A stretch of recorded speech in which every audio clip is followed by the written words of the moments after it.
fundamentals of the binary code, deeper understanding of reality, which will give you more of a connection to the universe, evidence supporting the existence of this code, and how to use the binary code to shape your reality. Now, this is an important one. We have 0 and 1. This is the binary code of the universe. It underlies everything. It is the source of all creation. The universe is binary in nature, meaning it exists as both something and nothing, on and off, male and female, light and dark. Everything has its polar opposite. At its core, all that exists is 0, representing nothingness, infinite potential, and 1, representing something, order. 0 represents the feminine, vast, formless, and infinite potential. It is the space from which all things emerge, the womb of creation, the receptive and expansive force. 1 represents the masculine, structure, form, and order.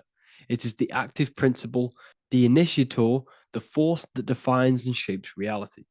Together, they create the fundamental duality that underlines existence, the balance between chaos and order, the void and creation, yin and yang. We see this in the masculine and feminine bodies. This is deeply encoded into the fabric of reality.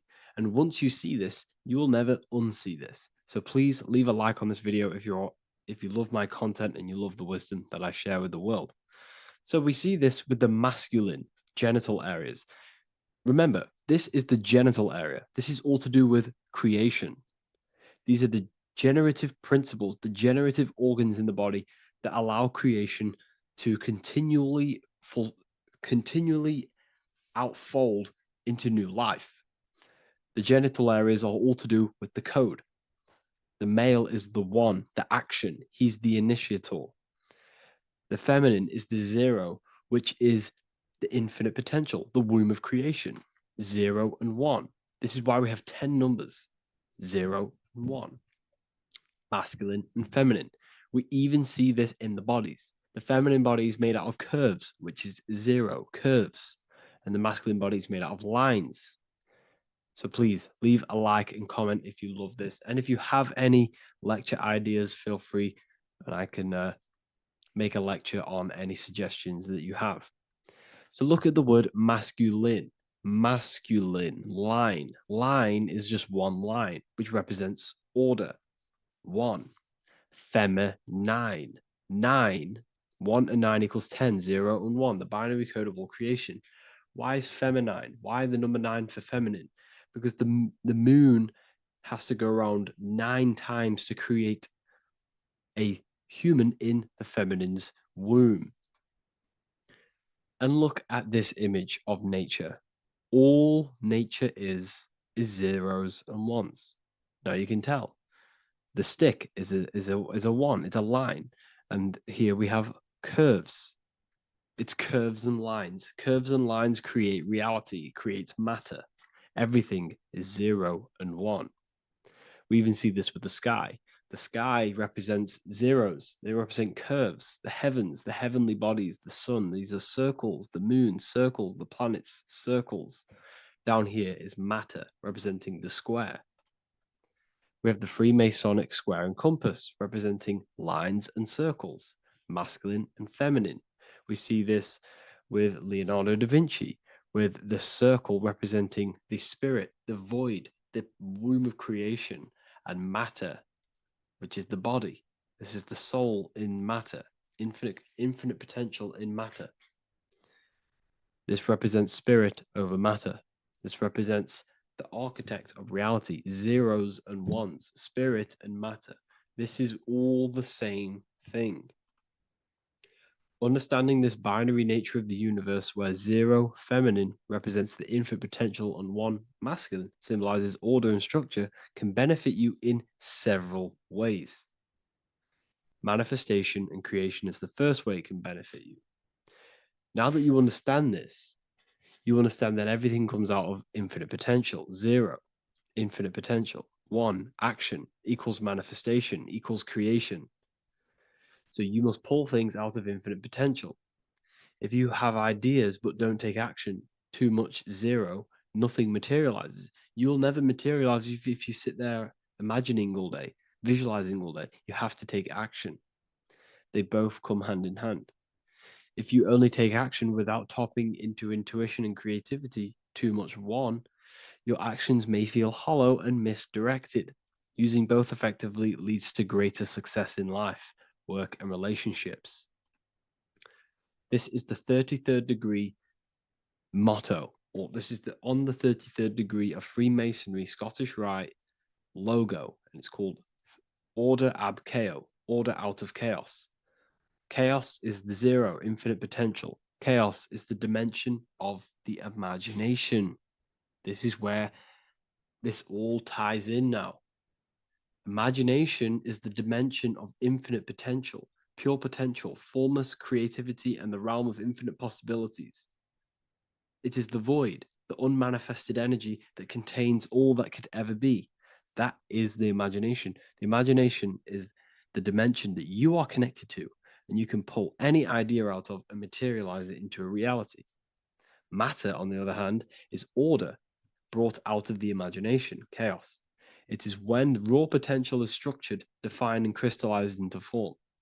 This is the fundamental principle of order out of chaos, the process of turning the unseen into the seen, the abstract into the concrete, the dream into reality. That's why we say dreams into reality. Dreams are in the imagination, infinite potential, and the human mind is connected to high dimensions of consciousness, which we can pull ideas, things out of and materialize it into our lives. Whether that's good or bad, that's completely up to you. But we have access to higher dimensions beyond the physical plane. And this is the secret that the human mind is connected to, and that you are not just a physical body. Okay? The universe itself was born from chaos. Before form, there was only energy and potential. Our minds function the same way. The mind is a microcosm of the universe. Our thoughts exist in an infinite field of possibility, but they only become real when we take action and give them form.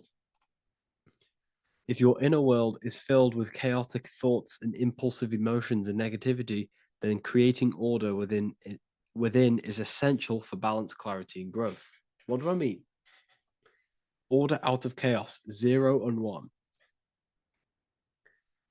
All creation comes out of infinite potential. The mind, the imagination, is the infinite potential. The material world is the order.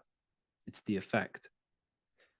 Therefore, if your material world has chaos, if your room is messy, if your body is out of shape, if you do not look after yourself, everything in the physical world is just a reflection of what's going inside of you, what's going on inside of you. So if you have a messy room in a messy house, this reflects as a messy mind, a chaotic mind, and we must create order in our mind. So this applies to all realms of your life. This applies with your mind. It applies with your emotions. It applies with your manifestation. It applies with the physical world, with the masculine, feminine. 0 and 1 is heaven and earth. It's everything. It's duality. It's on and off. It's everything. So it applies to all realms of your life. Okay. So in order for this to benefit our lives, we must, one, have awareness and observe the chaos. Step back and observe your thoughts and emotions without reacting to them. Recognize that you are not your thoughts. You are the observer of them. You are the soul. You are in between them. You are the midpoint between the left and the right, the 0 and the 1. You are the soul. Journaling or meditation can help you identify patterns and negativity and impulsivity. So it's important that we recognize these patterns. We recognize the chaos within us and we transmute it. 2, implement structure, mental discipline, mindful practices, meditation, breath work, and slowing down your reactions. Cognitive reframing, replace destructive thoughts with constructive ones. This is so important. For every negative thought that you place attention to, place your attention onto 5 more positive. Never think about something that you don't want to manifest, because whatever you're placing attention on inside that mental field of consciousness, you're giving attention to it. giving attention to, which then can manifest into your action, and that will materialize into your world. Routine and ritual. Create daily habits that anchor you. Morning routines, exercise, or creative outlets bring stability. We must master the inner world of thought and emotion. We must bring chaos into order. In order to create anything in your life, you're turning chaos into order out of chaos. You're turning 0 into 1. This is the binary code. All things underlie it, 0 and 1. So it's so important that we master our minds, we master our emotions, we master our inner world so we can produce effect in the outer world.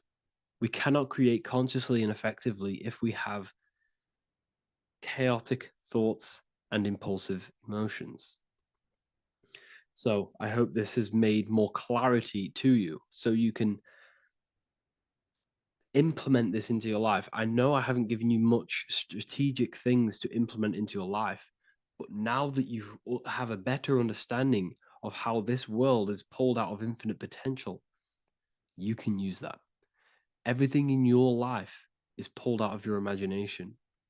Every text you send, everything you think of, oh, I'm going to do this later, that is your imagination thinking about the future.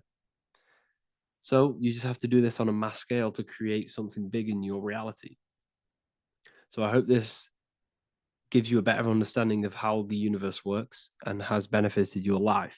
If you have any comments or any suggestions or how this video made you feel, let me know in the comment section. I would really appreciate it.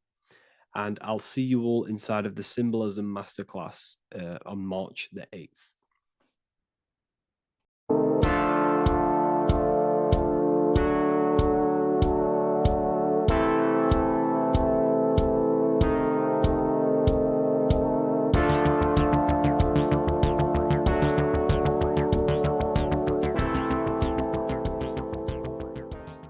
Welcome back everyone to another video. Today we're going to cover everything that you need to know about the mind, starting with the two aspects of the mind, the conscious and the subconscious. The male aspect of your mind is the conscious. This is the 10% of your mind. The conscious part of your mind is only aware of everything around you, your vision, your sight, your smell, your taste, your hearing, and your current state of emotion and thought. Every thought that you consciously think about has an emotion directly attached to it. That emotion is then impressed onto the subconscious part of the mind. The subconscious part of the mind is the female aspect of your mind. It is also a whopping 90% of your mind. Subconscious mind is controlling all of the subconscious processes which happen within your body. For example, your subconscious mind is controlling your heartbeat, your digestion of food, and all of the things that you do not have to tell the body to do. It is the hidden part of our mind which is controlling all of the hidden things. The subconscious mind is like a recording supercomputer. Everything that you have experienced in your life is all recorded and stored within the subconscious mind. One of the most important things about your subconscious mind is that it stores your mental programs. Everything in the subconscious mind manifests into behavior and actions within the body. Your daily basis routine and habits are all mental programs within your subconscious mind. These mental programs are created by mainly two ways. 1, repetition, and 2, emotional impact. The repetition is fairly simple to understand. The more you do something, the more it impresses onto your subconscious mind and becomes a program. That program will then manifest into your behavior. However, with the emotional programs, they work a bit different. The stronger that you feel an emotion, the stronger it is impressed onto the subconscious mind.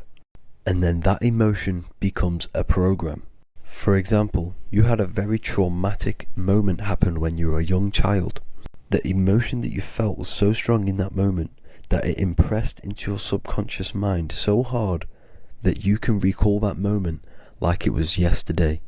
That traumatic event that happened to you when you were young will still manifest into your daily basis behavior even to this day.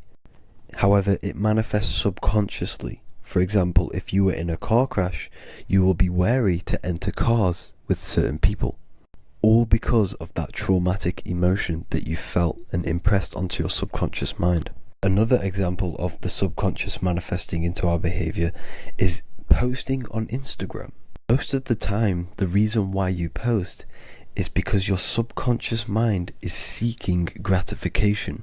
So before you actually do something, question yourself and find out the root cause of why you are doing this. Another thing that you need to understand about the subconscious mind is that it takes everything you say in here literally. So for example, if you go and say, "You are an idiot" to someone, your subconscious mind will only pick up the word idiot. It only knows yourself. It doesn't know anyone else.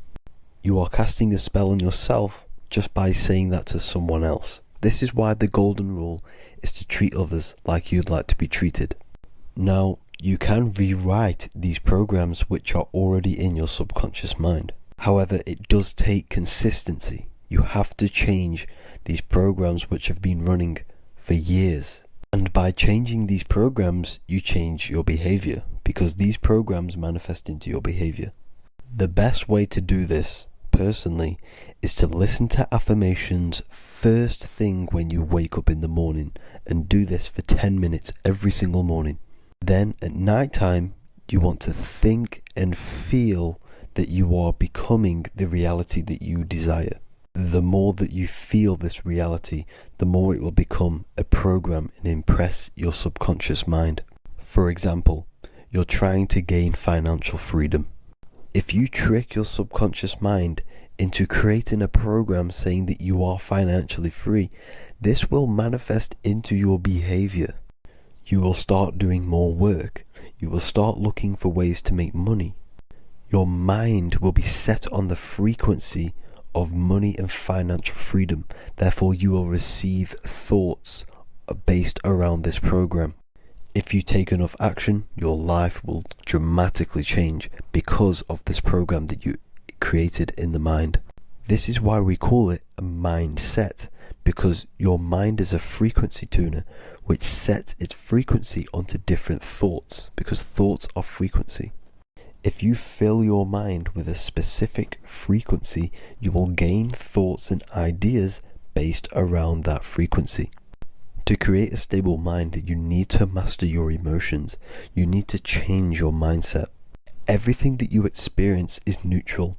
Based upon the mindset that you see it, you either give it a positive or negative charge. By understanding this deeply, you will then control your emotions. I hope you gained some wisdom and enjoyed this video. Please, if you can, leave a comment and a like, and subscribe to the channel if you like this content. Love and light to you all.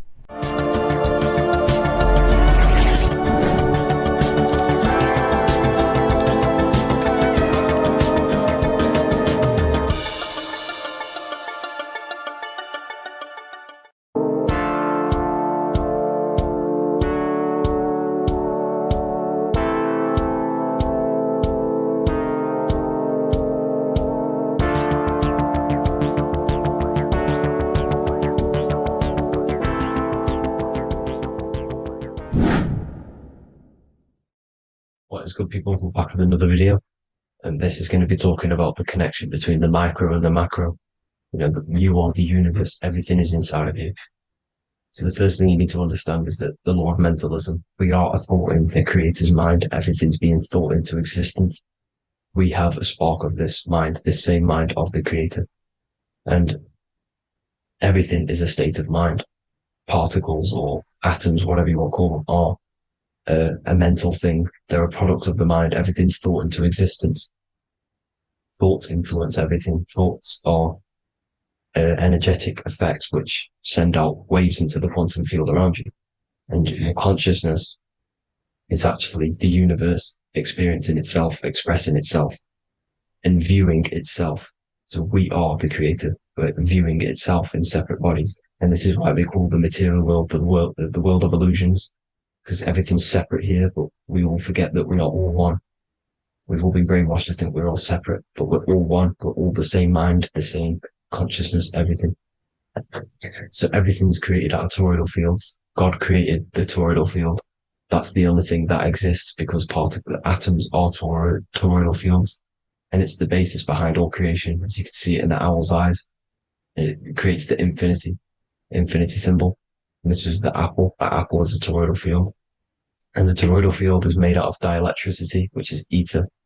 Ether is black light, and this is counter space. This is another realm. This is what creates God to be omnipresent, to be everywhere in one place at all times. He is everywhere because ether is everywhere. Ether is infinite potential. It connects everything together, and that's what energy moves through. It moves through the ether, and that's black light. Everything is light, as it says in John 4:2. God is light. Everything's a vibrational state of light. So the torus field is made out of dielectricity, ether, black light, magnetism, which is white light, which is the center of the toroidal field. And magnetism radiates, it has no vibration. And then when white light splits, it turns into electricity, which is physical material, and that has a vibration.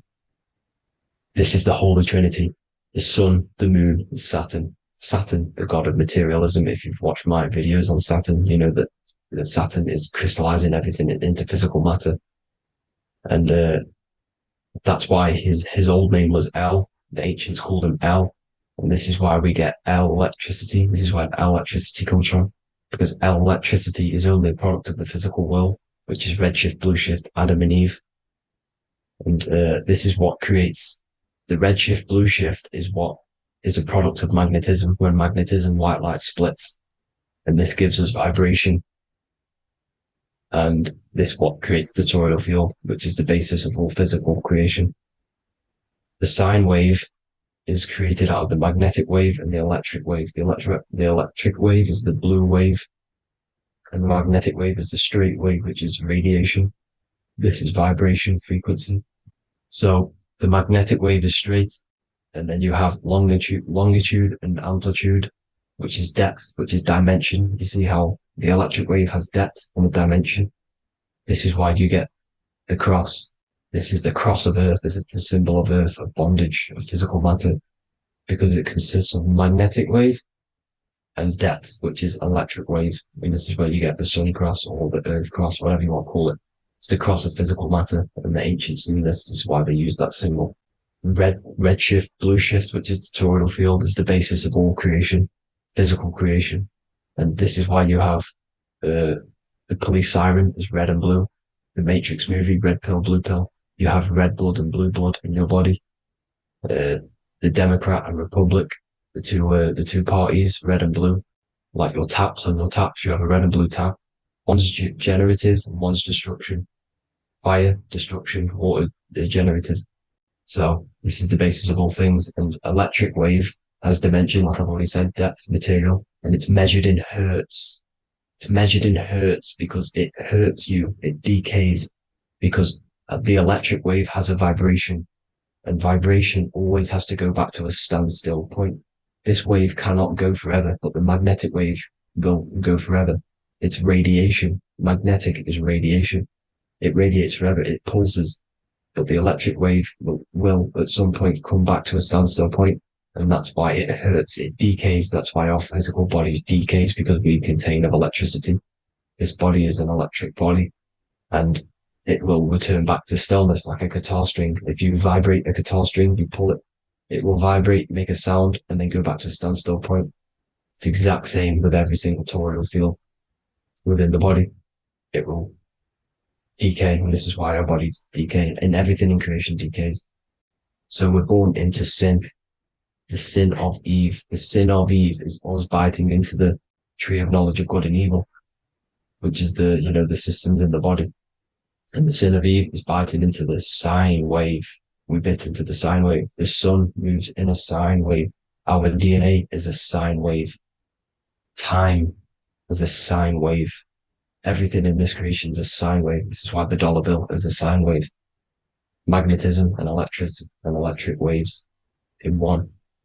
And this is the sun doing its sine wave, which creates, when you go bowling, it kind of creates that pin that you hit over.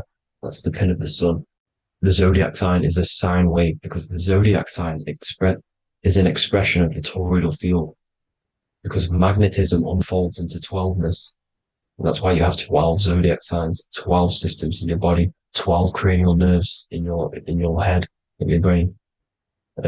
So if you can imagine this, see where my pointer is, always starts with Aries. Aries is the head. It's the first thing that's created in the womb. And this is Aries, the ram. And this is why it's called a cerebrum in your brain, which is the first thing that creates when you're in the womb. And what's the element of Aries is fire. Fire is the first element. Fire, first, because it's the first thing on the wheel, the first expression of energy. As you can see here, my pointer, this is the center of the toroidal field. It would go Aries, Virgo, Capricorn, Pisces, Scorpio, Cancer. Then we go back to Libra. Libra would be center. But you see how the toroidal field is the expression of the 12 energies. That's what the constellations are, the energy expressions of the toroidal field. So it would go outwards, starting from Aries here, all the way back to Pisces, which is beyond the bottom half. But Libra would be the center. That's why Libra is the equinox. It's the equinox. Libra is when it goes from summer over to autumn. It's the equal. It starts to transition into the winter side. Equinox, equal, which is Libra. And that's why Libra has the two scales. It's symbolized with the two scales. That's because of, the sun moving over. It's being judged. It's equal now, but then it's going to tip over into the winter. That's why Libra is here, the center of the sine wave. And like I said before, magnetic energy unfolds into 12ness. Magnesium is number 12 on the periodic table. It's the sacred number. And this is why the scientists are trying to, NASA is trying to bring in another constellation to destroy the holy science of astrology. So Aries rules the head, which is Mars. Taurus rules the neck, the lower head. Gemini, the two twins, which is your lungs, your two twins, your arms, two twins. Cancer, the breasts, the chest area. Leo, the heart, which is the sun, which is fire, the center of the toroidal field. Virgo, the belly, which is the intestines. Libra, the kidneys, the two scales, the kidneys, balancing out everything. Scorpio, the sex organs. Sagittarius, hips and thighs. Capricorn, I've missed that out, which is the kneecaps. Capricorn, kneecap. Aries, which is the ram, which is the cerebrum in your brain. And then Aquarius, the calves and the ankles. And the Pisces, the two fish, the 2 feet. So everything corresponds, as you can see here. This is an ancient way of depicting it, of the folded human. And this is everything. Each constellation rules that part of the body, gives energy to that part of the body, makes you do certain things. So magnetic energy unfolds into 12ness, electricity unfolds into 7s. That's why when you get electric, the light spectrum that we see, it consists of 7 colors. Why we have 7 planets. The 7 planets give us our 7 metals and the 7 solfeggio scale frequencies. So the rotor, this is the rotor. And rotor is an anagram for Torah, the Torah, which is I think it's the Hebrew Bible. Don't quote me on that, but it's one of the holy books, which is the Torah, the Taurus. Everything goes back to the Taurus field because it's the basis of all creation. So the chief cornerstone, it says in the Bible that the builders rejected the chief cornerstone. The chief cornerstone, you are the builder. You decided to incarnate into the physical world, into the electric world, El, the world of El, Saturn. When you are created in the womb, it takes you 9 months for you to be created. So for example, if your parents, if you went into the womb here, it'd take you 9 months. So let's say you're born in Scorpio. So you'd go back 9 months, 1, 2, 3, 4, 5, 6, 7, 8, 9. You consist of all of these 9 energies because it takes 9 months or however long you took to be born. Some people are born earlier. You'd have to find out how many months you were in the womb for. But you consist of these 9 energies, and each constellation has a cell salt associated with it.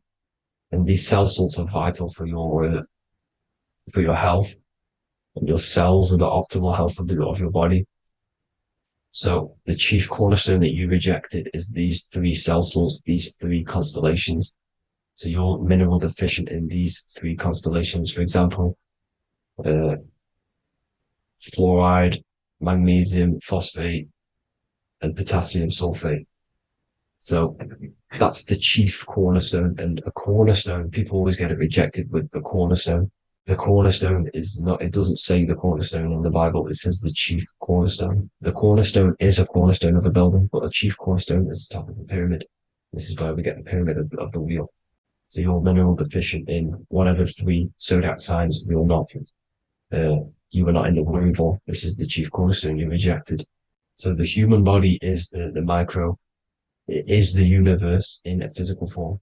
It consists of everything in the universe, just like your consciousness is the universe watching itself, experiencing itself. Your body is the whole universe, 12 systems in the body, 12 zodiac signs, 7 chakras are the 7 planets. The Holy Trinity of you is your Temple of Solomon, the soul and the mind, the sun and the moon. You know, everything is in you. You consist of everything, all the energies, everything. Heaven and hell. Heaven and hell is a mind state. It's a state of the mind. Head, H-E-A, which is heaven, and the heel, the bottom of your foot, is hell. And the bottom of your foot is the soul.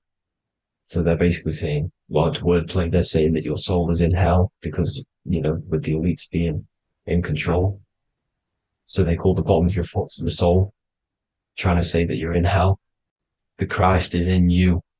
And this Christ is Greek for what? Christos. And Christos is Greek for the oil. And this oil is produced in the cerebrum, the Aries, the ram, the cerebrum. It goes down the pineal. Well, the pineal and the pituitary are underneath the cerebrum. Goes down the pingala and the ida. The pingala being the positive charge connected to the pineal gland, pin, and the ida connected to the pituitary.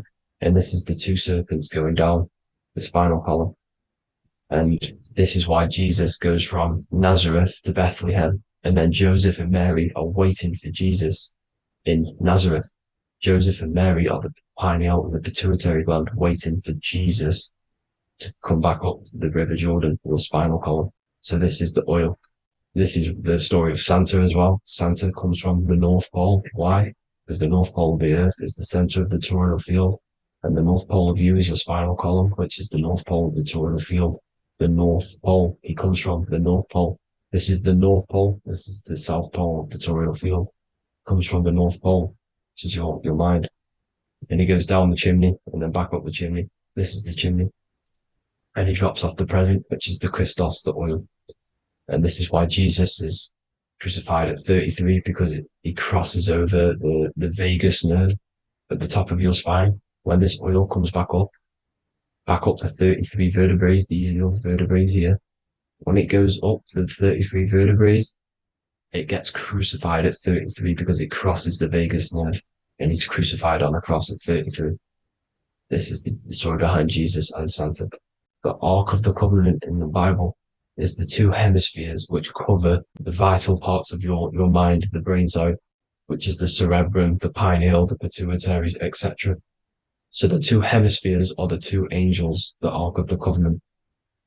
This is the Ark of the Covenant covering the 2 vital parts of your brain. So these are the optic thalamus is another part, and it protects the Christ oil, which is inside at the center of the brain. See, the Bible is all a massive metaphor about yourself because you are the universe. You are a microcosm of the universe. Your consciousness is experiencing itself, and the universe experiencing, and your body is the whole universe. Your head's heaven. So Moses crosses the Red Sea. These are the 2 hemispheres of your brain. This is the corpus callosum, the Red Sea. So he's pretty much saying that he's uniting the 2 hemispheres of your brain, because most people in this generation are stuck in the left brain, which is just logic, reasoning, science and maths, writing. You know, this is what school teaches you to do. It keeps you stuck in your left brain. And you want to cross over to you want to cross the Red Sea, which is the corpus callosum, to the right brain, which is awareness, art awareness, creativity, imagination, intuition, insight, you know, using the higher mind, creativity, imagination. If you don't have intuition, then you can't read energy, you can't pick up on bad things. This is what Moses is symbolizing by crossing the Red Sea. And it's also the upper room where Jesus met the 12 disciples. 12 disciples are the 12 cranial nerves in your brain. It doesn't just represent the 12 zodiac signs, the 12 disciples. It symbolizes many different things. It's like I said, energy the universe consists of 12ness. So you have 12 cranial nerves in your brain, and that's the 12 disciples as well. And they want you stuck in your left brain, which is the five senses, materialism. So they say in the Bible that Satan blinds the mind. Satan is Saturn. If you've watched my videos, Satan is Saturn. And you consist of the Holy Trinity, which is the sun, moon, and earth. The soul, moon, the soul being your sun, the solar, the moon being your mind, the earth, your physical body. And Satan blinds the mind. Why? Because we enter a soul system. This is a soul system, not a solar system. And Saturn is the Lord of the rings, which is the outer ring. When your soul enters the soul system, your soul starts to materialize. It hits Saturn. Why? Because Saturn starts to materialize you. You take on the 7 virtues, which are the 7 planets, which are your 7 chakras. And to get out of this soul system, you must get out of your lower nature, your animal nature, which is lust, desire, greed. You know, the number of the beast, 666, which is Saturn, Satan. So you enter the soul system, you take on the 7 energies, which you turn into physical matter. And this is your descension from heaven to, well, to say hell. And then you must raise back up from matter to spirit. They say Satan blinds the mind. Why? Because your mind gets materialized. Your soul and mind get materialized. And when you get materialized, it's an intense experience. You lose the divinity within you. You forget the divinity. So Satan, which is the first planet, the first energy you take on, the material body, he blinds the mind. He makes you forget everything, your divinity. Then you must ascend up Jacob's ladder, the 33 vertebrae, to heaven. And this is a microcosm of the macro, because you will ascend back up to heaven if you do this, when you leave your physical body, when your body decays. So when it talks about in the Bible, completely destroy them, the Hittites, the Amorites, the Canaanites, all the ites, this is what God says to the Israelites. It says completely destroy them. It's basically symbolizing saying destroy your lower nature. The Canaanites, cannibals. We're under a Canaanite system now, which is cannibalism. And this is flesh eating, lust, greed, all the demonic stuff, all the lower vibrational stuff, you know, the lower nature, eating, sex, and survival, the lower 3 chakras. You must get out of these lower 3 chakras and return back to spirit, which is heaven, which is spirit, love, being holy, being truthful, being passionate. Going back to Satan blinding the mind, all of the planets are made out of these 3 symbols. Satan blinds the mind, and that's why Satan's symbol, this is the symbol for Saturn, Satan, the symbol for Saturn is the cross, which is physical matter, the earth, over the moon is your mind. So the Saturn symbol saying matter over mind, he blinds the mind, Satan blinds the mind once you enter the soul system. And you must remember, in the Bible, it talks about the Genesis, which is Eve, the sin of Eve, which is biting of the tree of knowledge, with the serpent, which wraps around the tree. It says the serpent placed himself on the tree. Well, the serpent is the spinal column. It's the serpent telling you eat from the tree of knowledge of good and evil, which is your nervous system. And eating from the tree of knowledge of good and evil is doing bad things. For example, over-sexualized, overeating, eating the wrong food. That's eating from your nervous system. It's decaying you, and it's preventing you from achieving the God self, the God consciousness. This is the symbolism of, you know, the tree on the serpent, telling you to eat from the left brain, with the left brain being the sinister. Sinister is Latin for left. That's sin. Sin is left. And left is lefty Lucy, Lucifer, right, righteousness, right, God, godly. The tree of knowledge of good and evil, which is your nervous system, because it determines good or bad. You know, that's the only thing you experience in this world is your nervous system. And then the tree of life is the cardiovascular system, and the Garden of Eden is your body. So that's it for this video, people. I hope you've got a greater understanding of how you are the universe and everything is inside of you. Just keep in mind you are the universe experience in itself, and your body is a reflection of everything. The 12 constellations, the 7 planets, everything's inside of you. This world is an expression from the inside outwards. You can't affect the outside world to manipulate reality. Everything's inside of you. I hope you got a greater understanding of this. God bless.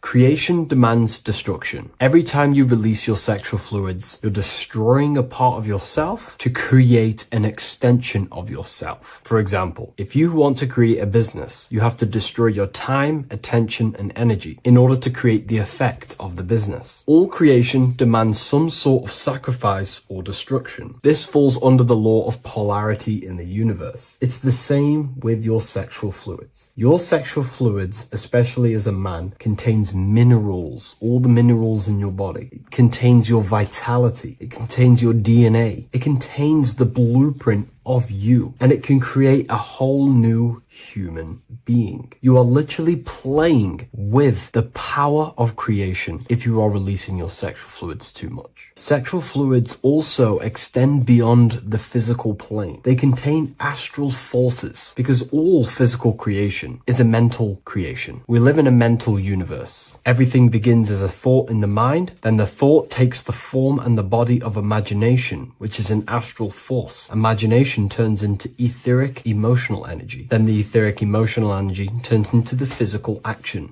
and the physical manifestation. We live in a mental universe. Therefore, these dimensions do not exist separately. They are permeating and mixing in with all. Your physical body has an astral body. Everything physical has astral forces behind it. Semen is known as the astral fluid of the soul. It feeds nerves, the channels of life force and consciousness within the body. And every time you release it, you're destroying a part of your vitality, your brain, your nerves, your energy levels, your creativity, and your DNA to create an extension of you. Therefore, it is a sacred fluid within your body and not something to be played with and to be released too much. Think about it. This is a very creative energy, your sexual fluids. It can create a whole new human being. This is how powerful it actually is. It is the power of creation, and the misuse of this power can destroy your own vitality and your life of your body, because that life you are giving in order to create an extension or a child is the same life you could keep inside of you and not waste to recycle and regenerate the body. Sexual energy has been for thousands of years associated with regenerating the body, longevity of life, and maintaining youth. Not only that, every time you release your sexual energy, it floods the brain with dopamine. Dopamine is the brain's reward system, created within the middle of the brain. It releases every time you've achieved something. However, sex or an orgasm is the most powerful feeling you can feel. It's the most amazing, intense feeling and release of dopamine you can possibly feel as a human. Therefore, if you flood your brain with this high amount of dopamine every single day, you are getting the epitome of human feelings every single day. Therefore, you will become numb to everything else in reality. You won't be able to enjoy the small things in life. And I know this firsthand because I experienced this myself. As soon as I stopped, this is when I started to enjoy the little things in life, seeing family, and I actually gained more energy, more ideas. We'll get into this a bit later. It is a creative energy. It creates a whole new human being. Therefore, if we maintain this energy, we can maintain our creative power within us, because that's what we are. We are all creative beings, moving energy from higher dimensions of consciousness, the mind, into lower dimensions of consciousness, the physical world. You hold the power to create. You are not in a world. The world is working through you. You do not possess a life. Life is working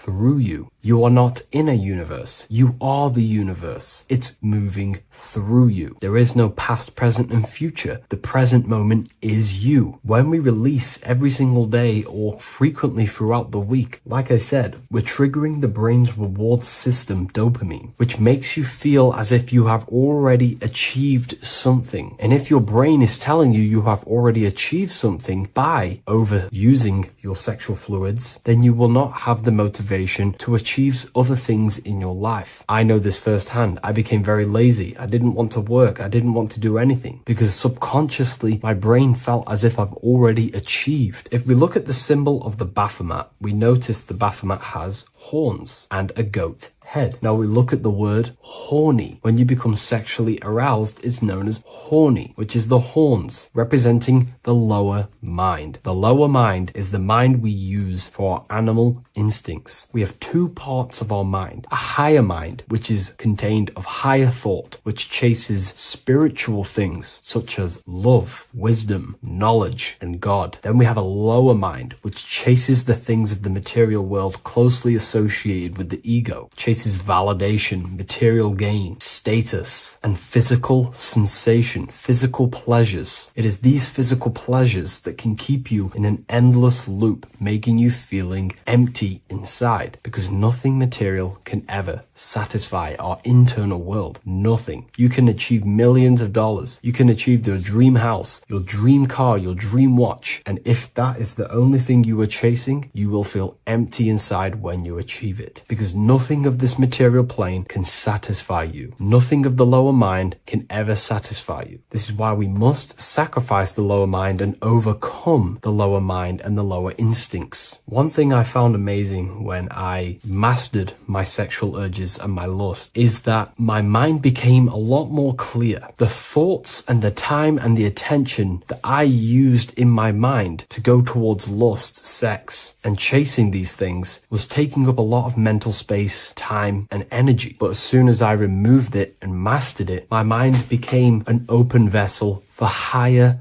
thoughts to be received from the higher mind. The mind is like a radio antenna. Whatever we attune it with, that's what we receive. If we're constantly thinking about lust and low-level pleasures, we're going to just receive low-level thoughts. But once we remove all of the lower mind and we conquer our physical body and physical urges, our mind becomes an open channel for divine thoughts and spiritual thoughts. This is what most people call today as downloads. You receive wisdom from your higher self. Not only do you receive more wisdom, you just receive more power to create. The male and the female come together to create a child. That's how you were created. Now, the law of correspondence teaches as above, so below. It refers to everything in the universe. Therefore, in order for you to create a reality, to give birth to something, you have to bring together the masculine and the feminine. Your masculine forces are willpower and actions. Your feminine forces are emotions and imagination. When you combine the willpower, action, emotions, and imagination and combine them together, you can give birth to reality. But it's important to only give birth to things that are spiritual, that are good,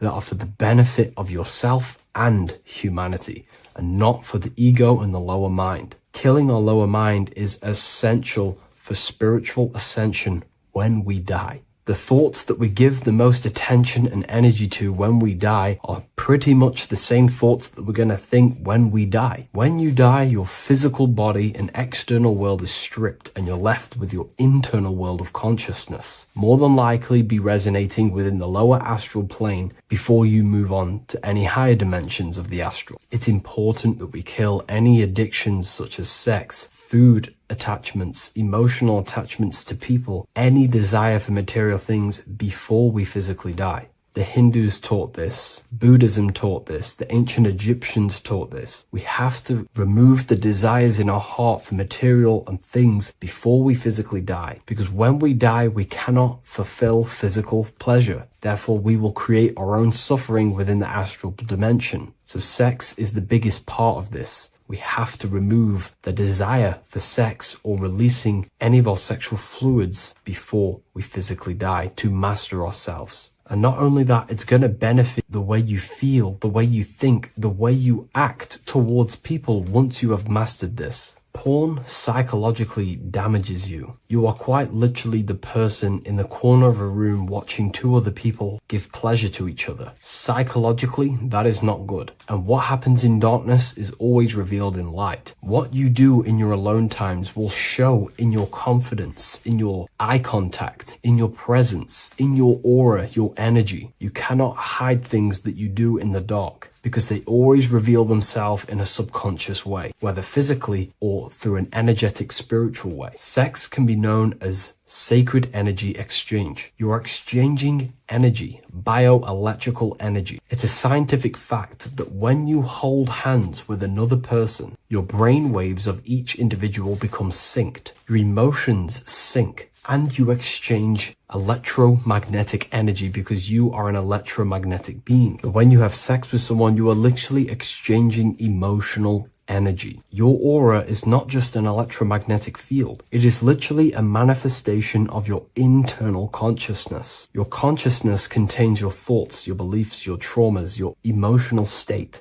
And this manifests externally through the vortex of your heart into an energy presence around your body. This is why you can feel sad when someone else is sad next to you, because their energy is merging with yours. When you have sex with someone, you are quite literally exchanging consciousness, beliefs, traumas, emotions, feelings, vibrations, and your consciousness merges with their consciousness. So be careful with just having casual sex. Now, I'm not here trying to say never release, never have sex with your partner. I'm not saying that. I'm saying take caution with these things. Take my teachings with a pinch of salt. If it benefits you, that's great. I'm not here to tell you how to live. I'm simply giving you my research and the things that have helped me in my life on my esoteric research, awakening, or spiritual path. I don't like calling it a spiritual path, because it's not spiritual. It's simply just life, the knowledge of consciousness and the self. So I hope this video helps. If you'd love to read this book, I'll leave a link in the description. This book I wrote myself, called The Book of Wisdom, Volume 2.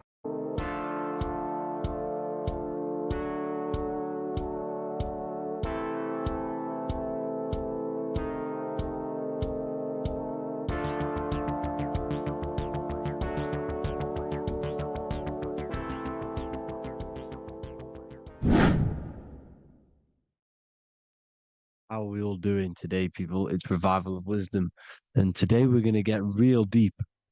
This video is going to get real deep. A lot of people are not going to be ready for this sort of knowledge. Okay, you really have to do is to really deprogram the mind, because everything we've been taught is a complete lies to keep us trapped. Okay, this is really advanced knowledge. Now, let's get straight into this. All of the ancients depicted other worlds, and they called this place Midgard. Midgard is the mid garden, the middle garden. This is why the Masonic symbolism on the floor is always a black and white checkered board, symbolizing the polarity here, the good and bad, because we're in the middle garden, the heart. Earth rearranged spells heart, because we're in the heart of this system, of whatever it is, a super quantum computer, whatever you want to call it, simulation. Now, in the Quran, it talks about the 7 layers of heaven. All of these ancient artworks are depicting these different layers of reality. Okay, and look at the Egyptians here with the boat outside of the firmament. Boats travel on water, and this is exactly what the Masons are doing. So they're still using the same symbols. Why? Because it's the same knowledge, just hidden. The Egyptians have the same knowledge as the Freemasons. It's just hidden. Now, this cosmology that they're showing here, which is probably made maybe 100 years ago, this painting or artwork, is the exact same as the one we see here, with the arch, the boat. You know, it's similar. because the boat is symbolizing traveling these other worlds, because the ether is also symbolized as water. Because if you look up at the stars through a telescope, it looks like it's water. It's shining through water, because this ether, whatever this substance is outside of this world, was symbolized as water. Okay. And look at all these ancient depictions showing these different layers of reality. Now, we are being trapped within this 3D dimensional world, which is the cube, the Saturn cube, because there are 6 sides to everything in this world: front, back, left, right, up, and down. 6, which is the cube, because we're in the Saturn's world. Okay. Now, always been depicted as a tree of life, the tree of the universe has always been depicted as this tree. Because let's get a bit deeper. Now, the cosmology of this reality is the sun, the moon, and Polaris, always in the Masonic art. The sun, the moon, and Polaris, the all-seeing eye. If you go inside of the temples, of the Masonic temples, they always have this star in the middle, shining light beams. Okay? Look here. The light beams coming from the big star in the middle, which is Polaris. This eye is God. It's God's light shining down from his abundance. Now, when you astral travel, you will see this big ball of light above you, and this big ball of light is God. But you cannot travel towards it until you are pure. It doesn't work like that. You have to become formless. You have to become pure before you can become one with the light. In all these Masonic artworks, it's all depicting the star in the center. This star is Polaris, because Polaris is the way out of this place. And this is why you see the stairway to heaven all the way up to the light beam, the light source. What does it say in the Bible? God is light, because everything is made out of one substance, and that substance is light. And it symbolizes the eye, because God is an eye. All things that are alive have an eye. And we all say, I am. We all see these realities through eyes. God is an eye. He's the all-seeing eye. He sees all things at all times.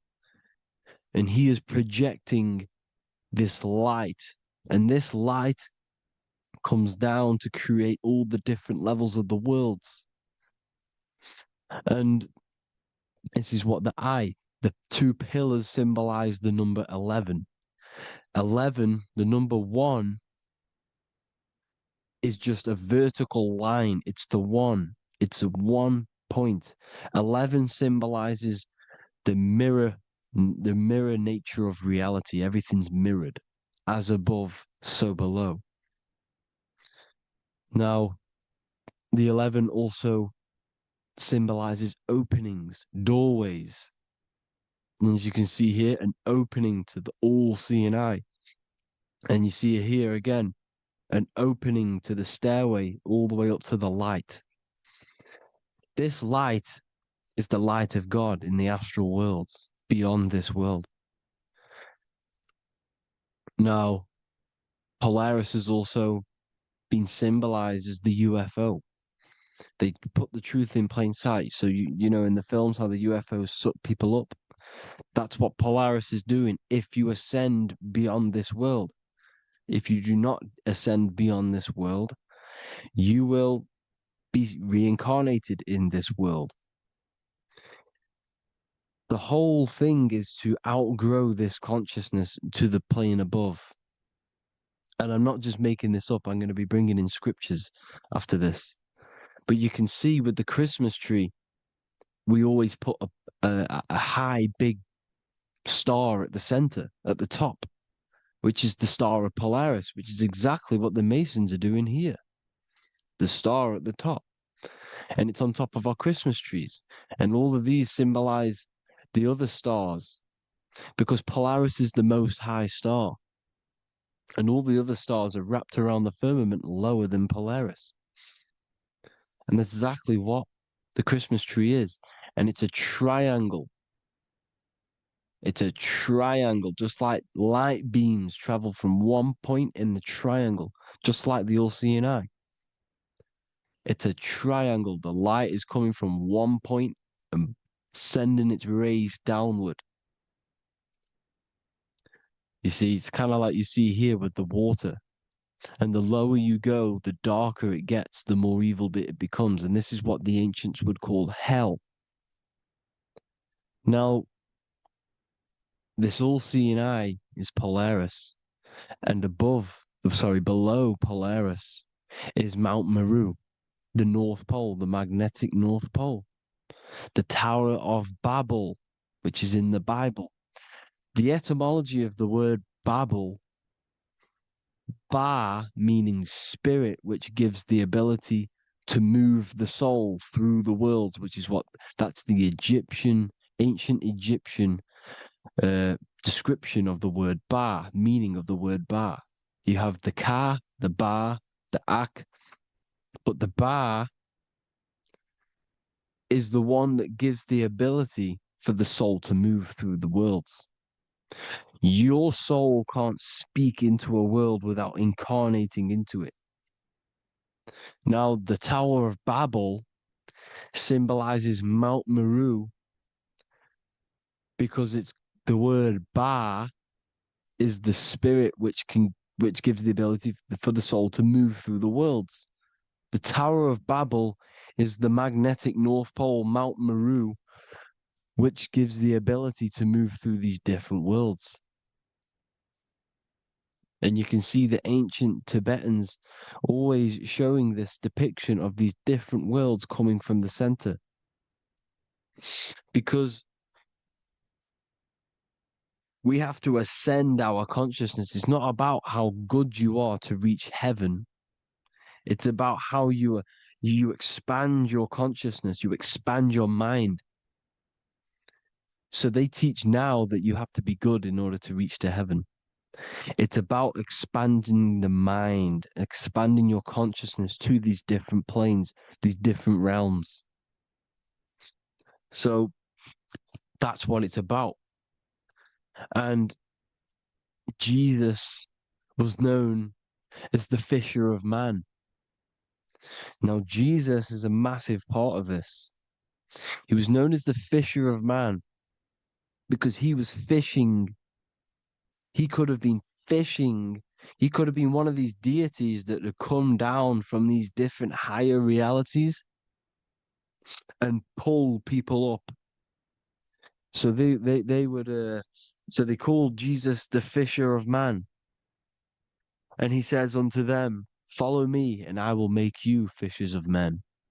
So these deities that we see in the past, like Buddha, Krishna, Hermes, Thoth, Jesus, could all be these entities who were coming down to pick up the minds that were worthy enough to see the higher planes of reality. And this is why they called him the fisher of man. Now, when Jesus walks on water, there is a parable with Paul. And he says, but Jesus immediately said unto them, take courage, it is I, don't be afraid. He's talking about astral travel here. He's talking about leaving the body. Because when you leave the body in astral travel to see these alternative realities, you can't be afraid because fear is a bondage, which is what the Emerald Tablets talks about. Lord, if it's you, Peter replied, tell me to come to you on the water. The water. Come, he said. And Peter got down from the boat, walked on the water, and came towards Jesus. But when he saw the wind, he was afraid and began to sink. When you become afraid in astral travel, you sink back into your body. Lord, save me. So this is talking about Jesus pulling people up into different realities. And You can see the fish is the symbol of Jesus, is another symbol of Jesus, a fish. Because fish symbolize deep occult knowledge, because fish travel the depths of the ocean. And they symbolize us because we are fish underneath the ethers. And Jesus was pulling people up. You see, so the Bible is a people today believe the Bible is a book telling you how to reach to heaven, how to become godly and reach heaven. But you've got to become the Jesus Christ to see these alternative realities. Now look at the Emerald tablets is a massive part, and it speaks so much about these different realities. Look what it says here. This is in Emerald Tablet 3. Then in my heart grew a great longing to conquer the pathway that led to the stars, which is exactly what the Masons depict in all of their art. Look, the ladder to the stars. And then he goes on to say, years after years, I sought after wisdom, seeking new knowledge, following the way, until at last my soul, in great travail, broke from its bondage and bounded away, broke from the bondage of the body. Free was I from the bondage of earth men. Free from the body, I flashed through the night. The stars. The stars are a massive part in the astral world. Each star is a different reality. And the true astrology is the star that you came from. You came through a star to reach this, to reach here. There is a reason why you are here. There's a reason why you have the personality traits, because your soul came from a specific star. This is why we call them stargates, because they are gates in and out of this reality. And Polaris is the way out to the higher worlds. Now look, far into space, my soul traveled freely into the infinite circles of light. Beyond knowledge were some planets and great gigantic beyond dreams of men. Then he goes to say, lift up your flame from out of the darkness, fly from the night and ye shall be free. Lift up your flame. Your flame is your soul, because it has to be lifted up out of the darkness. This is the darkness, this world, this body is the darkness. Because it's a bondage. You need to break free. You need to learn how to astral travel, people. You have to learn this. If you want to get out of this world, you have to learn how to astral travel and see the other realities. Traveled I through space-time, knowing my soul at last was set free, knowing that now I must pursue wisdom until at last I pass to a plane hidden from knowledge, known not to wisdom, extension beyond all that we know. So he's talking about he went to a place where we cannot even comprehend here, a place that is not even known to Earthmen. He's telling you he's ascended out of this world to the planes that are beyond. And it says here in the Emerald Tablets, man is in process of changing to forms that are not of this world. Grows he in time to the formless, a plane on the cycle above. Know ye must be one, ye must become formless before ye are one with the light. The light, the same light that I was talking about, the Masonic light, with the triangle, God, the one source. Ye must become formless before ye are with the light. Formless, you have to leave the body. You have to leave the body. You have to gain the ability to leave this body and travel to these other worlds. Now, it says here, not as man am I, for free have I become of dimensions and planes. In each I take on a new body. In each I change my form. Know I now that the formless is all there is of form. You see, all things created come from the things all things that you see come from the things that you cannot see. All of us have the same spark of consciousness, the same I am. Every dog, every animal, every human has this same I, this same thing which sees through the eye. It's formless. It takes this formless entity is the same entity of us. We are all the same entity in different bodies. And this entity it was represented as the flame, the cosmic flame, which is inside of all of us. And this is why the Masons depicted your spine as a candle or the Holy Grail. You would either see this or a candle with a flame on the top, because the Holy Grail is your consciousness, which is on top of your spine, which is the candle.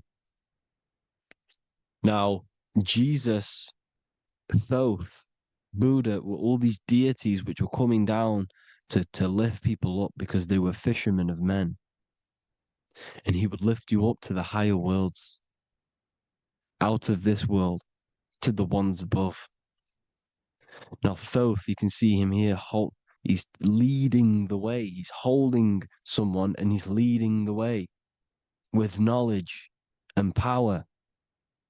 He was leading the way to other worlds, out of this world. There's no point trying to change this world. This world will stay the same. It will stay the same.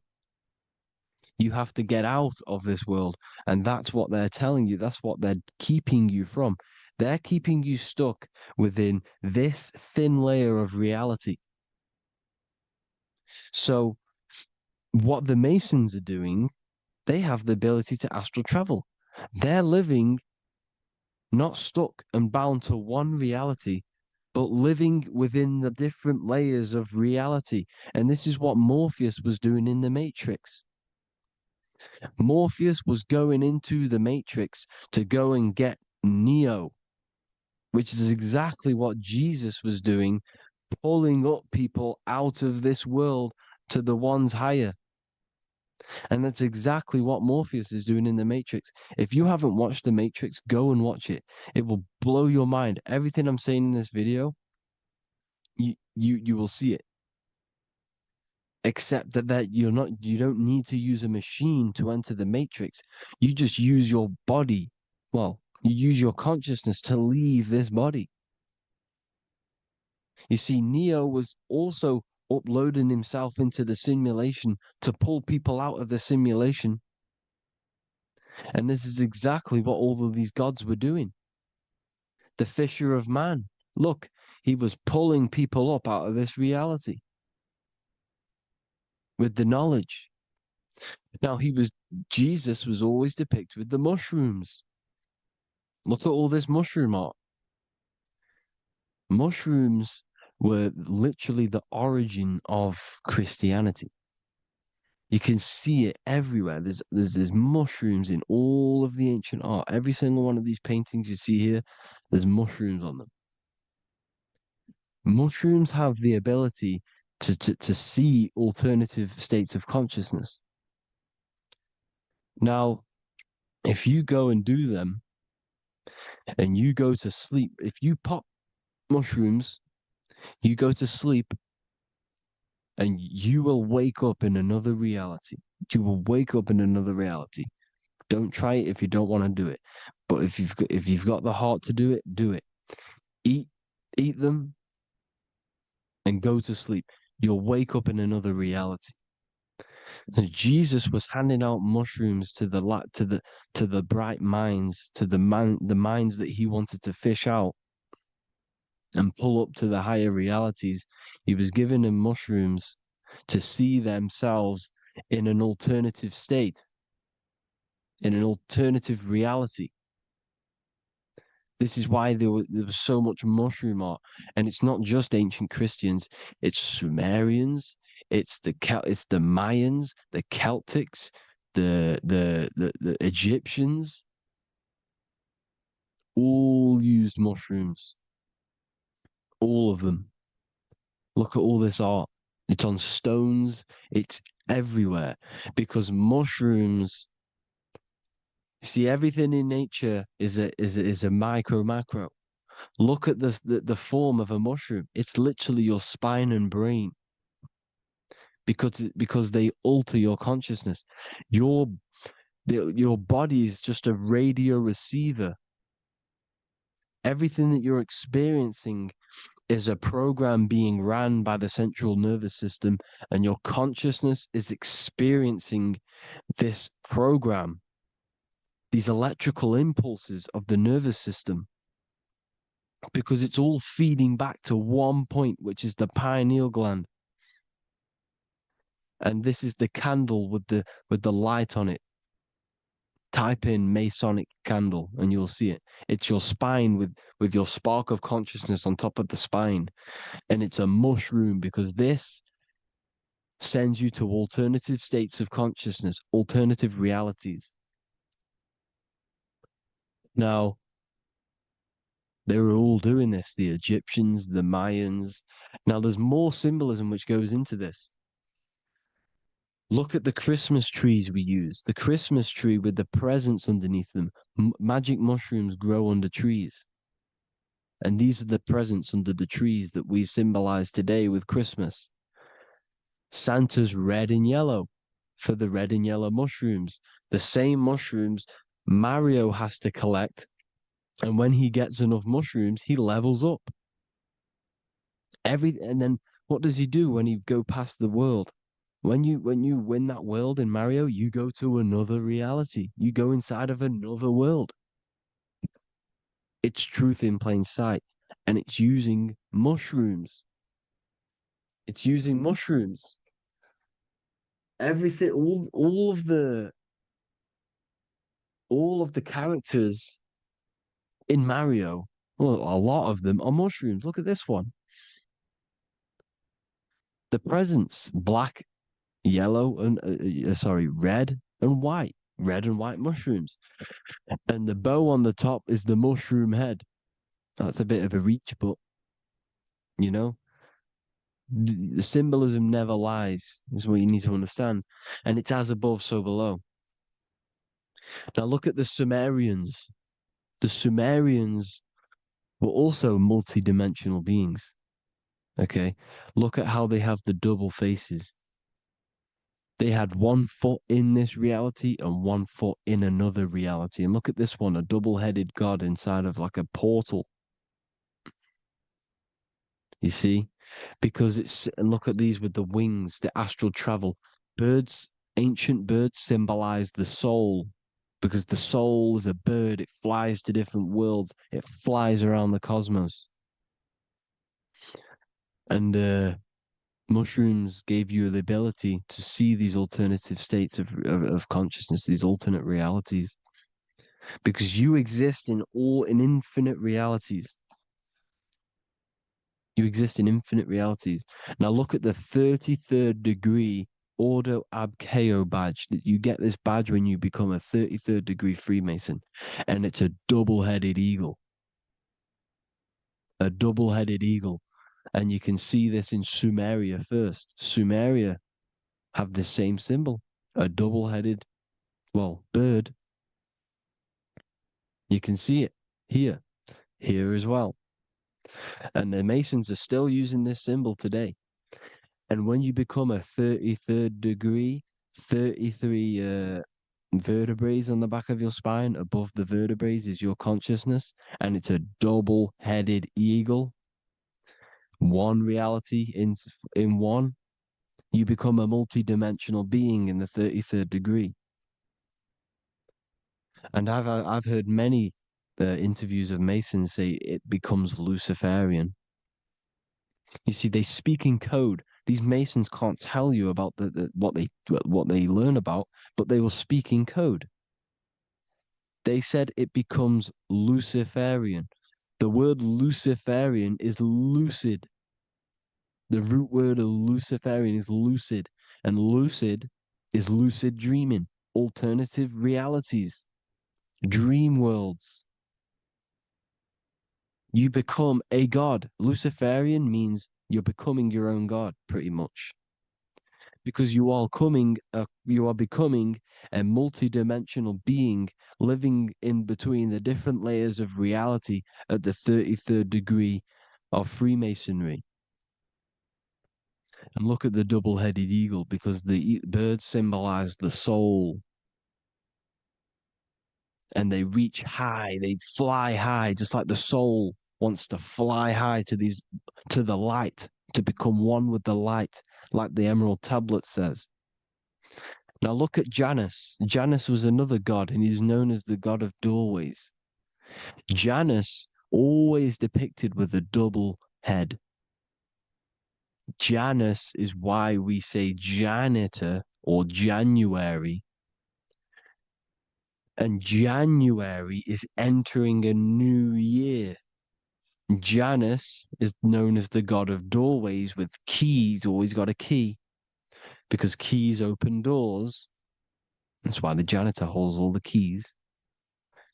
And Janus always has double heads, because he had one foot in this reality, one foot in another. He was a multi-dimensional being, a Luciferian, living between the different layers of reality, except from instead of being stuck in one like we are. Well, a lot of people. And that's the whole point. You see, all of this stuff is about like changing the world and stuff like that. This world will probably never ever change. It's probably been like this forever. Well, forever, for a long time. But it's about moving out of this reality to the higher states. And the Masons always depict the ladder to the luminaries, the stars, with a key, the same key of Janus. The Vatican is a key, and it's in charge of all the religions. Why is it a key? Because they're holding back the key. They're keeping you stuck within this reality, keeping you stuck as identifying yourself with the body, identifying yourself with this world. You are not in the world is within you. This is a program being ran by your central nervous system, and your consciousness is experiencing this reality. Now, this is going to be a mind-blowing video for some people. You have to have an open mind. You have to let go of all the programs. I'm repeating what the ancients are talking about and the ancient symbolism. Look at Janus with the double-headed god. He was just another god coming down, giving keys to people who had the worthy mind to be pulled up out of this reality, to be pulled up to heaven, just like Jesus was teaching how to reach heaven. But really, it's an encoded scripture. But anyways, hope you all gained some insight on this video. Have an amazing day. Please like, share, comment. All the links are in the bio for the PDF, for the Manifestation Mastery course, and all the other amazing stuff. And if you want to support the channel, I'd greatly appreciate if you became a Patreon member. Hope you'll have an amazing day, people. God bless.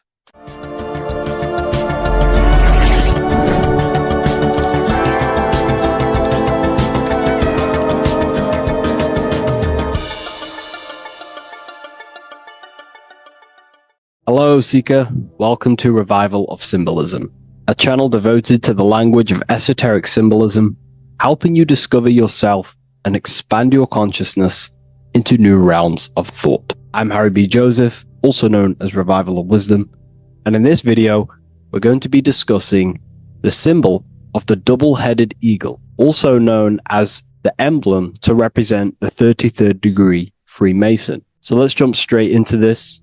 We have a piece of Masonic artwork here, which is what we call a complex symbol. A complex symbol is not just one symbol, but many different symbols in one piece of artwork coming together, forming a greater meaning. So we have many different symbols to break down here. And we're going to start off with a little bit of context so we can understand this symbol. This symbol represents the 33rd degree Freemason. Once you reach the 33rd degree of the York Scottish Rite Mason system. So once you reach this level, this symbolism corresponds to that individual. So therefore, this piece of artwork is representing the consciousness, the mindset, the ways of thinking, the ways of viewing the world of the 33rd degree Mason. It represents the consciousness of the 33rd degree Mason. And this is what esoteric symbolism is about.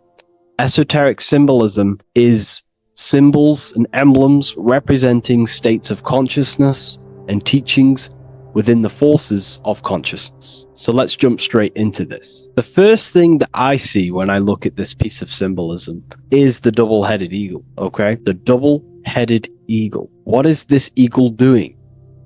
So the thing with symbolism is that symbolism trains the mind to think in a subconscious way. Now, what do I mean? You know, to the person who thinks in linear thought, straight line thought, A to B thought, they see an eagle.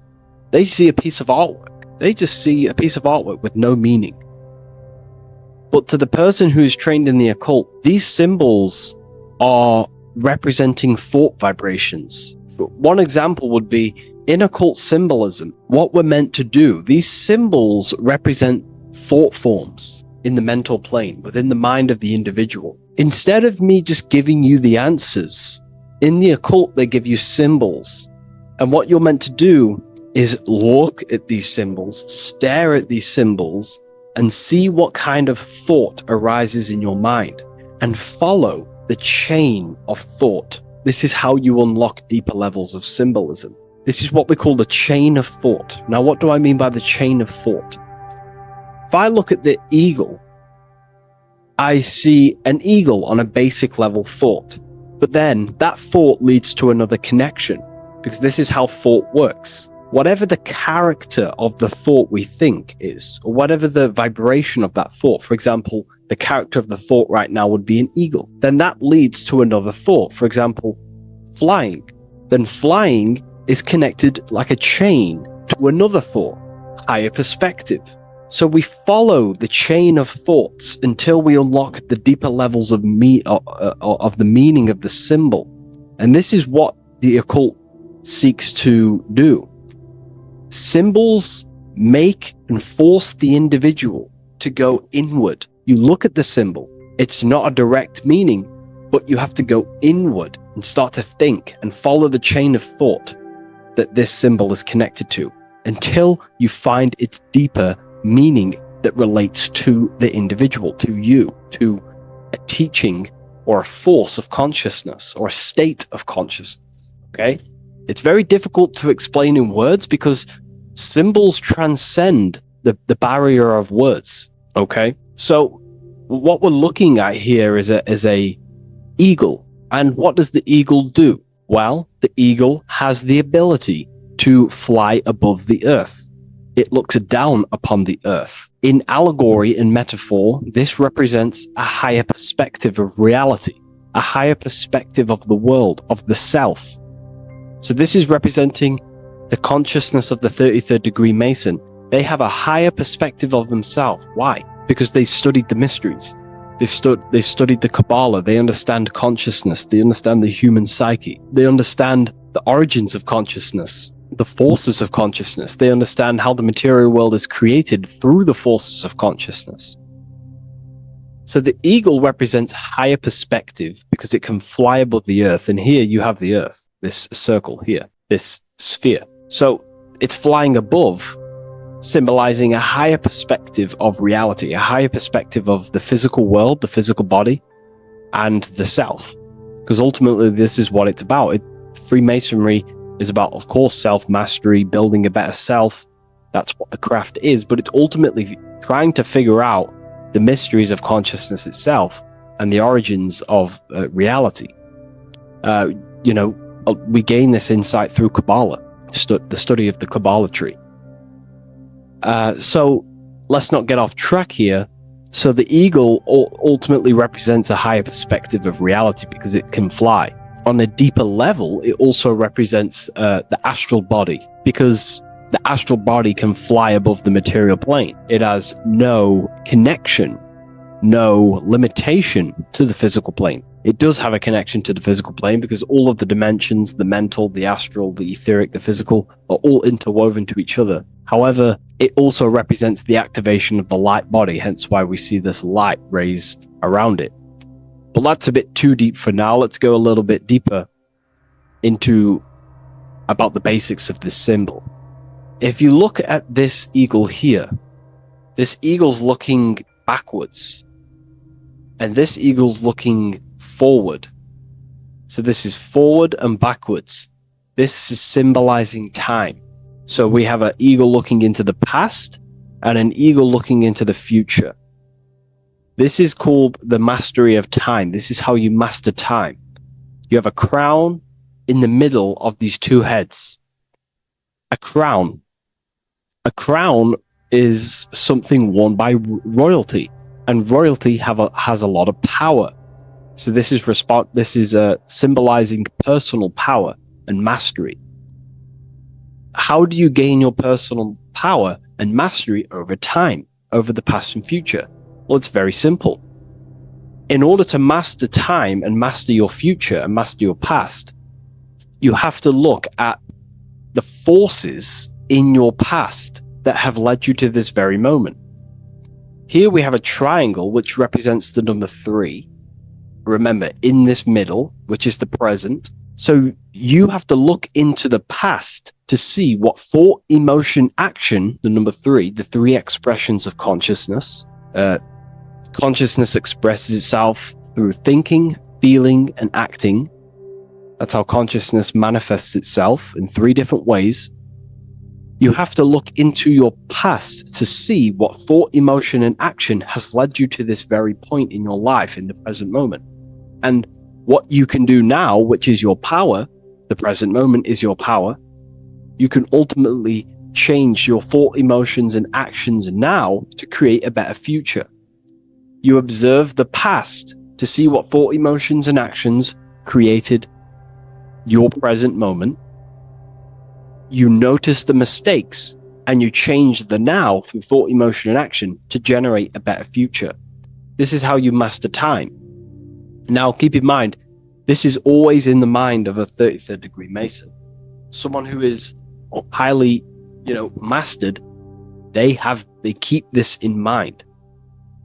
Just like they keep in mind what thoughts they are paying attention to.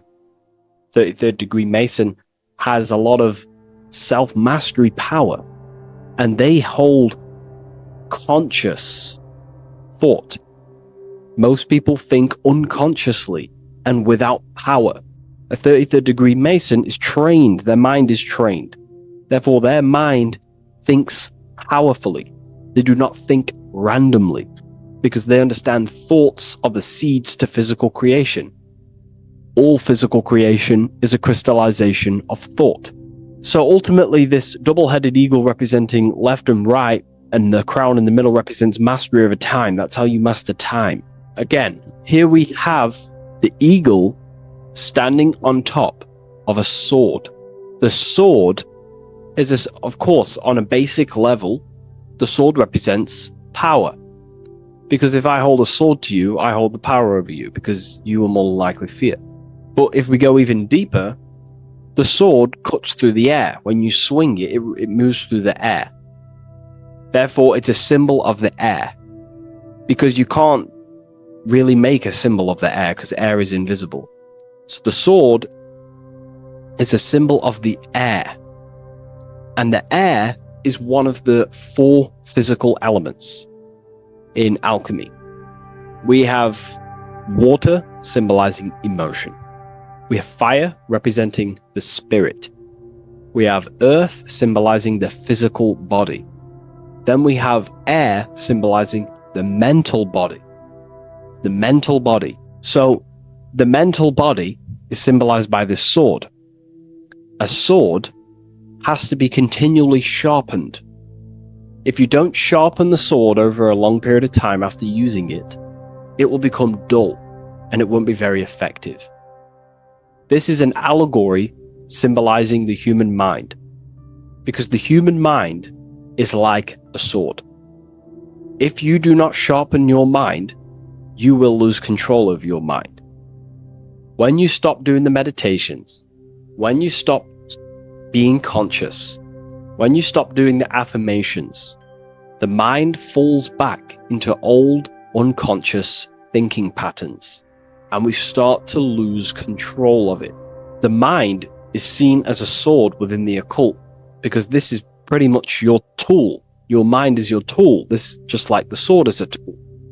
Your mind is a tool to create reality.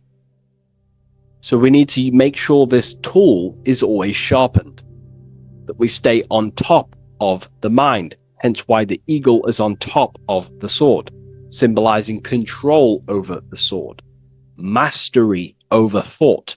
This also goes into thought forms. In the occult, there's something called thought forms. Thought forms are basically taught to the individual and understood by the individual, who understands that the mind is not just in the brain. The mind is a part of a mental field. All around you, there is not just a field of energy. There's also a field of mind surrounding you. It's a mental universe. And this field of mind is what we call the mental plane. The field of mind is where all of the possible thoughts in the universe infinitely express itself. So each area has different thought forms. Each postcode, each place you go has different thought forms. This is why if you walk into a cathedral, for example, an ancient, amazing structure, your mind instantly becomes, you're amazed. You feel different when you walk into these areas, because all around you is a mental field. And there's something called thought forms. Thought forms are basically what religion call spirit guides or angels, helpers. This is what thought forms are.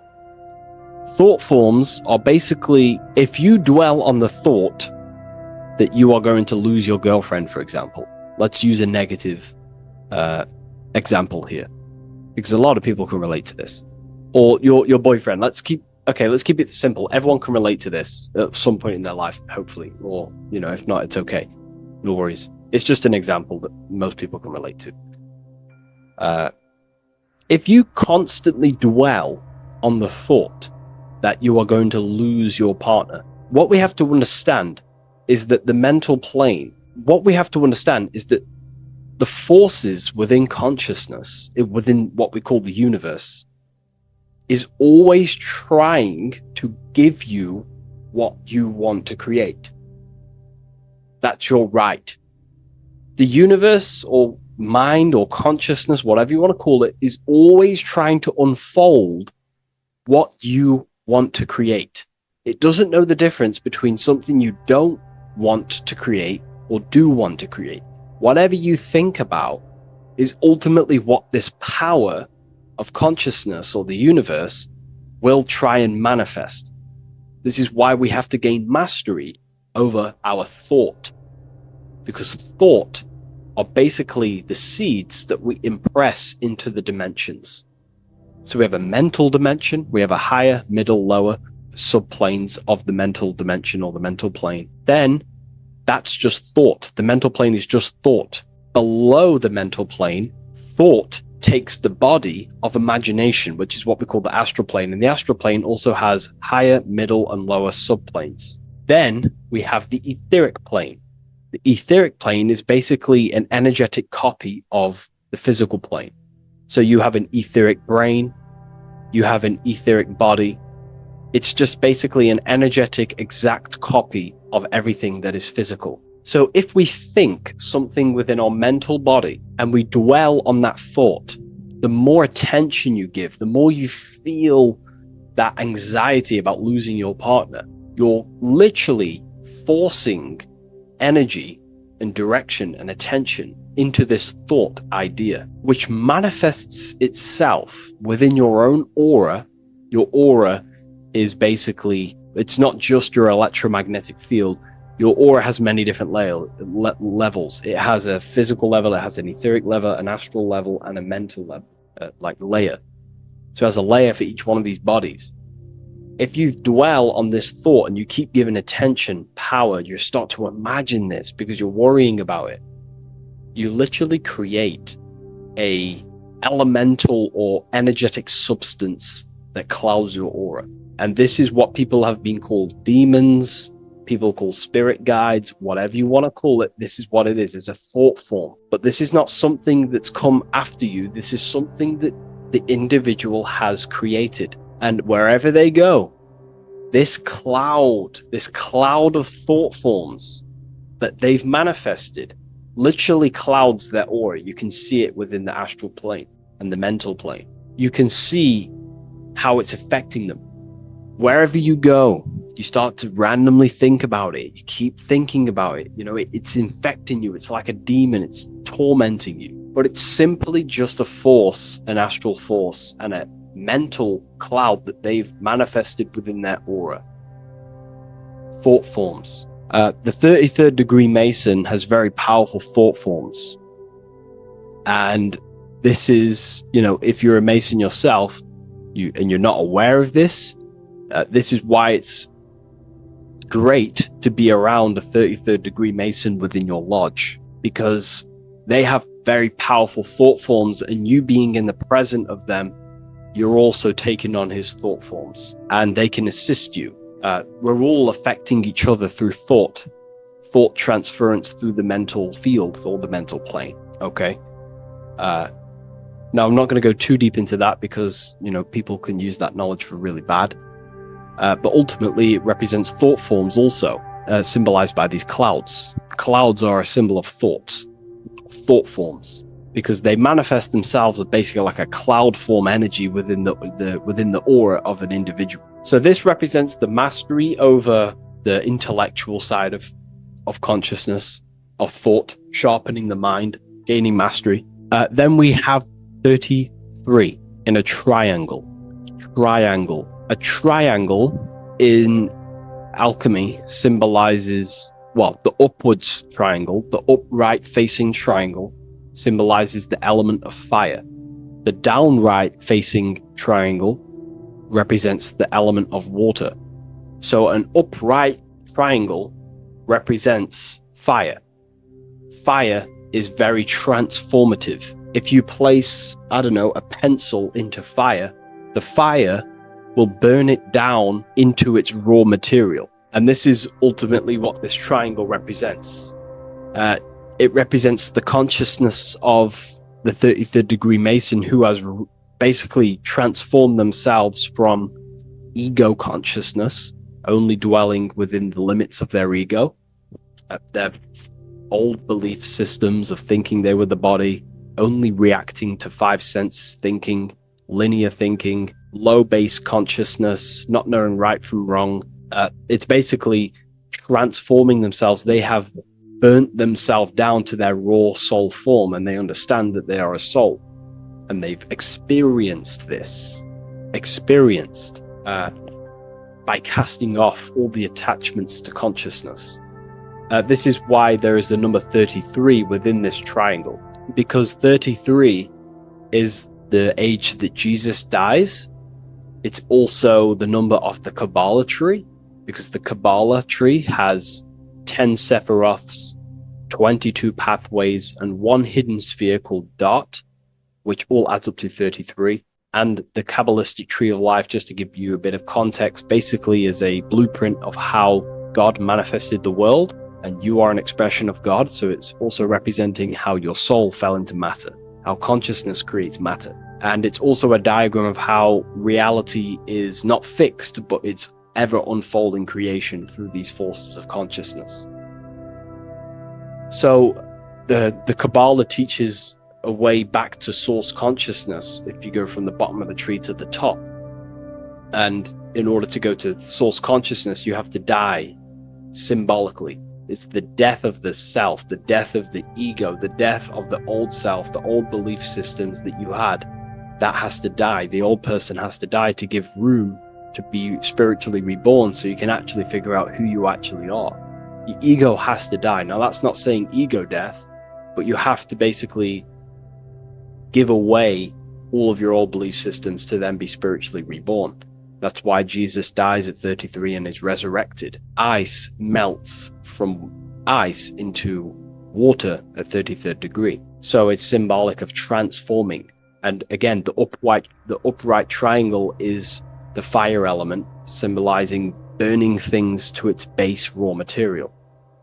33, which is again death and resurrection. So it's all about burning the old self and being spiritually reborn again. This is the teachings of Hermeticism, Christianity. It's in everything. You'll see this symbolism or this story of death and resurrection absolutely everywhere in the ancient myths, because it's all talking about the same thing. You have to symbolically die. You have to kill off the old self to be spiritually reborn, to be initiated into a mystery school. So the 33rd degree Masons basically saying, well, they have resurrected. They have resurrected the connection to their soul, because as we grow older in this life, we lose connection with our true authentic self as the ego develops as we get older. And if we don't stop developing the ego, we never actually connect with who we truly are, which is a divine, immortal, formless being who has the infinite power of creation. This is what you actually are. Okay, so it's also symbolizing the union of opposites, hence why we have a double-headed eagle here. It has opposites. Obviously, this is massive within the occult. You see this everywhere, union of opposites. Okay, so union of opposites goes from, basic teachings to the most advanced teachings that most minds are not ready for. Union of opposites is on a basic level, is union of the mind and the heart, going from mind consciousness, which is basically ego, the lower self. That's not to say the mind isn't powerful, but that is the house of the lower self. The ego. It's the house of the ego. So we have to learn how to use the mind for what its proper use. The mind's proper use is for the soul to create.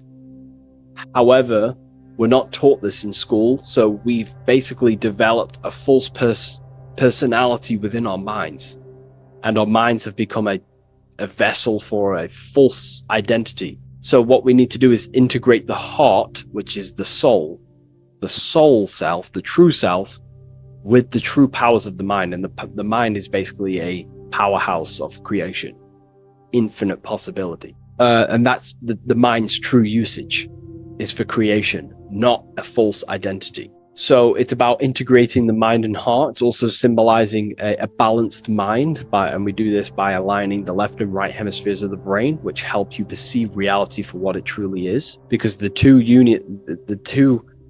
double-headed eagles, they're joined together, so it's union of opposites.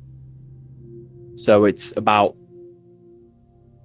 reintegrating the female and male aspects of self, such as the left and right hemispheres of the brain, the mind and the heart, all working as one system.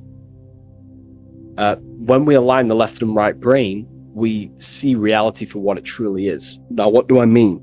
Most 90% of people, I'm not putting anyone down, if you relate with this, it's fine. We're all here to work on ourselves. I'm not putting anyone down. People with a left hemisphere dominated view on reality see things as a very logical. They see reality logically, basically. Now, what do I mean?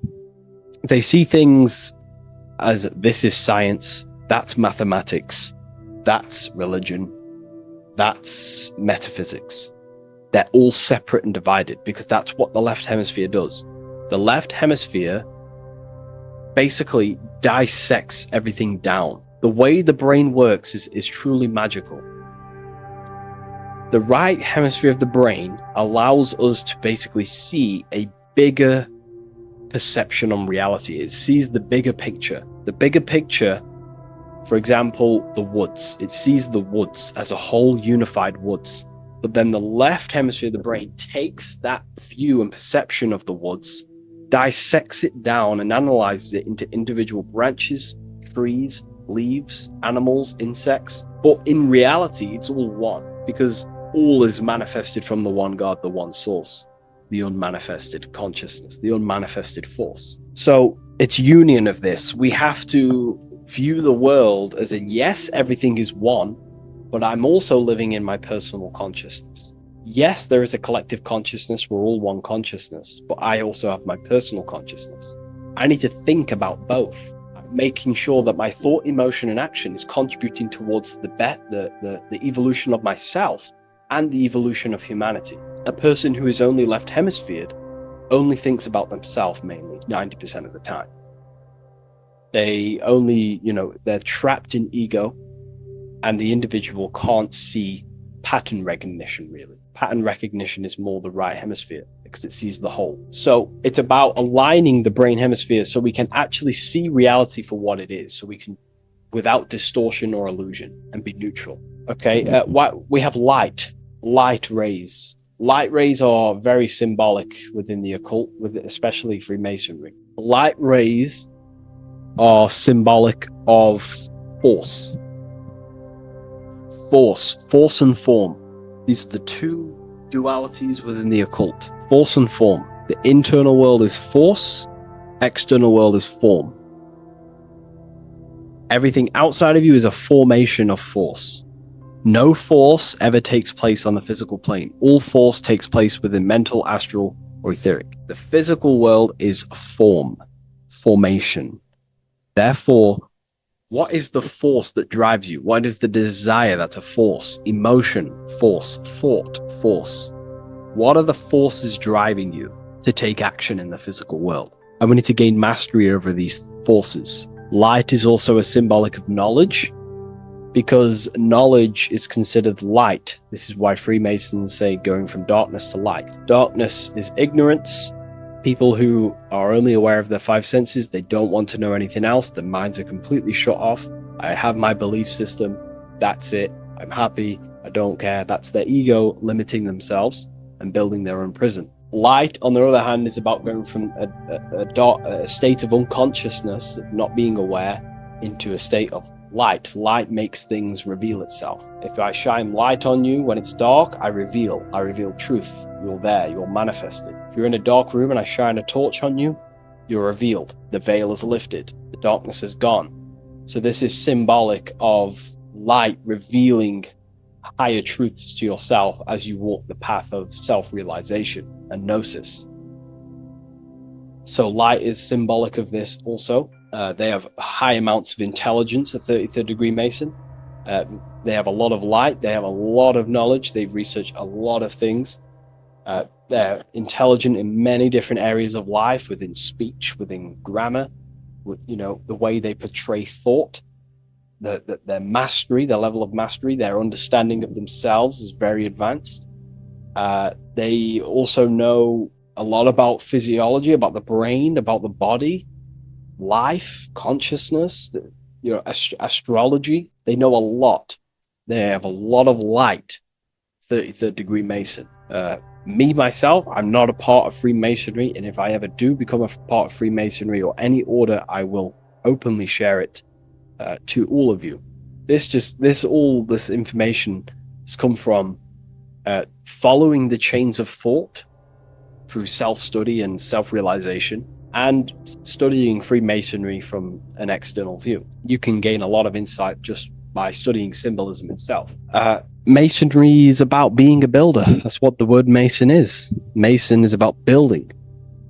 The word Mason means builder, and it's about building the self. We're all building either our prison of our soul, or we're building our freedom of our soul.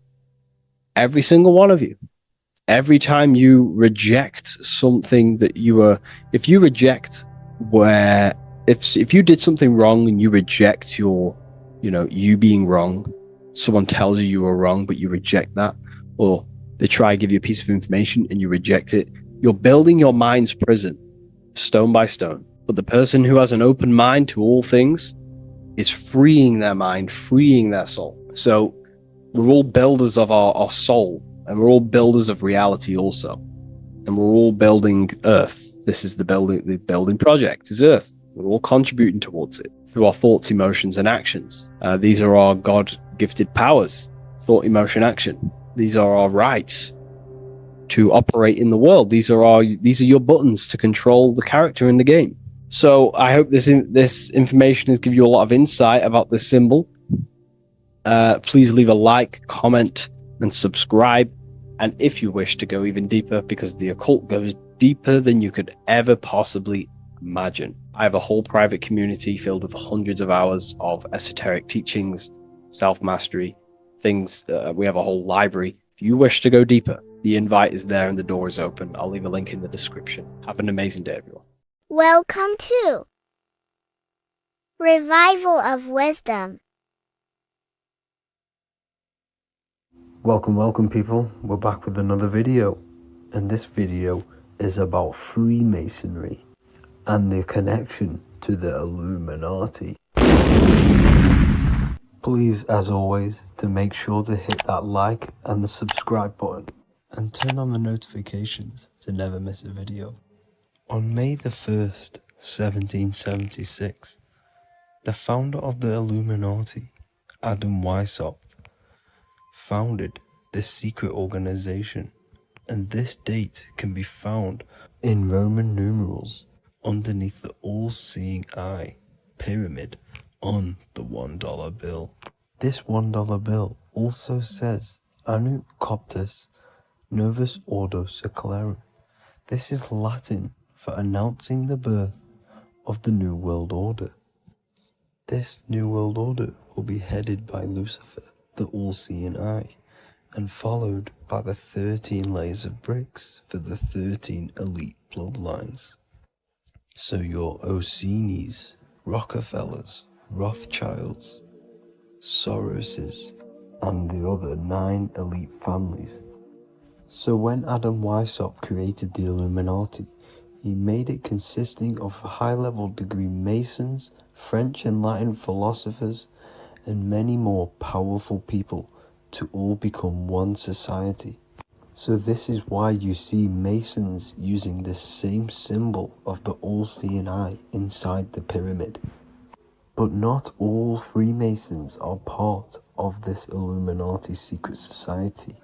As the 33rd degree Freemason Manly P. Hall said in his book The Secret Teachings of All Ages, Freemasonry is a fraternity within a fraternity, an outer organization concealing an inner brotherhood of the elect. So what he's saying here is that Freemasons have to go up the degrees of Freemasonry, and once they hit the top, they either get elected or not into these secret societies like the Illuminati, Skull and Bones, and Knights Templar. So when you see celebrities doing this one-eye symbolism, either covering one eye, doing the triangle, or doing 666 over one eye, this is showing and reflecting the symbolism of Freemasonry. They have taken the oath to never speak on anything they learn about Freemasonry. Duncan's Ritual of Freemasonry book states the oath they have to take, quote, I ... of my own free will and accord, that I will hail, ever conceal, and never reveal any of the secrets, arts, points of Master Mason's degree to any person whomsoever. All this most solemnly, sincerely promise and swear. Now, this is what happens when they break the oath, stated in this book, quote, myself severed in two, my bowels taken from thence, and burnt to ashes. So this states that Freemasonry comes first, before any law of the land. It has the right to kill you if you break your oath. This is the hand gesture they have to do every time they enter the ritual room inside the Masonic lodge. This is the cutthroat symbol, showing you and reminding you of the oath and what will happen if you break it. Now in this book, Richardson's Monitor of Freemasonry, it states, if you break your oath, binding myself under no less penalty than to have my throat cut across, my tongue torn out by the roots, and my body buried in the rough sands of the sea, if they do not decide to kill you, this book states this by pointing him out to the world as an unworthy vagabond, by opposing his interest, by dearranging his business. In other words, they have the power to frame you and destroy your reputation to the world, and destroy your business if you break this oath. So yes, they do kill to keep this truth hidden, because this truth of this reality is what keeps them in power. They have the ability to manipulate people, because people do not know what manipulates them. This is why they call themselves the government. They govern the ment, which is the mentality, because the mind is the root cause of reality. They control what you perceive to control what you manifest. By knowing the truth, you are set free, and you no longer need no controller above you. So this is why they are willing to kill and do whatever it takes to keep the truth concealed within these high-level degrees of masonry and these secret societies. However, going back to Manly P. Hall's book, it states, part of the symbols are displayed here to the initiate, but he is intentionally misled by false interpretations. So this is saying even Freemasons are intentionally misled and told lies to conceal the truth, to make sure the truth is hidden in the high degrees of masonry. So that's it for this video, guys. Thank you all for tapping in. Please leave a like and a subscribe. God bless.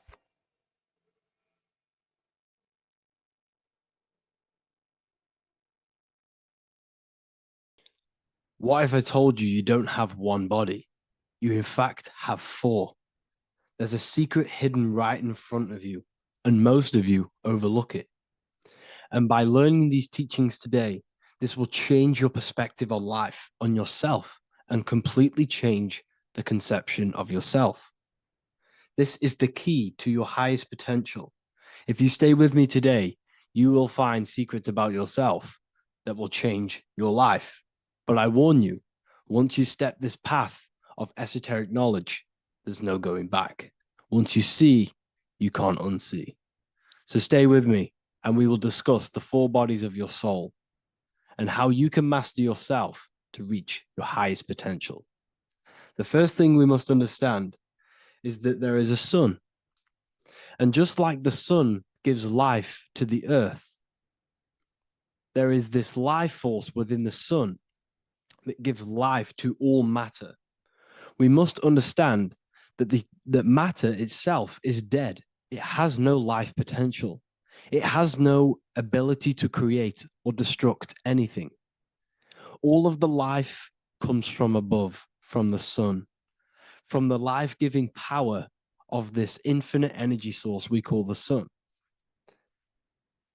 No matter what model you believe, the sun still gives power to this physical realm, giving life to all of the crops, giving life to animals, giving life and growth to all things that the rays come in contact with. This is a macrocosm process. We must understand the teachings of as above, so below. This means that the macrocosm repeats itself in a microcosm form. Now, what do I mean? Humans are made in the image and likeness of God. You are a miniature version of God, a spark of the divine consciousness made in human form, in physical form. Just like the sun gives life to all physical matter and growth to all crops on the earth, your soul is a miniature sun. And your soul is giving life to the body. Your body is a miniature earth, which also goes through the cycles of the 4 seasons of the sun. We feel different in each one of these seasons. It's because our body does not only go through these cycles externally, but these cycles happen within ourselves, within consciousness. Your soul is the sun. The sun you see in the sky is an externalization of your soul. Your soul is the life force. You are the soul, not the body. And like the sun gives power to the earth, the soul gives power to your body. So first, let's look at the etymology of the word sun. The word sun comes from it's a Latin word solis or sol, which means the sun. Sol then became soul, sun, soul. And in fact, S-O-N and S-U-N in the old etymology dictionary mean the exact same thing. They are interchangeable. So when we look at the symbol of the sun, we look at a circle and a cross, which represent the four aspects of the sun, the four seasons of the sun: summer, winter, spring, and autumn. These are the four states of the sun. Like we said, this is why we get this symbol. You have the four states of the sun, which represent the four bodies of the soul. Now, this is where we get deep. Like I said, the sun you see in the sky is a macrocosm of your soul, an externalization of your soul. Just like your sun has four seasons, the four seasons within us are the four bodies. Our soul is incarnated and split into four sections. We have a mind, we have a physical body, emotions, and spirit. These are all interchangeable and they are all linked. In ancient alchemy, we have the exact same symbolism of the four stages of alchemy. But in this case, they're symbolized as the four elements: earth, water, air, fire. In this ancient alchemical symbol, we have the pentagram, with the top one representing the soul, ether. Our soul then has the four bodies, with the human here.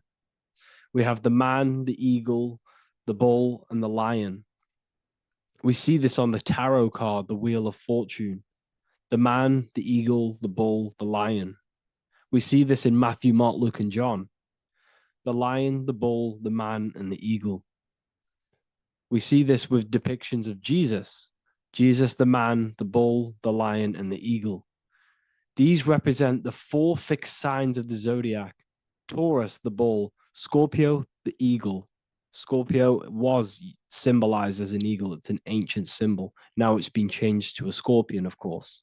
Leo, the lion; Aquarius, the man. These represent the four fixed signs, which are four different elements. Taurus is an earth sign. Scorpio, a water sign. Leo, a fire sign. Aquarius, an air sign. Taurus is the earth. As above, so below. The earth is the physical body. Leo is fire. Fire is the spirit. Scorpio is water, which is the emotions. Aquarius is the mind, which is an air symbol. Air is the mind. That's why we call people airheads. Okay? So what we're actually looking at here are the four aspects of our soul. We have the sun in the middle and the four bodies of the soul. This is what Jesus is symbolizing. Jesus represents you. God made flesh with the four aspects of the soul. The four gospels are all depicting Jesus in four different ways according to the different body of consciousness. The Wheel of Fortune are representing the four bodies of the soul. This represents the four bodies. Now, how are they four bodies? They are four dimensions of consciousness. The mind is not made of the same substance of the emotion. The emotion is not made of the same substance of the physical body. The spirit is not made of the same substance as the physical body also. They exist in four dimensions of consciousness. They are four bodies of our soul. And the most important teaching here is what I'm actually getting to, is the powerful one. This is what gives you power. Most of us live in chaos. Our mind is thinking of doing something. Our emotions are feeling something else. Our body is lusting and wanting to do something else. And our spirit's energy is completely off. Most people live in unbalance. None of these four bodies are working together. This is why we produce chaos in our lives. When these bodies are in balance, are not working together. So in alchemy, they symbolize the four elements, which are the four bodies of consciousness. These are the furnaces with the fire. They represent transmutation of each body. We have to sync these bodies. We have to sync the mind with our emotions, and our emotions with our actions, the physical body, and with our spirit. These four key bodies need to be in line in order for us to create consciously in our life. Because each one of us is a creator, a miniature version of God, creating our own earth, creating our own material reality. And in order for us to create consciously and with effect and power, we must have these bodies unified so that we can create consciously and not create chaos. So this is very, very important. And this is a secret teaching found in all ancient societies. But this is what the hidden symbolism of astrology actually is. The sun is our soul, and the 12 zodiacs are 12 aspects of our soul. And we have the 4 aspects of the 4 main bodies. This is what we're looking at. We're not looking at the sky. We're actually looking at aspects of ourselves, aspects of our soul that we must master and transmute in order to become our highest potential. So I hope this makes sense. And it may take a while for you to fully understand this, but the key knowledge in order for you to understand any of these teachings that I've gone through today is the major teaching of as above, so below. What is above is below. What is within is without. Your inner reality projects the outer reality. What is inside of you is outside of you in some form or way.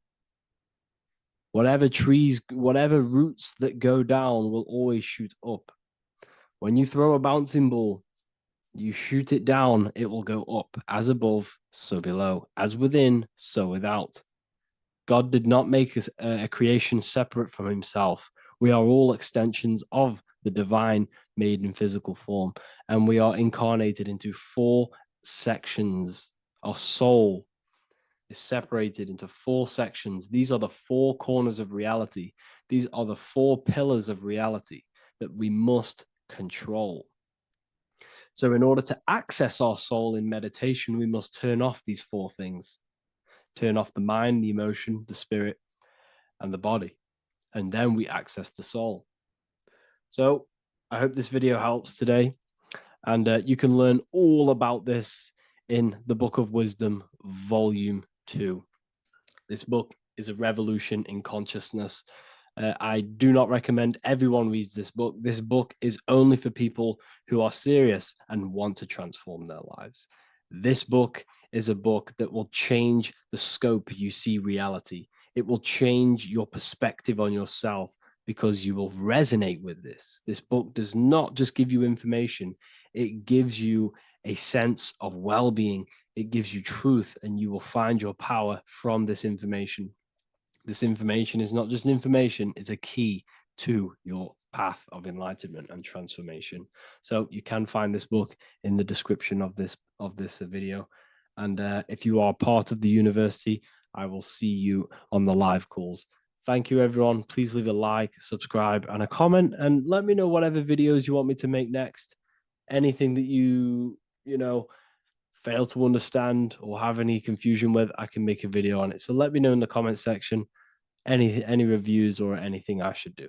Thank you all, people. Have a great day. Before you call the Baphomet evil, make sure that you watch this video until the end so you gain a full understanding on what the Baphomet truly is. No, I am not a Satanist. I am simply an esoteric and occult researcher. I've been looking into symbolism for a very long time, and I can reassure you that this symbol does not represent the devil, does not represent any negative figure. It's a very deep occult esoteric symbol. What we first need to understand about the Baphomet, it is indeed a symbol. Every symbol we see around us is neutral. The pentagram, the Baphomet is neutral. It depends how you use it, whether it is used in a good or bad way. Everything is neutral. It's your mind's perception that gives it a positive or a negative charge. First of all, let's break down the Baphomet symbol. Let's look very closely at the Baphomet. We have clearly the 4 physical elements corresponding to the Baphomet. Here we clearly have the fire element. The wings represents the air, the flapping in the air. The fish scales, which is the water, and this dome figure representing the earth. The soul is incarnated into 4 bodies. We have a mental body of consciousness, intellect. We have an emotional body of consciousness, which is all to do with intuition and energy. We have a spiritual body of consciousness, our astral body, and a physical body of consciousness for the physical earth. Earth corresponds with your body. Air corresponds with your mind, fire corresponds with your spirit, water corresponds with your emotions. So the Baphomet is showing you the 4 elements of the soul, the 4 bodies of the soul that we are incarnated in. Now, let's look at this moon figure. We have the moon. The moon represents the internal world. It represents what we cannot see. The sun represents our conscious mind, what we can see, what we're aware of, the physical world.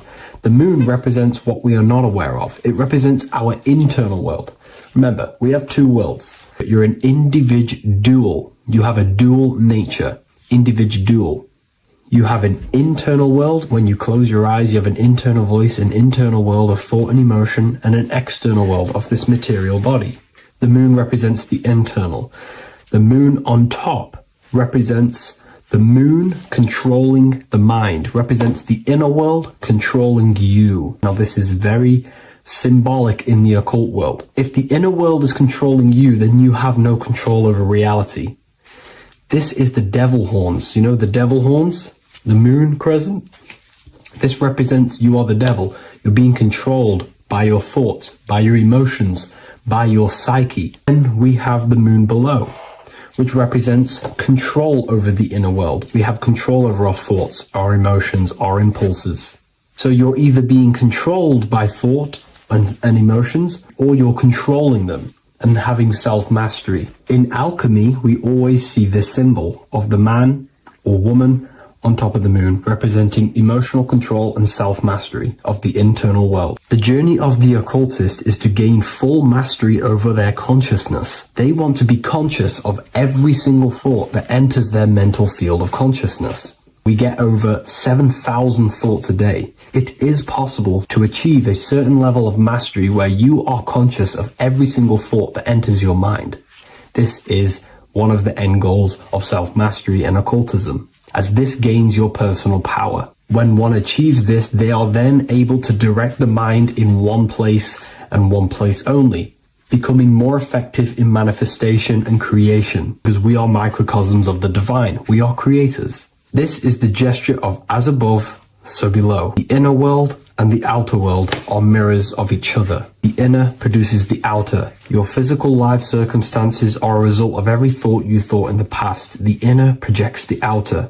If you want to produce a change in the outside world, you got to produce change in the inner world of consciousness first. As above, so below. As within, so without. This corresponds with absolutely everything in the universe. Now we have the goat head, which represents the animal self. This represents the lower carnal mind. Lower carnal mind, which is earthbound, because a goat is on the ground. It's not a bird, it's on the ground. It represents the lower self, the beastie nature, the one that tells us to hate, to steal, to eat all the time, to consume. It's the beast within us, the beastie side of our consciousness. It has a human body resembling this, the human in the beastie nature, or we have the spiritual nature, the higher self. In essence, this symbol of the Baphomet represents the higher and the lower self of human consciousness. It represents the higher and the lower. To conclude all of this, the Baphomet is a symbol that represents the 2 paths that one can take.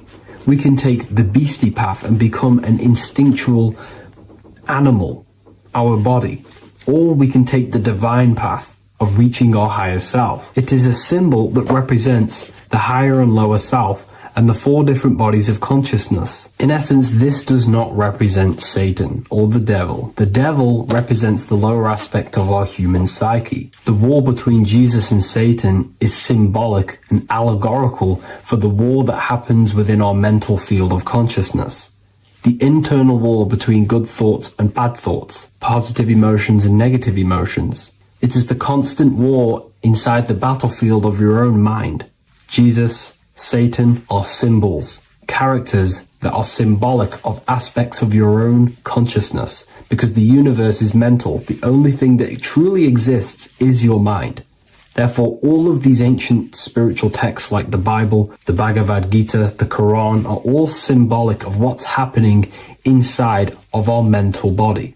It is the inner chaos that can destroy our life, or when we create structure and restructure our inner world, we can live a peaceful life. If you are struggling from the internal world and you want to gain mastery of yourself while learning the occult secrets, join Ethereal University, a community of like-minded individuals who are all striving for the best versions of themselves. We host live calls and we have an abundance of lectures that you can watch. Or check out the Book of Wisdom. This is volume 2. I'll leave all the links in the description. Have an amazing day. Hello and welcome to another video and another lecture from Ethereal University.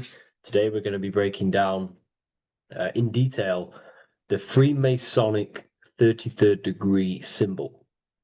Now, of course, this is a complex symbol and it's composed of many symbols put together to create a greater meaning.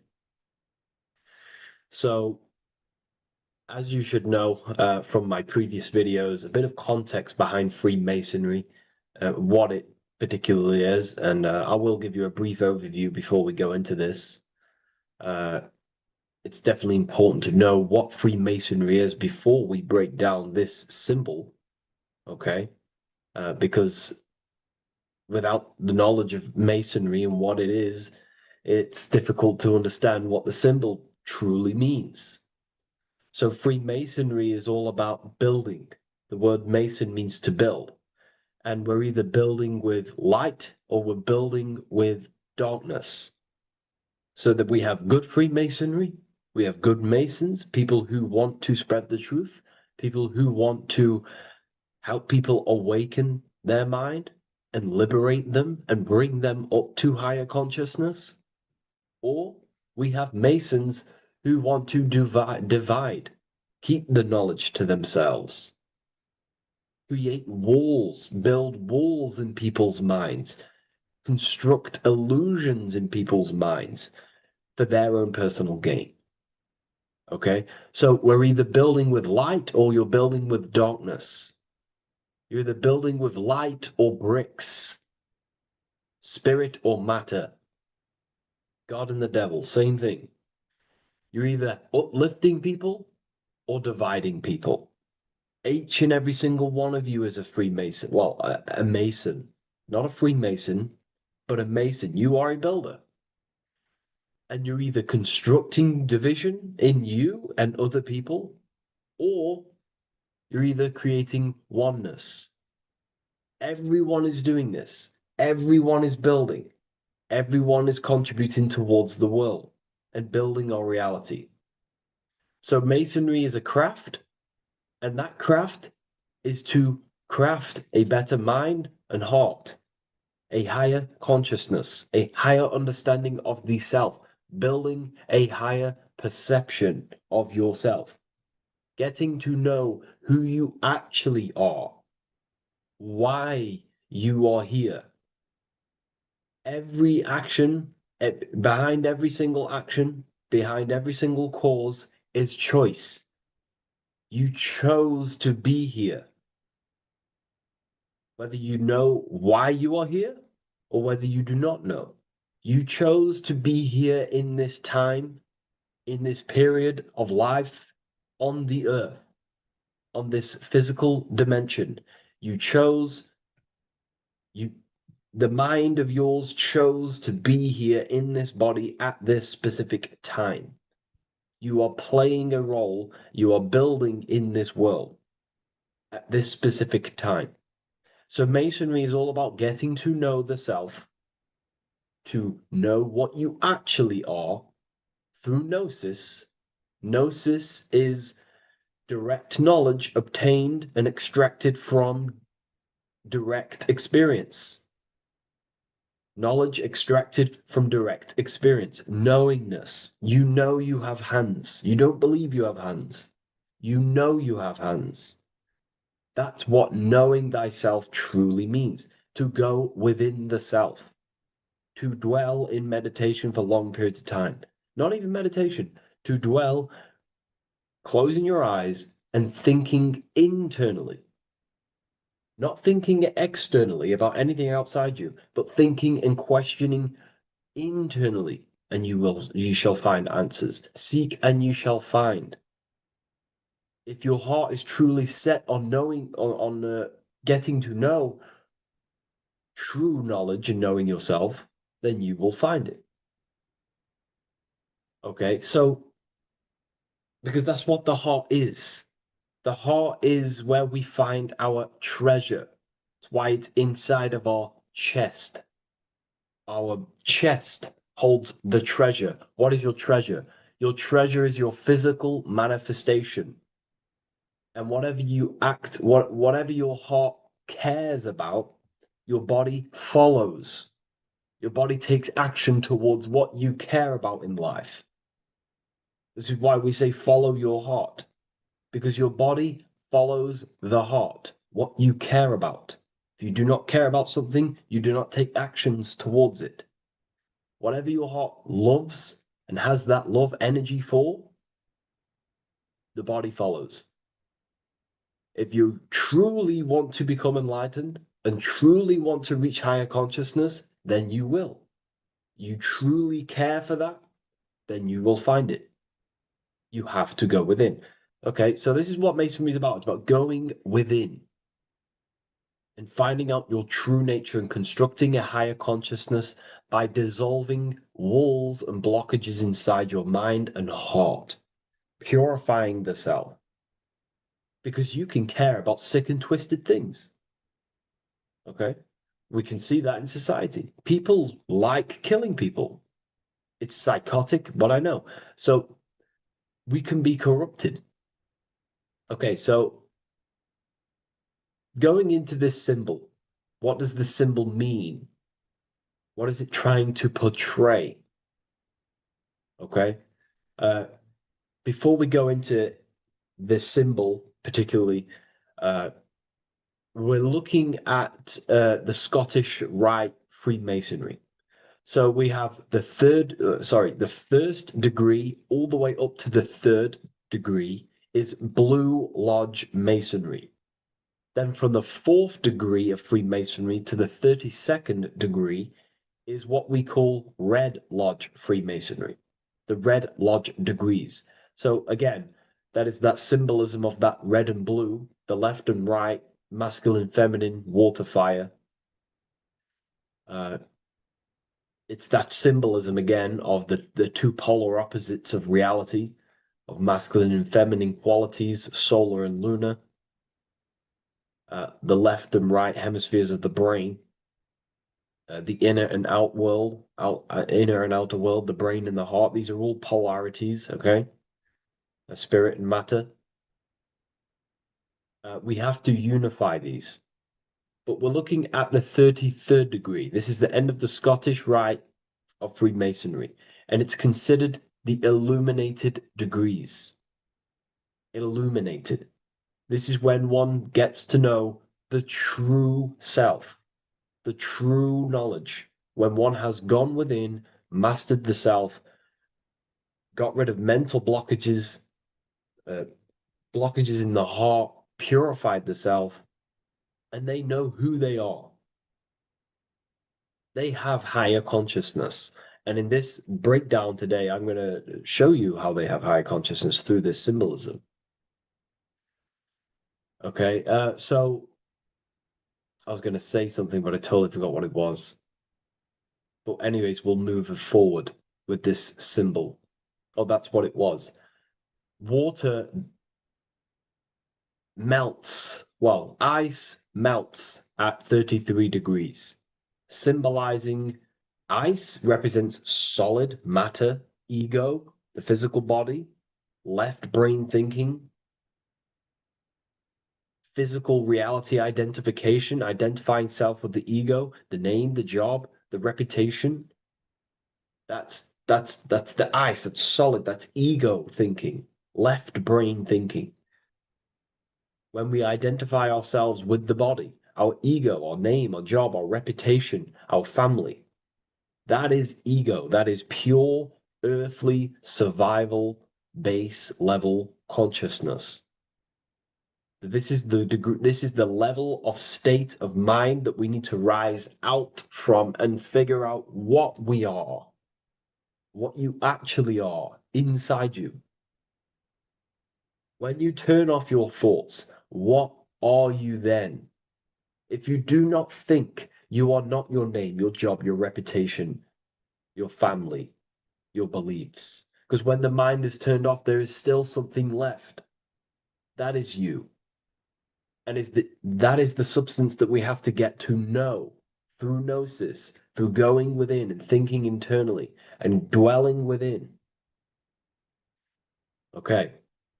So Freemasonry is all about learning about the psyche, the true nature of consciousness, how it functions, the mechanics of consciousness, how we can integrate universal law with consciousness. We're going to be going into that. Natural law, how we can become one with God's law. We can become one with the universe and integrate universal consciousness into yourself. Okay, so the first thing I'm going to say about this symbol, straight away, the first thing you probably notice about the symbol is the eagle. The eagle is a bird. Okay, what do birds do? They are high in the air. They are above the earth, which represents rising, rising consciousness, rising the mind out of the lower mind, earth-based survival, impulsive, reactive, egotistical mind. And we're pulling us up, we're rising from that. The earth represents that lower base survival consciousness, ego-driven thoughts. And we're rising up. The bird is free. It's free from the earth. Okay? It's free. It's elevated. It looks down upon the earth. So the eagle is a bird which represents higher view of self, a higher understanding of the self. It's elevated. We have a higher view of myself when I reach the 33rd degree. That is what it's showing you. That is what it's symbolizing. Okay? It's above the earth. It is free. It looks down. When you have higher consciousness, you become enlightened. It's impossible not to look down. You do look down on people, but not in a bad way. Not in a bad way. That sounds bad. I understand if that sounds bad, but that's not a bad way. I don't mean that in a bad way or a bad-hearted way. I mean that as when you have higher consciousness, you can see people who are living and dwelling in zombie mode, low-level earth-based consciousness. They think they're the body, they think they're their name, their job, their reputation, their family. So it represents looking down because I have higher awareness of myself. I know what I truly am. The water is flowing at the 33rd degree. The water melts at the 33rd degree, representing the flowing of consciousness, the flowing of the mind, flowing of light energy entering the body. Because when we reach higher consciousness, when you raise your consciousness, which is just an easier way of saying mastering thoughts, mastering yourself. We no longer give attention to negative thoughts because we understand what thoughts are. and why would you let your own mind take away your own power? So again, Freemasonry is about gaining personal power, not in a bad way. Well, it can be used for bad. Gaining mental power, a strong mind. Most people have very, very, very weak minds in this world. Very weak minds. This world is a mental world. We have to gain strength in the mind. It's a mental universe. The stronger the mind, the better your reality. The less affected you are by external things. Nothing external should ever bother you. Okay?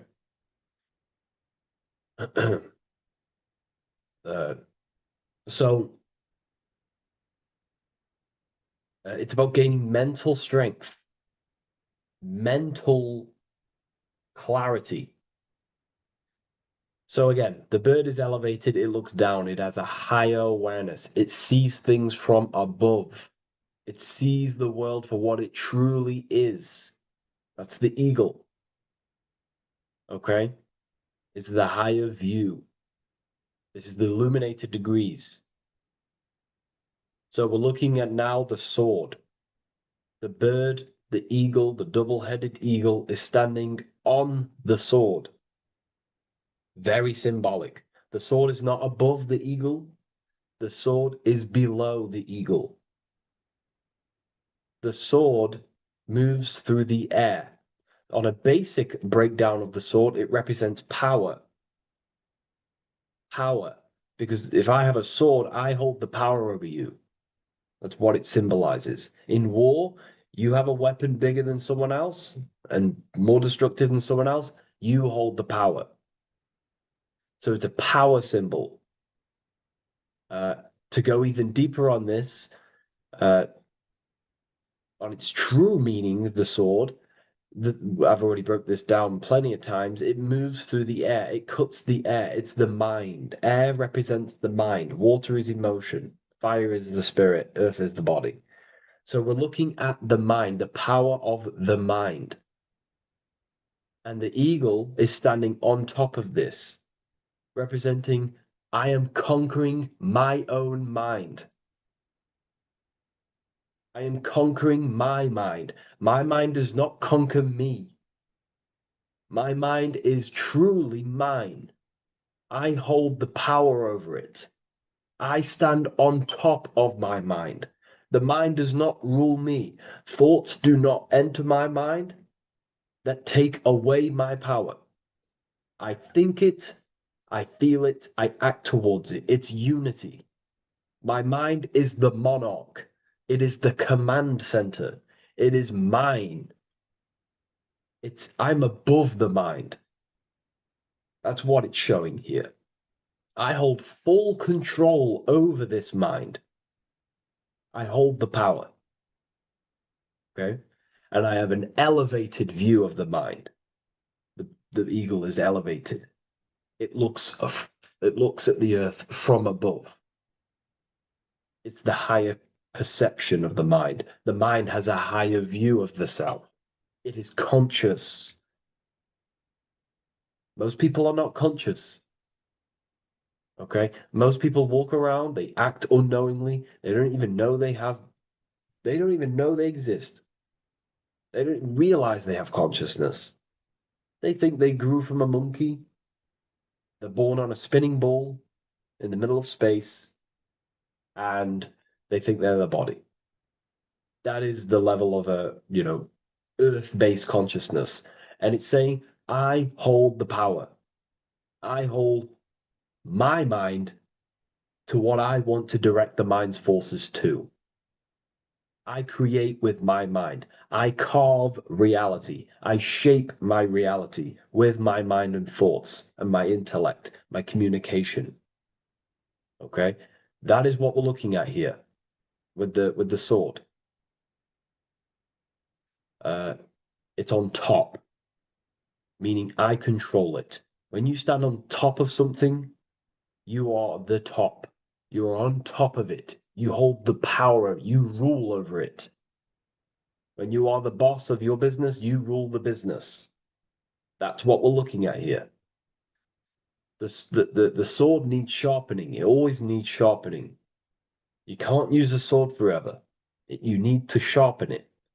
The mind will not stay powerful and strong and and aligned with what you actually want unless you continuously refine the sword. The mind needs to be refined or reminded.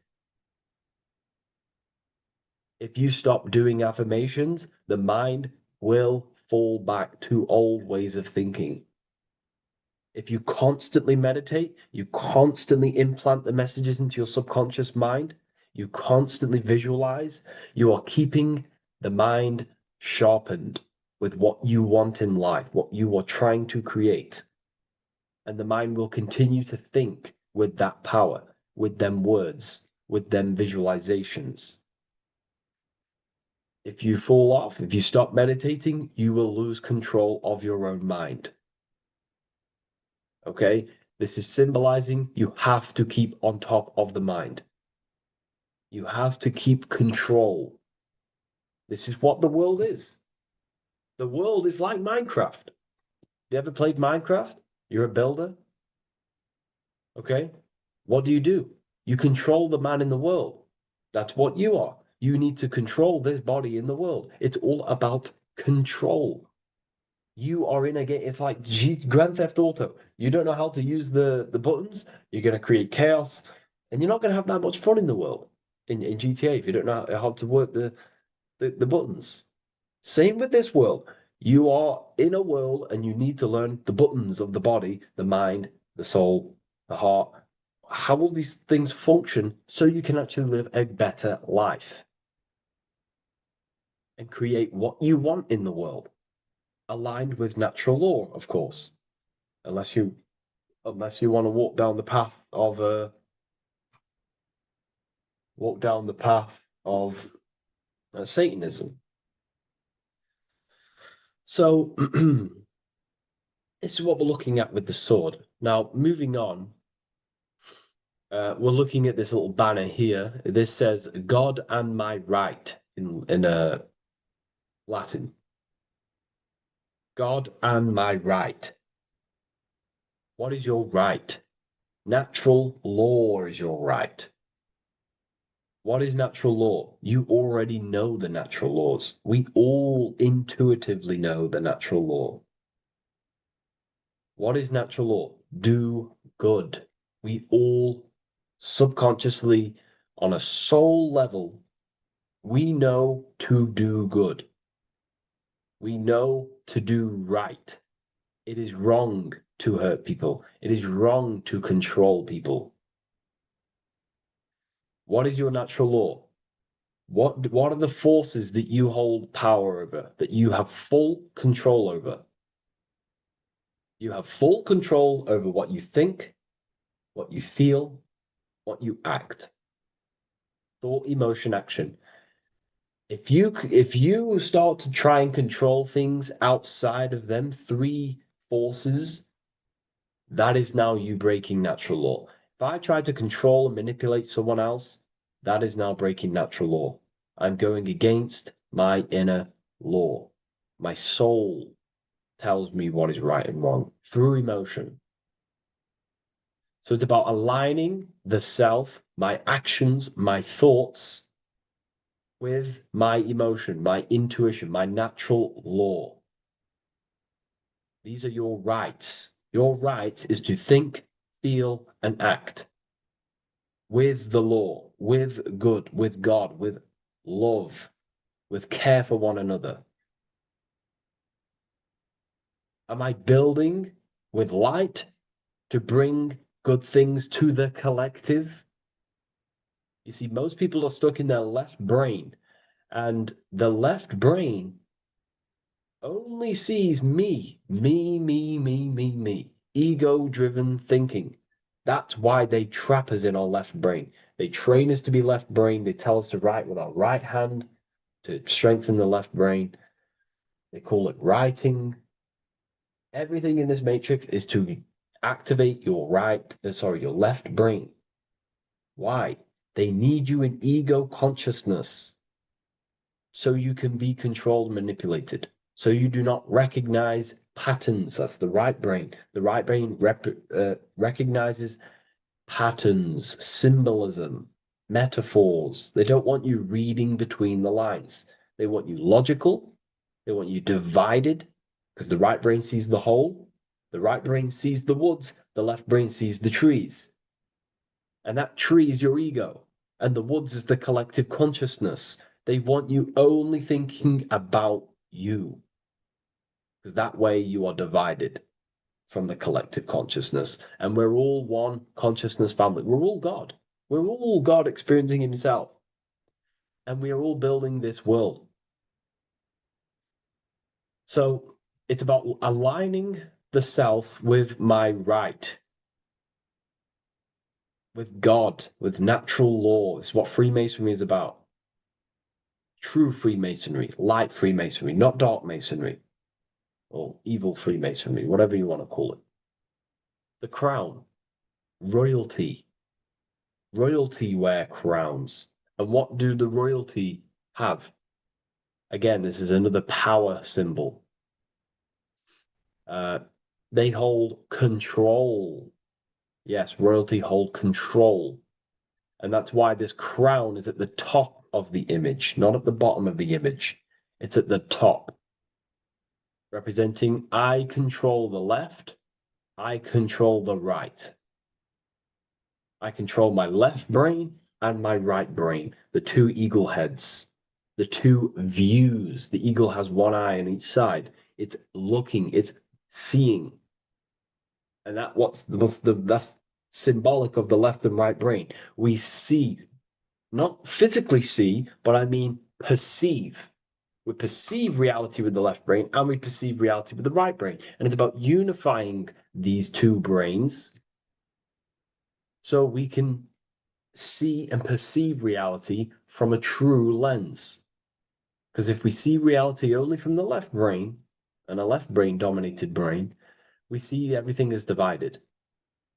But if we see everything from a right brain perspective, we see everything as whole. When everything is in the middle, you need to see reality from the middle. Yes, I have my own personal consciousness, and yes, there is a collective consciousness. So I need to balance between that. I need to see reality between the line, between the left and right brain, and align this worldview, and align my thoughts, align my actions with this. Because if you're left-brained dominated, you're only going to take action on ego. You're only going to take action on me. You're only going to think about me, me, me.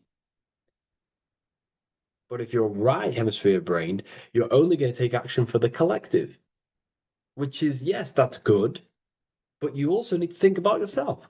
Why did you come here? Your life has a meaning as well. It's not just about the collective, it's about you as well. But we need to balance this. You see? This is what we're looking at.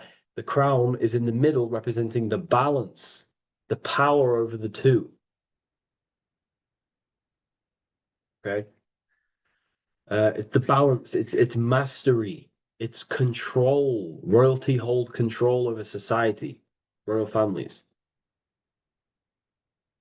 So it's about controlling the self. It's control over the eagle, control over the sword, over the mind.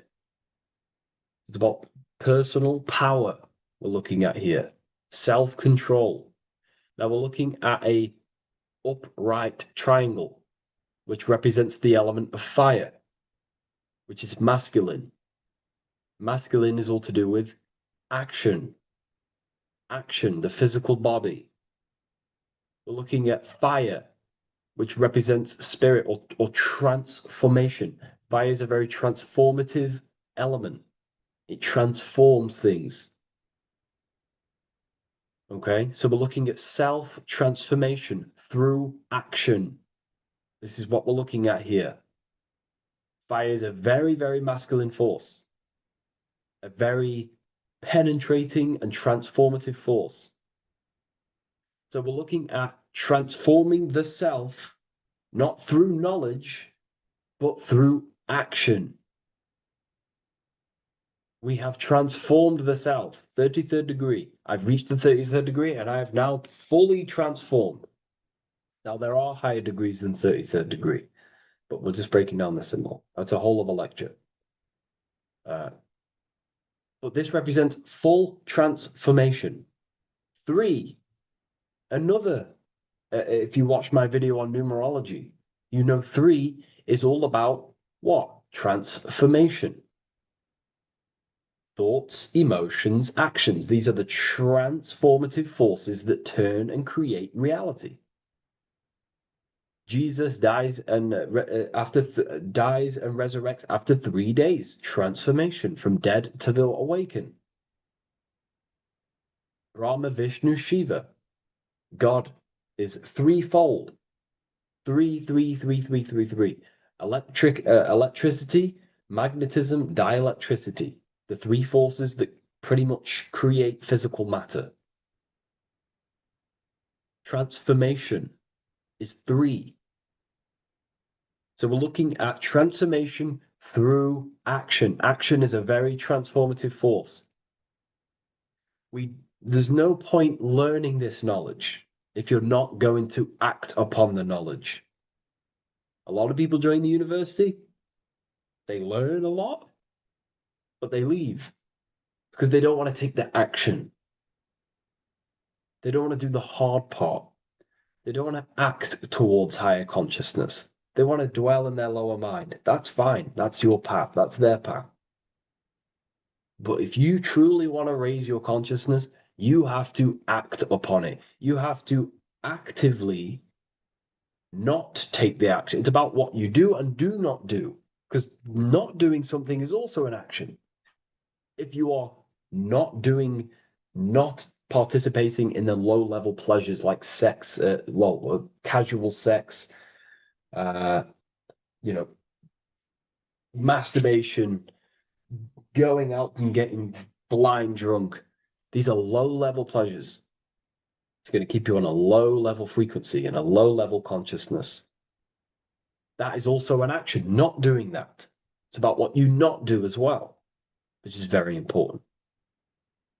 You have to act upon it to reach this degree. You will not reach this degree if you have not taken a lot of action towards reaching higher consciousness, reaching self-mastery over the mind, controlling the mind. This is what, again, it's about taking action on actually controlling the mind, controlling the self, gaining your power. Okay? Okay. This is another fascinating part about the eagle head and wings. It also represents the past, present, and future. The crown is, again, symbolic of the crown chakra. This is all to do with knowledge. So we're looking at knowledge of the past, the eagle on the left looking behind, and the eagle on the right looking forward. So we're looking at the crown, knowledge of the past and the future. Looking at your past is very powerful. What has led you to this very point in your life? What actions have taken you to this point? And not only you, remember, there is a collective. Remember, you always have to keep that in mind. Every action you take, you have to always align it with the collective consciousness. It's not just you in the world. We have a collective. So how did you and how did the collective get to this point in life, in this present? How did we get here? How did we get into this mess? Humanity is in a mess. A straight up chaotic mess. And if you think everything is perfect and everything's divine and everything's just, there's some people out there in the spiritual community saying, everything's divine, everything's meant for this purpose. No, there are people actively manipulating and using mind control methods to control this reality. How have we got into this mess? So we have to look into the past to analyze patterns so we can take action now in the present to change the future of the collective and your personal life. That's what we're looking at here. So the eagle looking left is looking in the past, representing analyzing the past, analyzing the actions in my life and the collective life. The actions that led to this mess now, to this state now. And what can I do now with my knowledge to change the future to a better future, aligned with, again, natural law, aligned with goodness, aligned with God, aligned with care and love for one another and the self. So it's all about knowledge of the past and knowledge of the future. And what I can do now to take action, the triangle pointing at the middle, which is the present, what can I do now to change the future? To create a better future, to transform the world. 33, transformation. To transform the future. Okay, this is what we're looking at here with the two double-headed eagles as well. Again, this is more art. This is a lot more complex symbolism here. But again, we have the Earth hemisphere here. And what? The eagle above. It is raised above the earth, above material pleasures, above the material thinking self, above the ego. Not to say get rid of the ego. We need the ego, but balancing, control, power over the ego, power over the two hemispheres of the brain, power over my past and my future, power over time. What am I using my time towards? Time is your spiritual currency. Okay? It's elevated. It sees things from a higher perspective. It is higher consciousness. We're also looking at the astral body. Birds on a deeper level represent the astral body. So symbols have layers of meaning. The deeper you get into the occult, so when you join the first degree, you get, a good interpretation, and the higher degree you go, the more deeper the symbol reveals, as the more deeper you know yourself. So we're looking also at the astral body, the light. What is the light? Light is a massive symbol in Freemasonry. It's knowledge, gnosis. When you're very intelligent, you call someone, they're a bright child. They have enlightenment, light in the mind.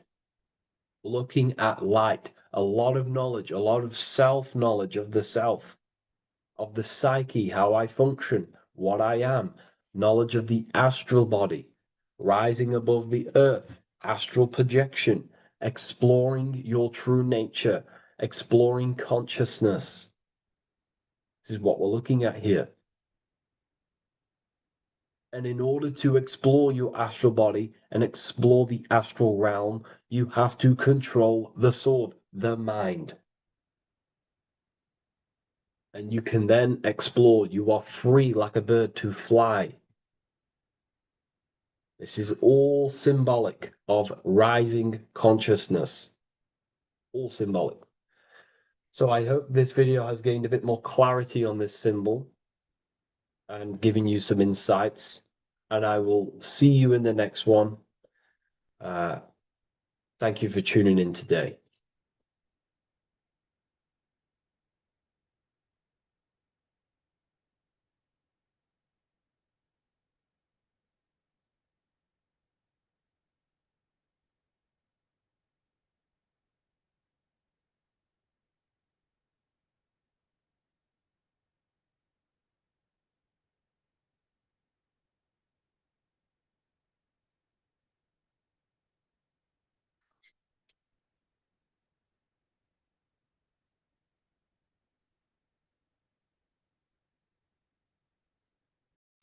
Hello, everyone, and welcome to another lecture inside Ethereal University. In this lecture, you will learn about the death process and how to prepare for it, and why that preparation is so important. So let's get straight into this. You must understand, as a spiritual creature that you are, you have a visible nature and an invisible nature. You never truly die. You are an eternal soul experiencing a temporary physical world. The inner world of thought and emotion is eternal, while the outer world of matter is mortal. Everything that is seen is mortal, everything that is unseen by the eyes is immortal. When you die, your external physical world will be stripped away, leaving only your pure consciousness in its raw form, drifting within the astral plane. So here you see your physical external body and your internal world. And your internal world is your state of consciousness. It's your state of consciousness. Your thought and emotion is one overall state. Okay? So you must understand these planes. You have the physical body, the etheric double, an astral body, a mental body, and the Buddhic body. When you die, you leave the physical plane. Then you will more than likely leave the etheric plane, because the ether acts as like a portal. Everything comes out of the ether and returns back to the ether. I can break that down in another video in electromagnetism.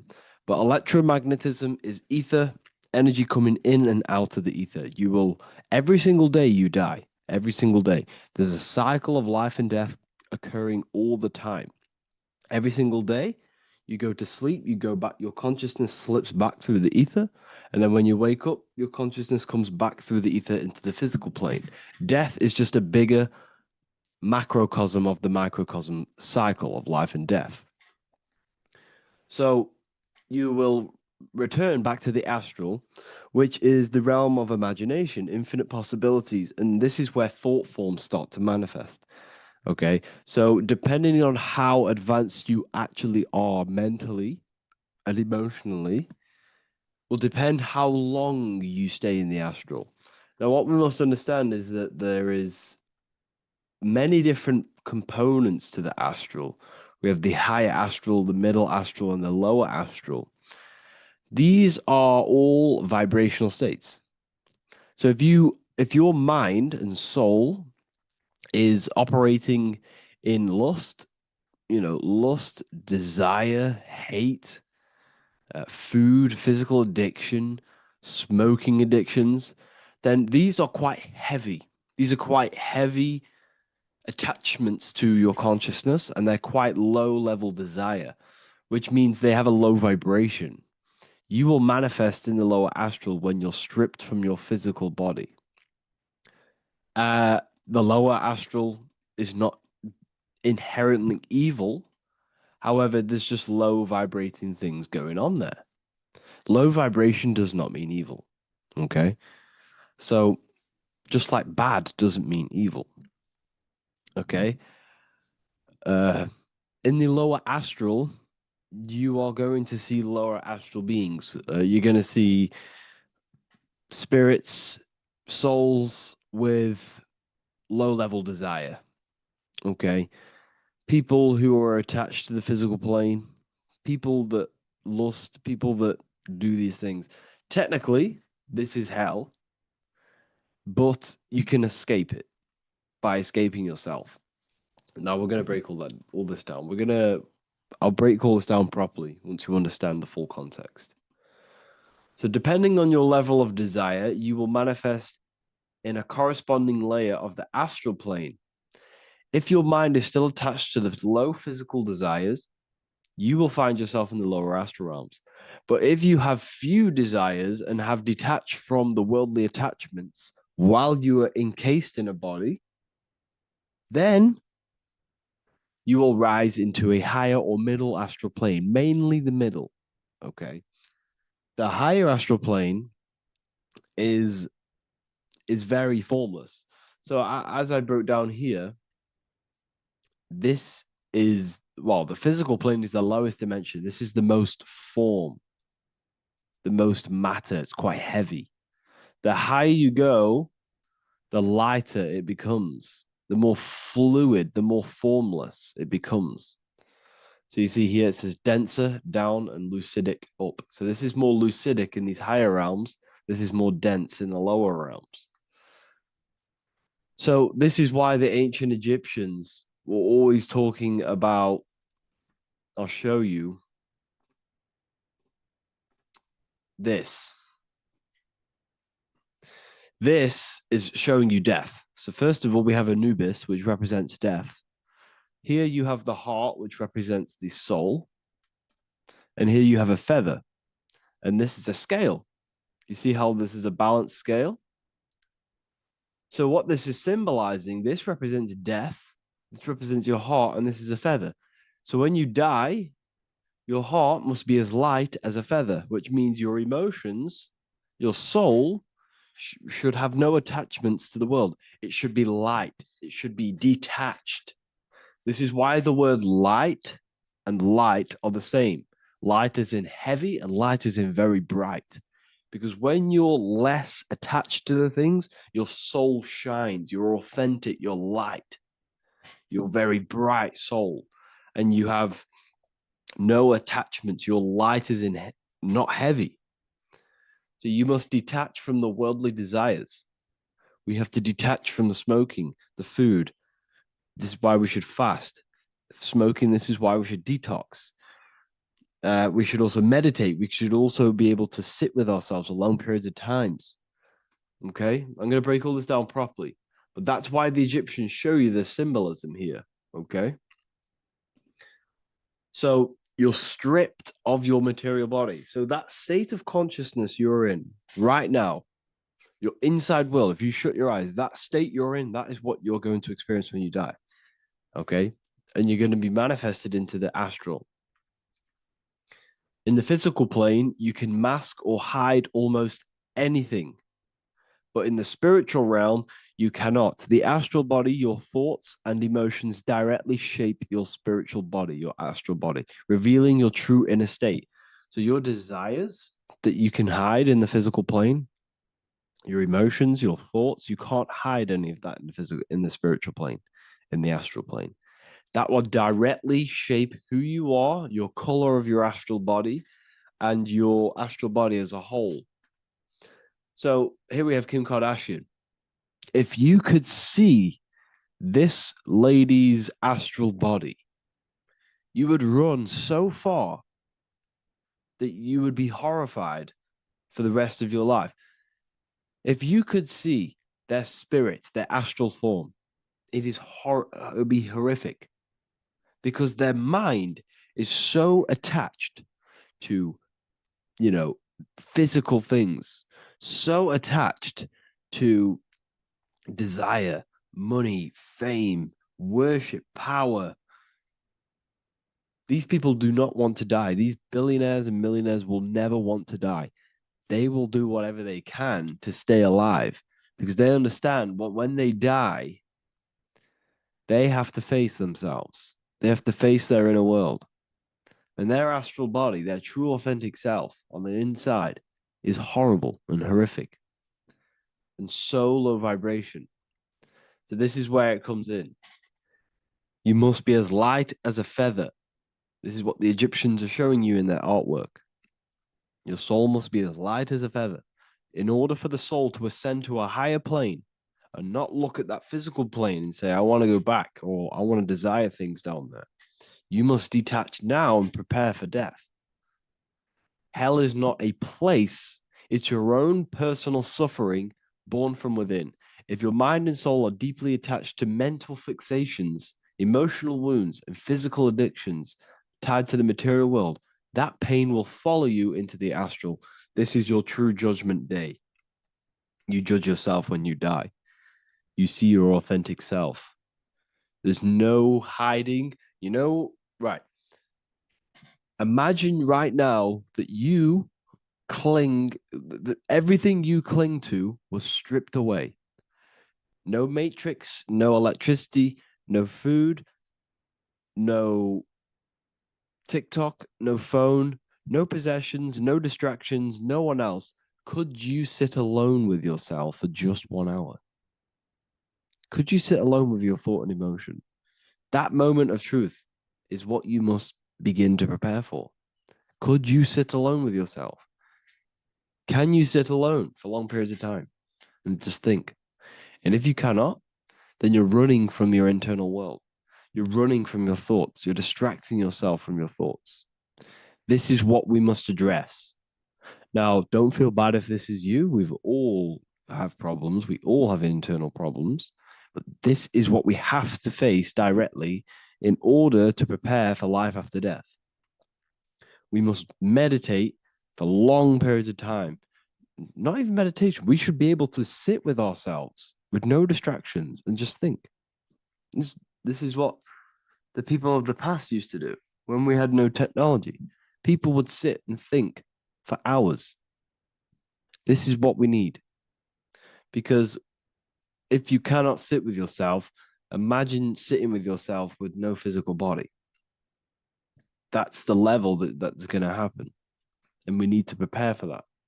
The soul and mind must become as light, as weightless, as radiant as a feather to ascend to a higher plane and move beyond the physical life. To rise, they must release heaviness, attachments, burdens, fears, and desires. The lighter and brighter your inner being becomes, the more freely it can rise into a higher state of existence. Ascension is not about going somewhere, it's about becoming something pure, clear, and luminous. Okay, this is very important. Very, very important. We must detach from the worldly things. So enough of that. How do we do it? How do we attach? How do we prepare? Number one, you must detach from the material things. Start loosening your grip on things, possessions, titles, even identities. They are temporary. Appreciate them, but don't let them define you. Let nothing outside of you define you. Nothing. Your name is not you. Your job is not you. Your reputation is not you. Your bad past is not you. Your good past is not you. Your business is not you. Everything outside of you is not you. Now, what I'm saying is, I'm not saying go full right-hand path and never care about anything physical, never care about your family, don't love your family. I'm not saying that. What I am saying, love these things, love these outside things, but do not become attached and do not let them define you. You must be okay with losing anything that is outside of you. You must be okay with that, because you must understand the physical plane it's promised that everything is temporary. Everything is temporary in this plane. So don't ever think it's going to be there forever, because it's not. And you must remind yourself, not remind yourself, but I think about this sometimes when I start becoming a bit attached to work and stressed. I just remind myself that I'm going to, this is temporary. I'm going to leave this world one day and I'm not going to care. So you must have the balance. Okay. The balance is key. You can go down that right hand path and just fully cut off from the world like a monk and shave off your hair, disconnect from the physical world. You can do that. That's not wrong. There's different paths in life. You have the left hand path, purely physical. You have the middle path, which is balance between the physical and spiritual. Then you have the right hand path, which is monk mode, where you fully disconnect from the world. They shave their hair off to disconnect from the physicality. They meditate for long periods of time. This is what they're doing. They're preparing for death. Monks prepare for death. They understand this. They understand that you don't die. Your inner world is the true world. The inner world is the only world that exists.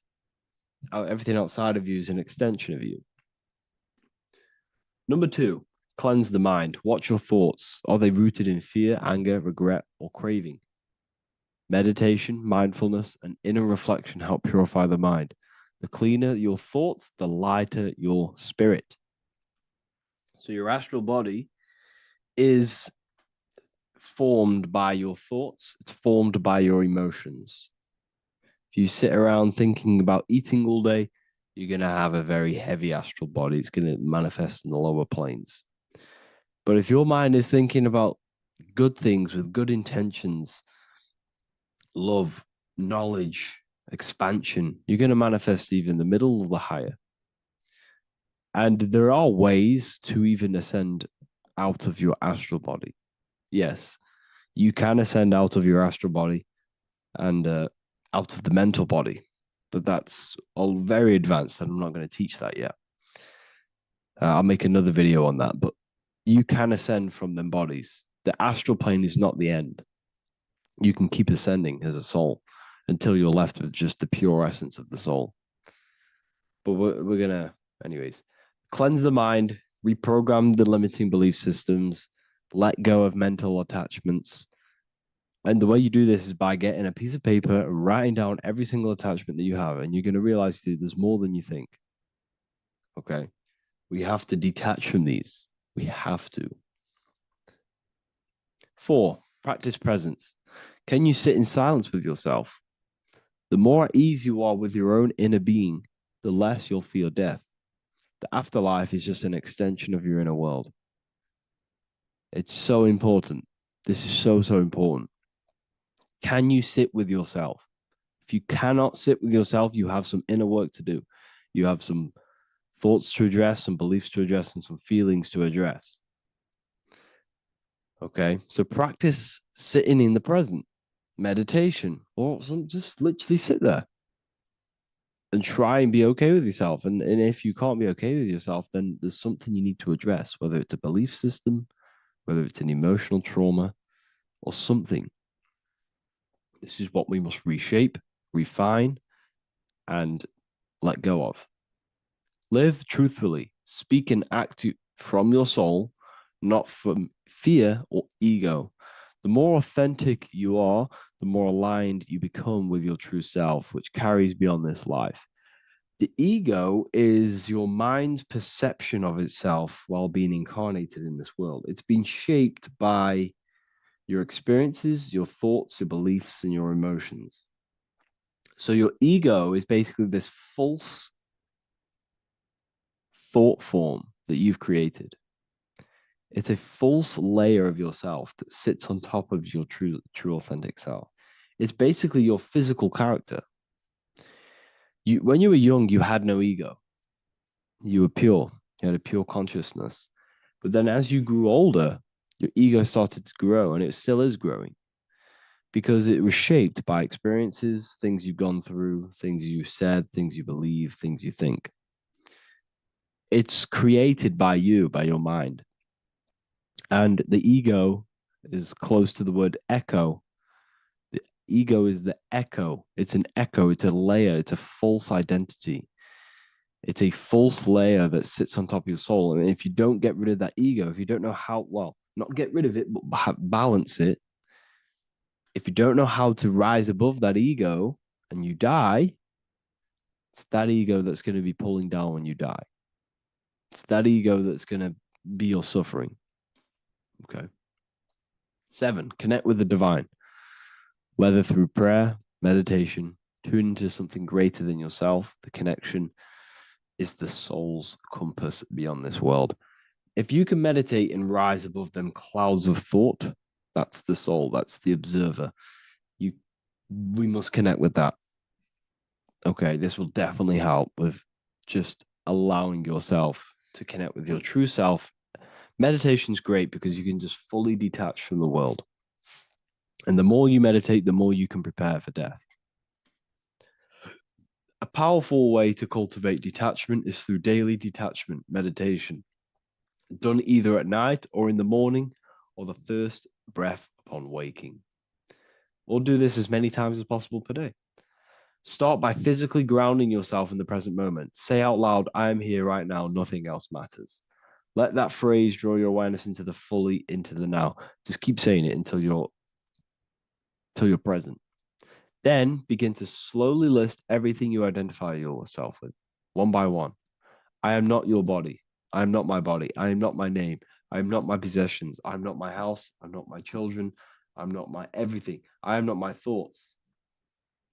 Release each layer gently imagine if you want to, if you have a good imagination, imagine placing these things into a big box, placing your body, placing your name, placing your possessions, placing your house, your car, your thoughts, your beliefs into a box, and then shut that box. If you have a good imagination, do that. That can help.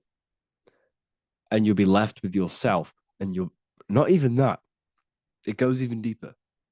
Eventually, you'll reach the mind itself, detach from the language that the mind is even using.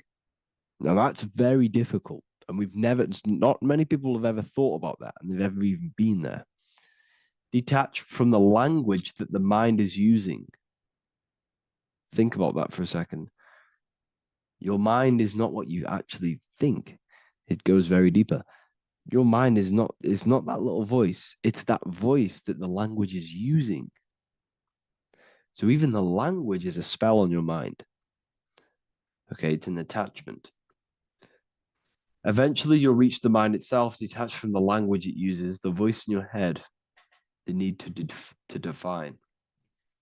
What remains is something beyond thought and beyond words. I can't even describe what's left, because words, once the language is gone, it's purely metaphysical. All I can say it is pure awareness, and it's symbolized. This is why symbols are so amazing, because they can symbolize things that are beyond words. A flame, it's just a flame, and you won't be able to understand that until you've been there. It's just a flame. It's pure cause. Words can't describe it. You'd have to experience it. Connect with this essence daily. This is truly who you are. So this is a great way to detach. We can do these detachments every single day during meditation. This will definitely help over long periods of time. Of course, you're not going to be ready tomorrow for death, but just try and prepare for these things. This is the whole reason people used to meditate. It's the whole reason why people do these spiritual practices, because they understood that this plane is temporary and your soul moves on from this plane. And you'll never truly believe in the soul until you experience it. So I can show you these things, but you must go out and experience it. The soul is real, but you won't understand unless you cast off everything else. Okay. So I hope this video helps. It's a very deep video. I'm going to be making more of these stuff, of more self-mastery. And of course, we've made the self-mastery section now. So I'm going to start filling up this place with lectures. And I think it's a great time to start this, because a lot of people have been asking on how to master yourself, prepare to death. So hope this video helps. See you in the next one.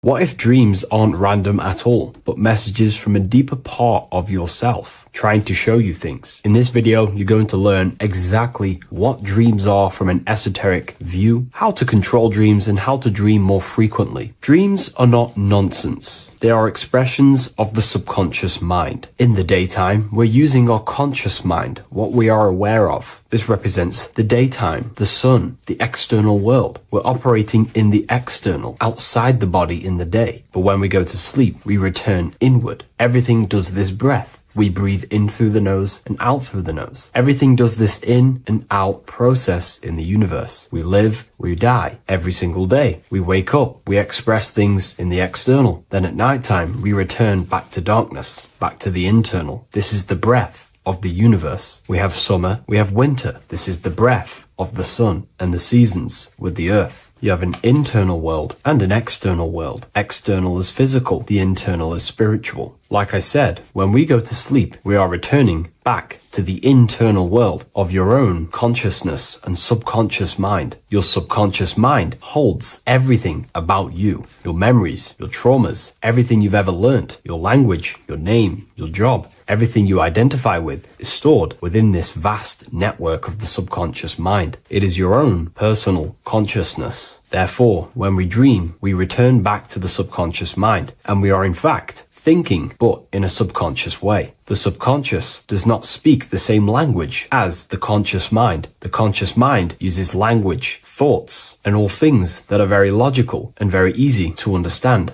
The subconscious is the complete opposite. It is very indirect, metaphorical, and symbolic. The subconscious communicates and works in symbols. Ultimately, symbolism is the language of consciousness. This is why in occultism and esotericism, it is filled with occult symbols, because symbols are used to communicate directly with the consciousness within, the subconscious mind. And the subconscious mind is ultimately connected to the collective consciousness. We are all connected and tapping into the mental plane, where we receive thoughts, ideas, depending on what we attune our mind to. That's why we call it a mindset. But getting back on topic, the subconscious mind is your own personal network. It is like a net, an interconnected web of your thoughts, memories, traumas, emotional blockages, and all the things you identify with and have experienced in your life is stored within this network. It can be seen as a web. One example of the subconscious mind using symbolism is this next story I can tell you. Let's say I was in a very traumatic car crash as a young child. I experienced a lot of emotional trauma in that car, and that deeply impressed my subconscious mind with that trauma of emotion that I felt. Therefore, every time I see a car in my external world, that car is now a symbol that represents the state of consciousness I was feeling in that particular time of the traumatic car crash. The car is a symbol for a state of consciousness within my subconscious mind. Just like when you see a word, that word triggers what you believe that word to be in your subconscious mind. Symbols are the language of the subconsciousness. Therefore, when we dream, we are basically seeing symbols of our own personal subconscious mind. Our higher mind, which is basically our subconscious, the higher version of you that exists beyond your human thinking mind, communicates using symbolism. The higher mind does not speak human thoughts, human language. It speaks the language of symbolism. Therefore, when we dream, every event, every person, everything that happens, and everything you see is your own personal subconscious mind materializing within the plane of the astral plane. This is a dimension that sits just above the physical world that everything is pulled out of. For example, look around you. Everything you see around you was thought, then imagined. Imagination is the astral plane, and this astral plane sits above the physical world. As above, so below. These objects were thought, imagined within someone's mind, and then pulled into a physical reality. Therefore, the imagination is what you're experiencing within a dream. It is your subconscious mind thinking and materializing within the imaginative plane.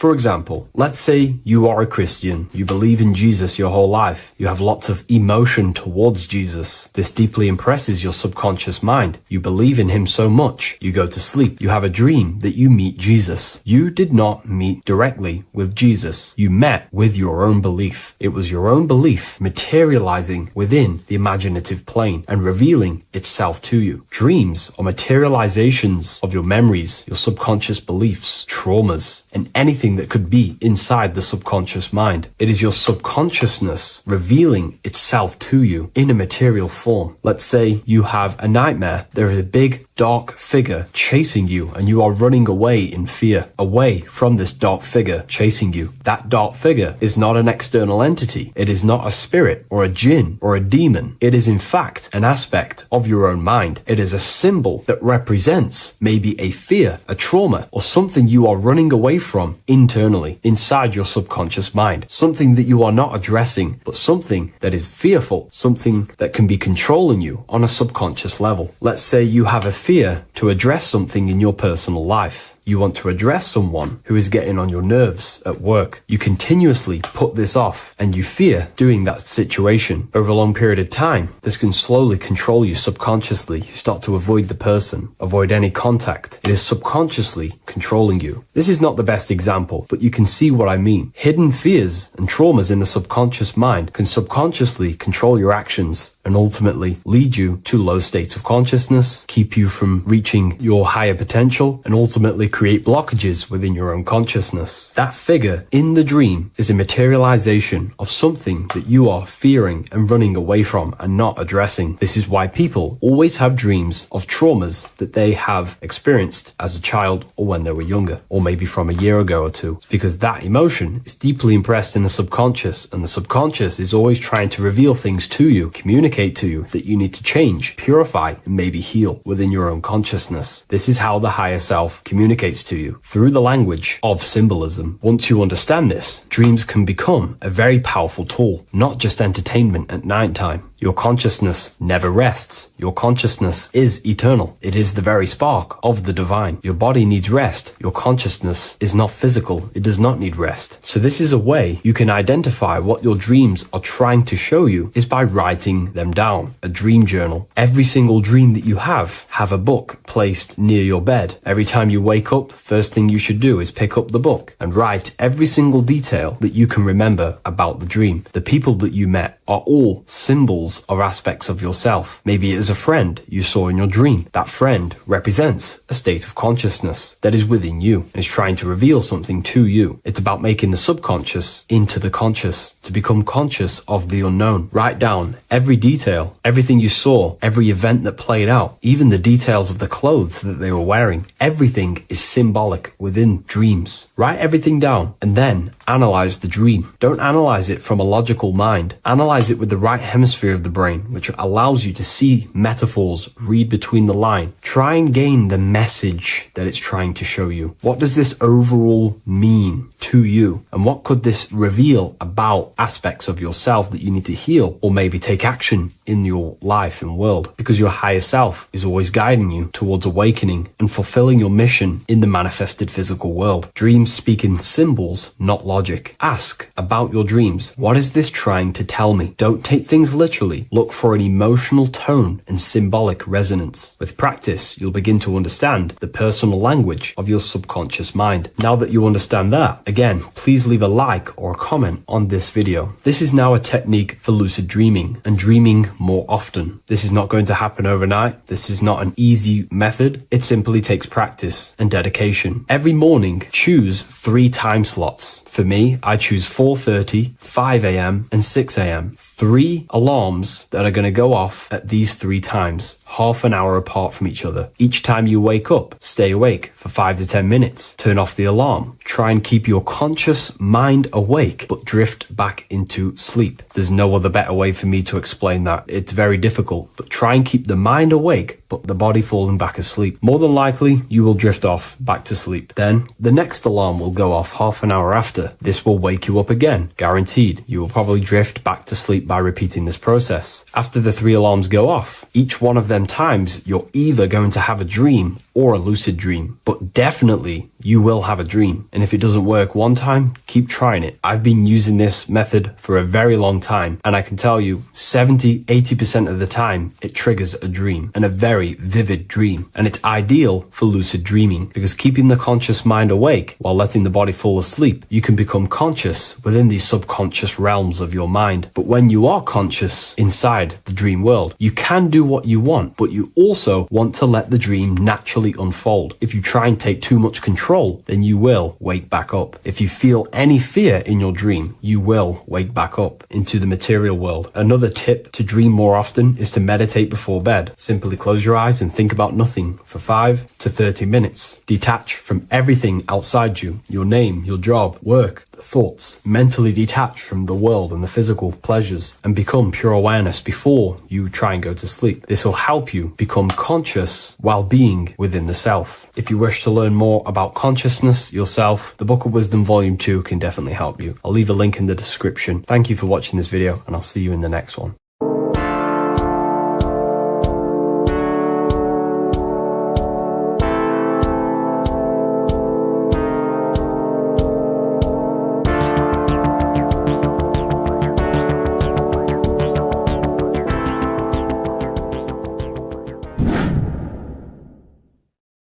What is good, people? It's Revival of Wisdom. I hope you're all doing well.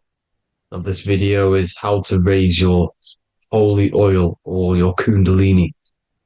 Let's get straight into this. So this is a monthly cycle. Every month, when the moon is in your zodiac sign, this oil is released. Now, the moon is in control of monthly cycles. For women, it's the menstrual cycle, and as well, this holy oil cycle. The moon changes sign every 2.5 days and passes through the zodiac signs in 27 days. So the moon tells the day, the sun tells the time, the stars tell the month. This reality is a massive clock, if you like to say. It's a cycle. Okay. The moon controls the night, emotions, water, fluids, and the mind. Okay. So this oil is produced in the claustrum. It's produced in the claustrum, which is here, right? This is where you get Santa Claus from. Now, the claustrum is at the center of the brain, and it is next to the pineal gland and the pituitary gland. Once it starts in the claustrum, this is the holy present. This is the present that Santa gives to us, Santa Claus. And it goes to the pituitary gland and the pineal gland. And what's connected to the pituitary gland and the pineal gland is the Ida and the Pingala. The Pingala is the pineal gland's nerve, which is the honey, which is the positive charge, electric. And the pituitary is the Ida nerve, which is the magnetic charge. This is the milk, the land flowing with milk and honey. This is the brain, the heaven, heaven, okay? And it travels down the spine using these two nerves, these electromagnetic charge. And this is what the ancients symbolized with the two serpents wrapped around the spinal cord, the Ida and the Pingala. And this travels down to the sacrum or the solar plexus. Okay. So once it's here, okay, the spine is an elongation of the brain. So the spine is pretty much the brain. It's an extension of it. And it's kind of a microcosm of how we descended from heaven to physical reality, to physical matter, which is our consciousness has done. Our consciousness has descended from heaven into physical matter. And this is a microcosm of it. Okay. So once we're in the sacrum bone, this holy oil, like I've just explained, this holy oil starts in the Santa Claustrum, goes down the chimney to the sacrum. This is the sacrum, the solar plexus, and drops the present off at the sacrum. Now, once we're at the sacrum, we need to raise our vibration to take this oil back up the spine. Okay. And the River Jordan symbolizes this in the Bible. King Herod wants to kill Jesus in Nazareth, which is here, this is the River Jordan, is Nazareth. He goes to be born in Bethlehem and then goes back up to Nazareth to Joseph and Mary. Joseph and Mary, the pineal gland and the pituitary gland. The Bible is huge symbolism. It's all metaphors for this sacred process which goes on inside of your body. You are the Temple of Solomon. You are the Holy Land. The Holy Land is your brain. Once this oil is at the sacrum, you need to raise your vibration in order to take it back up. Once this oil has gone back up to the pineal gland, it activates the crystals which are wrapped around your pineal gland. Your pineal gland is this tiny little bean here. This is the claustrum. This is the pineal gland. And it's wrapped in crystals. And when this oil travels back up the spine by raising your vibration, back to the upper room where Jesus met the 12 disciples, or the 12 cranial nerves in the brain, and it activates and it turns on this pineal gland. And once it's turned on, it illuminates all the cells and the nerves in your brain and turns them all on and activates the higher God man, the God consciousness, Christ consciousness. And it regenerates the whole body. This is the secret to regeneration. It regenerates all the cells in the body. And this is how the ancients lived for thousands and thousands of years, as talked about in ancient texts. They lived for hundreds and thousands of years because they knew this secret. And this fluid, this brain fluid, the secretion, or the Christos in Greek, which means gold, because this is the alchemical process from turning lead to gold. Your body is the alchemical furnace. Now, the ancients knew about this center of the brain because they symboled it. This is the eye of Ra, and it's the brain, and this is what's wrapped around our consciousness. Our consciousness isn't wrapped around the brain. The brain is built around the consciousness. We are the consciousness. You don't have a soul, you are the soul. Okay? Now, the head, heaven, hell, heel at the bottom of your foot, that's hell. Head is heaven and hell. Simple. Now, the pineal gland produces DMT, which is dimethyltryptamine, which is known as the spirit molecule. So, let's move on. Now, when this oil travels up, back, the spine, the chimney, it crucifies at the top, which is called the vagus nerve. So when it reaches here, the optic thalamus, it crosses and crucifies once it's raised back up. And this is why Jesus dies at 33. He was crucified at 33. Because you have 33 vertebrae on the back of the spine. And then it's crucified by the cross of the vagus nerve. When this oil crosses the vagus nerve, this is the crucifixion at 33. And it symbolizes the death of the physical consciousness. You then become spirit. You then become God consciousness, activating the Kundalini, regenerating the body and the mind. Okay. The Garden of Eden. You are the Garden of Eden. The land of milk and honey is upstairs. The pituitary, which is the milk, the pineal gland, which is the honey, which is DMT. It even says this in the Bible. As he brought us into the place, and he has given us this land, a land flowing with milk and honey, which is also symbolized as the sun and the moon. The Bible also says, the light of the body is the eye, not the eyes, the eye. If therefore thine eye be single, thy whole body shall be full of light. This is the activation of the pineal gland by raising this oil back up to the pineal gland, to the center of the brain. Neither shall they say, see that here, or see there, for behold, the kingdom of God is within you. So he's saying, don't look out there. Nothing is out there. It's all inside of you. Everything's inside of you. You're the universe. Now, how to raise this oil back up to the pineal gland? Every month, like I said, the moon controls the cycle. The moon controls monthly cycles.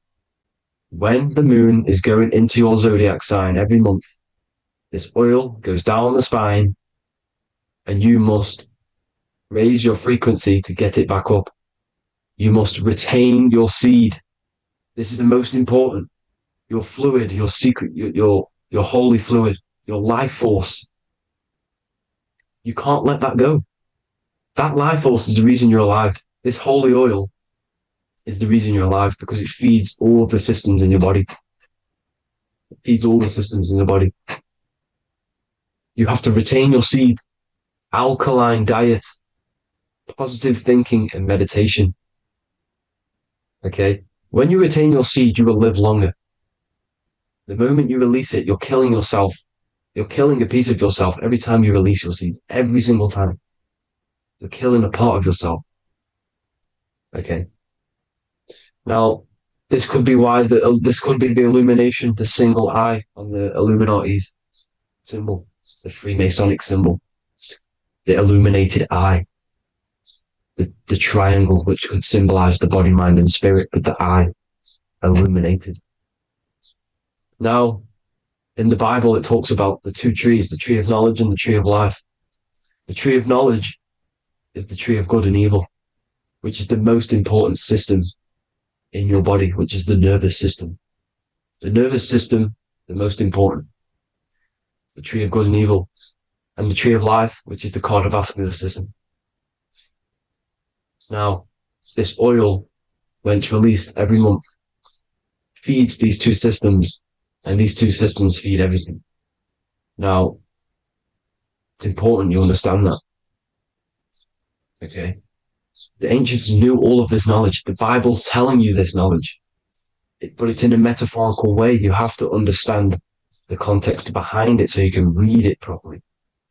Now, eating of the tree of life, which is when it talks about in the Bible, eating from the tree of life is actually symbolizing a bad diet, ejaculation, because you're eating from these two systems. You're killing yourself with a bad diet. You're killing yourself with an ejaculation. Okay? So, that's important to understand. Now, this is Jacob's ladder in the Freemasons. Jacob's ladder, which is the spinal cord, it's the stairway to heaven. And this is Jack and the Beanstalk when he goes up the beanstalk and finds the golden egg in the grey clouds. The grey clouds symbolize the grey matter in your brain. Now, the Garden of Eden talks about the 4 different rivers in Garden of Eden. As we see here, the North Pole map, the ancient North Pole map, because the center of the earth is the center of the torus field. Everything's the torus field. Atoms are torus fields. Everything's torus fields. You are the universe. Everything is within you. The North Pole is your spinal cord. This is why they say Santa Claustrum comes from the North Pole. This is the North Pole. And the Santa Claustrum is the center of your brain. Now, there's 4 rivers which come from the Garden of Eden. There's the blood, the Christ oil, which is the oil we're talking about, urine, and saliva. These are the 4 sacred oil, 4 sacred fluids in your body. And these are constantly abused in today's society. Also, these secret societies are targeting these fluids. Okay? This is why porn is free. They sexualize society through Disney. Go and look at some of the Disney movies. There's so many subliminal messages which sexualize these children because they want you sexualized. So you release your seed, which is one of the holy fluids in your body, especially your semen, your sexual energy. So important you retain this. So important because it's your life force. It keeps you alive. Okay. Now, let's recap on this. If you want to raise your oil every month, you can't just retain your seed for the month. You have to retain your seed forever. Don't just do it for a couple of days. You have to do it. It's a lifestyle. You want to become God consciousness, you got to do what it takes. It's hard in this society because this society is made around, it's designed to kill you pretty much. It's designed to keep you in these lower states of consciousness with all the bad food, the chemicals in the food, the chemicals in the water, the sexualized TV programs, sexualized adverts, sexualized TikTok and apps, videos, subliminally stimulating you because that is your weakness, sex. It's your weakness. Now, you have to retain your seed, meditation, and an alkaline diet. Why alkaline? Because acidic is low vibrational. This is the color spectrum. And what's the highest vibrational color? Violet. It's the lowest, red. You have to have an alkaline body in order to raise this oil. When you drink, when you have a bad diet, when you drink alcohol, when you smoke, this destroys the oil. It destroys the oil in your sacrum and it can't be raised again, can't be raised up. This is why it's so important. Without that oil, you don't live. That oil makes you live. It feeds everything in your body. It's crazy how we're not taught this. It's insane. But that is how you raise the oil, people. I hope you all gain some knowledge out of this video. And I hope this assists you on your journey, your spiritual journey. And please like and share this video. We need this knowledge out to the public to wake up humanity. Thank you all, people. God bless.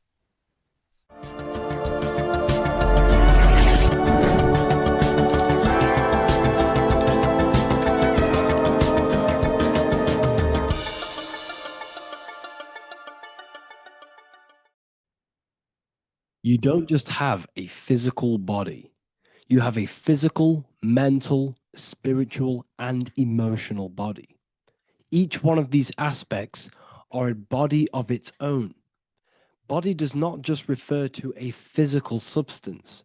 You have a mental body for thinking, an emotional body for your emotions, a spiritual body for your energy in your astral form, and a physical body to encapsulate all of these. Each four of these aspects are essential for the human experience and essential to balance. Now, today we're going to be syncing the four aspects of your consciousness with the four seasons and the four elements and how this ties into the Bible. So we have four physical elements. We have 5 elements in total, spirit being the most important, but spirit is pure invisible. We have 4 physical elements. We have air, fire, earth, water. Air and earth, earth and water are feminine. Air and fire are masculine. Air and fire are active. Water and earth are passive. The air corresponds with the mental body of consciousness. This is where your intellect, this is where your communication, this is where your thoughts, intuition all comes from. This is the mental body of consciousness that allows you to think, allows you to process, figure things out, and have intellect and gain knowledge. This is your intellectual aspect of your consciousness, located in the head region. We have a fire nature, a spiritual nature. This is our astral body. Our astral body is all to do with the subconscious realms, the higher realms of consciousness. This is the body that allows us to be free from the physical body. Our spirit is more of our energy. Water is our emotional body. This is what allows us to feel things, that allows us to gain intuitive feelings of conscience. So emotion allows us to understand what is right and what is wrong. When we feel something bad, we know that this is wrong. When we feel something good, we know that we are doing good. Emotions are a creational force that allows us to feel certain things to bring them into existence. Our emotional body is a creational force and should not be reactive, and it should be controlled. Most actions are stemmed from emotions. Actions bring thought into physical existence. Emotions are the driving power. They are what drives your actions. The thought, then the emotion, then the action. Earth is your physical body. This is your physical state that allows you to take mind and emotion into action, into fruition, into physical matter.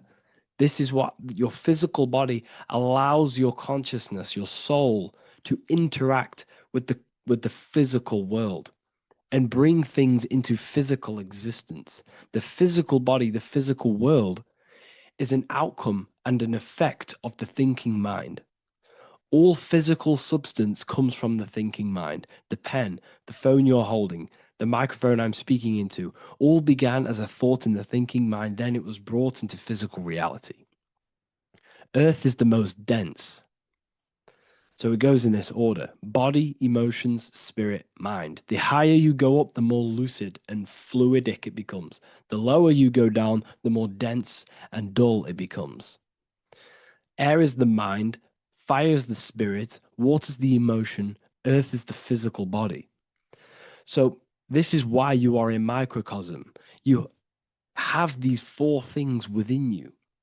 You contain of these four elements, which correspond to the four bodies of your consciousness, the four bodies of the soul. You are the soul.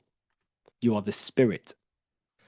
So this is why in Theologians 4:17 it says, "Caught up together with them in the clouds to meet the Lord in the air." You don't meet God or the Lord in the physical air in the clouds. This is clearly a parable. A human being cannot go up to the clouds and meet a mystical man in the clouds. This is obviously a parable, a metaphor. The air is your mind. You must raise your consciousness beyond the body, beyond the emotions, beyond the spirit, and enter in the mind during meditation, turning the mind inward to connect with the Lord. The Lord is the highest aspect of your consciousness, the one that exists beyond the physical body, beyond your emotions, beyond the thought. So you meet the Lord in the air, in the mind. The mind represents the air. This is why in America there's a saying called an airhead. You're an airhead. This means that you are stupid, or you don't think, or you have nothing in your mind. You have nothing in your head. When someone's very stupid, you call them an airhead, because air represents the mind. The air is elevated. The air is invisible. The mind is totally invisible to the human eyes. It is a metaphysical substance. In fact, it's not a substance at all. It's so fluidic. It's everywhere. The mind can be everywhere at all times. It can be anything. Nothing is impossible within the mind. Now, this is synced with the four seasons.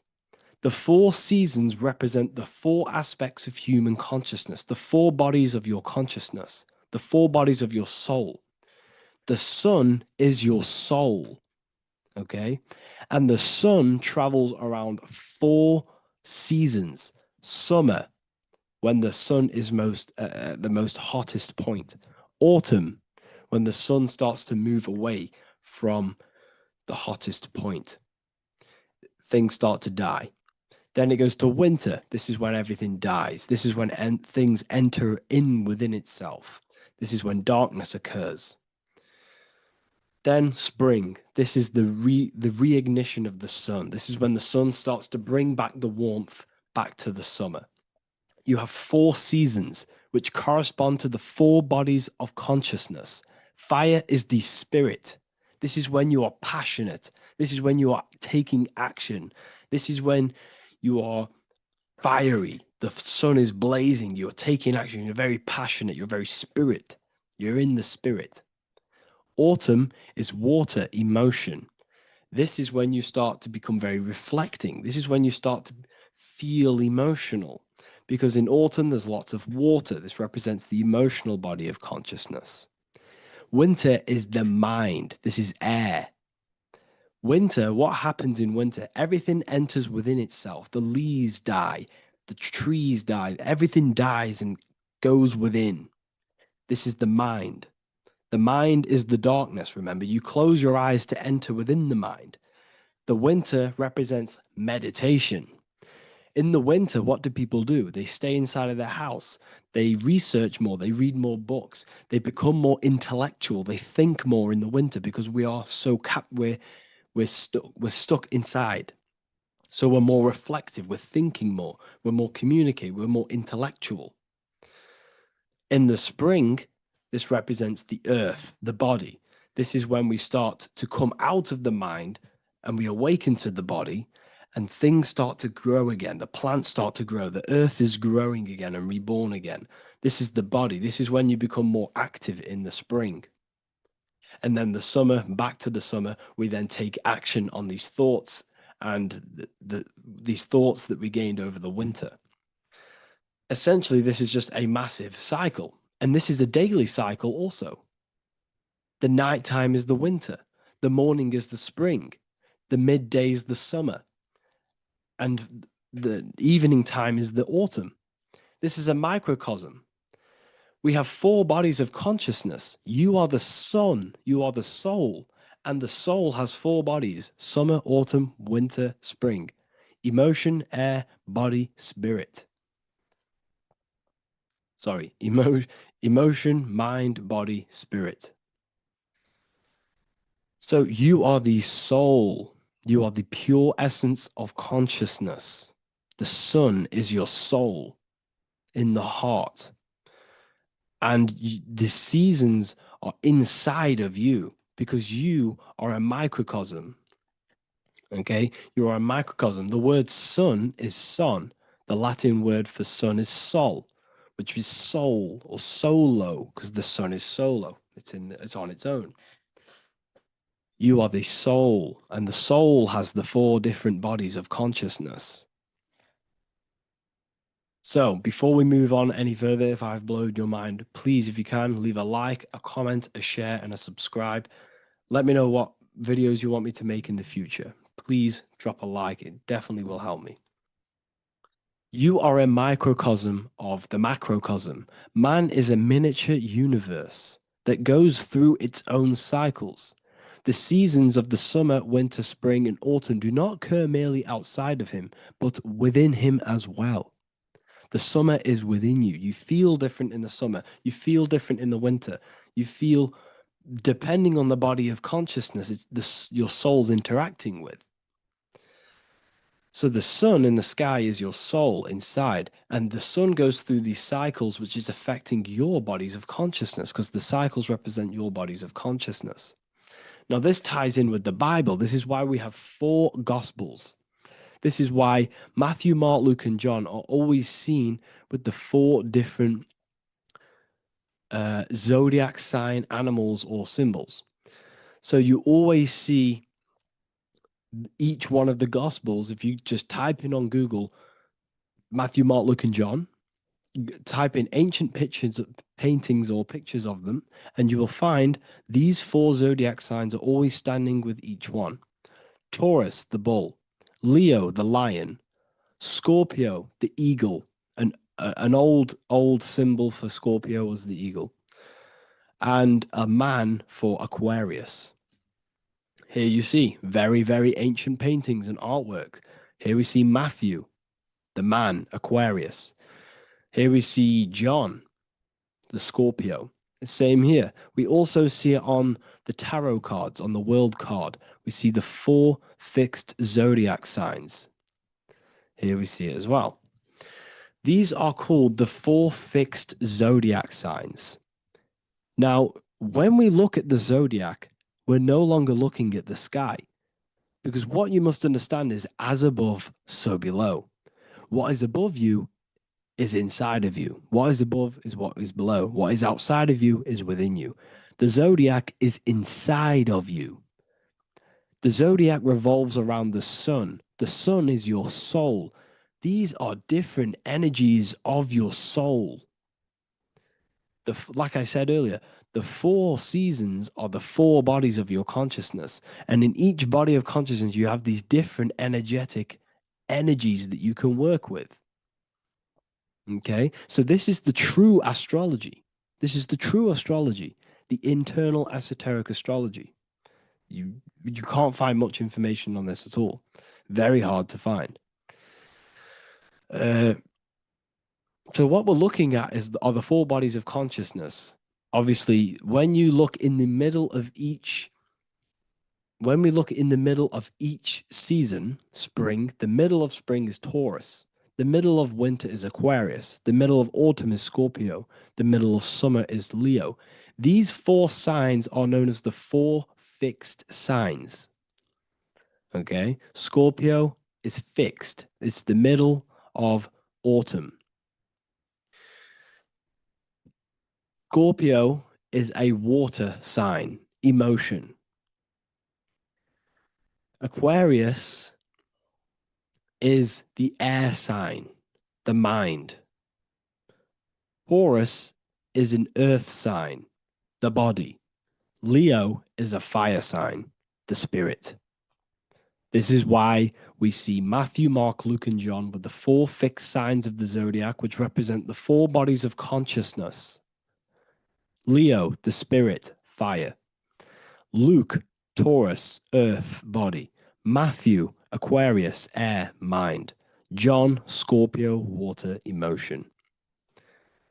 Each gospel is depicting Jesus and showing Jesus in each gospel. Each one of these gospels is showing and depicting Jesus according to the different body of consciousness. In John, this is when Jesus starts to turn water into wine. Water is emotion, wine is transmuted emotion. This is when he does miracles with his emotions, water into wine. Aquarius, which is Matthew, air, the mind. Inside of the Gospel of Matthew, this depicts Jesus as an intellectual person, a person who's communicating and using his mind, his mental body a lot inside of the Gospel of Matthew. Go and read it, and you will see this. Luke, Taurus, earth, the body. Luke shows and depicts Jesus according to the body of consciousness, the physical body. He shows Jesus as a human, being a human being, helping people physically and helping people's physical needs, like giving away food and doing all sorts of good things for other people. Leo, Mark, inside of the Gospel of Mark, this shows Jesus as a spiritual teacher, a passionate person who is taking action. Each gospel is showing Jesus according to the different body of consciousness. And Jesus represents you, the Son. That's why it's called the Son of God, the light of the world. Jesus represents your soul, and your soul has these four gospels, the four bodies of consciousness, the four fixed signs, the four elements, and the four seasons. These things all correspond to your consciousness. So this is Leonardo da Vinci showing you the exact same thing. Jesus is the I am, the Son, the soul, in the middle, on his own. Luke, spring, earth, body. There are three people in each group. There are four groups, and there are three people in each group. 1, 2, 3. 1, 2, 3, 1, 2, 3, 1, 2, 3. Fall, winter, summer, spring. These are according to the four bodies of consciousness. Here we see Aries, which rules the head region. He's on the head of the table. Gemini, he's holding up the two hands because Gemini rules the two hands, the two arms. Gemini is the two twins, which is the two arms and two hands, and the two lungs. Here we see the beginning of summer, which is Cancer. You see the big knife here. Cancer, him here, this gray-haired guy, holding a knife for the crab. Cancer, they pinch. You have a knife, symbolizing the crab. Leo, the middle of summer, showing dominance. The sun is very dominant. He's got his elbow on the table, showing dominance. Virgo has no Adam's apple. Cancer here is pointing at this woman's neck, saying there's no Adam's apple. This is Virgo, the virgin, the only woman. Jesus, the sun. This is Libra, the balancing. He's holding his arms out, balanced, showing the balancing of the sun, because when the sun enters Libra, the sun is balanced between winter and summer. So it's balanced. This is all astrology, but this is internal. Okay. This is Ezekiel's vision. Ezekiel had a vision in the Bible, and he saw the face of a man, the face of a lion, the face of an ox, and the face of an eagle. The eagle, Scorpio, the ox is Taurus, the lion is Leo, and the man is Aquarius. He saw the throne of God, and he saw the different bodies of consciousness. This is all symbolic for the different bodies of your soul. So when we look at the zodiac, we are actually looking at a map and the energies of our soul and the energies of our bodies and the energies of our consciousness. This is what we are looking at. Each zodiac is an aspect of our consciousness and an energy that we can work with and that we must purify. Balance and purification is essential. Imagine playing a brand new video game. Let's say a brand new video game came out and you had to play it. What happens when you play that game? You don't know the controls. You cause chaos in that game. You can't really run properly. You can't do anything properly. You're getting destroyed by other people who are playing that game. It's the same with your physical body. When you are born, You must learn how to play the game. You must learn how to balance the mind, learn how to balance the spirit, the emotions, and the physical body. We must balance and purify each body of our consciousness. We must look after our physical body with our physical health by eating physical, electrical food like fruits and veg. We must look after our minds by being conscious of what enters our eyes, enters our ears, enters everything. Whatever enters our five senses is affecting our mind, our mental health, our environment, mental. We need to look after our thoughts. Control our thoughts by purifying our thoughts, only positive thoughts. Then we must purify our emotions, feeling only gratitude and love and not feeling these negative, dull emotions. Then we must look after our spiritual body through meditation and looking after our spirit. But remember, when we look after our mind, it all begins in the mind. Each body of consciousness is interlocked with the other. If you have a if you have an unhealthy body, you have an unhealthy mind, spirit, and emotions. If you have an unhealthy mind, you have an unhealthy body, spirit, and emotions. If you have an unhealthy emotions, you have an unhealthy spirit, mind, and physical body. They're all interlocked. You must balance each one of them. Look after your physical body, look after your thoughts, look after your emotions, look after your spirit. But remember, the mind is the most powerful one. It's mind over matter. Once we look after the mind, because once we start to control our minds and control every thought we think, this will then turn into discipline in our physical body. Because once we learn how to discipline the mind, we learn how to discipline what we eat, we learn how to discipline what we feel, we learn how to discipline our spirit. This is all interlocked, but work on the mind first. Work on the mind first. All of this knowledge is inside of the brand new Book of Wisdom, Volume 2. This is a revolution in human consciousness. If you've read it, please leave a review down below. If you've read Volume 1, leave a review down below. This is the next revolution. I don't see this information anywhere. This is the next revolution of human consciousness. And of course, if you are serious about this and you truly want to gain enlightenment and join an amazing community where you can connect with me on live calls, lectures, the Manifestation Mastery course, you can gain access to my library with over 45 PDFs plus my books. And if you do join the university, you can order a Volume 2 free of charge. All you have to do is to pay for shipping. If you truly take your knowledge serious and you want to take advantage of life, join the university. This is where truth seekers belong. Just want to say thank you all. Please leave a comment. Please leave a like. It's going to help me a lot spread this knowledge to the world. And yeah, share this with a friend and subscribe. Thank you all. What if I told you that you are under a spell and this spell is controlling you in every aspect of your life and you don't even realize it? Spells are not what you've been taught. They're not fantasy magic wands that are casted over you. No, no, no. Spells are much, much deeper.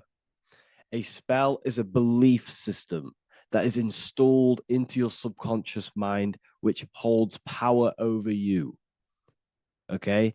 If I install a belief into your mind and that belief holds power over you and controls you, that is you under my spell. A spell is a belief that someone has installed into you. Okay? You have a subconscious mind. The subconscious holds power over 90% of your daily basis behavior, thought patterns, and overall emotional state. Because the subconscious is the back end of our mind, the mind that we don't really have access to. It's the shadow self where all of our programs, all of our memories, all of our traumas, all of our everything that we've ever experienced is recorded and kept in this vast database called the subconscious. Now, the subconscious is the 90% of our mind. We are only aware of 10% of our mind, which is the conscious mind, which is what you're using now, what you're consciously aware of. But there is a subconscious mind that holds power over your conscious decisions. and you don't even realize it. For example, as a child, you had a very, very traumatic event happen. Let's say as a child, you were not loved enough by your parents. And this feeling of you not being enough for your parents and feeling alone as a child implanted this seed. And this seed was planted by your emotions, a strong emotion. And over time, as you grew older into an adult, this seed grew and grew and grew. And what this seed grew into is you being very needy, you always seeking validation from others. Okay. But you taking this conscious decision 10 years down the line actually stems from this hidden cause within your subconscious mind, within this little feeling, this seed inside your subconscious where you don't feel like you are worthy. So this results in a conscious decision of you seeking validation from others, being very needy from others. Okay. This is what the subconscious is. The subconscious holds power over us. For example, posting on social media. Why are you actually posting on social media? If you take a selfie with your new watch, new car, and you go and post that onto your social media, why are you actually doing that? On the deepest root cause, it's not because you just want to post a picture. No, it's much deeper. It comes from a subconscious belief or a subconscious emotion of you seeking external validation, whether you believe that or not. But that's what it is. If you're posting on social media, you're seeking attention, you're seeking validation from others on a deep level, on a subconscious level. You may not even realize this because it's subconscious. Now, this is what a spell is. Money is a type of spell. Remember, money doesn't actually exist. Money does not exist. Money is a physical object inside of the material plane. But the physical object has a belief in the mental plane. See, the mind is the highest plane. This is the root cause of reality, the mental plane. Okay? So our belief in our mind has given this piece of paper value and a meaning. But in reality, it's just a piece of paper with a belief behind it. But this subconscious belief behind this piece of paper is controlling your daily basis behavior, is controlling your emotional state and controlling your life without you even realizing it. Without you even realizing that it's all an illusion. Money does not exist. It's the belief that gives the piece of paper a power. And the way we break the spell is by realizing that the money doesn't actually exist. The whole world is under the spell of money, and it's controlling all of us. But the spell is the belief. Once we all wake up and realize money has no value, it doesn't actually exist, it's only a belief. There is no actual money. That's how we break the spell. The spell is broken when we figure out that we are under the spell, under the belief, under the illusion of this piece of paper having value, and it's controlling our lives. That's why the word money has mon within it. Mon is moon, and the moon represents our hidden aspect of our mind, our subconscious, and the sun represents our conscious mind. So you have two versions of yourself. You have the self that you show to everyone, the conscious mind, and you have a shadow self called the subconscious, which is the hidden aspect of you. For example, do you really love your partner who you're with, or are you just with them for, is there a subconscious fear of being alone? Do you really want to be with this person, or is it stemming from, are you staying with them because it's stemming from this fear of being alone, of being lonely? Or are you just with them because you have a subconscious sexual addiction? And all of your conscious decisions are actually coming from this little seed of wanting sex or not being alone. You have two versions of yourself, the conscious mind and the subconscious, the shadow self and the self that you show to everyone else. Okay. And the subconscious is what's holding power over you. When you drive your car, you don't consciously have to think about changing gear. You've done it that many times. It's on autopilot. That's the subconscious doing it. You can be walking down the street. Your conscious mind can be thinking about what you're going to cook for tea later, but your subconscious mind is controlling your body and walking your body. You don't have to think about moving the body. You just do it because you've done it that many times. It's a program. It's a belief in the subconscious that's giving this movement power. You see, the subconscious holds a lot of power over you. Our beliefs hold power over our daily basis behaviors and actions. Okay, like I said, posting on social media, this is seeking external validation. There's a subconscious stem, there's a subconscious urge bringing this desire into conscious reality. So we must break the spell of our emotions controlling us, our traumas from a child controlling us. For example, another example of this, let's say you were in a car crash years ago, and this car crash led you to having a very traumatic event, very traumatic emotion you felt in that car crash. You felt a lot of pain. That was impressed into your subconscious.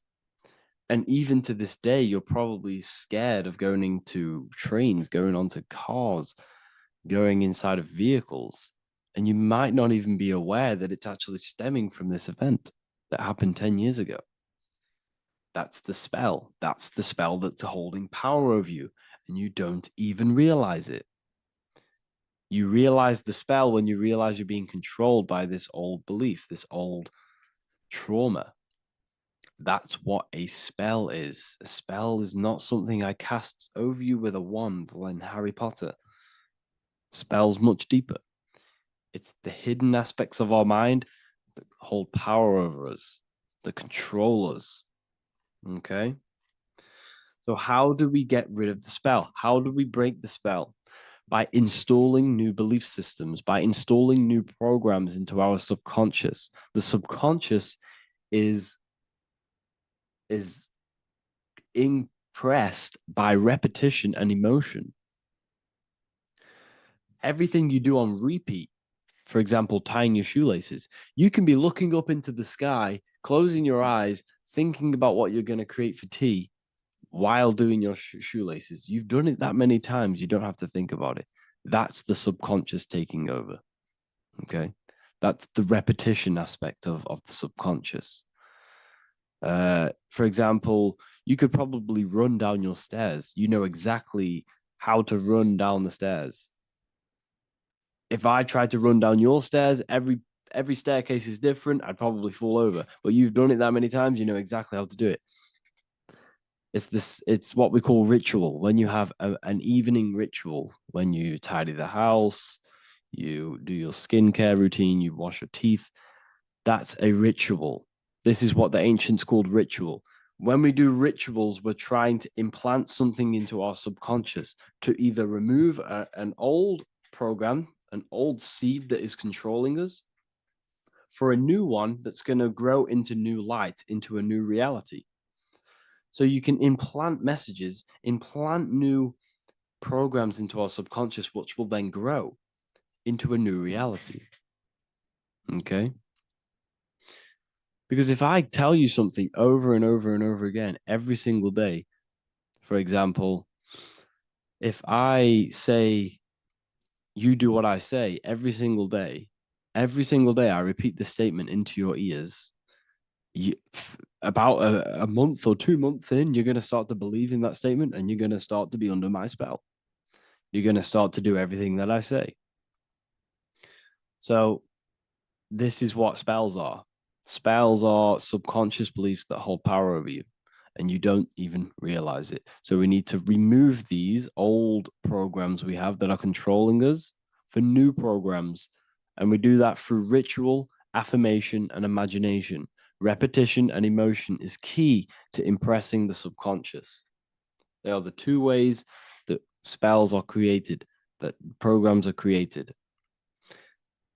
The subconscious only knows the now, and it only knows you.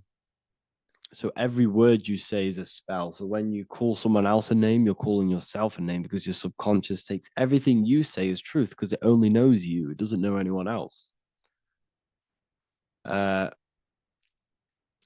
So every night we can do affirmation. We affirm the reality we want.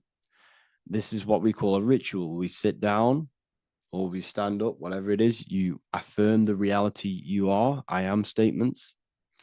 And then you imagine that reality. And you do this over and over again, every day, twice a day, 3 times a day, however many times. And this will cause repetition. This will install a new belief system into your subconscious, which will then start to show in your external reality. It will start to put you under a spell of the new program. For example, if I install into my subconscious that I believe that I am rich, every single night I affirmate that I am rich, I am wealthy, I am free. And then I do a ritual. I start to imagine this reality every single night. I do these two things on repetition, and I start to feel the reality and imagine the reality. Over time, I'm going to start to believe that I am rich, that I am free, and I am wealthy without having the physical reality. And what this will do is that it'll implant a message deep within your subconscious mind. It will plant the seed of this belief. And this belief over time will grow into 90% of my thoughts, 90% of my actions, 90% of my words. My words, my thinking will change due to this new belief. I may not even realize it, but I'm looking for more opportunities to make money. I'm speaking to more people because of this belief that I've installed. This belief has triggered new ways of thinking.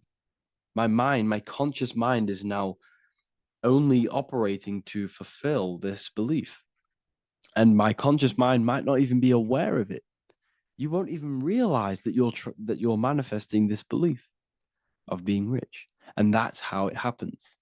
You implant the belief within your subconscious. You implant the spell into your subconscious, which will then gain control over you.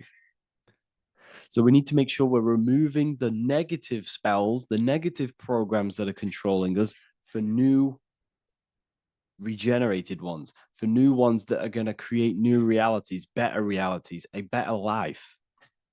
Okay? You don't want negative traumas, negative seeds controlling you and growing into your life. If you don't cut them off, they will continue to grow and grow and grow. Your anxiety will get bigger and bigger and bigger. Your depression will get bigger and bigger and bigger. But it's all actually stemming from one belief system or one trauma. Okay? So this is important. Everything in this physical plane is an effect of the higher planes. It's a shadow of the mind. Everything we think, all physical objects, began as a thought, then an imagination, then energy, then a physical reality. So we must change the mental plane. We must plant seeds into our mind to change down into our physical material life. It's about manipulating this higher plane so we can create change and effect in the physical external material plane. That's what magic is. This is what spellcasting is. This is all what it is. It's not fantasy. This is the manipulation of the higher planes of consciousness, which your mind has access to. You have access to these higher planes. Okay? This is exactly what I teach in my university. I teach different rituals. I teach specific rituals to get rid of certain things, certain belief systems.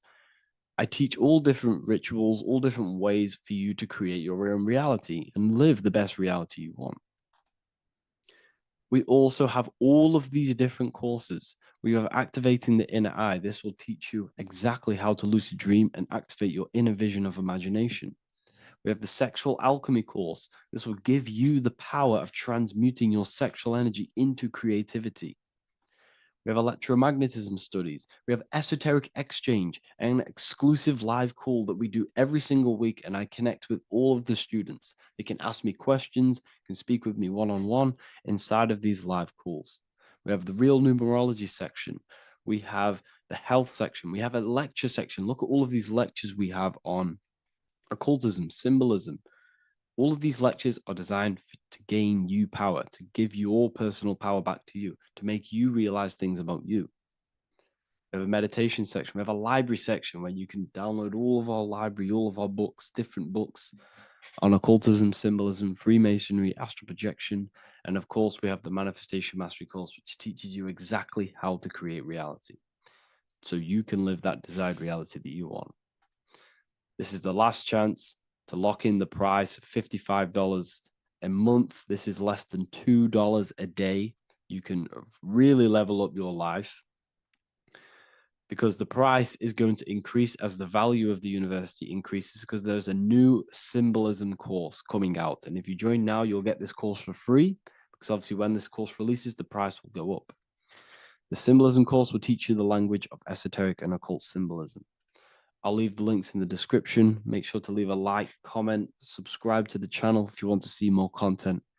Thank you all, people. Have an amazing day.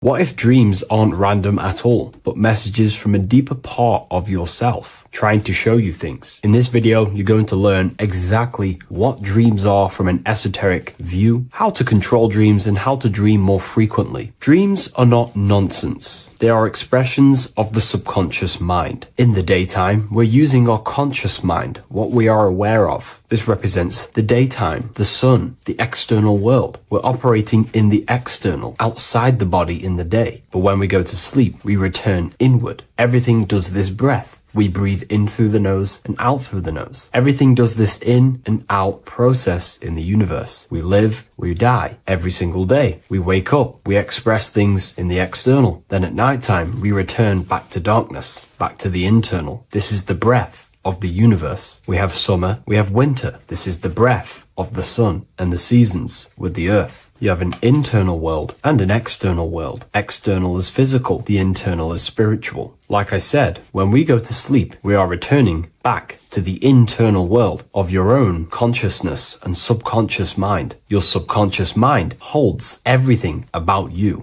your memories, your traumas, everything you've ever learnt, your language, your name, your job, everything you identify with is stored within this vast network of the subconscious mind. It is your own personal consciousness. Therefore, when we dream, we return back to the subconscious mind, and we are in fact thinking, but in a subconscious way. The subconscious does not speak the same language as the conscious mind. The conscious mind uses language, thoughts, and all things that are very logical and very easy to understand. The subconscious is the complete opposite. It is very indirect, metaphorical, and symbolic. The subconscious communicates and works in symbols. Ultimately, symbolism is the language of consciousness. This is why in occultism and esotericism, it is filled with occult symbols, because symbols are used to communicate directly with the consciousness within, the subconscious mind. And the subconscious mind is ultimately connected to the collective consciousness. We are all connected and tapping into the mental plane, where we receive thoughts, ideas, depending on what we attune our mind to. That's why we call it a mindset. But getting back on topic, the subconscious mind is your own personal network. It is like a net, an interconnected web of your thoughts, memories, traumas, emotional blockages, and all the things you identify with and have experienced in your life is stored within this network. It can be seen as a web. One example of the subconscious mind using symbolism is this next story I can tell you. Let's say I was in a very traumatic car crash as a young child. I experienced a lot of emotional trauma in that car, and that deeply impressed my subconscious mind with that trauma of emotion that I felt. Therefore, every time I see a car in my external world, that car is now a symbol that represents the state of consciousness I was feeling in that particular time of the traumatic car crash. The car is a symbol for a state of consciousness within my subconscious mind. Just like when you see a word, that word triggers what you believe that word to be in your subconscious mind. Symbols are the language of the subconsciousness. Therefore, when we dream, we are basically seeing symbols of our own personal subconscious mind. Our higher mind, which is basically our subconscious, the higher version of you that exists beyond your human thinking mind, communicates using symbolism. The higher mind does not speak human thoughts, human language. It speaks the language of symbolism. Therefore, when we dream, every event, every person, everything that happens, and everything you see is your own personal subconscious mind materializing within the plane of the astral plane. This is a dimension that sits just above the physical world that everything is pulled out of. For example, look around you. Everything you see around you was thought, then imagined. Imagination is the astral plane, and this astral plane sits above the physical world. As above, so below.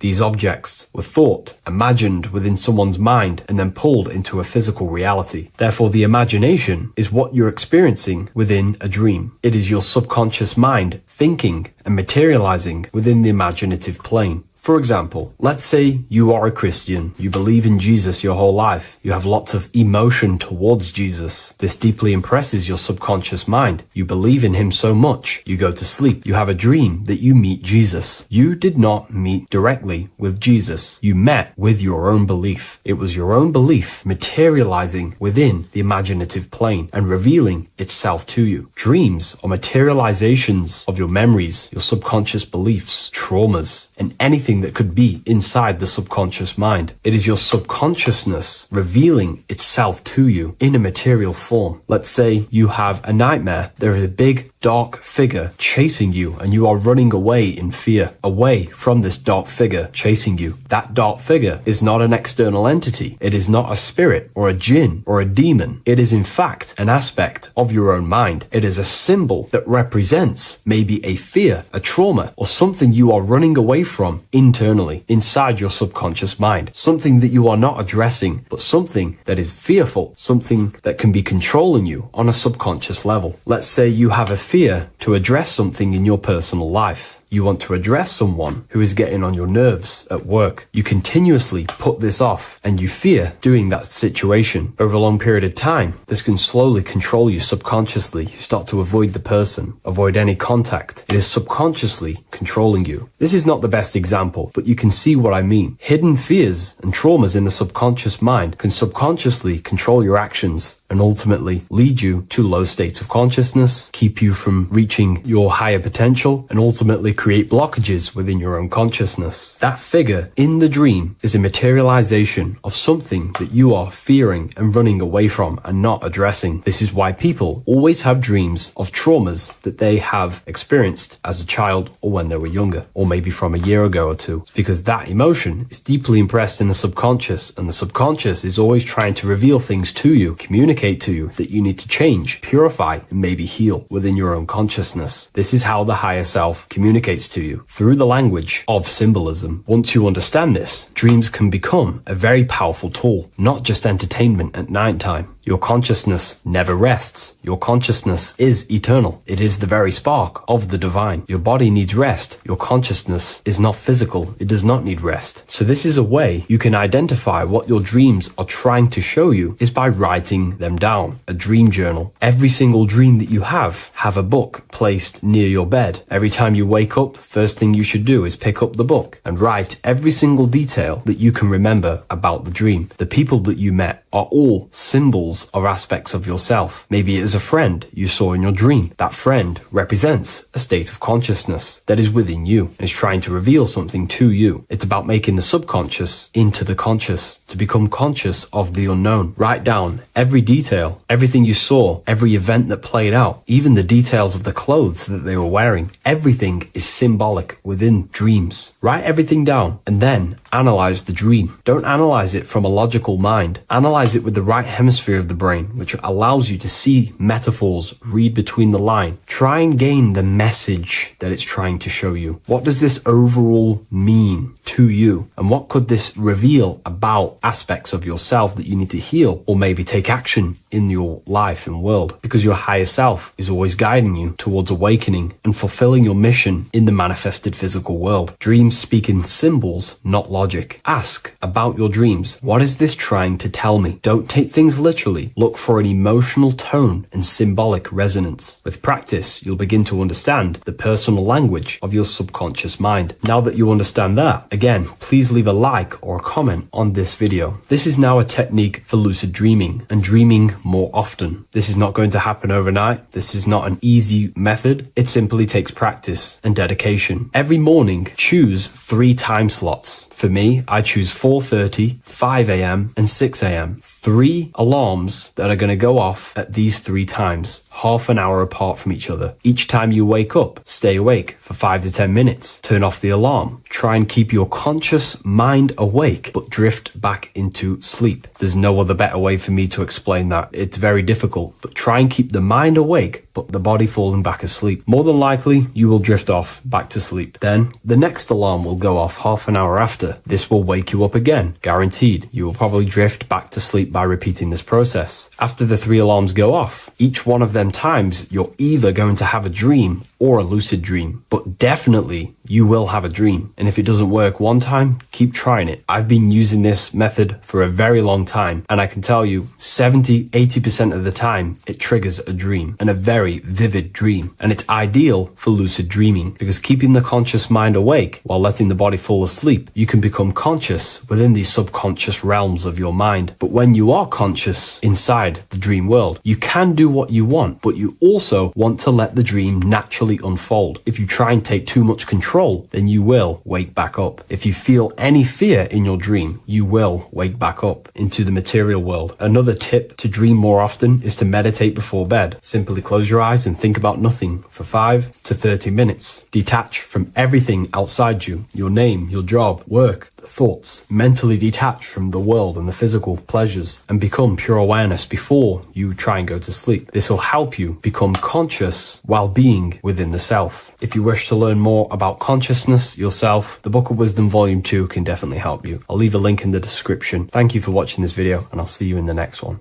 Welcome to Revival of Wisdom. This video is going to be about the flat earth and the breakdown of the whole cosmology. I'm going to be digging very deep. I've got a lot of pictures and images to show you, and a lot of dots to connect. So let's start with the Freemasonry art. So this artwork we have here is the Freemasonic cosmology as they know and believe. So what is it symbolizing? We obviously have to start off with the 4 pillars representing the 4 corners of the earth. The 4 corners with duality. You see, there's everything on earth. There's good and evil. Good, evil, positive, negative. Good, bad. This is the checkerboard. This is what it symbolizes. Okay. Obviously, we have the sun, the moon. The sun gives you energy. It's the anode. The moon is the cathode. It's the opposite. It takes your energy. So therefore, you become sleepy when the moon comes out. You see, everything on Earth, everything in the universe is balanced. There's complete balance symbolized by duality. There's always 2 opposites. We have the all-seeing eye. And obviously 7 stars representing the 7 planets, but not planets as in we know planets. They're not physical spinning balls of gas. They are energies. They are lights emitting from the realm above this realm. They are lights through the firmament, through the electromagnetic field. So let's go through that again. The 4 corners, duality, positive and negative, cold, dry. Everyone on Earth has an opposite. Everyone, there's 2. Okay, and then we have the sun, the moon, the 7 planets with a 5-pointed star. What's the 5-pointed star? of course, it's the 5 elements: spirit, water, earth, fire, and air. Okay, that's what the 5 pointed stars symbolizing, the 5 elements of earth. And then, most importantly, we have the compass. The compass is very, very important, hence why it's in the center. The compass is symbolizing many, many things. And one of the most important things, but we'll get into that after. We have a boat with water outside of the earth. So we have a boat on water, symbolizing the waters separated by the firmament, the waters above, separated by the firmament from the waters within the firmament, the earth. So this is what it's symbolizing. So the compass, what's the compass? This is where the compass comes from. The Polaris, the most important star there is, because it's in the center of Earth, the sun, the moon, and the black hole, black sun. Because all creation comes from center, the seed center. Okay, but we'll get into this after. But also, this is a very important Masonic symbol because they use this symbol a lot. This is one of their main symbols, hence why Neil Armstrong has the Masonic ring with the compass on it. The people who supposedly went to the moon, which obviously they faked to push this globe model, because the globe model is based upon fear. Because the globe model, if they can sell you the globe model, they can sell you anything then. You don't know where you actually are. The globe model is to push fear upon the masses, because the globe model means there's not enough resources. There's also risks of asteroids hitting the planet.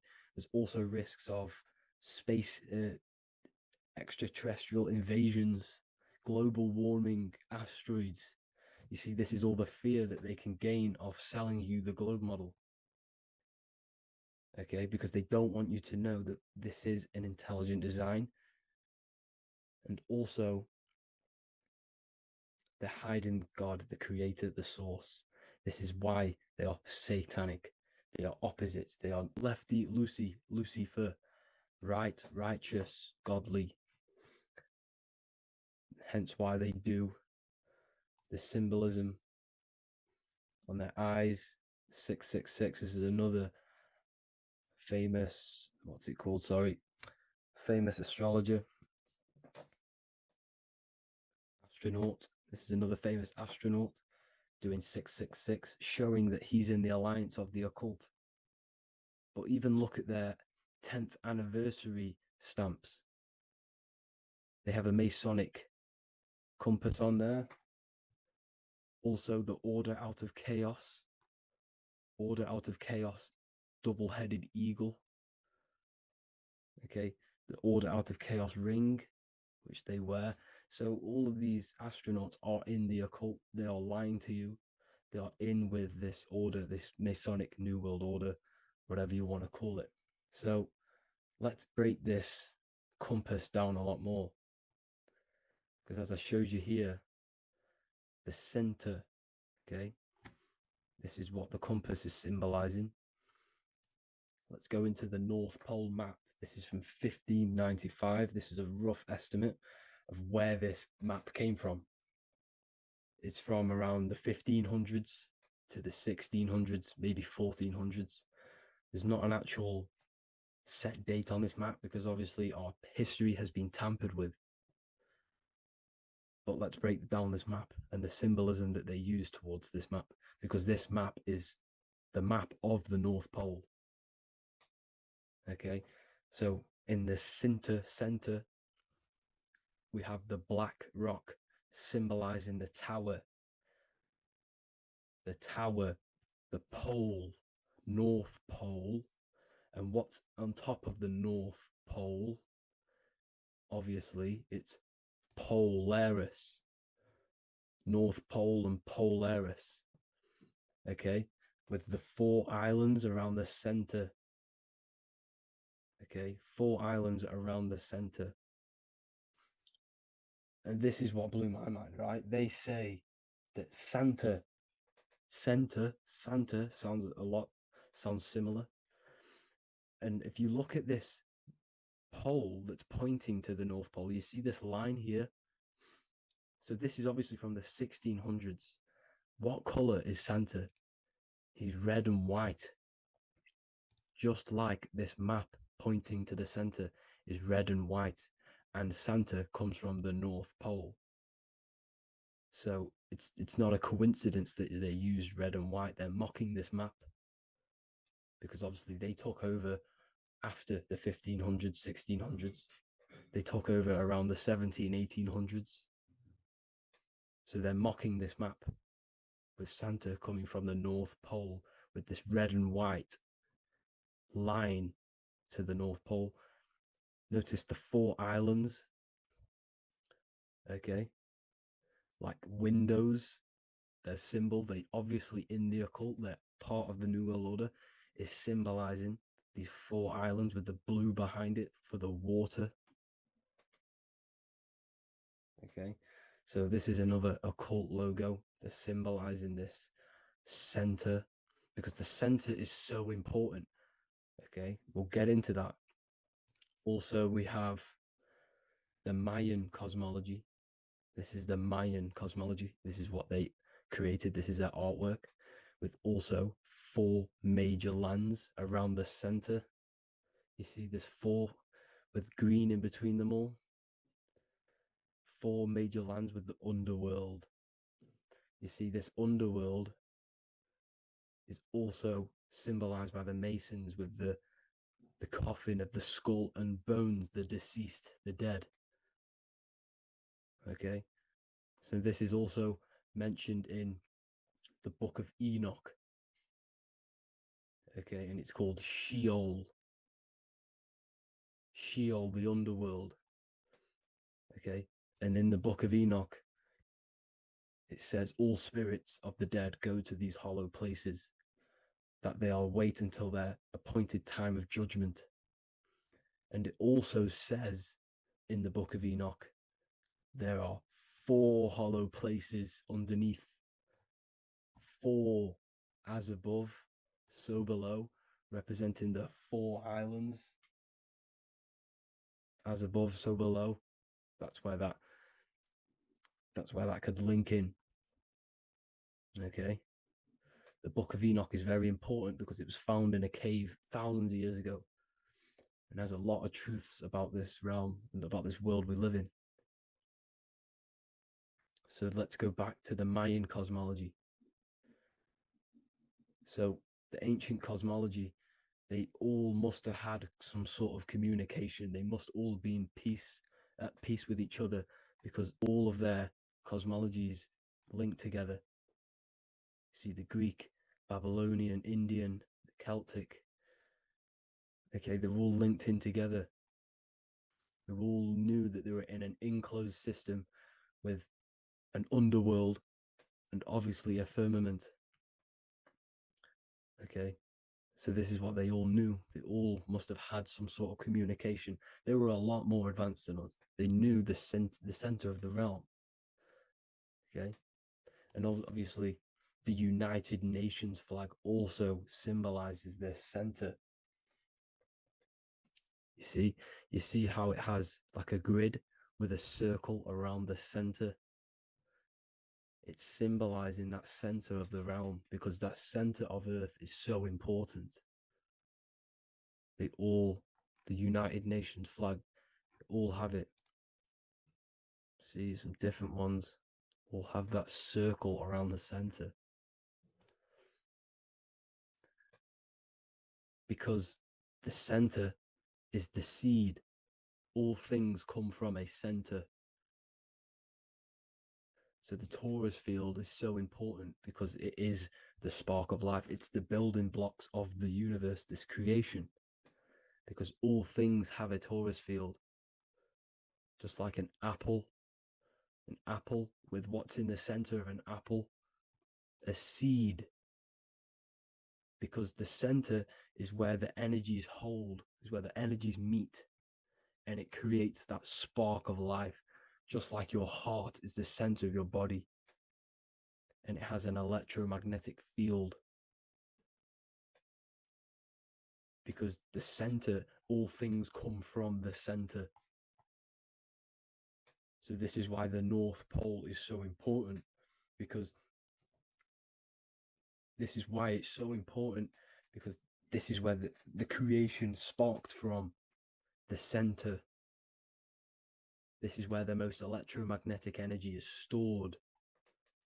So this is why the northern lights come from the center. It's electromagnetic energy.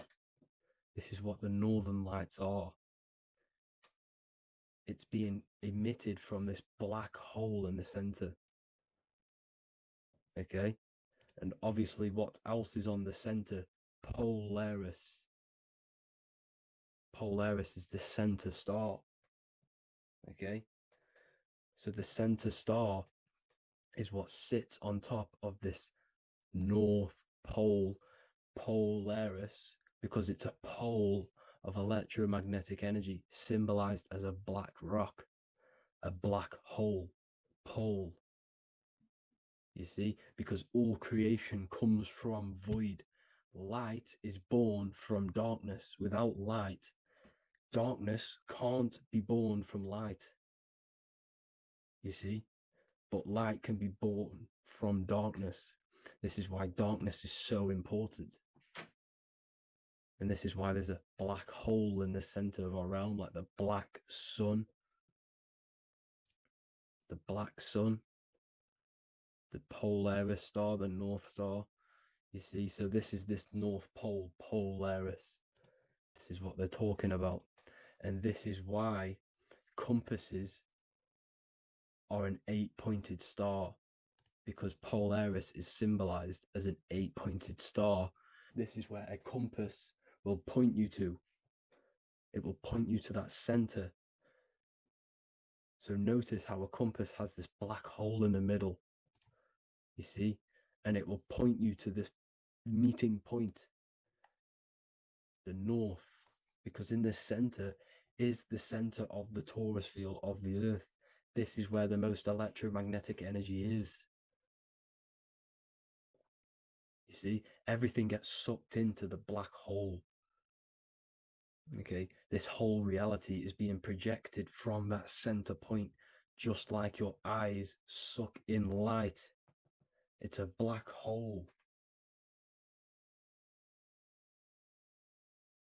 Your eyes suck in the light of this light being emitted from this center place, this electromagnetic energy at the center, which is the seed of everything, of everyone.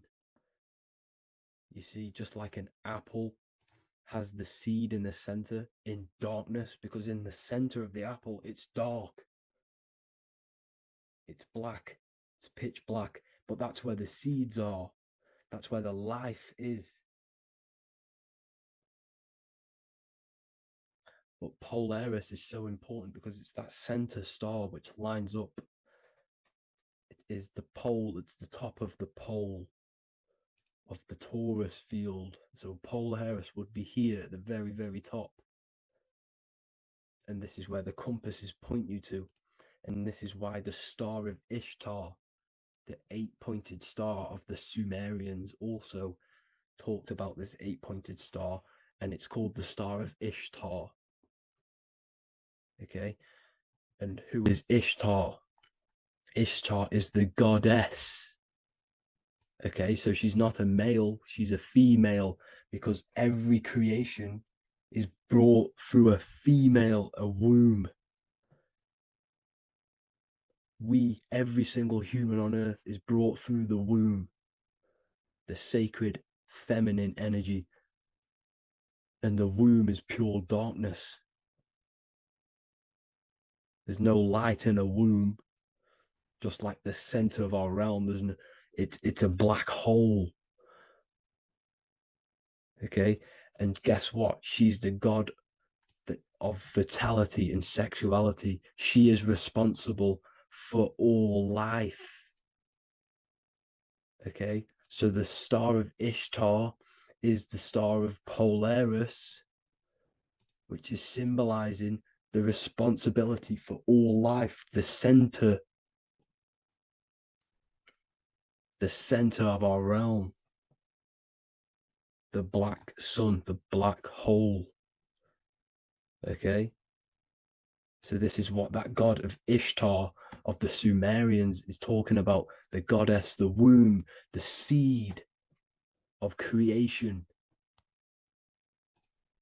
So this would be the portal, more than likely the portal in and out of our realm, because it's the top of the Taurus field. And what's above this realm is the heavens. So this is where you get sucked in from the heavens. Your soul gets sucked in and brought onto this plane of existence called Earth. These are some space NASA symbols. Look how much Polaris symbolism there is.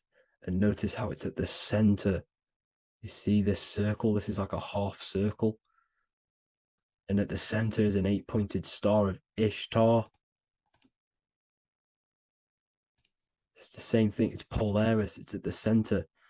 And notice on some of these, look, this one is a bear holding the key and an arrow pointing to the Polaris star, so that they hold the key to Polaris. Another one with like a demon holding a key to the what? Polaris on top of him. Also an eagle, which is a Masonic symbol. The eagle holding a key on top of the center. You see, and notice how there's an arrow going up to the Polaris and an arrow down, as above, so below, to Earth. So you can go out of Earth and into Earth through Polaris, and the eagle holds the key. You see? The eagle holds the key, just like this. This demon dragon holds the key to Polaris. And look at this one, Earth, with an arrow up to Polaris, the 8-pointed star. So Polaris is more than likely that portal which the Anunnaki used, the Sumerian gods used, because the Anunnaki symbol is also an 8-pointed star. Okay, and like I said, that center is the seed of creation. The center is the black hole. Okay, just like your pineal gland is at the center of your brain. The pineal gland is at the center of your brain, and that's what connects you to that spirit realm, to the source. That's it for this video, guys. Thank you all for tuning in. I hope you all learned something today. Please leave a like, a comment, and please subscribe to the channel for more content. God bless you all.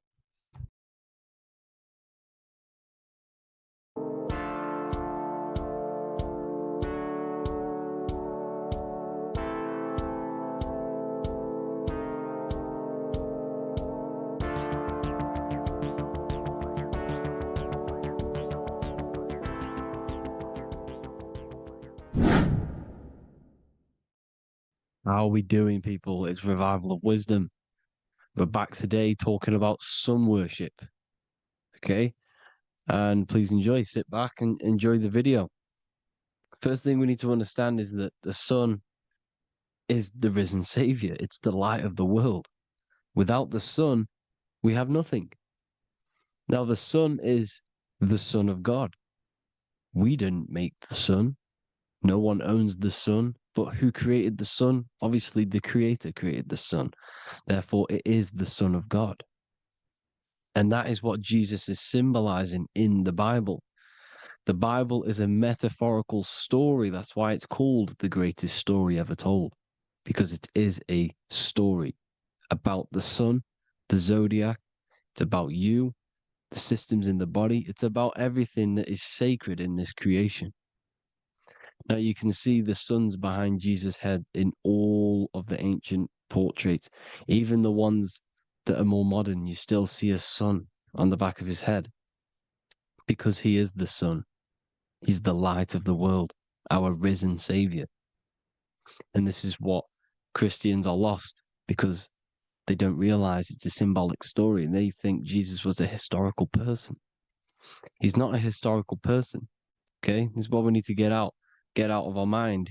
This wasn't a historical person. It's the Son, our risen Savior. The Son is the soul. It's the soul of this creation. Because what is a soul? A soul is pure life force, pure energy. Whatever a soul inhabits, it gives life to. Like our soul feeds our body. The sun feeds the earth because the sun is a soul, and that's why the ancients called it Sol. Because it's the soul and it's in you and it's the light of the world. It's the light of everything. It gives life to all things. Here's Jesus and his 12 disciples. The 12 disciples symbolize the 12 zodiac signs. Aries, it rules the head region because the 12 zodiac constellations rule specific regions of your body. Aries, the ram, you have a cerebrum in your head. This is Aries on the head of the table. His Gemini rules the arms and the lungs. The two twins, Gemini. He's holding up two hands for the two hands and arms. The twins. Cancer has a knife in his hand. It's not so clear, but he has a knife in his hand. Cancer is the crab. Crabs have claws. And he's pointing at Virgo's Adam's apple, saying there's no Adam's apple there. It's a woman. Who's the sixth sign? The sixth sign is Virgo, the virgin, the only woman in the painting. Now notice how there are 3 people in 4 groups for the 4 seasons and for the 3 months and 3 zodiac signs in each season: spring, summer, fall, winter. Matthew, Mark, Luke, and John with the suns on the back of their heads, because it's the 4 states of the sun. The 4 states of the sun. Now, 6th sign, Virgo, the virgin, the only woman in the painting with no Adam's apple. Then we have the sun, Jesus, red and blue, red shift, blue shift. Electromagnetism. The ancients knew this. He's got one hand open, one hand down, because the sun gives and retrieves. The sun rises and it falls. It gives, then pulls away. That's what the sun does, and that's what he's doing. His arms are out, symbolizing the rays of the sun, casting down onto the earth, giving and then receiving.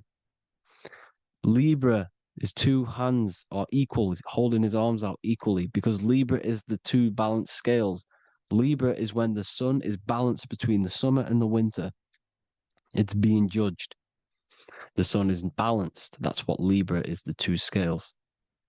Capricorn is the goat. Goats have 2 horns, and you can see the 2 horns on his head here. See? So this is astrology. This is what Leonardo da Vinci is depicting here. It's astrology. And he knew the story of the Bible is all astrology. It's all based on astrology. The Son of God, the real Son. Now here are some Bible verses. I am the light of the world. Obviously, that's the sun. What other light is there that lights up the world? The moon can't do it. It's the sun, the one and only Son, our risen Savior. Because if the sun didn't rise, we'd all be dead. So it's our risen Savior. And it dies for our sins every night and then gets reborn every day. Now, Jesus calms the storm. Mark 4:35-41. The disciples are all on a boat and there's a heavy storm. But Jesus is asleep. The disciple says, Jesus is asleep. We need to awake him. They wake up Jesus, and Jesus got up and rebuked the wind and said to the waves, quiet, be still. Then the wind died down and it was completely calm. Well, when Jesus was asleep, this is the sun not being risen. It's not risen yet. because in the night times, that's when the storms happen on the sea and the ocean. And when they awake Jesus, Jesus rises because he's the sun. He rises and everything calms, because when the sun comes, the storms go. You see? So it's the sun. It's all about the sun. Here's another, Luke 22:10. A disciple asked Jesus, when will we know it's the end times? And Jesus says, as you enter the city, a man carrying a jar of water will meet you. Follow him to the house that he enters. Well, this is clearly talking about astrology, the topic that Christians think is satanic, when they don't realize the whole thing's based on astrology. Because the end times is the end of Pisces, which is the two fish, which is the age we've just gone out of. And you can see all these ancient churches here with two fishes, because they knew it was the age of Pisces. There's an ancient photo, ancient artwork with the two fish, Pisces. And the end times, as it talks about in the Bible, and Christians think the world's going to end or something. But no, it's just the end of Pisces. As you enter the city, a man carrying a jar will meet you. Follow him to the house. The house is the zodiac sign that he enters. And the zodiac sign is Aquarius, because that's what it is, a man carrying the water. We know this is astrology because a woman, that is a woman's job in the ancient times. In the ancient times, the woman used to get the water. You would never see a man collecting water back then. That was the woman's job, whilst the man builds the houses, for example. You see, so we know it's talking about astrology because astrology is the man holding the bucket of water. It's the end of Pisces. Now we are in Aquarius.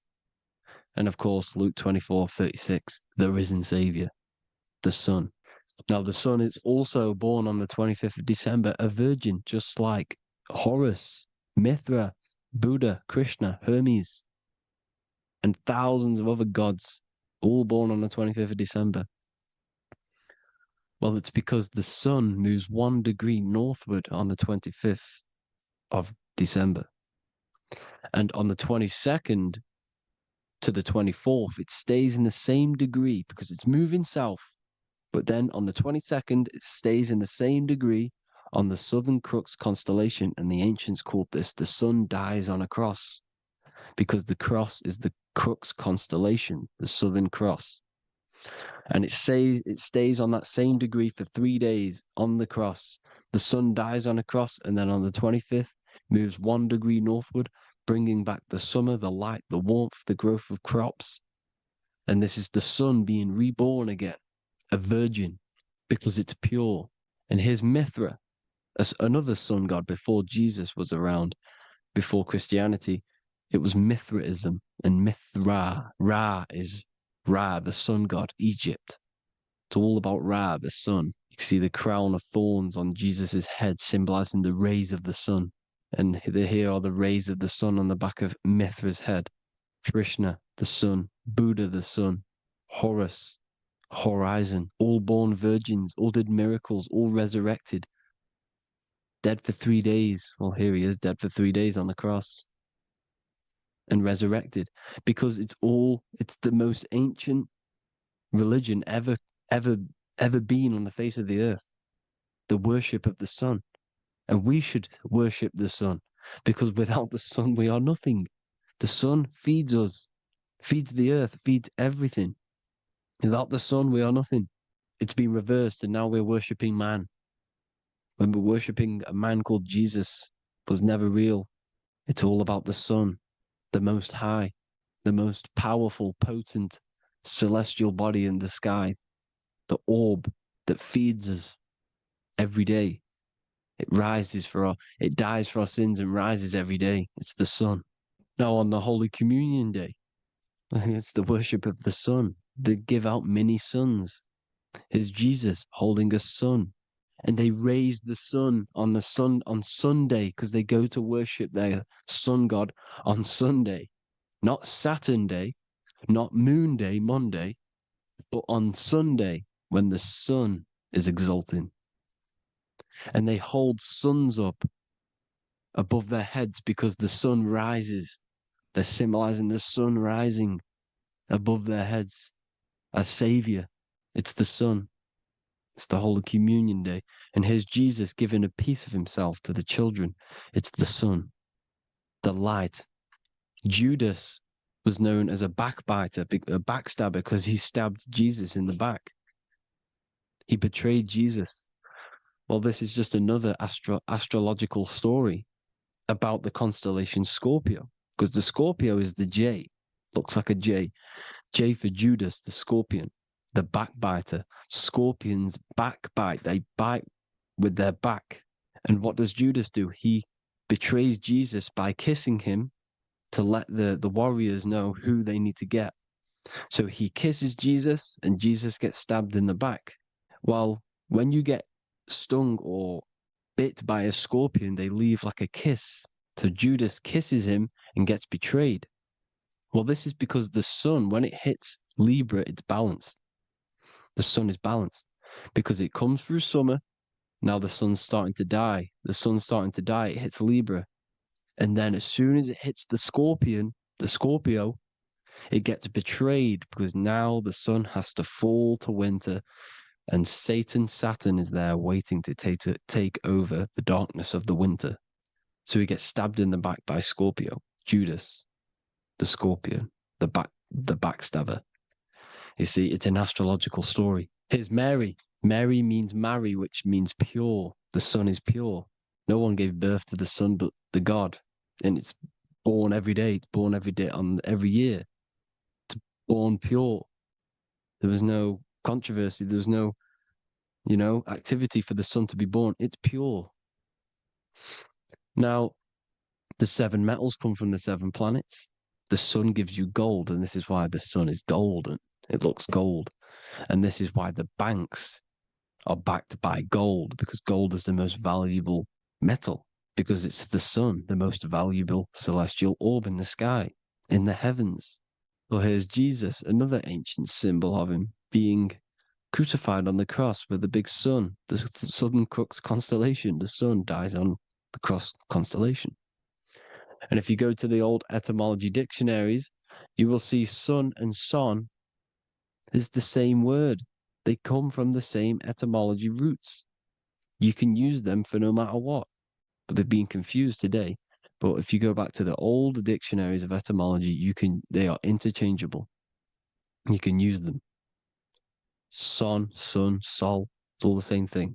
The 12 disciples, 12 brothers of Joseph, 12 tribes of Israel, 12 breastplates on the stones, because it's all the 12 astrological signs. They could have used any other number, but there's 12.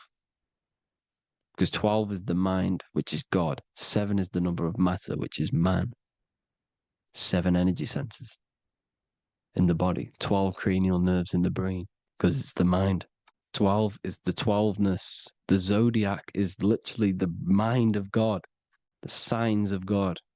Now here we see here, Job 38, 31 to 33.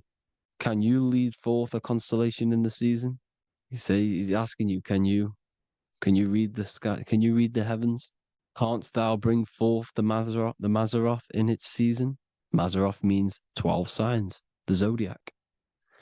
Why did they translated every single Hebrew word in the Bible into English, but they decided to leave out Mazzaroth? Why? It's because if that said zodiac, Christians would have a different view on the Bible, but they leave that out.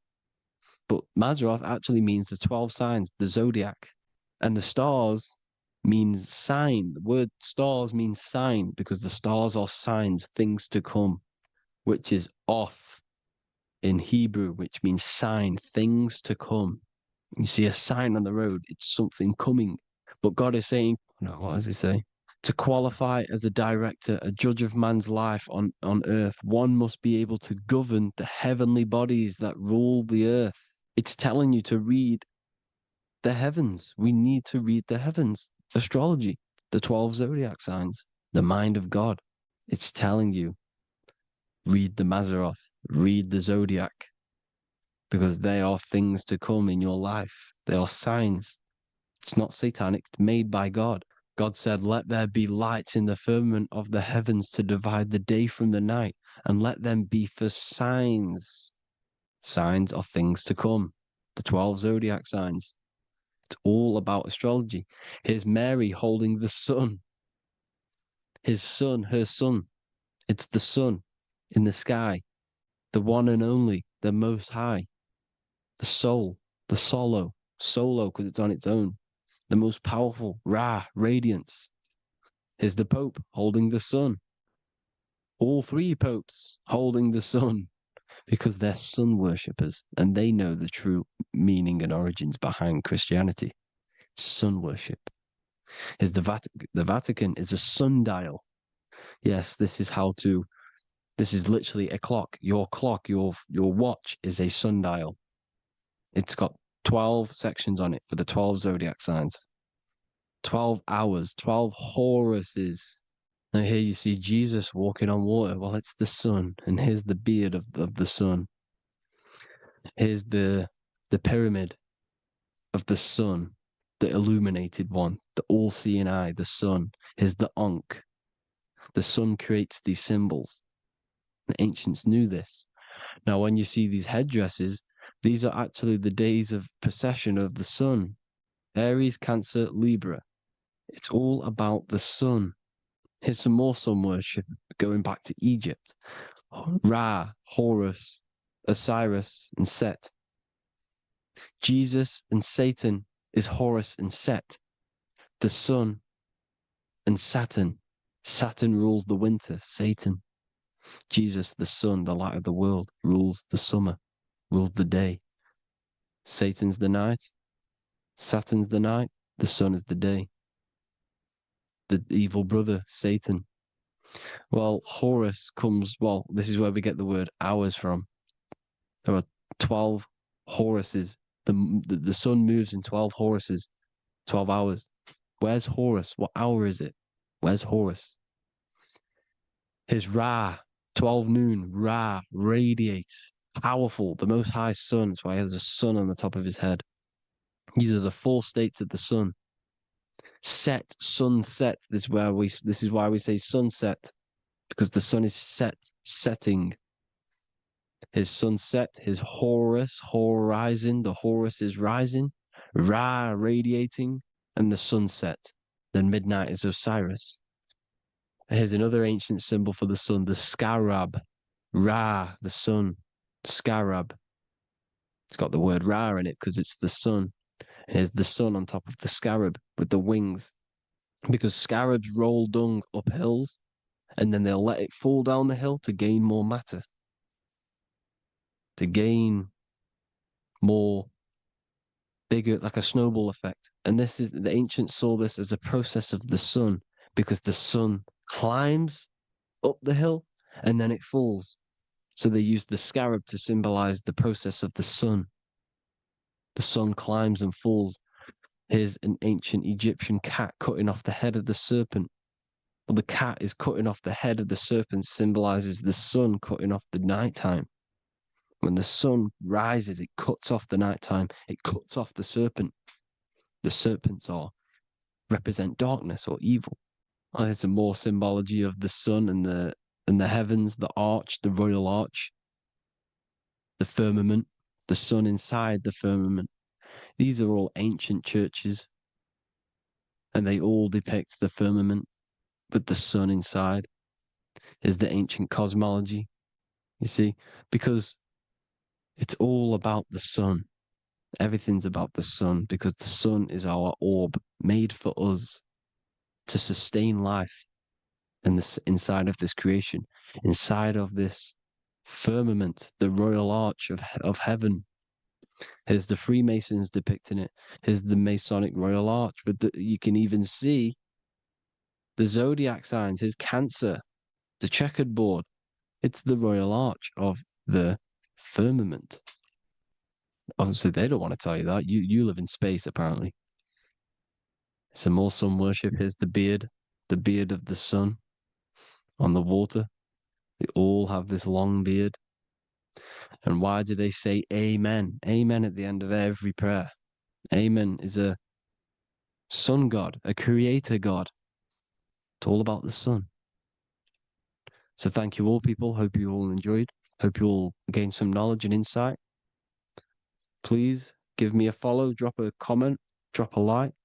Have a good day. Love you all.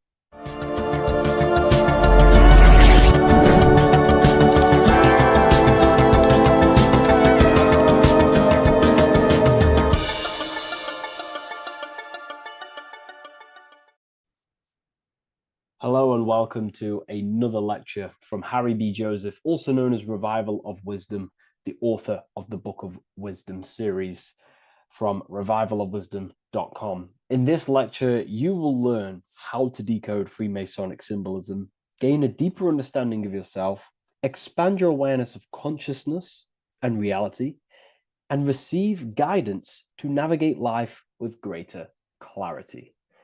So today we're going to be breaking down this particular piece of artwork, this Freemasonic artwork, and how this relates to you and reaching a higher consciousness. Ultimately, this is what it's about, okay? Freemasonry is considered a craft, and this craft is crafting a better brain and heart, crafting a higher consciousness, crafting a better self. Why? So we can operate in the world at a higher degree, operate in the world more efficiently, live a better experience in the world, and getting to know thyself. Okay? So we're going to start from bottom to top because this is important. Every placement of this symbolism is on purpose, has meaning, especially the placements of the symbols. Okay? So we're going to start from the very bottom of the artwork, which represents lower down. When we're looking at symbolism, especially occult symbolism, that's what the word occult means. The word occult means hidden, hidden from the eyes. It has its roots in the word oculus. I'm pretty sure that's Latin, which means eye. So the word occult comes from oculus, which means eye. And the word occult means hidden from the eye, the unseen, studying the unseen aspects of self. We're studying the brain. We're studying consciousness. We're studying the body, the heart. We're studying the self, the hidden aspects of the human psyche and the hidden aspects of self. Okay? Because ultimately, this is what gives you power in the world, depending on how you use that power, whether for good or bad, depending on the consciousness wielding that power. This is why we say knowledge is power. But I would actually say knowledge of self is power. Because when you know how you function, you gain power. You gain personal power. You gain mastery. Ultimately, this is what Masonry is about. Self-mastery. Crafting a higher consciousness. So at the very bottom of this artwork, we have a checkered board with a coffin. The coffin is the beginning of the artwork. The very base. This is the foundation of consciousness. The coffin symbolizes unconsciousness, the state that myself was in, maybe yourself, before we woke up and before we came conscious of our spirit, before we came conscious of ourselves. That ignorant state of acting without purpose, acting unconsciously, experiencing the world and not actively living in the world, simply reacting to external circumstances.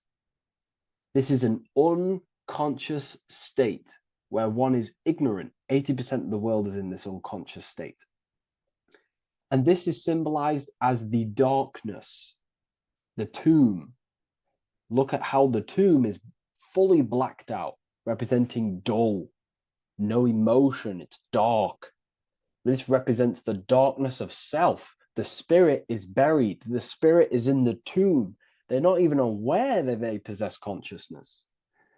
They think they're the material body flying on a ball millions of miles per hour through space, and the sun is, They think they're a monkey evoluted.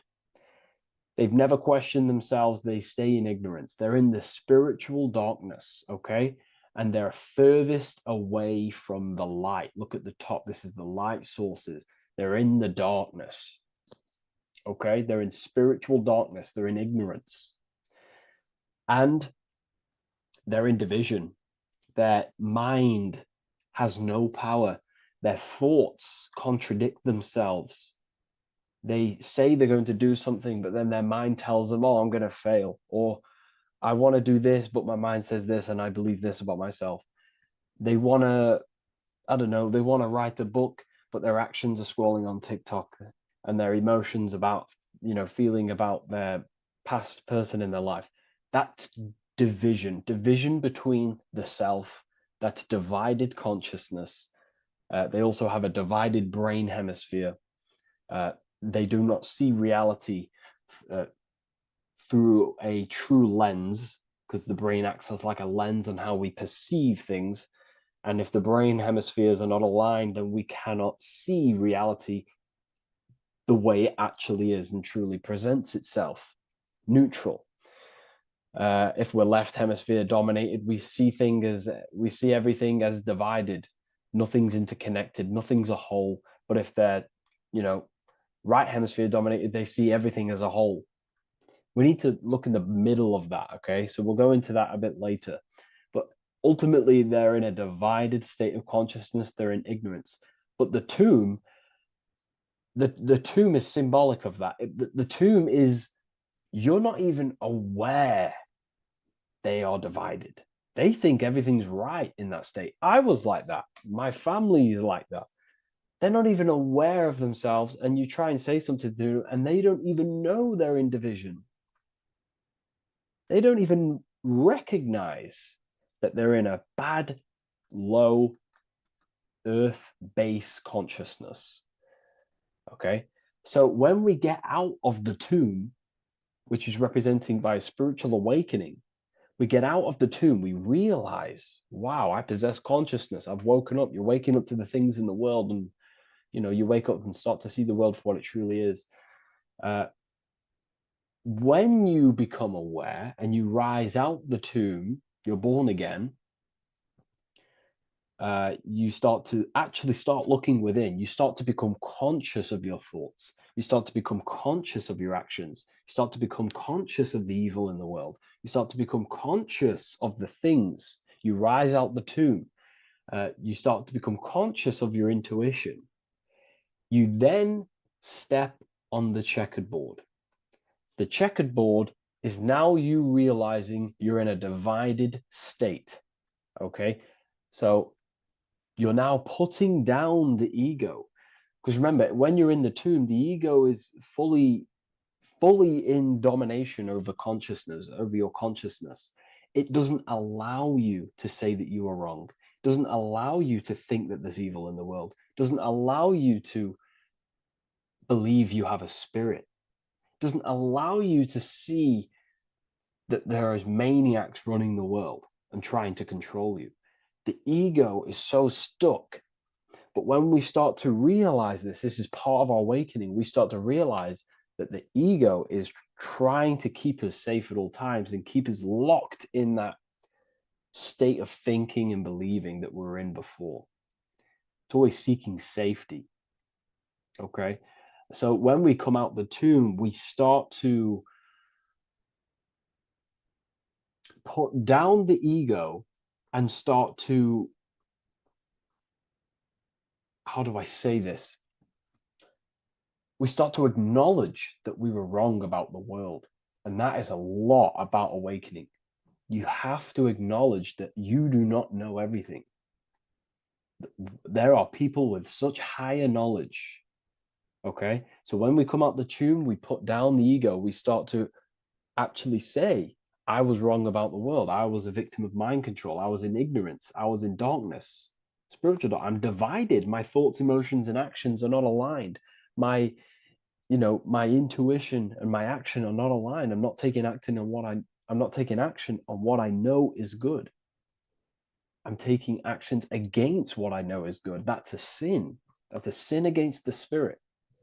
Okay, so when you acknowledge this, you acknowledge you're in division, you then take the first 3 steps, which is the Freemasonic Blue Lodge degrees, these 3 steps. Okay. Ultimately, this checkerboard represents illusions as well. You're in an illusion. Okay, this is why we see it heavily used in the music industry. It represents base consciousness, base level awareness, 5 sense thinking. It represents you versus me thinking, walking down the street and thinking everyone's trying to hurt you, and it's always you versus me, judging people in your own mind. That's low thinking, lower thought. And not to notice squares. Squares are an unnatural state. They're an unnatural shape. We do not see squares or 90-degree angles in nature. It's the lower mind. So it represents base consciousness, base level awareness, only aware of the physical body, only aware of the 5 senses, never looked within. That is the base. And this is the foundation we have to rise up to the light from, up to higher consciousness. So this gives us a strong foundation when we realize this about ourselves, that we were in division. Our thoughts, emotions, actions were not aligned. Our brain hemisphere was not aligned. I'm not thinking with love of the heart. Okay? So that is the state we're in. Now, hopefully that's cleared things up about the chessboard. Before we move on, please leave a like, maybe a comment if you wish for me to discuss anything in the further lectures. Please smash the like button, and it would really help me out. And share this with a friend who is interested in the occult. Okay, so the steps are the first steps of the Freemasonic degree, the 3 Blue Lodge degrees. Now, this can be represented as the number 3, a very powerful number, a very symbolic number. Number 3 is the 3 expressions of consciousness. How do we express consciousness? How does consciousness express itself? Well, there are 3 ways. We think, consciousness thinks, consciousness feels, and consciousness acts. They are the 3 expressions that we express our awareness and consciousness. So we're looking at thought, emotion, action. We're also looking at the 3 brains: the reptilian brainstem, the mammal limbic brain, and the neocortex. The reptilian brain governs basic functions of the human body: breathing, surviving, scanning the environment for threats, automatic responses, eating, scanning for food, base consciousness. That's the reptilian brain. That's what most people operate their lives in, including myself before I woke up. I'm not trying to sound big-headed, but this is the truth. Ignore my tone of voice, ignore my voice, focus on the words I'm saying. If you're judging, that means you have divided thinking. It's always you versus me. So we need to get out of that thinking of you versus me all the time. That's lower consciousness. That's animal thinking. That's earth thinking. We're unified. We need to reach a higher consciousness and do not waste our mind's potential on low-level earth divided thinking. Okay? So we're looking at the reptilian brain, the mammal brain, and the neocortex. Now, the neocortex is ultimately what makes us human. It allows consciousness to operate on a higher degree. Okay? This is what makes you human. The neocortex. The neocortex.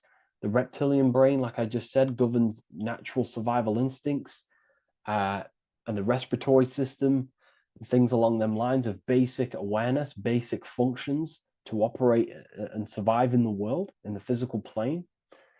And the neocortex is what allows us to critically think. Okay, it's what allows us to be human, be aware of ourselves. Okay, not. I don't think animals have neocortexes. Don't quote on me on that, but this is the part of the brain that makes us human, and it allows us to think deeply, to create masterpieces like we can. Humans have massive potential in creation. look at the world we live in. This is because of the neocortex. It allows us to critically think and self-reflect. Now, when we start to operate from higher thought, we start to think with higher thoughts, the higher parts of the mental dimension, we ultimately start using this brain more. We start functioning from the higher brain. Now, this is why Neo from the Matrix is called Neo, because he uses he was in the reptilian brain. If you watch the film The Matrix, if you notice, he gets plugged out of the Matrix and he's plugged in on the back of his neck into the brainstem. And when he's plugged out, his name's Neo, which is neocortex, using the higher brain. It's what awakens the self. It allows consciousness to function on a higher degree compared to animals. Okay, so we're looking at thought, emotion, action. We're becoming conscious of thought, emotion, action. Becoming conscious, what am I thinking, what am I feeling, and what am I acting in the world? And what can I do to master these, to operate more efficiently in the world? How can I use these towards higher consciousness and use these actions, these thoughts, emotions, actions to reach a higher state of awareness of self? So when you go through the first 3 degrees, you enter the doorway. Now, this is symbolic of a doorway. Now, looking at this with a right hemisphere dominated view, you would see a doorway, right? The right hemisphere sees this as a holistic doorway, right? You see a door, you're going to, you enter the stairs, you go through the door, right? But at the left hemisphere is now going to dissect and analyze each individual little part of this, right? So the right hemisphere sees the trees, the left hemisphere sees the woods. So to dissect this down on a right hemisphere, going back to the right hemisphere, we're entering the door. The door is symbolic of entering the unknown. You're entering a higher consciousness. You're entering the door. You're going beyond. See, this is the earth here in the background. This is the darkness. The darkness represents the abyss, the unknown. You're entering in the self. Okay? This door represents entering in the self, questioning internally. Most of us think externally. We have to, obviously, to operate in the world, but we never give time to think and question and reflect internally. What do I mean? Closing the eyes and questioning the self. Who am I? Where am I from? What's the voice in my head? If the voice in my head stopped using the language that I speak, what is it then? It's about going within, into the darkness, what you cannot see, and finding the light. Okay? It's about entering within the self. This is a doorway to higher knowledge, higher consciousness, higher self, and really digging deep for what you truly are beyond your human form. Okay? So we have, most importantly, I'm not going to go over every single one of these symbols here. I'm going to go over this on a basic, well, not a basic level, very detailed level, but it's not going to go over every single symbol. We have a left pillar and a right pillar. The left pillar has the sun next to it. The sun is more electrical energy. It's very dominant. It's a very powerful masculine force. This represents the masculine quality of consciousness. The masculine qualities. We have many masculine qualities, such as actions, physical actions with the body. We have thinking. Thinking is a very masculine force.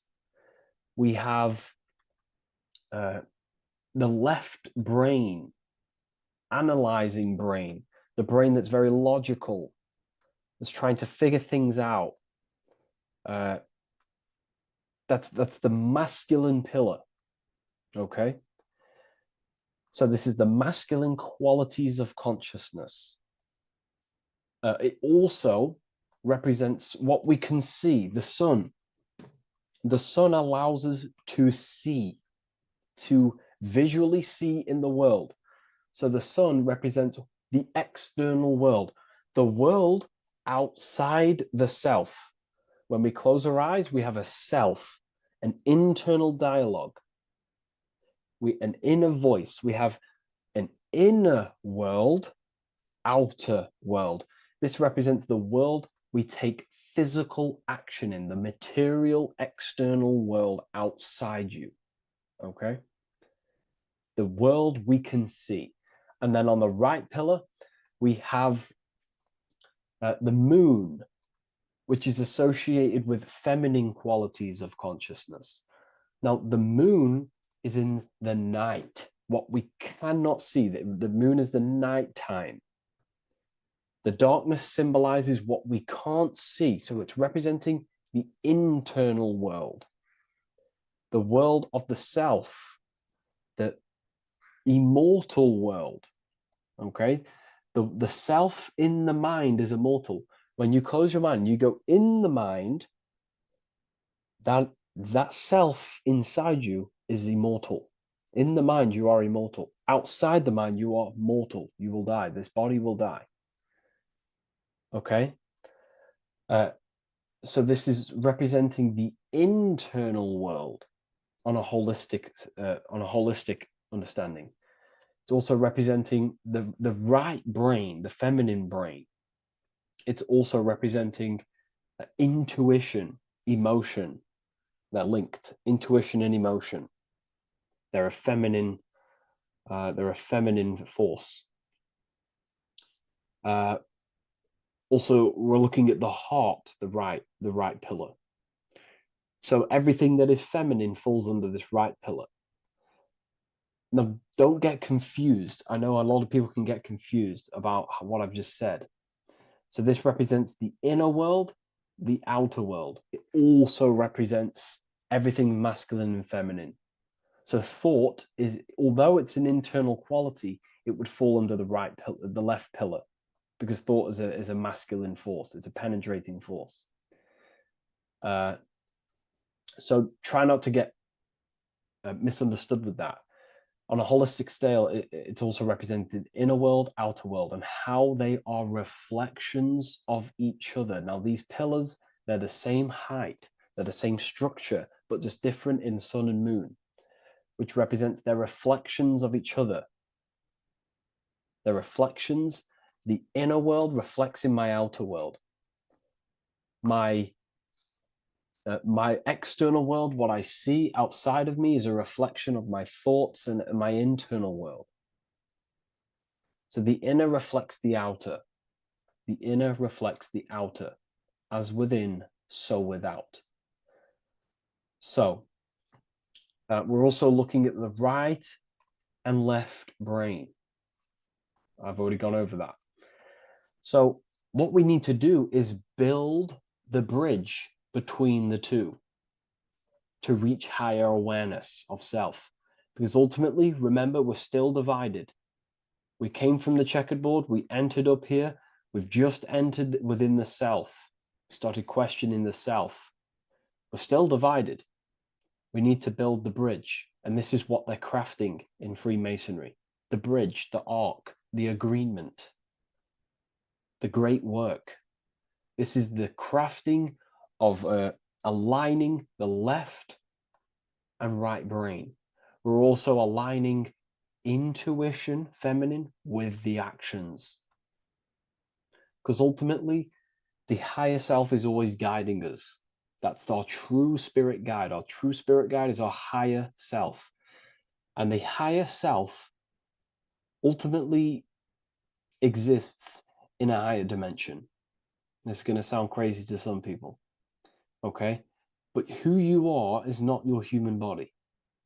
And your higher self does not communicate through the language of the human material world. It doesn't communicate through English, doesn't communicate through thoughts. It communicates through intuition and communicates through dreams and symbolism. So it's all associated with the right pillar. This is the things we can't see. The higher self is always guiding us to awakening and to our purpose on the earth. Okay, so this left pillar also can symbolize what we're born into the world with, our circumstances, our external world. What are we born into? You know, our family, our current financial situation, where you're located in the world. So it's also symbolizing this. It's also symbolizing the qualities you bring here, the natural abilities you have when you're born, and what we need to do with our environment to ultimately reach a higher consciousness and reach our and transmute our environment we're born into to realize who we were and why we came here. Okay, so we need to build the bridge between intuition and action, and always take action on what we know and feeling is right at all times. That's unity consciousness. And when we do this, we gain the light. We gain more light, symbolic of more information of the self. Because the higher self is always guiding. It's always watching over. And it's always trying to give us knowledge of awakening, of why we came here. And when we take action on what we know and feel is right at all times, it's like a domino effect and a stepping stone that pushes you closer and closer towards your life purpose. Okay? We're also aligning the right and left brain to perceive the world in truth, to see the world in its true form, to see the world in what it actually is, instead of any distorted left or right hemisphere dominated beliefs or thoughts. We ultimately do that by acknowledging that, yes, you have a self, you have, you know, the left brain is more ego, this like divided thinking, everything's separate, and the right hemisphere is more holistic. So we need to see the world in the middle of this, in the middle, acknowledging the self and acknowledging the collective consciousness, and how my thoughts, emotions, actions contributing towards myself and the collective. We always need to keep the collective in mind. Why? Because we are experiencing this world together. It's not just you. And your actions also have a ripple effect on the collective. We're experiencing the world as a whole as well. Yes, there's yourself and there's the collective. We need to think, feel, and act towards the collective and the self. So aligning our brain hemispheres allows us to do this. It allows us to think holistically and individually and see reality in this. And when we do align the left and right brain, what do? We gain higher insight, the eye. We build the bridge between the left and right pillars. We gain the eye. The eye is what? Insight. The eye requires light to perceive and see the material world. So this is symbolic. This is the inner eye, the inner self, consciousness. And when consciousness has light, which is symbolic of truth, knowledge, light is a massive symbol in Freemasonry. And light represents knowledge of self, information. And when we gain information and knowledge of self, when we align our left and right hemispheres, our actions take action on our intuition, we gain higher light, higher knowledge of self, ultimately. And this is why we also have the square and the compass. Okay? We have a square and compass here. The square and the bottom, base consciousness, also representing masculine qualities. This is the masculine qualities because squares are masculine. And the compass creates circles. So we have the circle on top of a square. Circles are divine. This is oneness. The circle is one line. The square is 4 lines. It's divided. So we need oneness over division. We need to unify the masculine and feminine qualities. Masculine and feminine qualities, okay? This is in the middle because the compass would fall on the right pillar and the square would fall on the left pillar. And it's unifying. It's representing unification of these two pillars of masculine and feminine qualities of self to ultimately rise towards this light, out of the darkness and into the light. Okay. Let's go back. The G. This is very important. This is one of the most important teachings I could possibly give you about the G. The G is the generative principle, is what generates things. And the force within you that generates things is care and the heart energy. The heart ultimately expresses our actions. We think, if we care, we act. Everything in your external world is in front of you because your heart cares. You care about the video and gaining knowledge. You're now here watching this video. That's the care energy expressing actions. So in order for us to truly get out of this divided consciousness, we have to go through the G.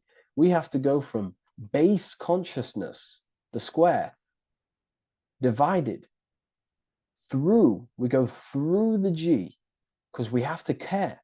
And if we care, we'll reach the higher mind and gain higher self-knowledge and master the self. You cannot do this if you do not care. And if you do care, you will take action towards it.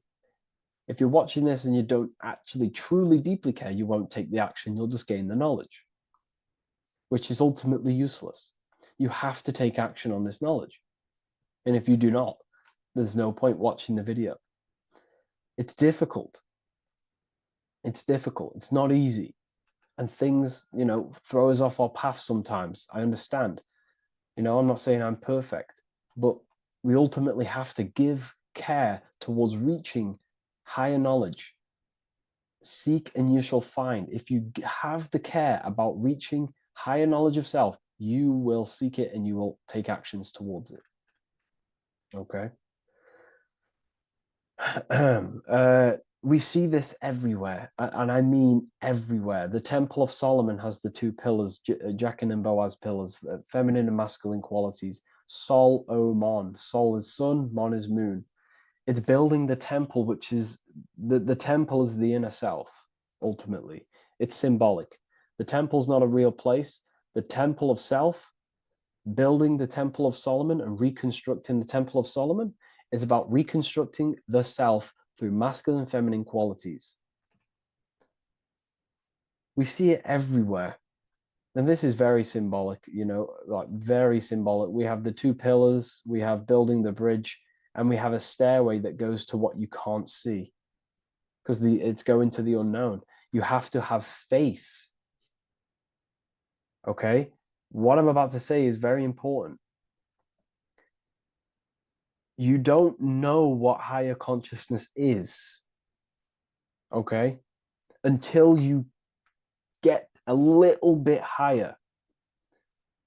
This is hard to explain, but I didn't know what everyone talks about, what higher consciousness is.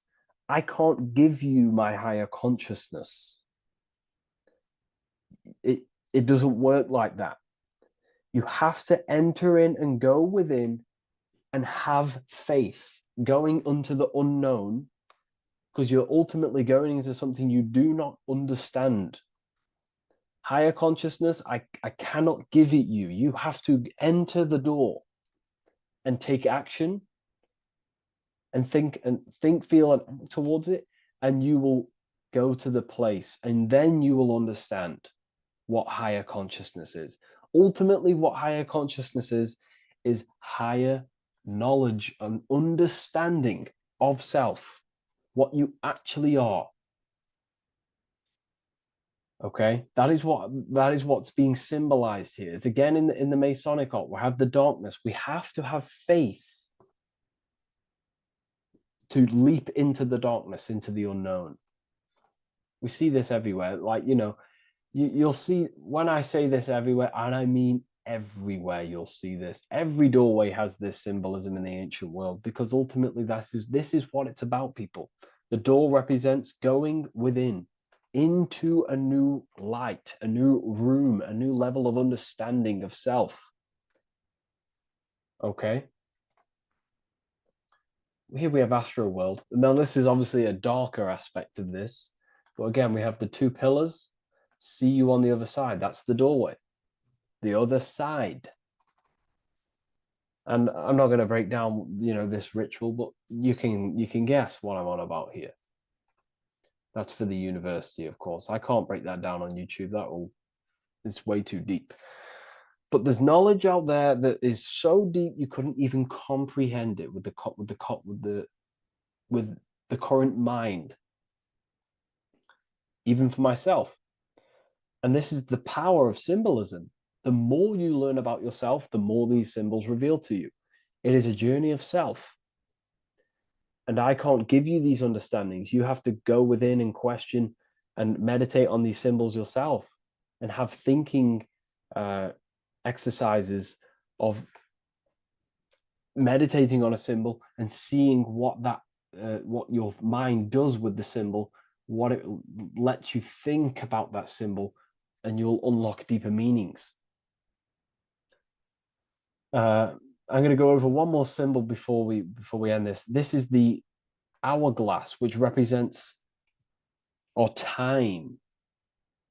Time, a very overlooked thing in today's world. We do not have unlimited time in this body. You have limited time. You will die.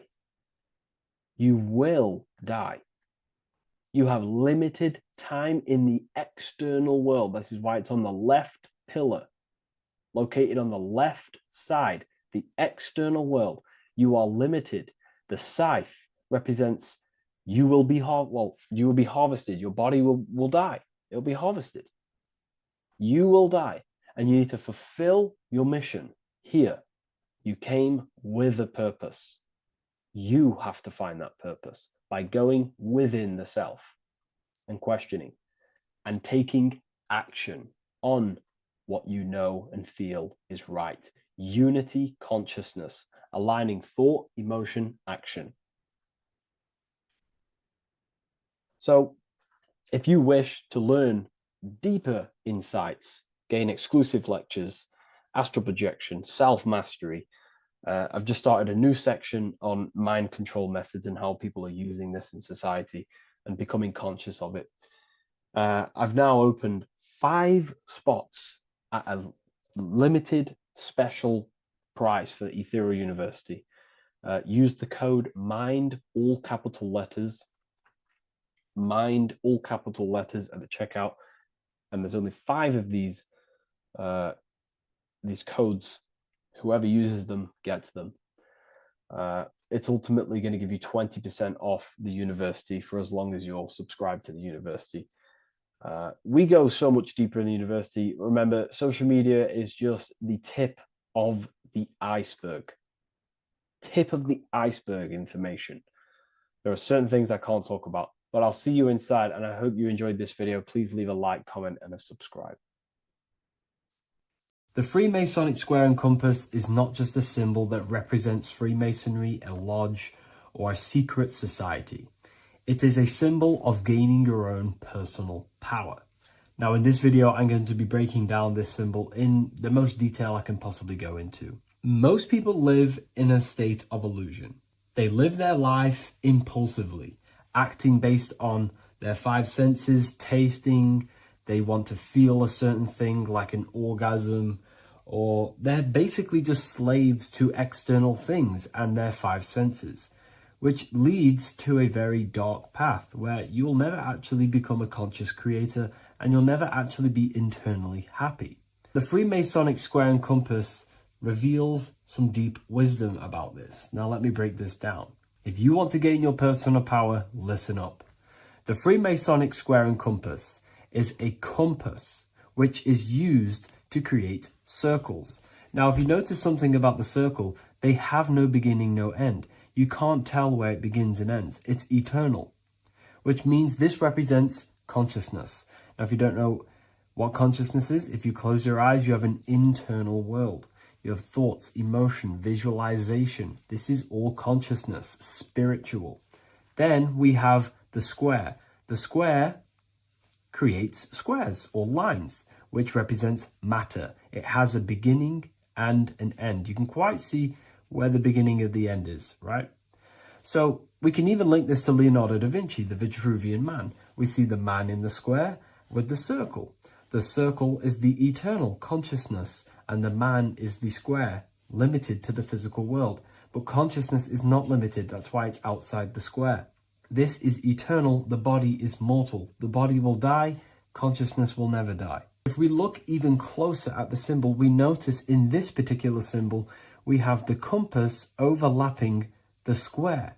This is very, very symbolic. This represents spirit over matter, also known as mind over matter, consciousness over matter, the circle over the square. Like I mentioned earlier, most people are slaves to their senses. They go through their day and all they do is chase validation and feelings. They eat all day to feel good, which means they're a slave to their taste. They're slaves to their feeling. They masturbate, which means they're a slave to orgasms and external things. They're literally being governed by the external world controlling their internal world. They're literally living life on autopilot. And don't get me wrong, I was guilty of this too. We're all guilty of this when we join this world because we're not taught this sacred knowledge. Until you actually stop and recognize this, you'll be living life on autopilot, literally not even living. You'll be running off subconscious programs, seeking external validation and being ruled by these five senses. The square underneath the compass represents consciousness on top of matter, which means the internal world is controlling the external world. It is the mind controlling matter and not matter manipulating the mind. In the occult and esoteric world, it's very important that you are conscious of every action that you are taking in your day-to-day life. Never act subconsciously. Always be conscious. What are you thinking? What are you acting? What are you giving your attention? All of this is contributing towards creating because you are a creator. Consciousness is a creative force. You need to make sure that the compass is on top of the square, that your inner world is controlling the outer world and not the outer world controlling the inner. As I've mentioned in many videos before, the internal world of consciousness is what's producing the external world. Your life is just a result of every thought and emotion that you felt in the past. Everything you own, everything you possess, your friends are all reflections of your consciousness.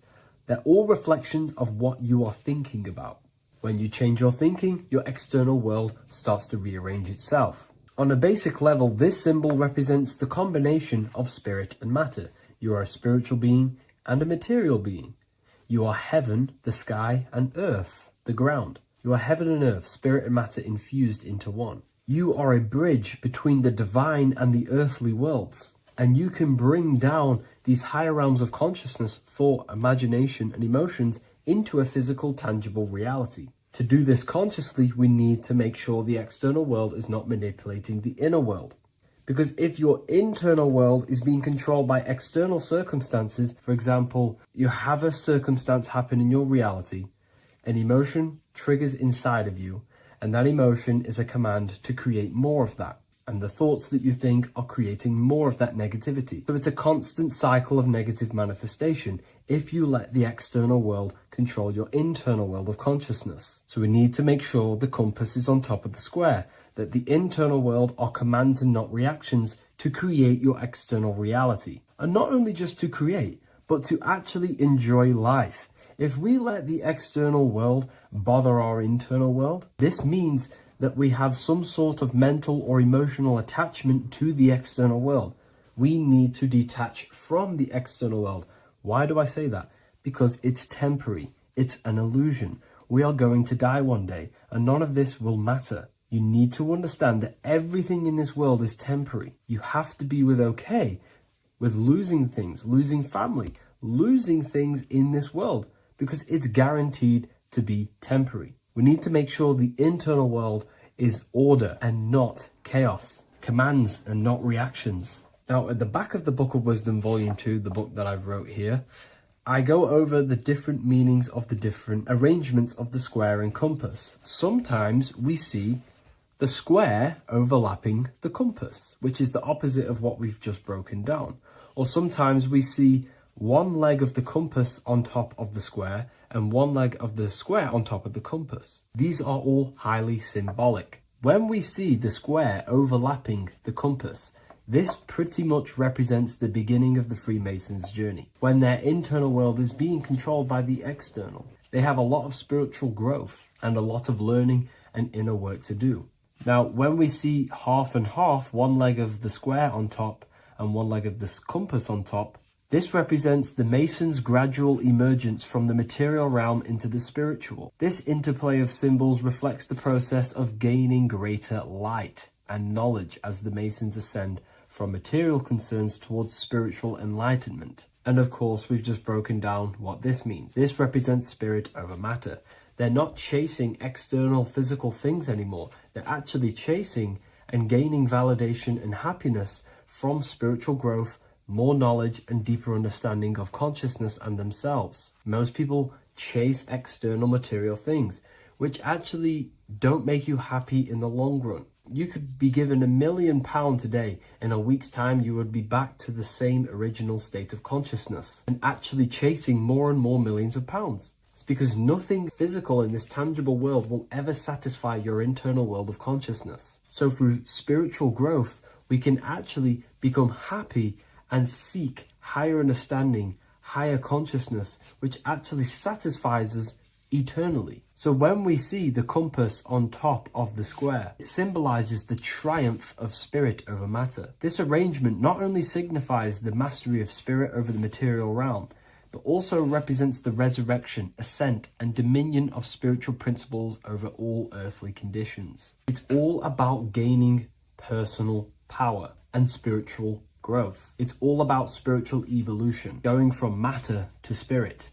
The external world controlling the internal world, to the internal world ruling over the external world, where the mind becomes a powerful tool to actually create and command reality. The mind cannot create and command reality if it's being governed and tossed all over the place by external circumstances and thoughts. Here's a quick tip on how to know if your mind is controlling you. If your phone notification goes off and you're working on something, and you instantly go to reach and pick up the phone as soon as the notification goes off, that is an indication that your mind is controlling you and you are not controlling it. The mind is the direction of consciousness. The direction, it directs the flow of your attention, your energy, your consciousness. So to practice to gain mind over matter is simply just meditation, allowing the mind to sit still and focus on one thing for long periods of time. And over time, this will gain mastery over your attention and your mind. If you are on your spiritual path, this should be your goal, your internal world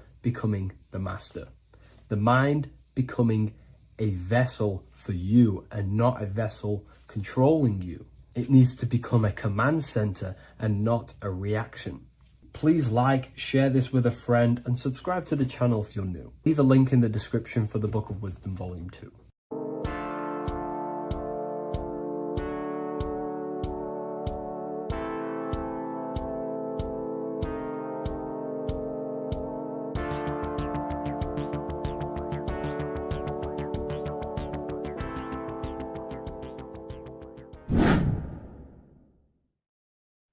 What is up, people? How are we all doing? Today, we're talking about the flat earth cosmology. So let's jump straight into this.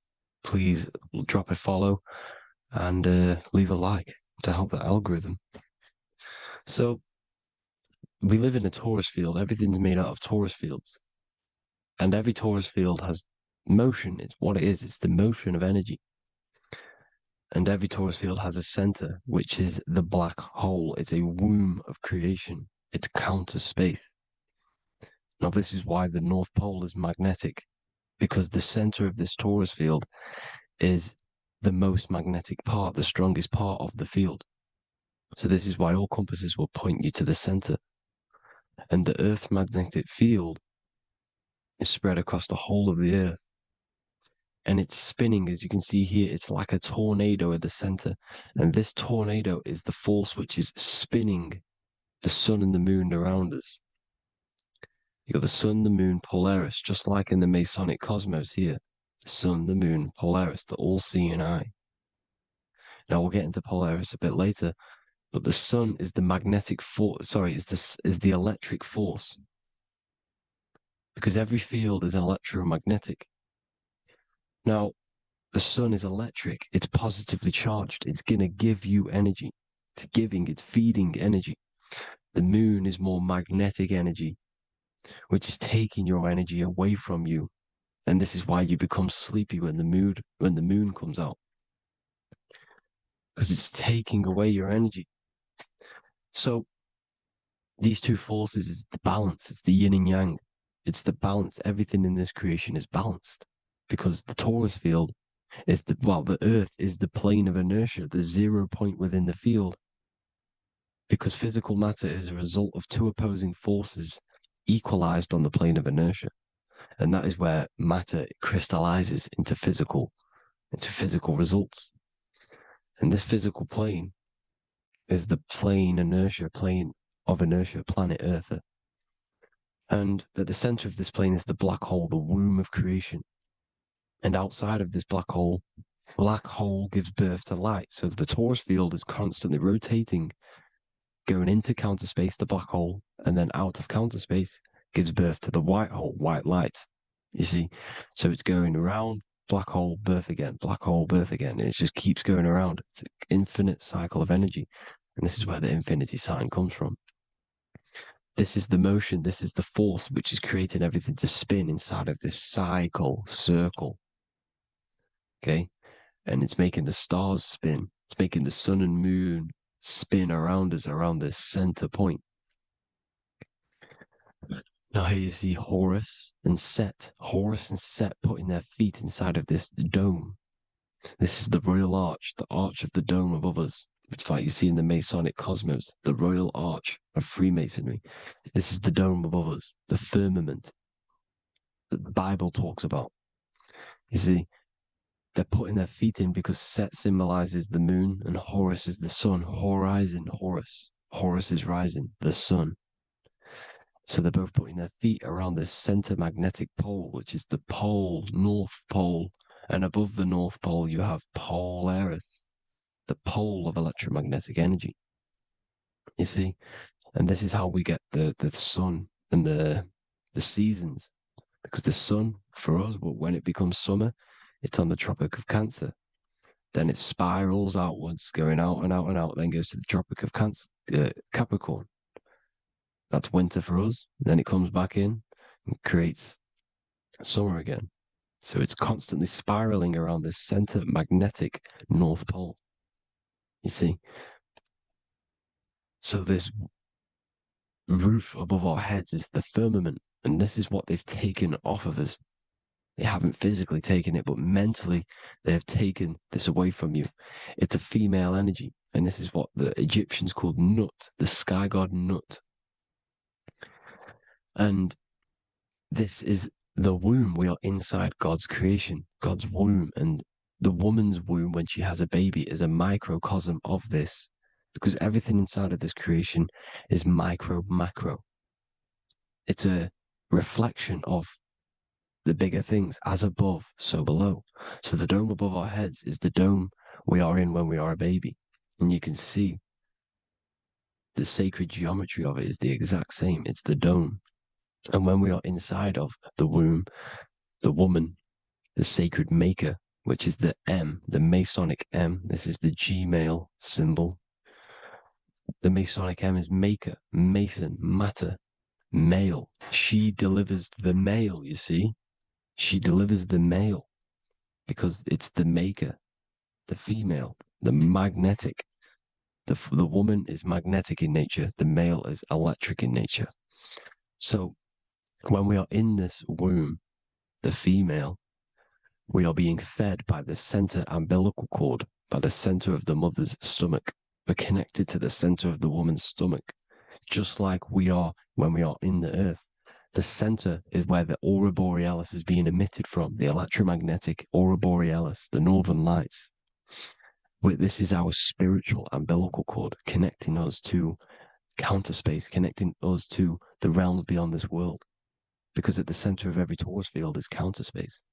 And at the center of the earth is our spiritual umbilical cord. And this is the earth's belly button, as you see.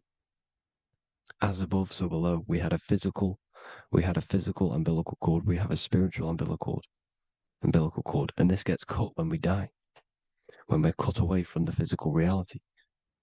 You see, here's the ancient Egyptian tablet showing this female. You can see the hair, it's a female above us, because the female energy is nurturing, helping, looking after. And that's exactly what the dome is. It's protecting us. It's the Ark of the Covenant, the Ark covering us, you see? And this is what they've taken away from us. By you believing in space, it completely destroys the idea of this being a sacred creation. They've taken the roof off your head, whether if you believe in space, you believe that there's chaos, there's planets, there's asteroids that could kill us at any moment. But this isn't true. They've made you fear your own creation that you're inside of. They've made you fear what's above you. You see, and it's to hide the power of astrology, the power of the lights in the firmament, which are constantly flowing through the ether. These powers which are above us are sending rays down to the earth, which are influencing our psychology and how we behave. And this is what astrology is. It affects human consciousness. It interacts with our consciousness. And there's a different energy every day because the planets are in different houses, different alignments. And this is, we'll go into this a bit deeper later on. So the world tree, this magnetic north pole, the pole of electromagnetic energy, was symbolized as a tree, the great tree at the center of the earth. You see? And this tree is symbolized everywhere. You can see here how the center person, this Egyptian person, is holding up the sky. This is the North Pole, the hyperboloid, at the center of every torus field. And this tree was in the Mayan cosmology. This is an ancient depiction. This is the torus field. There's the plane of inertia. Here's the center tree. Here's the tree in the center, the magnetic North Pole, the woman holding the stars. Here's the Hindu with the two birds symbolizing the sun and the moon revolving around this center tree. The Mayan tree, his Horus and Set around the North Pole. They all knew this flat earth cosmology. They knew these secrets. It's so sacred you understand the creation that you're inside of. Because if you don't, you'll be led astray. You don't know where you are. You're lost. You see? And here's the Masonic art with the rays of the stars coming down with the tree in the center. So it was personified as a tree. And we are in Asgard, Midgard, the middle garden, where there's good and evil. So the 7 layers of heaven, which is talked about in the Quran. Each planet has a different layer of the firmament, and this is the 7 layers of heaven, and these are our 7 layers of the energy centers in our body. So we start in the stars, so we are stars in a physical body. And this is why we say Mr., Sister, Fraudster, Sinister. Stir is star, and we are in the stars, and our star descends into the soul system, not solar system. And as we descend into the soul system, we enter Satan's kingdom, Satan's world. As it says in the Bible, Satan is the god of this world. Well, if you've been into my research for a while, you know Satan is Saturn. Saturn's world, because Saturn's the outermost ring. He's the Lord of the Rings. And you enter his kingdom, the kingdom of time. And this is why Saturn's the time god. As soon as you go past the rings of Saturn, you're now in the soul system. You're now in time. You're now bound by space and time.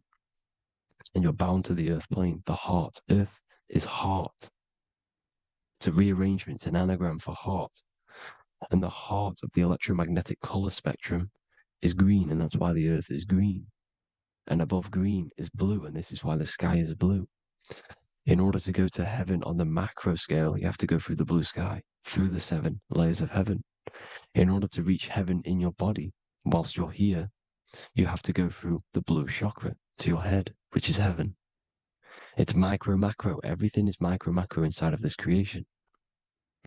Is an ancient. I think this is a French image, piece of art from the ancient French, with obviously the 7 layers of heaven, which they all depict. And notice how it's like a dome. We'll go into this dome symbolization, the Royal Arch of Masonry, which is next. But these 7 layers of heaven give us the 7 metals, the 7 days of the week, the 7 diatonic tones, the 7 chakras, the 7 everything. It's God's favorite number. And this is why the Masons use the G inside of the compass, because the G is the 7th letter, and God starts with G. You see? So it's 7. God is 7. Here's another depiction of the heart, the soul system, the 7 layers of heaven. La fermenta. You see, la firmament, with the stars on the outermost layer. Here are the 7 planets: Jupiter, Mars, la Sophie, the sun, la Luna, the moon. So Saturn. So we are in the heart of this soul system. In order to ascend, we need to ascend up our chakra system, reach 144,000 hertz, God consciousness, the God man. You have to unfold God man, master of the mind, mastery of the mind.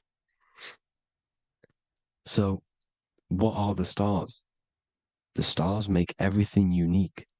The stars are constantly rotating around the center, magnetic North Pole, the tornado at the center, which is stirring everything. It's stirring the ether. The center is the ether, and the 4 elements are born out of this ether. There's 5 elements: ether, spirit, water, air, and earth.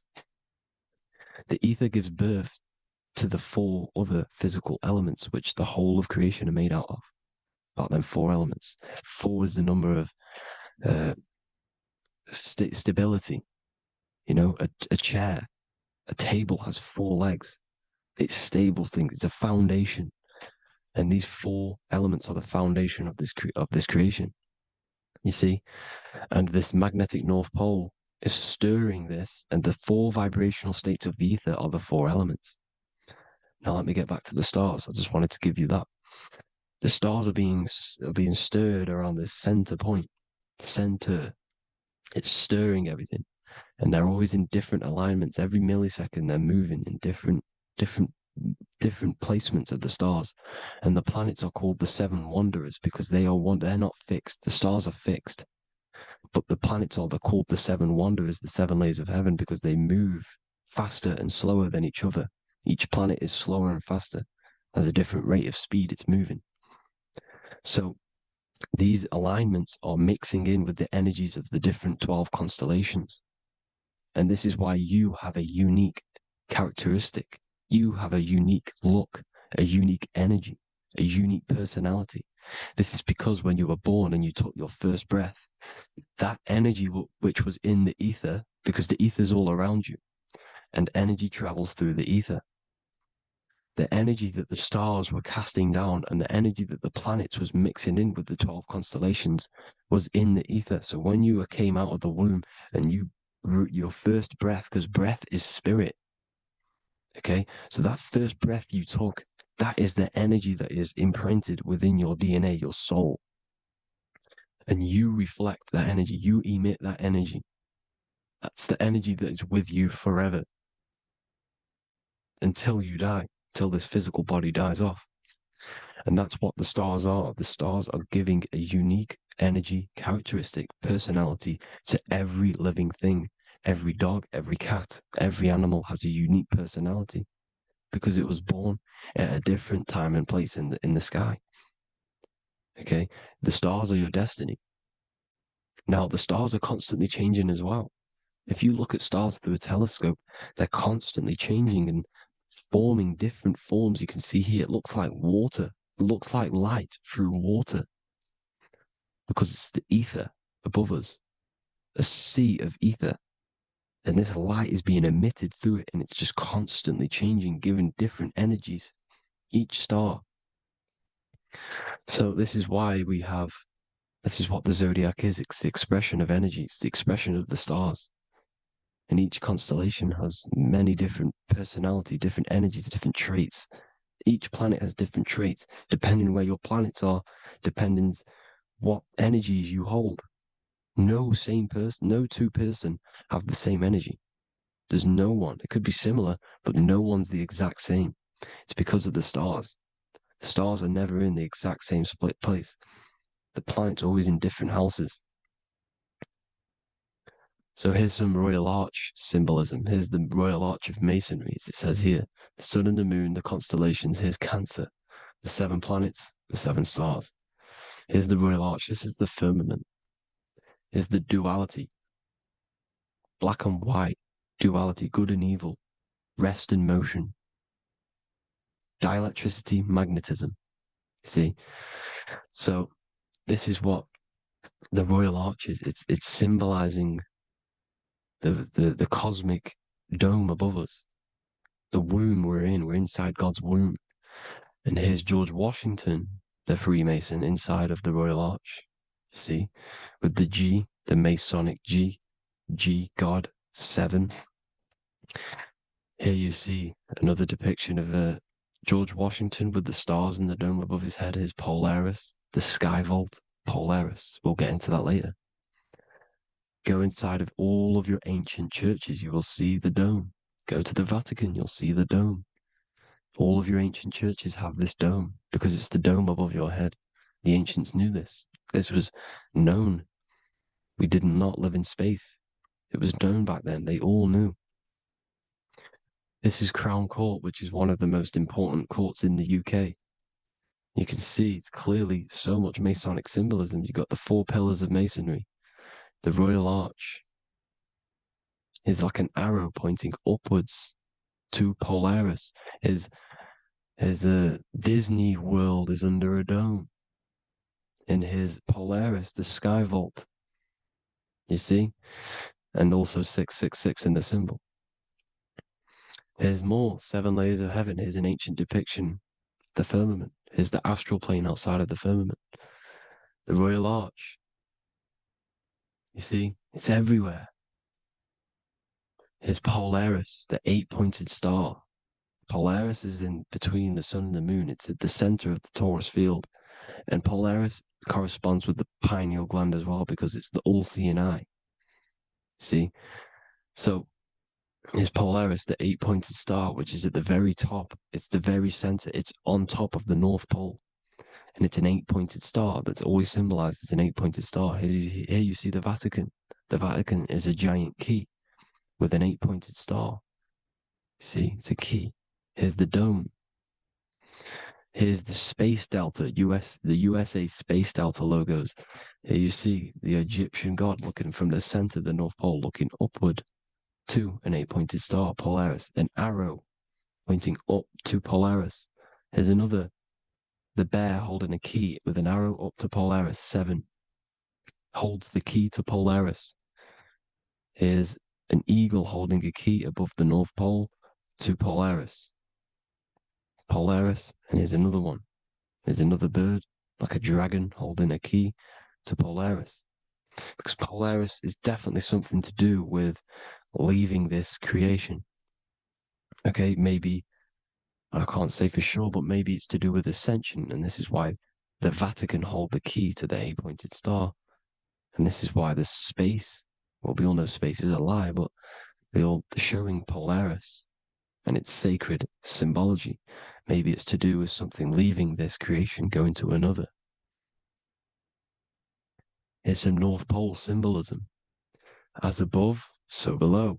See the four seasons of the Big Dipper constellation going around Polaris. This is Polaris, this is the Big Dipper constellation, and this is the swastika. This image gives us the swastika, because all the symbols we use are created in nature. They're created somehow in nature. This is how we get them. As above, so below. This is the map of the North Pole with the 4 rivers looking like the Big Dipper constellation. It's the Masonic, here's the ancient cosmology with the 4, you see the 4 islands, Mayan cosmology, 4 islands. This is the alchemical symbol for Earth, 4 sections. The windows, because the center at the North Pole is a window to another dimension. The 4 lucky 4-leaf clover, which is supposed to be lucky. It's truth in plain sight. And here's Hitler looking at 2 flat Earth maps. So this swastika has been used for thousands of years, thousands and thousands of years. And it's symbolic for the most sacred land on this plane, the North Pole. Shambhala. Do some research on Shambhala, people. It's a it's a Hindu mythology about the sacred lands at the center of the earth. And it's known to be full of enlightened beings. And it's all symbolized at the center. You can see their paintings of Shambhala. It's all at the center, the North Pole. And it's known to be the most godly place ever because it takes you to a portal to the higher places. And maybe this is something to do with Polaris, connecting you to this sacred land at the very center. But anyways, people, thank you all for tapping in. Hope you all learned something. Have an amazing day. Please follow, subscribe, like, all the links in the description for the courses, the PDF. Please have an amazing day. God bless.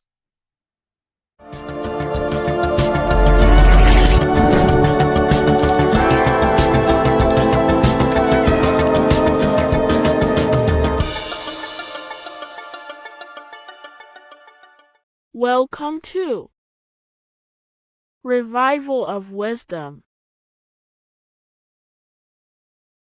Today, we're going to be talking about portals, portal symbolism, and what portals are, okay, and how they show them to us, because they have to tell you the truth, guys. This is the thing with the universal law. They have to tell you the truth. And they tell you through symbols, they tell you through movies, and different things like that. But let's jump straight into this. So first, I want to talk about the Freemasonry symbols. Okay, so first we got, obviously this is some Freemasonry art, but notice how you've got the ladder with a key. Okay, so this is ladder symbolism with a key. So maybe this is talking about ascending. Okay, because look, because this is ascending into the heavens, because it's a ladder with humans going up it with a key. In order to ascend, you must have the key. Okay, so what else do we have with a key? Well, the Netflix show Lock and Key, which is all about portals and keys. Because what the keys do, they open doors, gateways. Okay.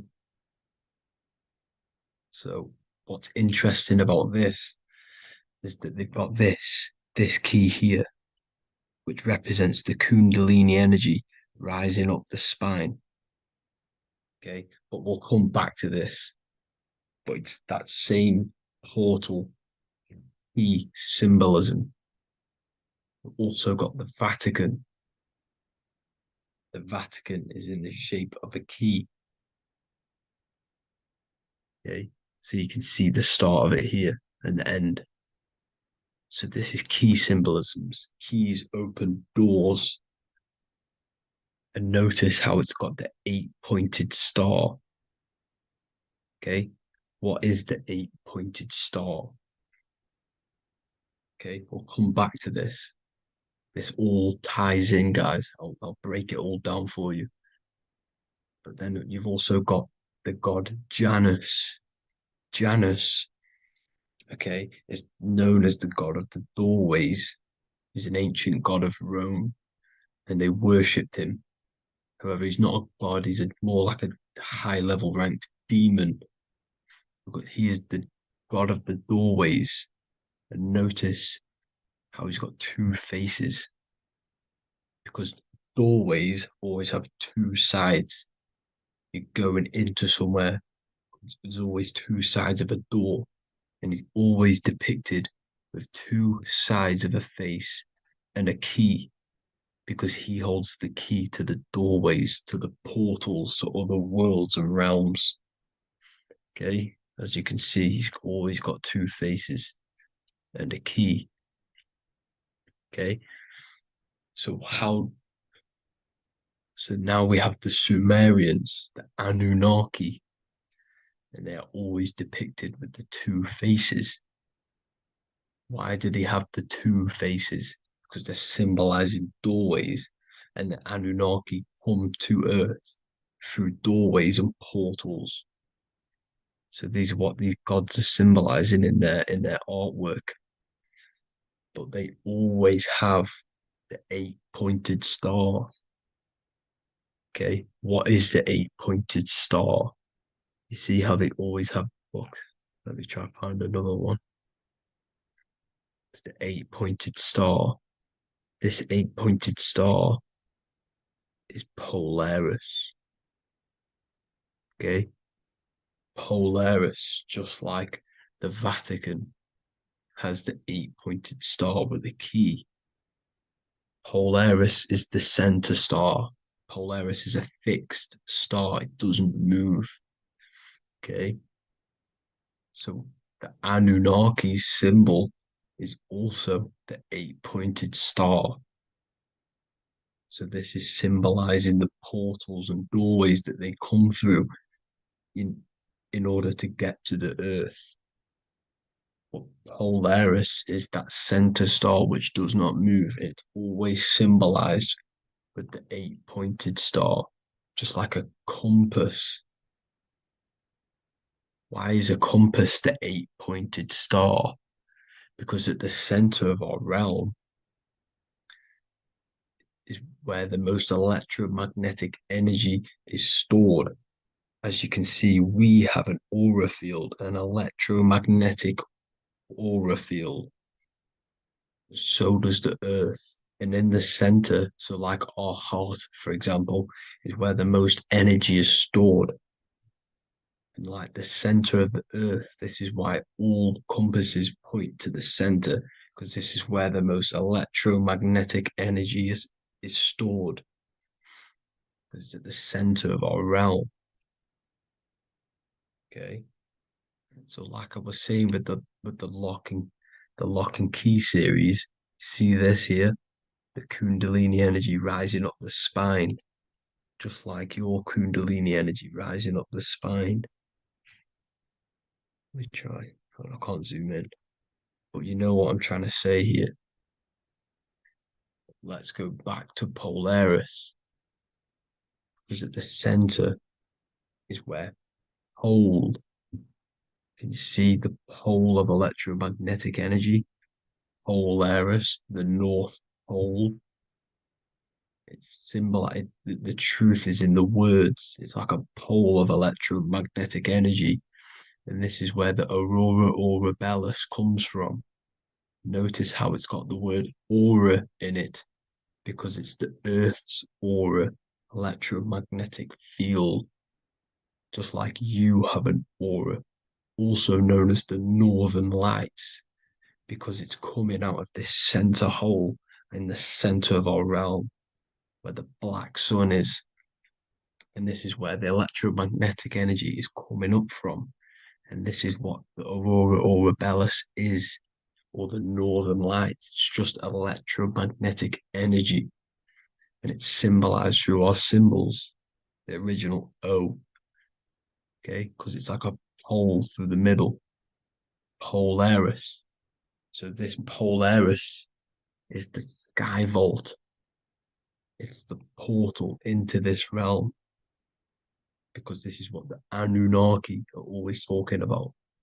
Always symbolize it with the 8-pointed star. And just like a compass is the 8-pointed star pointed to the center, to Polaris. Okay. See here on the Sumerian tablets with the 8-pointed star again. And how we know it's talking about portals with this 8-pointed star is because CERN 666 are opening up portals to the underworld, letting in demonic entities into this realm. How do we know it's a portal? Because their Hydro Collider has 8 points, just like the 8-pointed star. So they are creating synthetic portals to the underworld to let these demonic entities into our realm. But what is the key? Because if we're talking about ascending through Polaris, notice how here on the masonry art, this luminary here, so this is the sun, that's the moon. This is Polaris because it's a luminary with what? 1, 2, 3, 4, 5, 6, 7, 8 beams coming off the luminary, just like the 8-pointed star. So you see the ladder with the key going up to Polaris. It's symbolizing ascending out of Earth. So what is this key that they're keeping from us? Because it's a human holding a key going up the ladder to Polaris. Well, chakras. We have 7 chakras. Okay, so this is what they are telling us in the lock and key symbolism. The Kundalini energy rising up the spine. Okay, just like they have 33 vertebrae on the back of your spine. Okay, this represents the Kundalini energy going up your 33 vertebrae, just like in masonry has 33rd degrees. Okay, so what is the key? Your chakras. Your chakras have to be unlocked. Okay, you have to unlock your chakras, and you can't unlock this one without going through this one. You have to go through them all. It's like a ladder, just like Jacob's ladder. You can't go from the bottom to the top. You have to unlock each one. Okay, just like you have 7 chakras, you have 7 layers of your aura. Okay, you have to unlock your chakras to the highest point in order to reach Christ consciousness. And this is the key that they're talking about. They're symbolizing the organic portal within each and every one of us to ascend out of this realm. Okay, so this is the key that they're talking about, and they're holding back this knowledge to keep us trapped in this 3D realm.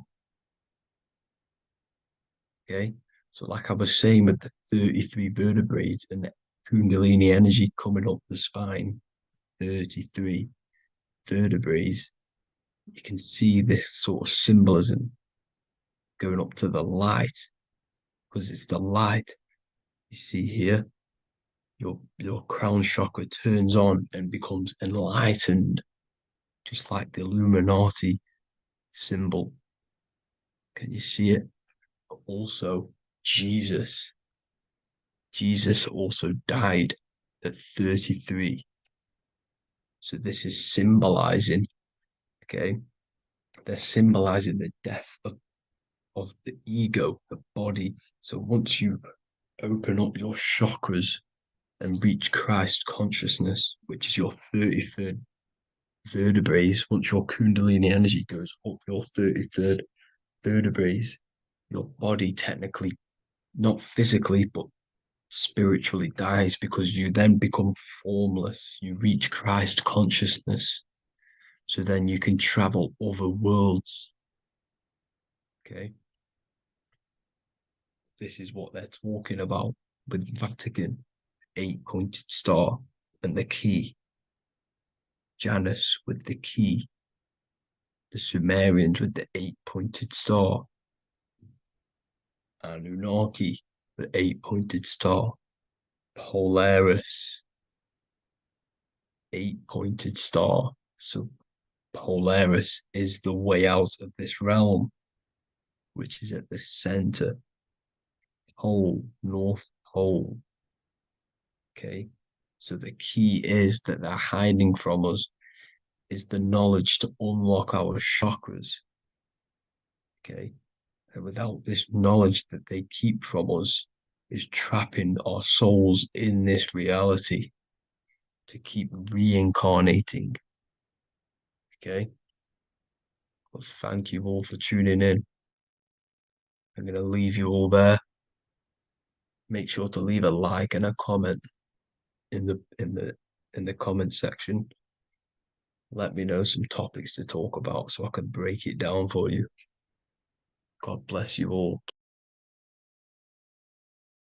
Do the elites actually worship Saturn? In this video, we're going to be discussing the occult and esoteric meaning of the 7 planets and the abuse of the Saturnic energy within today's world. This will help you gain a deeper understanding of reality, yourself, how you create reality, and what these 7 planetary energies actually truly are. In order to understand anything within the universe, we have to understand the law of correspondence, the law of as above, so below. There is one consciousness expressed in infinite forms. Me, you, the squirrel, everyone who possesses consciousness within this universe is an expression of the one divine consciousness, what we like to call Source, God, or the grand architect of the universe. We have to understand there is a large scale, but the large scale is mirrored in the small scale. If we look at lightning, this is a large scale. This is the macrocosm. Then we go a bit smaller to the trees. We see the same pattern. Then we look a little bit smaller into the human body. We see the same pattern of the nervous system. Then if we zoomed into the microcosm, brain cells, we still see the same pattern. This reveals the universe is a fractal universe. The large is reflected in the small. And this is the symbol of the Fibonacci sequence, which represents this as above, so below principle. The big spiral represents the macrocosm, but then this spirals into the tiny spiral. This symbol goes for eternity, never touching, never finishing. The large is mirrored in the small. With understanding this, we can realize that we are a microcosm of God. We are our own universe. We are our own world. Your body is the earth. Your mind is the mind of God, just in a smaller version. You are a drop in the ocean of the vast collective consciousness. With that being said, everything you see outside of you is inside of you. As above, so below. The 7 planetary energies on a macrocosmic scale are the 7 energies that form the physical world. The physical dimension is crystallized thought. Everything you see around you was thought made manifest. Thought imagined, then created in the physical reality. Therefore, these 7 planetary energies are 7 astral forces that create and weave the material existence. For example, if we look at a tree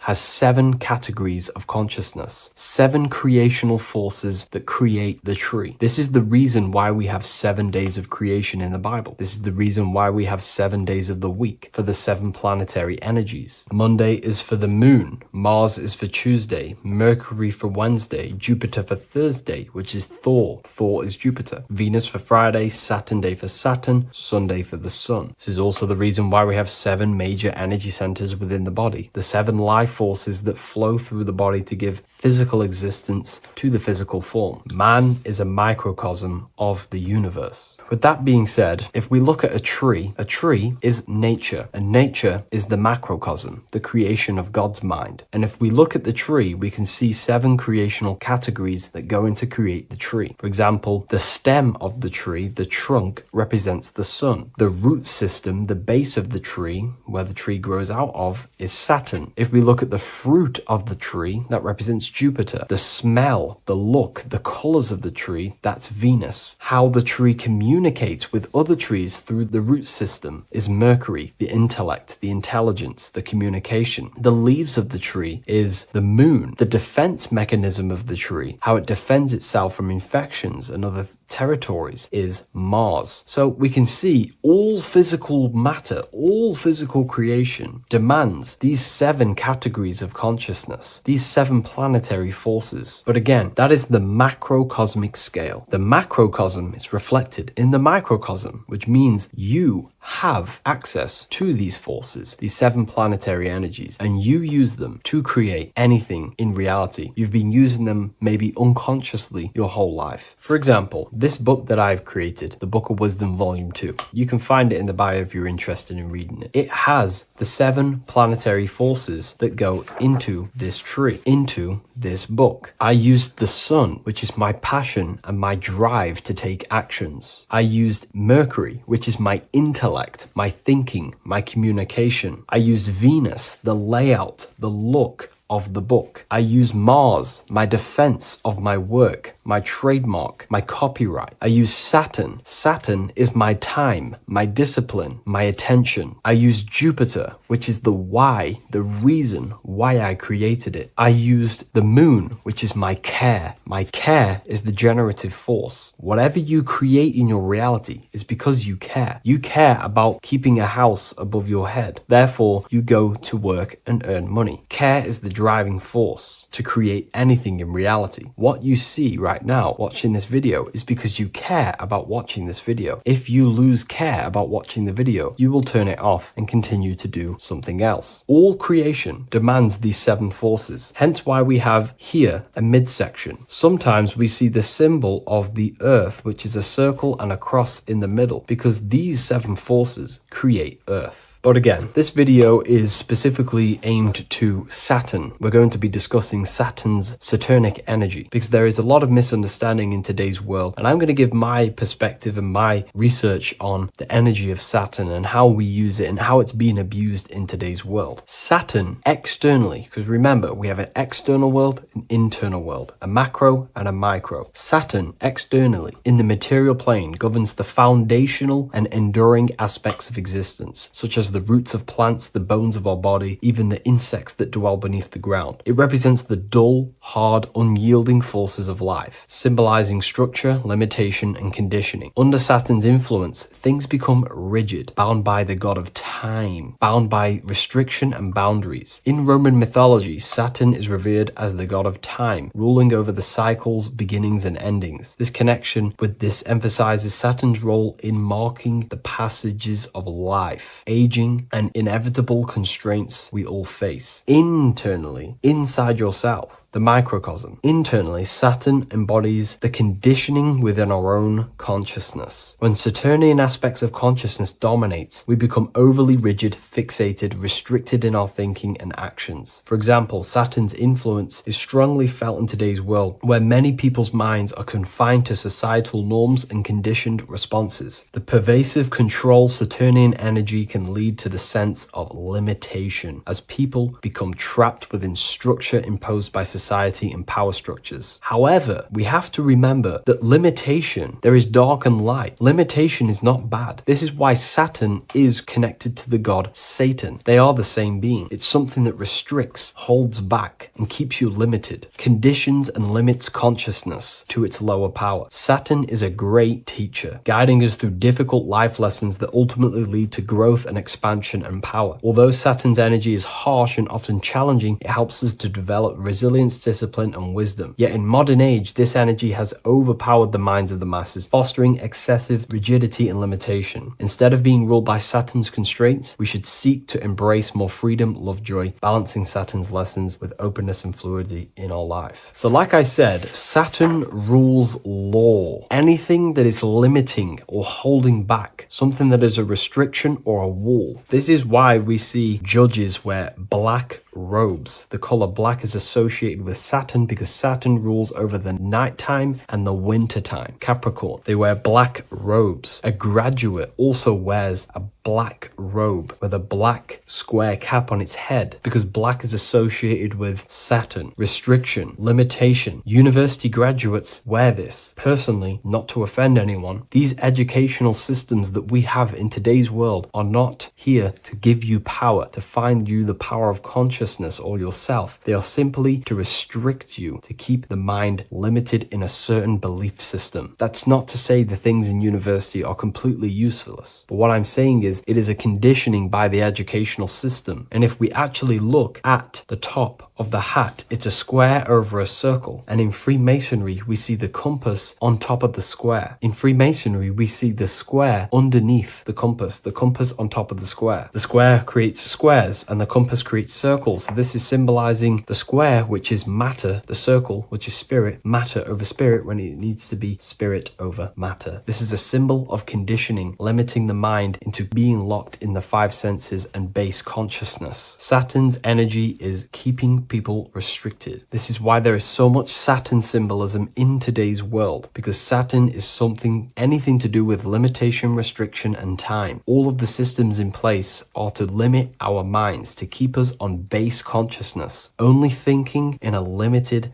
box, only thinking and aware of the five senses. In base consciousness, in animal nature, one only thinks according to their senses. When they have a sense, their mind thinks. This is an affect state of consciousness. They're living in the affect. We need to understand that in base consciousness, we have no true power to create. We're simply living in cycles of affect. Now, what do I mean? The physical world is the effect. It's already manifested and cannot be changed. Our consciousness needs to rise to become a cause instead of playing around and being lost in the effect, to become a co-creator. And this is what the system does not want you to do. It does not want you to become a conscious creator. So they keep you in base consciousness, not giving you the awareness that you are literally a god creating a world right now. You are a world and you are shaping the world. Our consciousness needs to be mastered, controlled, and then we can become a conscious creator instead of running around in the world of illusion and effect. As above, so below. What happens in the mind happens in reality. We do not want to be matter over spirit, which means the external world over the internal world. We need the internal world to rule over the external. Saturn's symbolism can be symbolized as a black cube. The cube symbolizes this physical world because everything has 6 sides. We can move forward, backward, left, right, up, and down. We are in this cube. This is why we say think outside the box. Thinking outside the box means to become a cause and not an effect. The mind needs to be a cause, an instruction center, and not just thoughts that are reinforcing the effect and lost in the effects of the material world. Instead of reacting, we need to become a commander. This is a symbol of conditioning and the physical plane. Black is dull, lifeless. The physical world is lifeless. It has no power to create. It has no power to do anything. It is simply a projection and an effect. You, the mind, consciousness, are the cause. You can create the effect. In today's system, Saturn's energy is heavily relied on, which is just simply man-made laws, restrictions, time wasting, and keeping people in base consciousness, only aware of the physical 5 senses. Let's get something straight about the elites. They do not worship Saturn. There is nothing to worship. They simply use the energy of Saturn to keep people limited. They're not using the planet Saturn, but they're limiting people in their belief systems and physically where they can go, restricting boundaries, countries, restricting people's minds through mass media, which is all symbolism of limitation and restriction of Saturn. They're not worshipping it, they're using it and abusing it. Saturn could be anything in your mind that keeps you limited. If you have a limited thought that does not allow you to take action on something, that is a Saturnic energy within your own mind. Anything that is indoctrination, anything that is boundaries on you, that is a Saturnic energy. Some people say that the Saturn and the moon are working together to trap our soul. This is highly symbolic. Saturn and the moon are not forming a matrix to trap your soul and keep you reincarnated. Again, this is symbolic, and in the esoteric version and understanding of this, we can see that they do have a relationship. The moon is our subconscious mind, and Saturn is restriction. If we have restrictions and belief systems in our subconscious mind that keep the soul locked and trapped only in these 5 bases, these 5 senses, then we will think and condition ourselves that we are only the physical body and never actually free ourselves from the material world and ascend. Saturn and the moon are not working together, but these are highly linked. By limiting the subconscious, we keep people stuck in base awareness, keeping them locked in the world of effect, never becoming a conscious creator. We have 2 spiritual currencies, time and attention. These are the two currencies that we spend. We spend time or pay attention. These are the two spiritual currencies that pretty much create our reality. And the system aims to hijack these two currencies from you, to limit you, to dominate you, so you do not become a conscious creator. So again, no one worships Saturn. It's simply just a symbol of limitation and restriction. Limitation has good and bad. Limitation can make us learn, overcome, become strong,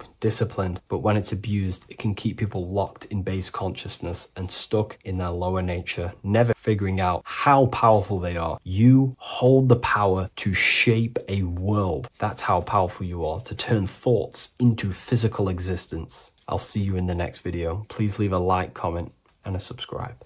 By the end of this video, you will understand the 3 expressions of consciousness, how to use them to create the life you truly want. You'll discover the hidden meaning of the word God, the secret power of the number 3, and how consciousness itself is the key to your reality. We have 3 main expressions of consciousness. We think, we feel, and we act. God is 3-fold. It stands for generator, operator, destroyer. The generator is the mind. This is what thinks, generates ideas. This is the beginning of all creation.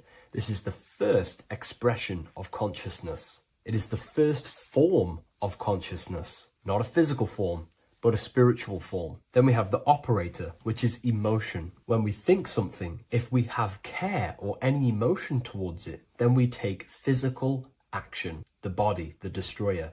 We think, we care, we act. Thoughts and emotions are the 2 spiritual forces which merge together and give birth to actions. Think about it. Why are you watching this video? Because you had a care to watch the video. Therefore, the reality in front of you is because you had a thought, you had a care, you took action to express that reality. Everything goes through this 3-fold process. This is why we say, follow your heart, because the body does follow the heart. We think something in the mind, we feel something in the heart, and the body takes action towards it. Everything operates on the care energy of the heart. The body follows the heart. If you do not care about something, then you do not act towards it. It is the care energy that guides our actions in this world. Going back to the generator, the mind is a part of the mental plane, the infinite dimension of infinite information. There is no limitations in the mind. Everything already exists as a piece of information or a thought. This is the beginning of all creation, the spark of creation itself, thought, the mental plane. And our mind exists like a radio, our conscious mind. This is why we call it a mindset. What we set our mind onto through attention, mental attention, whatever we set it on, we receive thoughts that are very similar to what we set it on. The mind is like a radio, and whatever we tune that radio to, we receive that frequency and play that song. So if we purify our minds through ritual work, meditation, and affirmations, the mind can become a temple to receive higher thoughts, higher ideas, and better genius ideas. Going back to operator, this is the Holy Spirit. This is what we care about, our emotion. This is the feminine side of consciousness. Thoughts is masculine, the Father. Emotion is the Holy Spirit, which is feminine. And these 2 create a child, which is Jesus, the Son, which is actions. When thoughts and emotions merge together, you have a physical action, which is a masculine force, which is why it's a son. The Holy Spirit represents a purified heart, love consciousness, holding love in the heart. And when we purify our minds, we have an effect and purify our hearts. And the reason why I say that is because whatever we think in the mind directly corresponds to what we feel in the heart. As above, so below. Thoughts create emotions. If we think something and our heart tells us that is bad, we have a feeling that that is wrong, then we should not take physical action towards it.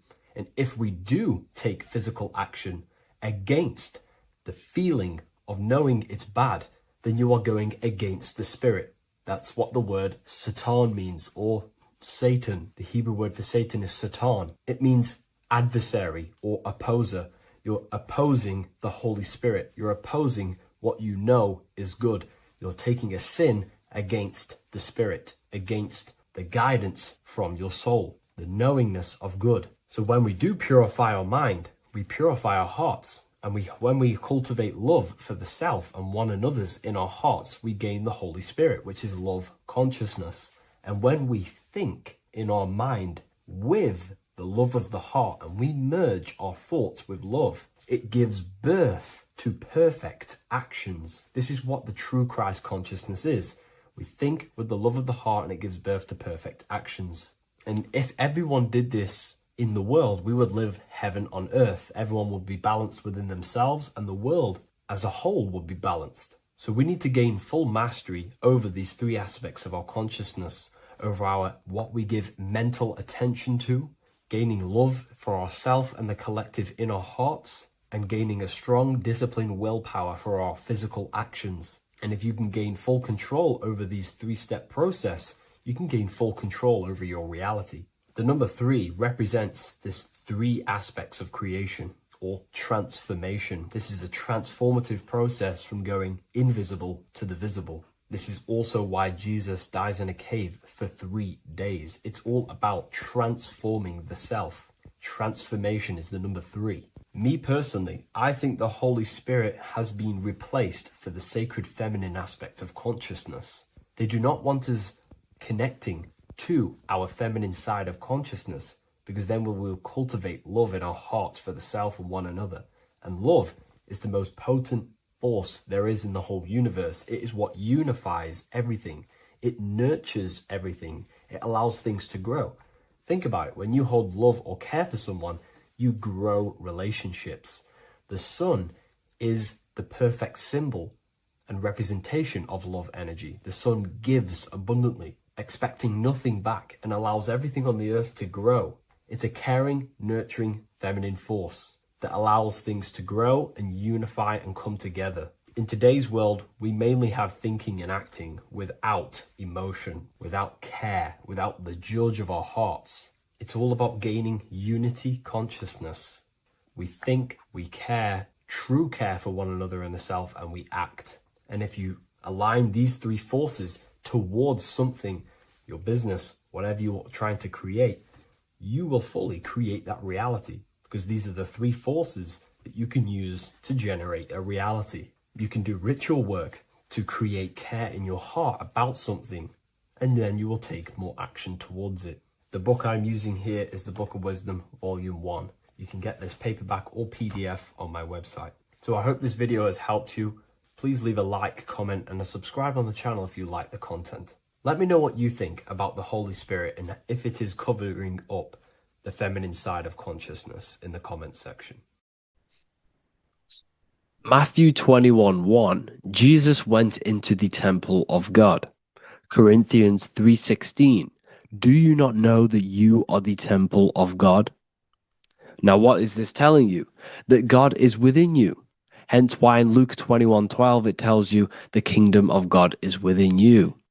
And the side of your head region is called a temple for a reason.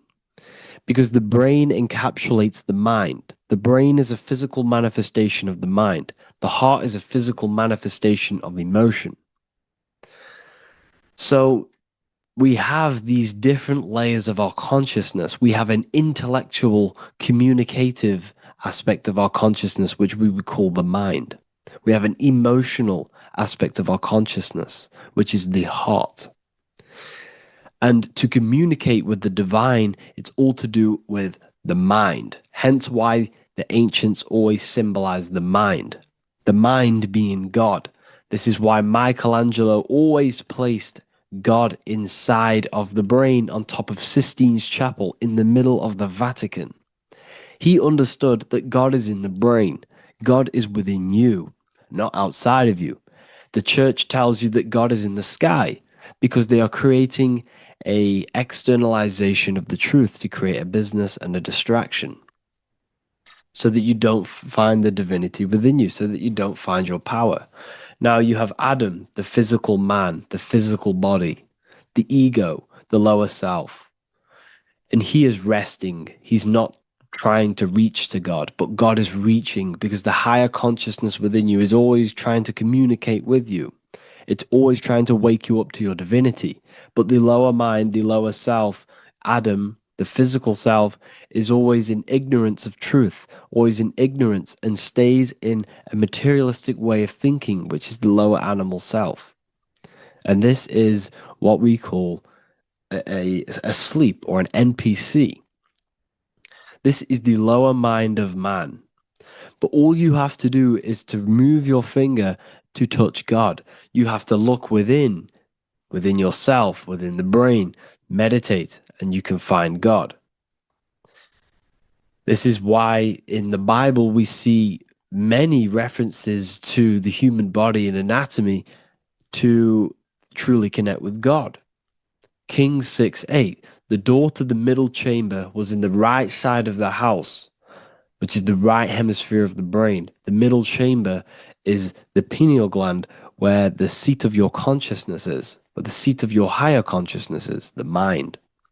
And they went up the winding stairs, which is your spinal column, into the middle chamber, and out of the middle chamber into the third. So they went up the winding stairs. This represents raising your consciousness up the winding stairs. Your spinal column acts as a stairway of consciousness. Depending on what sort of consciousness you are operating in, depends on what part of the spinal column you are using. Because the spinal column ascends and descends consciousness. What do I mean? If you are in a reproductive way of thinking and you're always thinking about sex, you're jerking off all the time and you're always eating, all of your brain's power and your mind's power is being descended into the lower aspects of the spinal column, which represents hell, the physical state of man, Adam, the ignorant state. We're basically living off low-level pleasures like an animal. And the stairway to heaven is your spinal column. They went up the winding stairs into the middle chamber, which is your mind, your pineal gland, and out of the middle into the third stage of consciousness, physical, etheric, astral. When you meditate and you start to raise your consciousness during meditation, you enter the astral plane when you turn off thought. But this is the middle chamber inside of the brain. Here we see another painting inside of Sistine's chapel of God inside of the brain. This is the brainstem. This is the brain. This is the frontal lobe. This is the back lobe. This is the back lobe. This is the cerebellum. Here's the reptilian brainstem. Here's the claustrum. This is what we are seeing here. Anatomy. Here is another one in Sistine's chapel in the middle of the Vatican. This is depicting the brainstem. God's neck looks exactly like the brainstem. Here we see a real brain compared to God's neck, because the neck is just below the brainstem. And this is what they are symbolizing, because they knew that God is within you. God is a part of the human body. God is inside of the body, because the body is a vessel for consciousness, for universal consciousness. Inside of you, inside of me, is the same spark of consciousness. And this same consciousness is spread out into every living essence, because everything comes from the one source, the one God, the one consciousness. Matthew 6:22-23. The light of the body is the eye. If therefore thine eye be single, thy whole body shall be full of light. Practicing the single eye. What is this? This is meditation. This is entering within yourself. So the Bible's telling you to practice the single eye. But if thine eye be evil, thy whole body shall be full of darkness. What does this mean? If your consciousness is in an evil way of thinking, if your mind is filled with an evil, negative mind space, then your body shall be filled with darkness, with evil, with negativity. Because negative thoughts destruct the body. Positive thoughts heal and regenerate the body. So he tells you to be, the light of the body is the eye, your consciousness, the inner eye of consciousness, the eye that lets you see. And what do I mean? You look with your two physical eyes, but you see with the inner eye. What you see is perception. You look with the two eyes, and what you see is perception. You are seeing, you are understanding, and that's what consciousness, the mind, gives you. Consciousness or the mind is the force that allows you to be a human being, that allows you to understand things and interact with things and make decisions. It's an infinite intelligence. See, the mind is not the brain. This is a big confusion with people.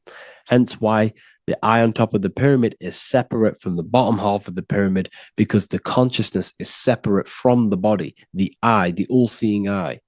It represents the observer, the eye that sees into this body, into this world, into this. You are the perceiver. You are the invisible spirit within the body. Theologians 4:17. After that, we are still alive, and our left will be caught up together with them in the clouds to meet the Lord in the air. You don't meet the Lord in the physical air. Okay?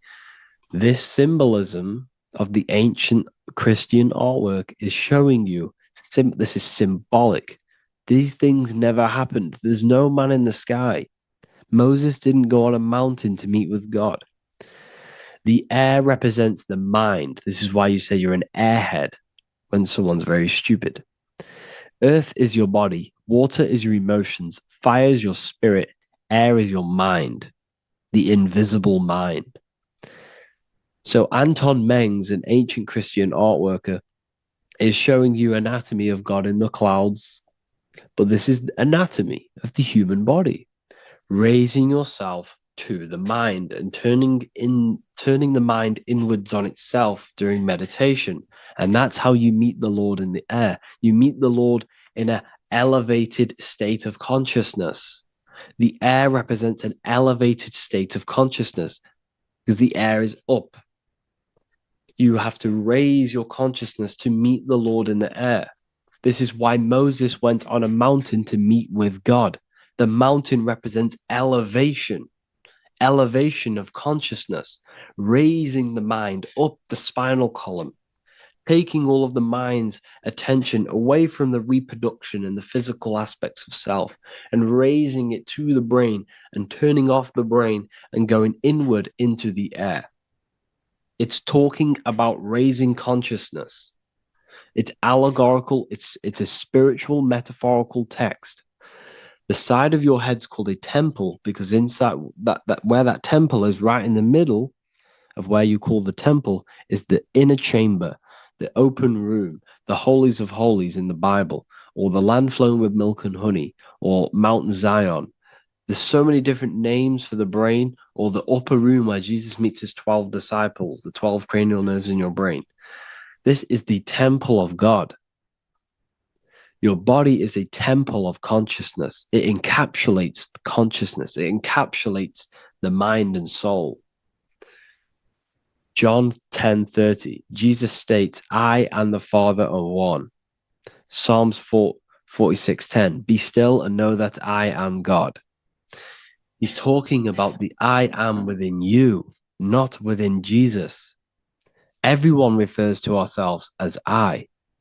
I am God. When you say I, you're referring to the highest aspect of yourself, the aspect that is above all thought, above all emotion, and above all things. When you say I, you're referring to your pure awareness, your pure consciousness, the highest aspect of yourself. And anything after I is egotistical. I is God. The letter I is the Roman numerals for one, because there is one God, one consciousness. The letter I is one line, just like the number one. Matthew 6:3-4, take no thought. Therefore, take no thought. Take no thought. He says this 5 times because you must turn off the 5 senses and take no thought to connect with God. Be still. This is telling you to meditate and know that I am God. The I am within you. I and the Father are one. I and God are one. Who you think you are, is a completely wrong. The body is matter. Your name isn't you. Your job isn't you. Your reputation, your trauma, your memories, your friends, family, worries, bills, interests, dislikes, goals, passions, anything to do with the thinking mind is not you. Who you think you are is a part of your thinking aspect of consciousness. But once you remove thought, you are no longer your name. You are no longer your body. You're no longer your reputation. You are the I. You are pure awareness, pure consciousness. Pure consciousness. And this pure consciousness has latched on to this name, this job, the body, and your traumas. Your pure consciousness has attached itself to this character who you're playing in the physical world. And this is essentially who you think you are, but you are not. You are the I, you are the self, you are pure awareness. So, in order for you to detach from these things, you must learn how to detach from your name, your job, your reputation. And you do this through meditation by turning off the thinking mind. Turning off the thinking mind allows other aspects of your consciousness to open up. What do I mean? Your whole life you've been thinking, and all of these thoughts has attached you to this physical body. You haven't allowed your consciousness to open up. And you can only do this by taking no thought. That's why Jesus tells you, take no thought. When you turn off the thinking mind, other aspects of your consciousness starts to open up. Other aspects of your being can open up. And this is how you astral project. This is how you do all these mystical things and things to do with consciousness. It's taking no thought. Imagination, emotions, thought, and memory are all to do with consciousness. These things are not physical. You can't touch thought. You can't touch emotions. You can't touch these things because they are not a physical thing. So you must turn off these things for other aspects of your consciousness to open up. Okay? So essentially, the Bible is a metaphorical, astrological, numerological, metaphysical, spiritual, encoded text that talks about human anatomy, spirituality, and the true nature of the human experience. Everything they teach you in school is to make you think that you are this body. Everything they teach you in church is the externalization of the true teachings of Jesus. Jesus was telling you to meditate. Jesus was telling you to practice the single eye. Jesus was telling you to look within yourself and find God. He wasn't telling you to pray to him. Mark 16:19, he was taken up to heaven and sat at the right hand of God, the right hemisphere of your brain. John 21:6, cast the net onto the right-hand side of the boat and you shall find fish. Fish is understanding. The boat is your body, your brain.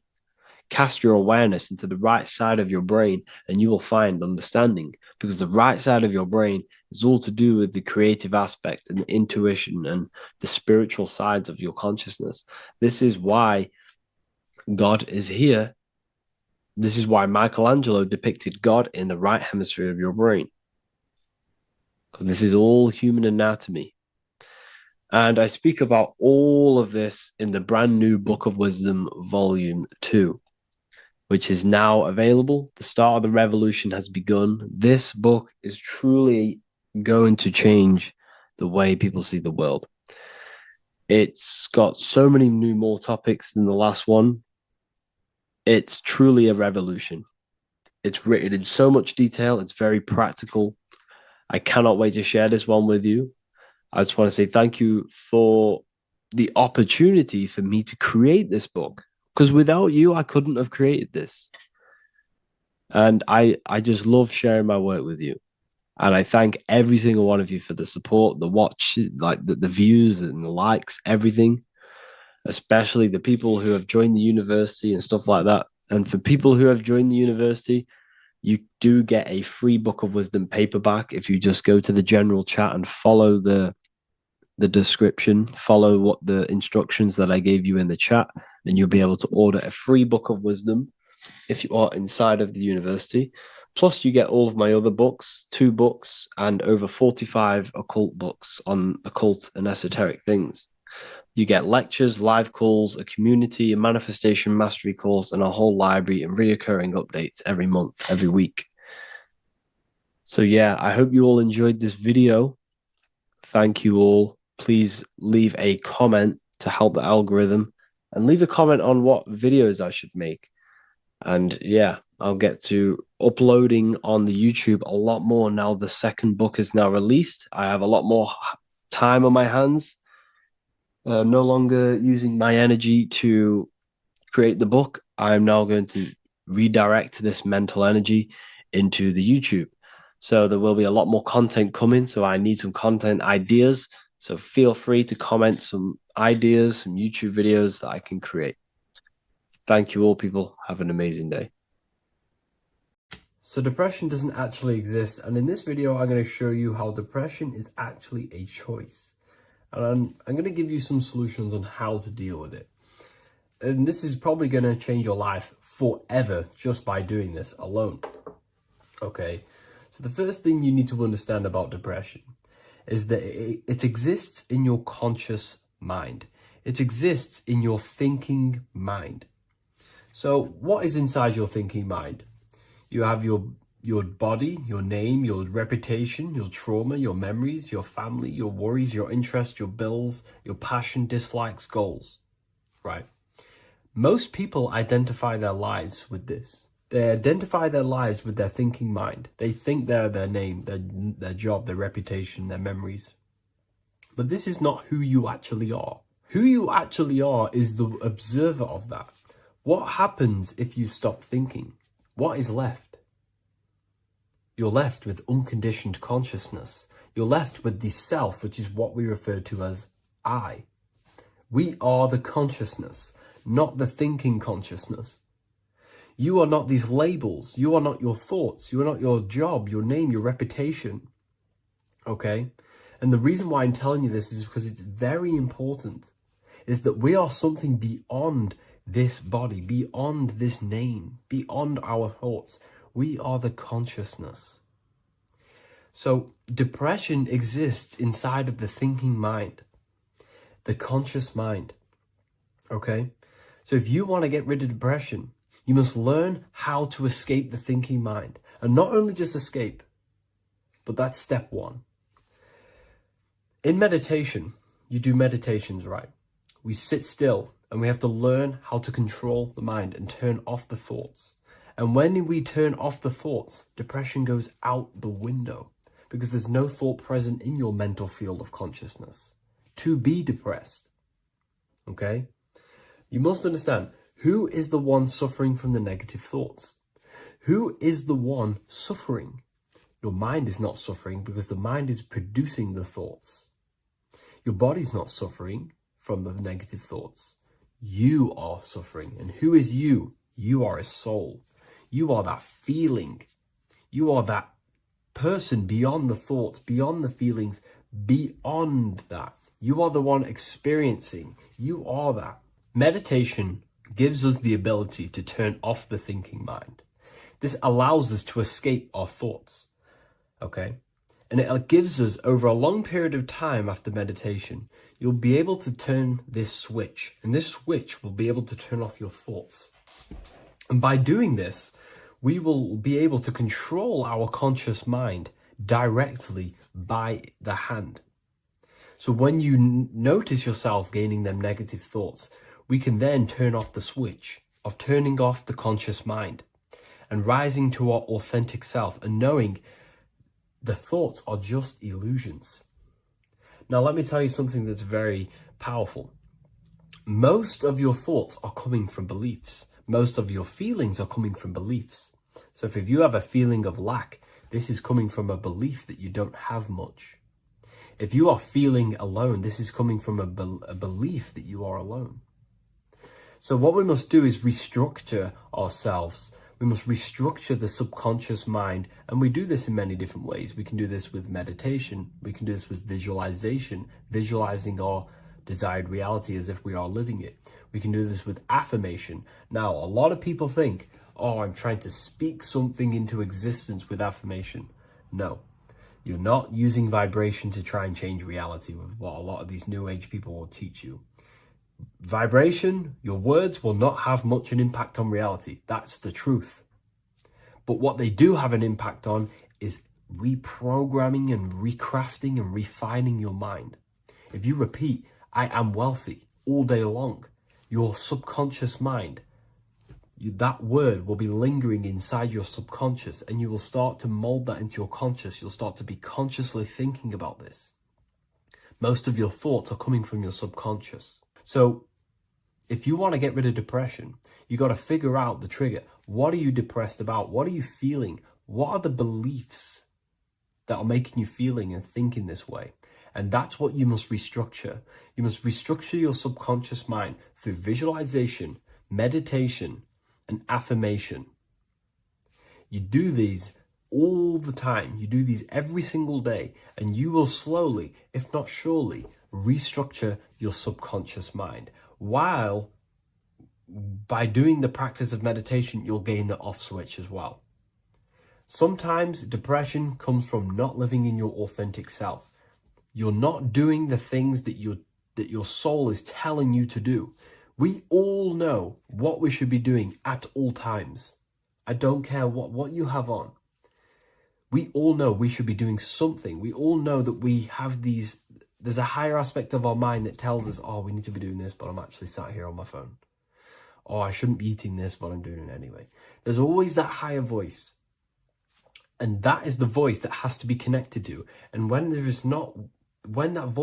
body's not acting out the voice of the soul, then the soul becomes sadder, and suffers more and more and more. There has to be a connection between the soul, the mind, and the body. They have to work in unison. Okay? So I hope this video helps with depression, with whatever you're going through mentally. There's an ancient symbol hidden in plain sight, one that holds the key to transformation, power, and unlocking your true potential. It's been used for centuries by mystics, rulers, and even modern science, but almost no one understands its true meaning. Once you do, it will change the way you see yourself and the world forever. Stay with me, because this could be the key to your own awakening. The symbol of the snake, or the serpent, is a very powerful symbol that refers to something within you, that we all are on this journey. So first of all, we see this symbol in ancient Egypt on the top of the pharaoh's head. We also see this with Buddha, with the snake on top of the Buddha's head and below. We also see this in Rome, with the Roman god Mercury holding the staff with the snake. We see this in Adam and Eve's story, with the snake tempting Eve. We even see this today on the medical facility. What does this mean? Why is this symbol being used for thousands and thousands and thousands of years? It has a very deep esoteric meaning. We see this in the caduceus staff, and we even see the snake representing the kundalini. What does the snake actually mean? A lot of people think it represents the kundalini, which it does. However, there's a deeper interpretation of this symbol, and it goes very far beneath the surface of what the snake actually represents. Okay? So first of all, when looking at symbols, we need to observe what the snake does in nature. The serpent sheds its skin. The serpent shedding its skin is a sacred symbol of an inner transformation. It transforms from its old self to a new self. It sheds layers of itself. As the snake discards its old exterior, it mirrors our own journey of realizing outdated beliefs and patterns, paving the way for a renewed, authentic self on the esoteric path of awakening. Essentially, it represents transformation, but not transformation of our physical bodies, transformation of our inner world. Now, This is where things get a little bit tricky and you may become a little bit confused, but I'm going to make this very clear for you. The snake symbol or any symbol can be used for different context. For example, the Kundalini. We see the snake representing the Kundalini. We all know that energy can't be destroyed, only transferred. Like I said, this is a transferring of energy. It's a changing, a transforming, shedding its skin. It represents transformation. Sexual energy is energy, and we can transform the sexual energy into a Kundalini awakening to activate dormant brain cells in our brain and to activate the human light body, which is the spirit. We can cultivate, save, and retain our sexual energy, transmute it up the spine to activate the brain. This is a symbol of transformation, of energy in this context. However, when we go to the emergency services, this does not mean the same thing as the Kundalini. The snake in this context represents transformation of health. When we are picked up by the emergency services, we are looking for a transformation. We are unwell and now we need to transform to well-being. This is why they use this symbol. It represents transformation, especially with the pole and the snake climbing. It's climbing, it's transforming from the bottom to the top, shedding its skin, shedding old layers, transformation. We see this in the Bible with the snake tempting Eve to eat the apple of the tree of knowledge of good and evil. Well, what does this mean? Where's the transformation in this? Well, this is a very hidden one. The transformation takes place in Adam and Eve's consciousness and their mind.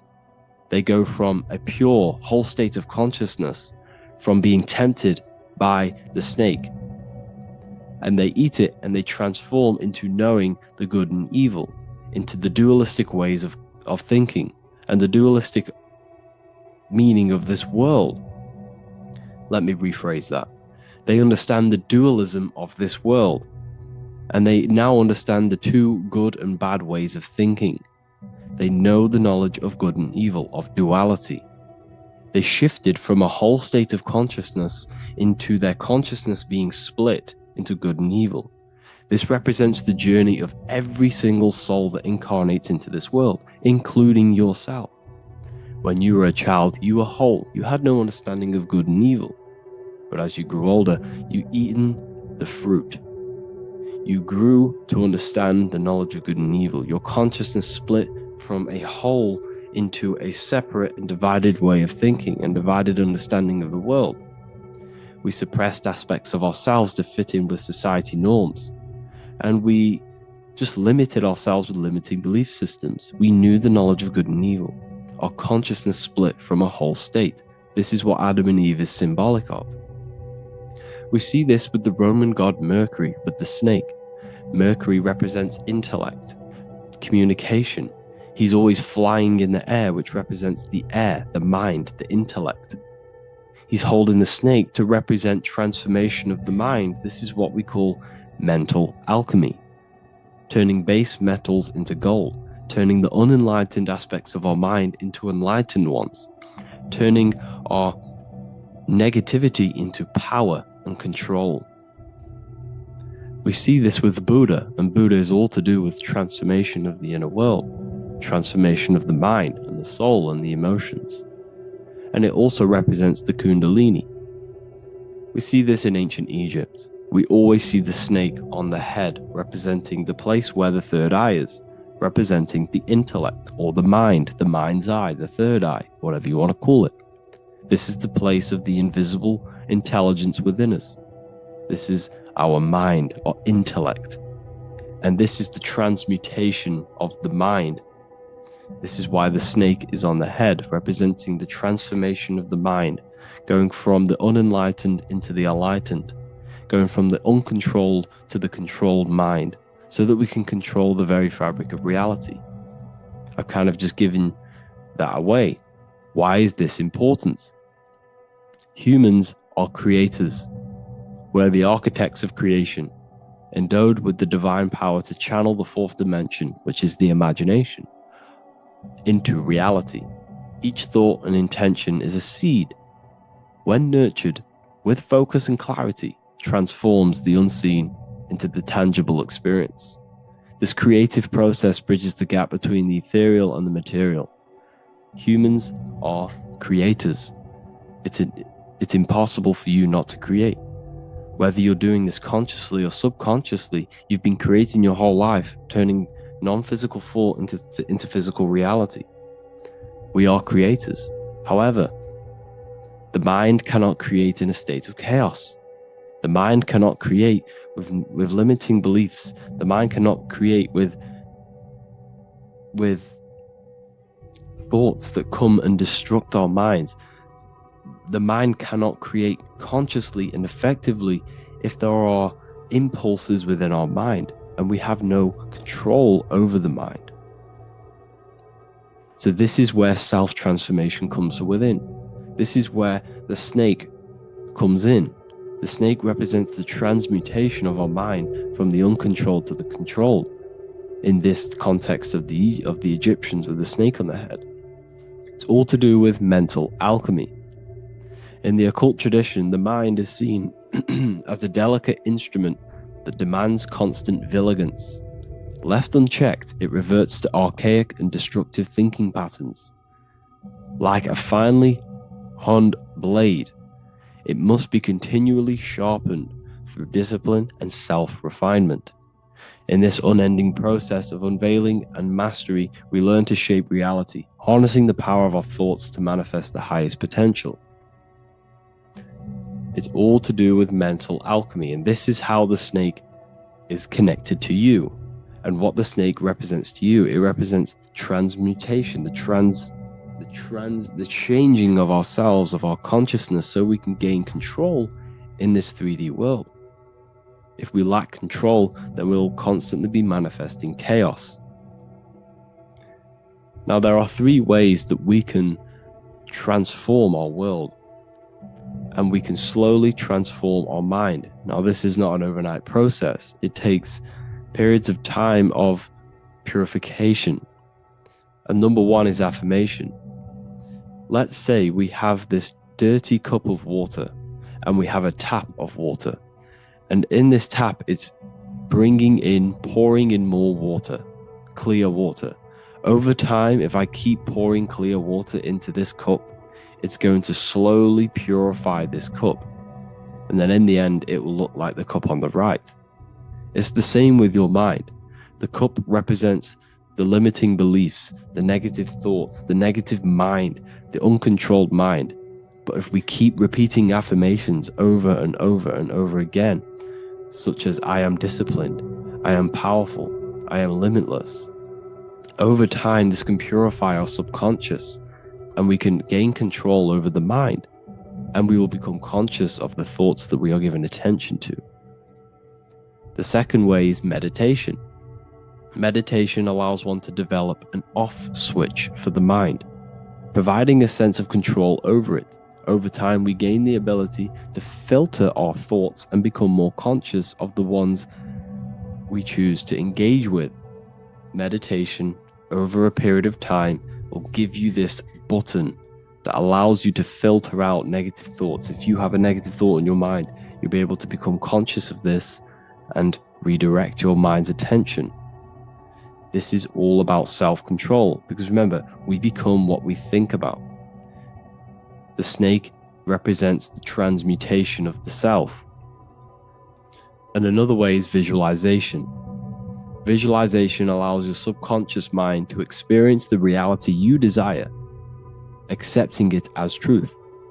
As the subconscious becomes more immersed in this imagined reality, it works to manifest it into your conscious experience. Your visual eye, visual eye. You're using the mind's eye to see and mold your future. That's what imagination is for, to create in your future. You can become your future now in your imagination.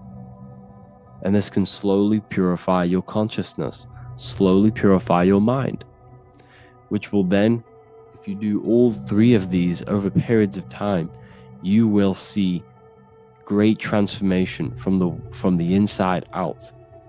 And your outer world will start to mirror your inner transformation. Because it's as within, so without. You change your inner world of consciousness, of thought and emotion.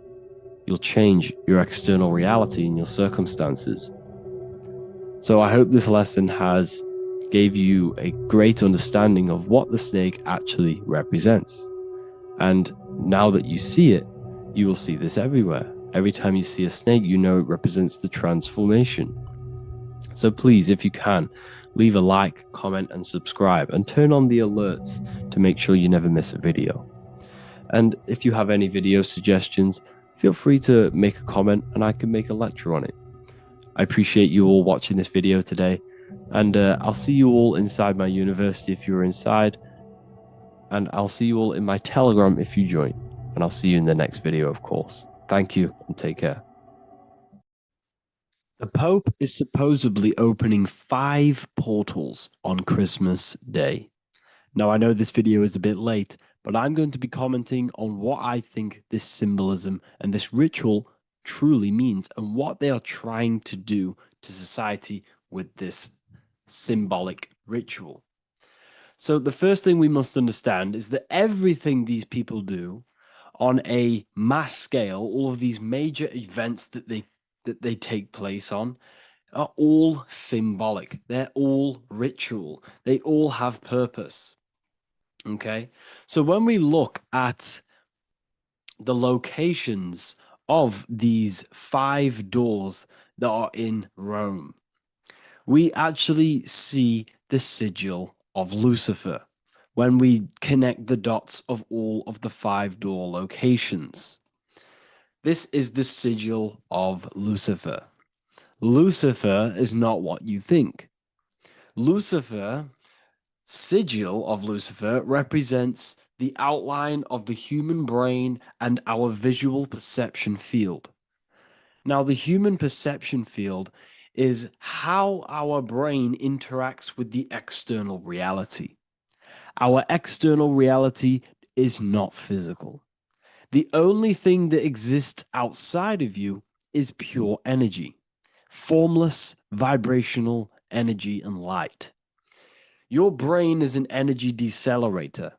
Your brain decelerates this light, this energy, into a material reality or perception that you can interact with.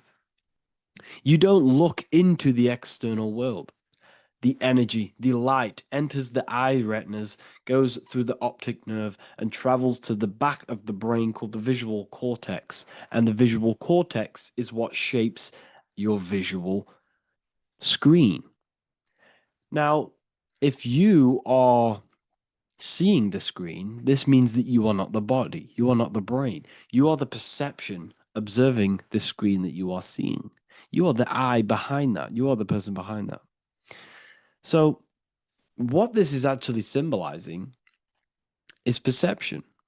This is a symbol of perception, of perceiving the material plane, of how spirit interacts with matter. Now, what's Lucifer? Now, the word Lucifer means the light bearer. He's known as the light bearer. The word Lucifer originates in Latin. Luci means light, and fer means to bring. It's the light bringer. The eyes, the visual perception of the light bringer to your reality. You see, everything outside of you is light. You are made of light. The word hue man means light. Hue means color, which is a form of light. And man means manifest. We're light manifested into material form. Every single one of us is Lucifer. When we fall for the material world, the external world, is an illusion. It is the false world. It can elude you. It can make you fall in love with the material things, material pleasures, lust, money, fame. These things make you fall. This is the fall of Lucifer. This is the mythological story. This is the symbolism behind Lucifer. It's you.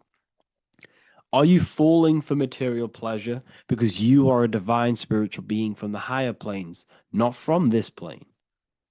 Now, if you let your divine being fall for this material plane and fall for the evil that can take place in this plane, then you are Lucifer. It represents the false light, the false reality. This symbol, the sigil of Lucifer, it symbolizes the interplay between light, consciousness, and the perceptual experience of the physical reality. The external world is truly internal. What we visually perceive is essentially light waves carrying information, which then gets processed by our brain, the central computer of our nervous system. Okay? So, how many doors are open? 5 doors. So 5 is the number of perception as well.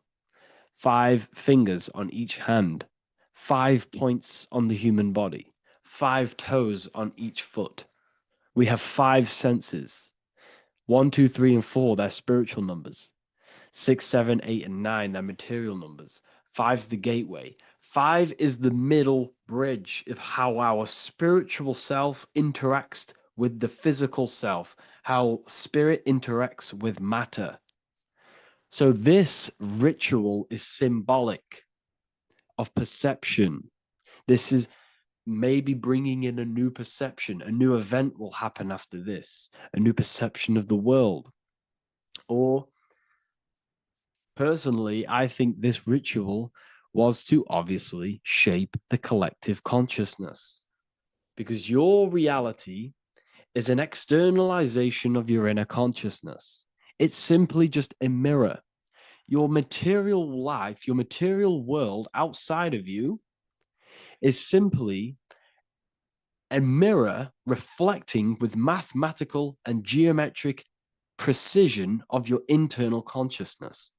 Your consciousness is creating and causing the effect called reality, physical reality. Your life is a result of every thought you thought in the past.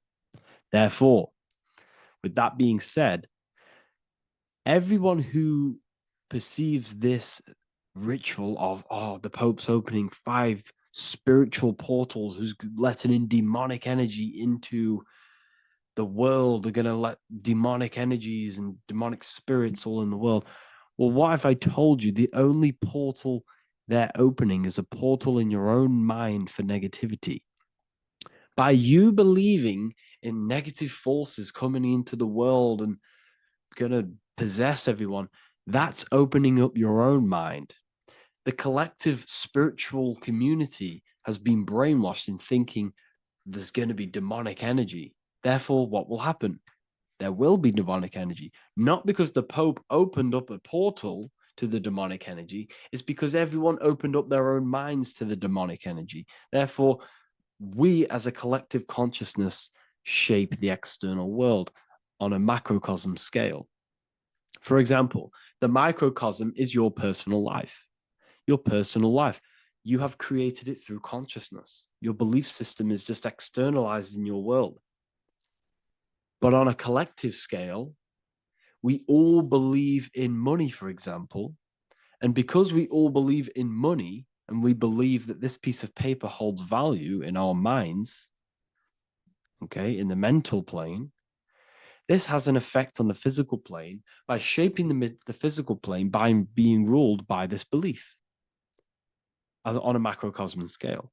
Yes, I know that money doesn't exist. It's just a belief in my mind. But that doesn't have an effect because the collective consciousness believes that money has effect, has power. When it doesn't, it's just a piece of paper with a belief behind it. If the collective consciousness stopped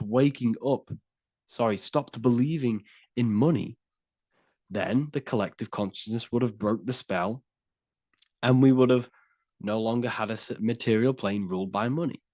You see, our beliefs is ruling and shaping our physical plane. This physical world outside of you is truly just an effect of the mind, an effect of our consciousness, our inner world. So I believe this ritual was done to change our perception, to make us think the Pope is bringing this spiritual energy and negative forces into the world.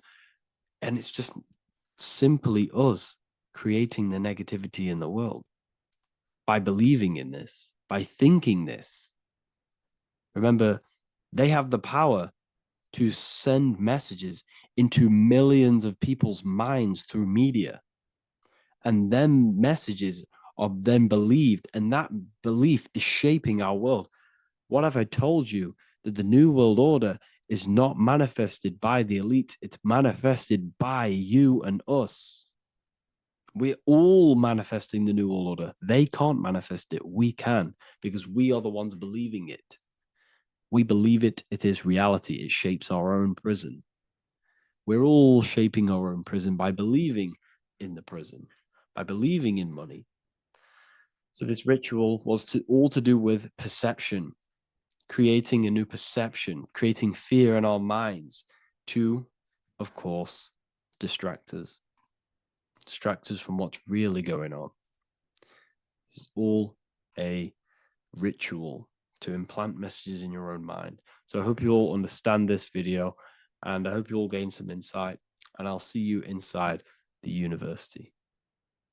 Orderly universe, that nothing happens accidentally, everything happens on purpose and intentionally, right? Then you can start guide the manifestation power to what you want, right? Versus just accepting whatever life is giving you, if that makes sense. Okay. Now let's get into it. If you are new here, like I said, this is the Great School of Life. I want you guys to understand the basics of how life works. Okay. You are not a human being. Okay. You are not a human being. You are a spiritual being. So you live on 3 planes of understanding. We live on the spiritual plane, we live on the mental plane, and we live on the physical plane simultaneously. We live on 3 planes of understanding all at once. You are a spiritual being. At your core, you are God, you are source, you are power, you are energy, you are the universe, you are infinite intelligence, whatever words you want to use. You are the all. You are spirit. You and God are one. You guys cannot be separated. Just like the sun cannot be separated from the sunbeam, you cannot be separated from your source. You are spirit. You are God in human form. God is not a bigger version of humans. We are smaller versions of God. Okay. God is not a greater version of humans. We are smaller versions of God. Okay. You are God in human form. You are not your body. You are the spirit that lives in the body. You're not a human being. You are a spiritual being, and you're having a human experience. You are God in costume. I always tell you guys that. You are not a black woman. You're God cosplaying as a black woman. Hello, Mike. How are you, love? I am not M. Simone. I'm God cosplaying as M. Simone, right? Melanie is not Melanie. She's God cosplaying as Melanie. You are God in costume. Whatever your outer appearance is a costume. It's not who you are, right? So I want you guys to understand that the world has given us these labels: black, white, woman, man, mom, father, entrepreneur, business owner, worker, whatever it is. They've given us these labels to group or distinguish us. Walking the trail and watching. Yes, walking the trail. I need to be outside too. Let me pin this. Hold on. Right. So I want you guys to understand that, I don't remember what I was about to say. What was I saying before I read Mike's comment?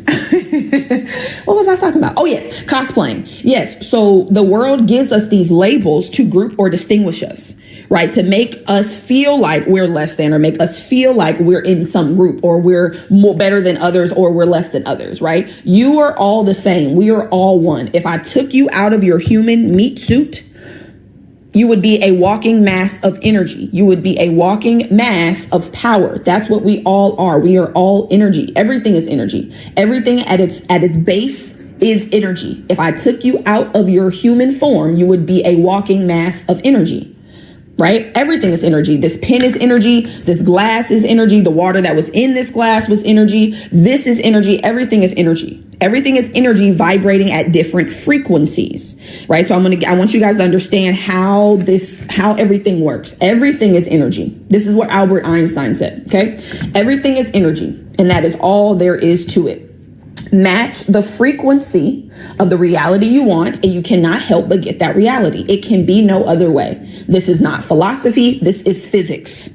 Everything is energy. Everything is energy. Everything is energy, the same energy vibrating at different speeds, right? Water and ice are the same energy vibrating at different speeds. The rate at which it vibrates gives it its name. So we call it ice because of the speed that the energy is vibrating at. We call it water because of the speed that the energy is vibrating at. We call ourselves humans because of the speed we vibrate at. We look like we're still, but if you took your skin cells and you put them under a microscope, they would be dancing. They would be moving. Everything is energy and everything moves. So I'm going to give you guys, before we get back into this, I'm going to give you guys a couple laws real quick, right? I love these teaching sessions. I wish they were recorded and uploaded so I can share with others. You know what? I honestly, I need to find somebody to actually get these on YouTube, because I tried to do it and I gave up. I just didn't want to do it. But yes, that is the goal, to get these on YouTube. The other thing is though, I have these communities and I have these courses where I teach and it is recorded, right? So I'm getting into the point now where I'm going to start adding more courses or adding more visuals to my teachings so you guys can see it. But you can watch it over and over again. You can stop it. You can play it back later. Like all of that is inside the community. But when it comes to energy, right, I want you guys to understand there's two laws that you want to understand when it comes to energy. Okay. There's the law of vibration and then there's the law of attraction. Absolutely, love. I appreciate you. Right. We typically hear about the law of attraction, right? And you hear about it online and they tell you that, attraction is about what you want. You attract what you want. That's not true. That's actually a false statement. Okay, now let's back up a little bit and let's talk about how this actually works. Everything is energy, and everything, or all energy, vibrates at different frequencies, right? All energy vibrates at different frequencies. The law of attraction is a secondary law. The primary law is the law of vibration. The law of vibration states everything vibrates, everything moves, nothing rests. We literally live in an ocean of motion. Everything moves. This pen is moving so fast that it appears to be still, just like this whiteboard, just like my skin, right? Everything vibrates, nothing rests. Everything is moving, okay? The law of attraction then states that you are going to attract what you vibrate in harmony with. So it's not about what you want. It's about what you are. It's about who you believe you are. It's about the frequency of your beliefs. It's about the frequency of your thoughts. It's about the frequency of your emotions. Your emotions are energy in motion. Energy in motion. The dominant feeling that you are in, is what is manifesting. That is what's going out. And that is what's being sent back to you. Okay. What are your thoughts about anxiety and panic attacks? What are my thoughts about anxiety and panic attacks? We talk about anxiety on here, to be honest. I don't think I'm going to talk about it today too much as far as a visual. But I can give you a little bit of an example, right? As far as panic attacks, what do you mean? Like, what are my thoughts on it? Like, do I believe in them? Do I think what do you mean by that part? But as far as my thoughts on anxiety, I'll answer this briefly, right? Anxiety they call it mental health for a reason. And honestly, let me just actually real quick. Hold on, y'all. Hold on. 1 second, love. Let me just,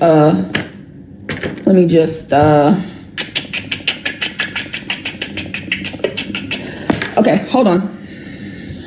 Let me redo this. Bear with me.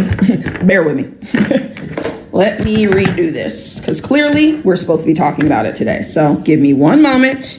Let me reconfigure my board and give you guys what you need. Okay. And yes, we'll talk about anxiety. We'll talk about depression. We'll talk about that so that you guys can get what you need to heal yourself from these so-called things that you have.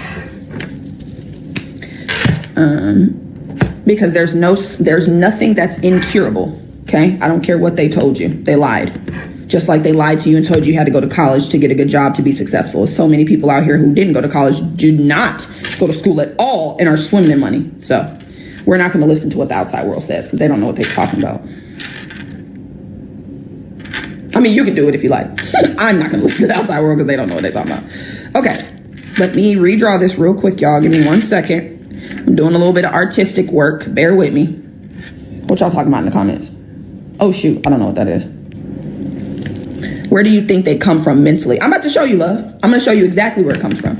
I'm going to give you a beautiful visual so you know exactly what's going on with you, right? And that's what my job is. I want you guys to know what's happening, okay? The world wants to keep you in the dark, okay? Not on my watch. Not on my watch. Okay, give me 1 second, y'all. We're gonna do,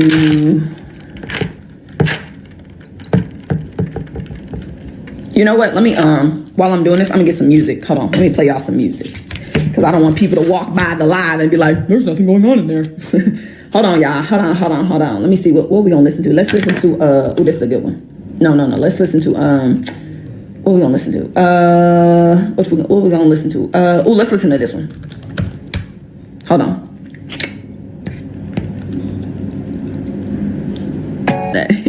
I love this. This is cute. Okay, so let's talk about it, love. Oh, let me put this back up here. Hold on. I got my signs wrong. 1 second.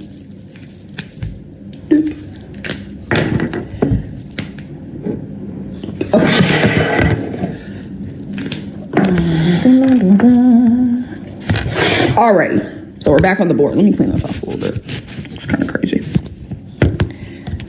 Alrighty, perfect. So let's talk about it. I'm going to give you, before we get into the drawing, before we get into the anxiety, let's go back through the beginning piece, okay? Now, you are not a human being, okay? Hear me clearly. You are not a human being. You are a spiritual being, and you're having a human experience.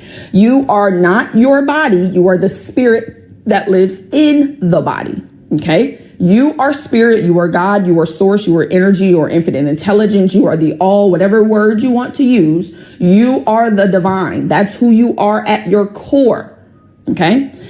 You're a spiritual being. God gave us the mind. God gave us an intellectual mind, the conscious mind, and an emotional mind, the subconscious mind, okay? So you are a spiritual being. You have an intellectual and an emotional mind, and you live in a physical body. Okay. You are not your body. You are the spirit in the body. You are the presence in the body. Okay. You're not your body. You live in the body. You are a spiritual being. You have an intellectual and an emotional mind, and you live in a physical body. Okay. So what I want you guys to understand when it comes to anxiety, right, and when it comes to depression, they call these mental health issues for a reason, because everything starts mentally. Everything starts in the mind. There is nothing in your physical world right now that is not in harmony with an idea that's in your mind. Everything that you're experiencing in your physical reality is in harmony with an idea that is in the mind. So when it comes to anxiety, what I want you guys to understand about how this works, and I'm going to bring it a little bit closer. What's the difference between spirit and soul? So this is how I see it. And it's, of course, if this doesn't serve you, then you can believe, something different. But I see spirit as the whole. And then I see the soul as a piece of the spirit, the individualized piece of spirit, right? So we're all spirit, right? But our individual souls, come from the all, come from the big spirit, if that makes sense. That's how I look at it. Now, if that doesn't serve you, then I would encourage you to, do some research and see what works for you. But that's how I look at it. Spirit and soul are the same. Spirit is just the whole, and then soul is a individualized piece of spirit, right? Because if you think about it like this, right, spirit is God, right? And then we are individualized versions of God. We're all individual. We have like an individual personality, quote unquote, but we're all God. We're all spirit. And then our soul is the individualized piece of it. That's how I see it. Like I said, if that doesn't serve you, then I would encourage you to do some research and see what makes you feel good.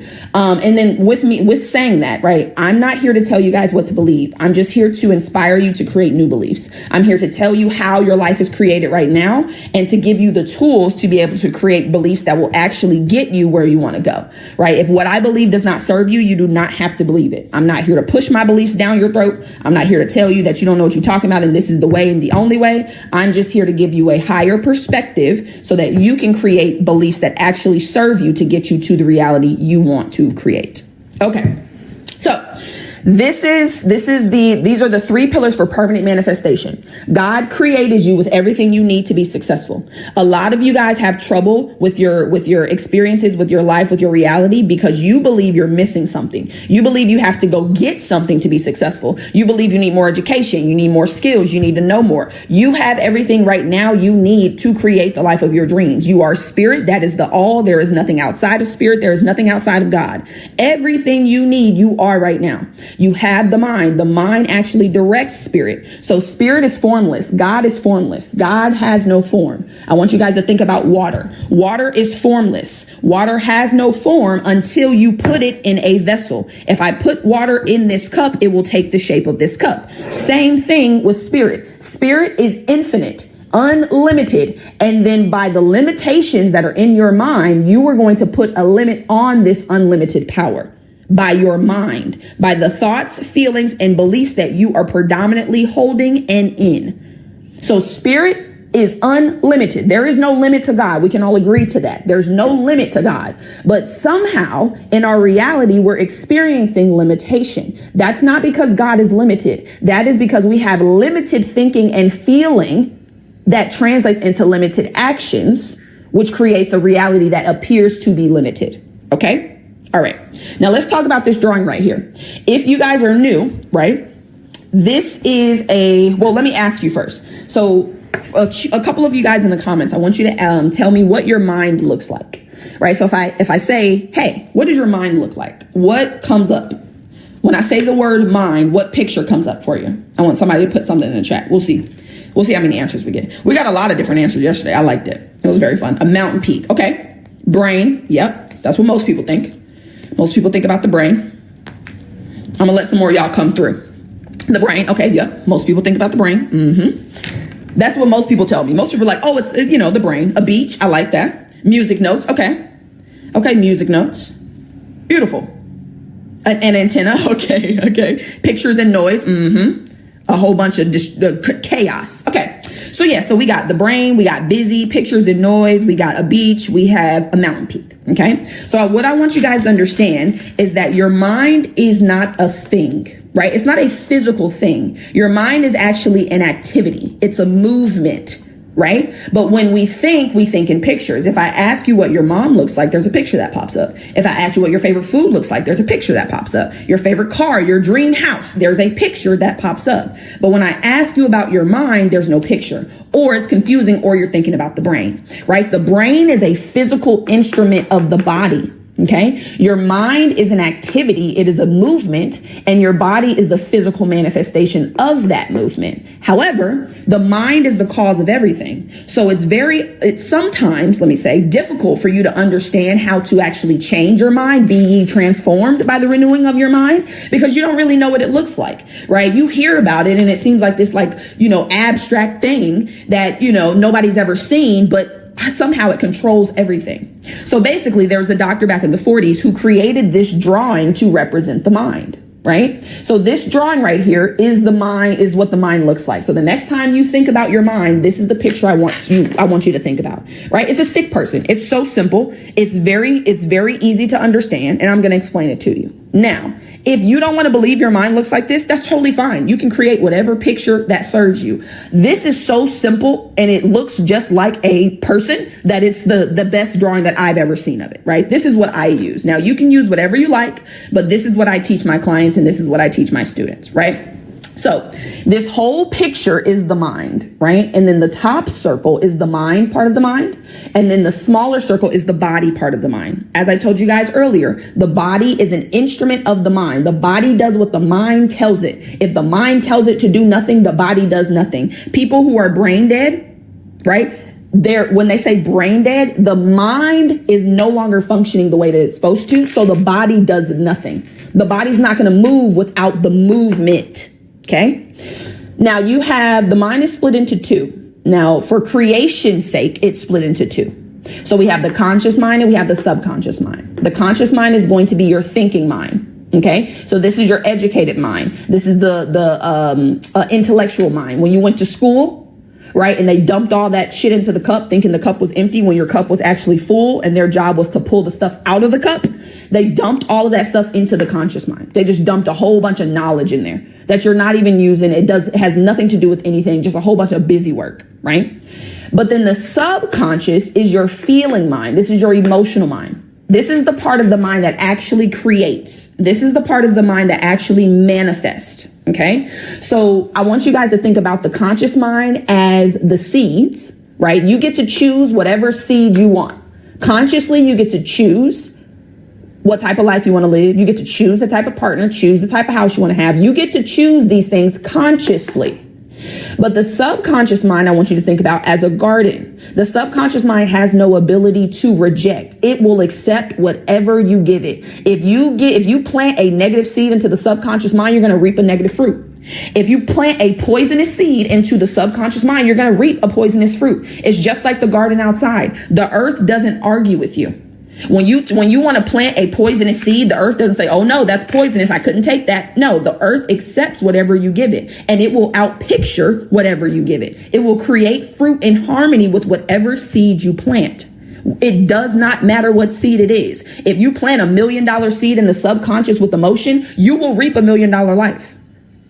Now, right now, you're reaping the seed you're reaping, or you're reaping the fruit you're reaping because of the seeds that are in your subconscious. So one of my jobs, right, is to help you understand what seeds are currently planted. Because as long as those seeds are planted and rooted and undisturbed, they're going to continue to produce fruit in harmony with it. And your life is going to continue to stay the same. So you must uncover what seeds are planted in your garden right now. Because you have seeds. You got lots of them. Tons. I'm not enough. I don't know enough. I don't have enough. Money is hard to get. Money is evil. All the rich people are hoarding the money. Niggas ain't shit. I never have any great relationships. Everybody treats me bad. You know, I don't know enough. I'm not confident. I don't have any faith. I'm too fearful. I have anxiety. All of these seeds that have been planted over and over and over and over and over into the subconscious mind become habits. Okay. So I want you guys to understand what a habit is. A habit is an idea that is fixed in the subconscious that causes your actions without any conscious effort.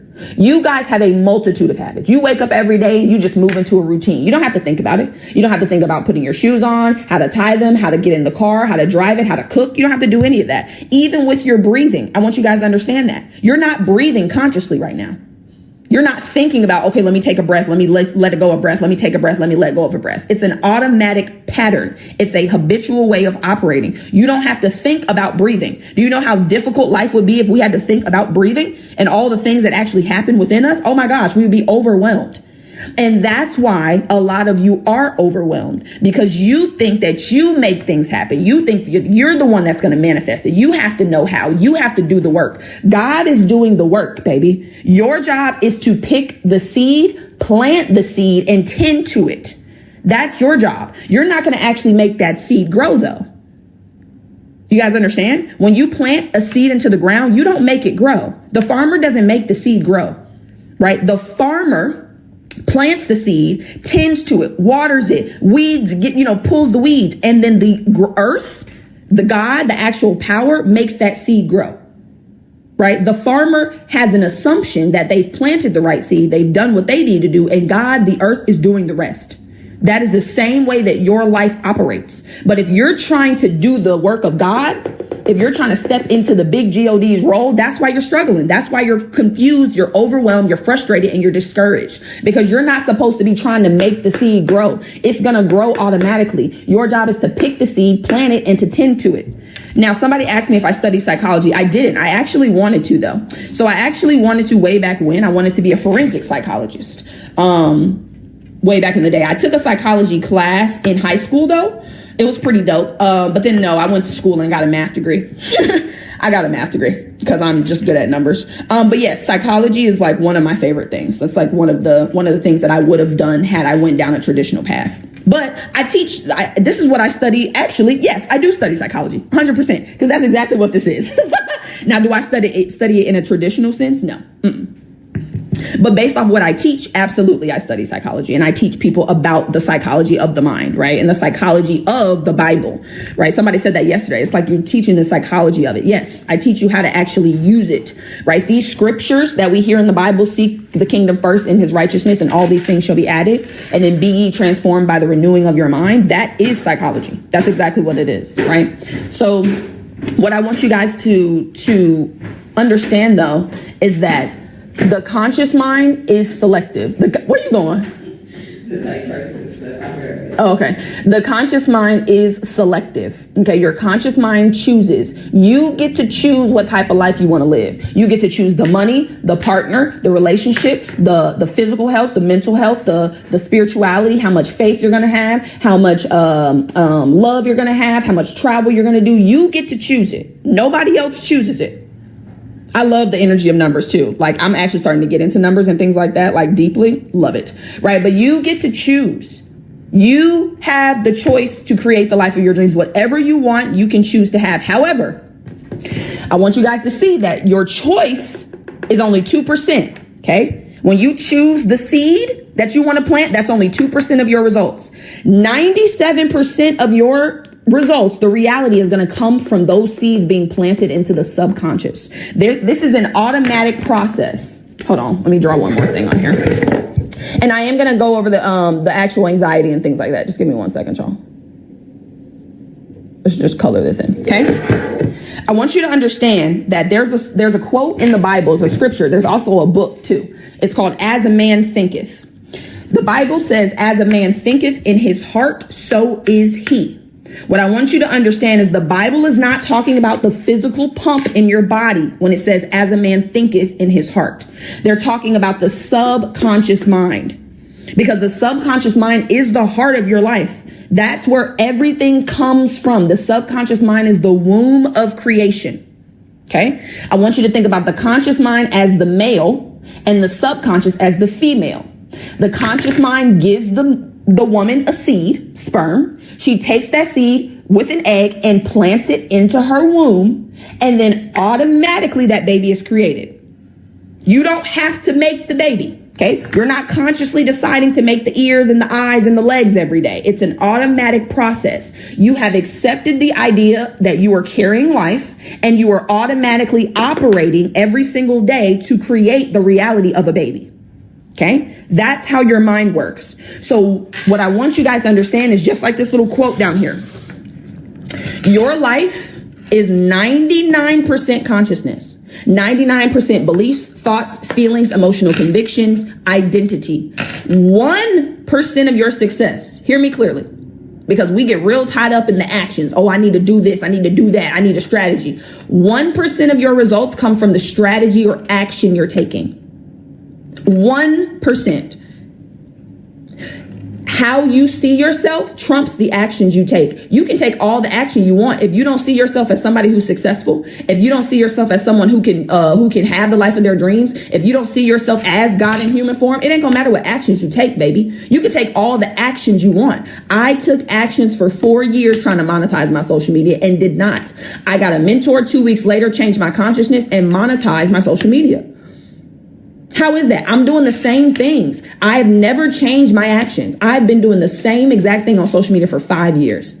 It's just that I changed how I saw myself. I changed my belief about myself. I changed my thoughts about myself, my feelings. The way you see yourself, you're never going to outperform your image, baby. You're never going to outperform the concept of who you believe you are. If you believe that you are not successful, you don't know enough, you don't have enough, you're not confident enough, you don't come from money, you ain't going to have no money. If you believe money is evil, if this is how you see yourself, if that's how you see the world, baby, the world is going to respond to you as you see it. The world is a mirror. If you look at a mirror and you smile, what you gonna get back? A smile, 100% of the time. Absolutely, I'm gonna do a podcast. There's a lot going on right now in my life, to be honest. But yes, I am gonna do a podcast, right?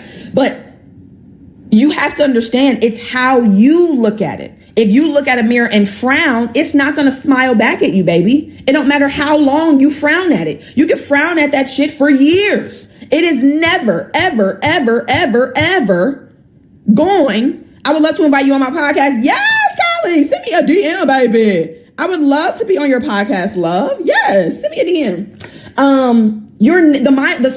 The mirror's never going to smile back at you. You have to smile first. You are the catalyst. You are the catalyst, baby. You got to plant the seed in order for God to give you the fruit.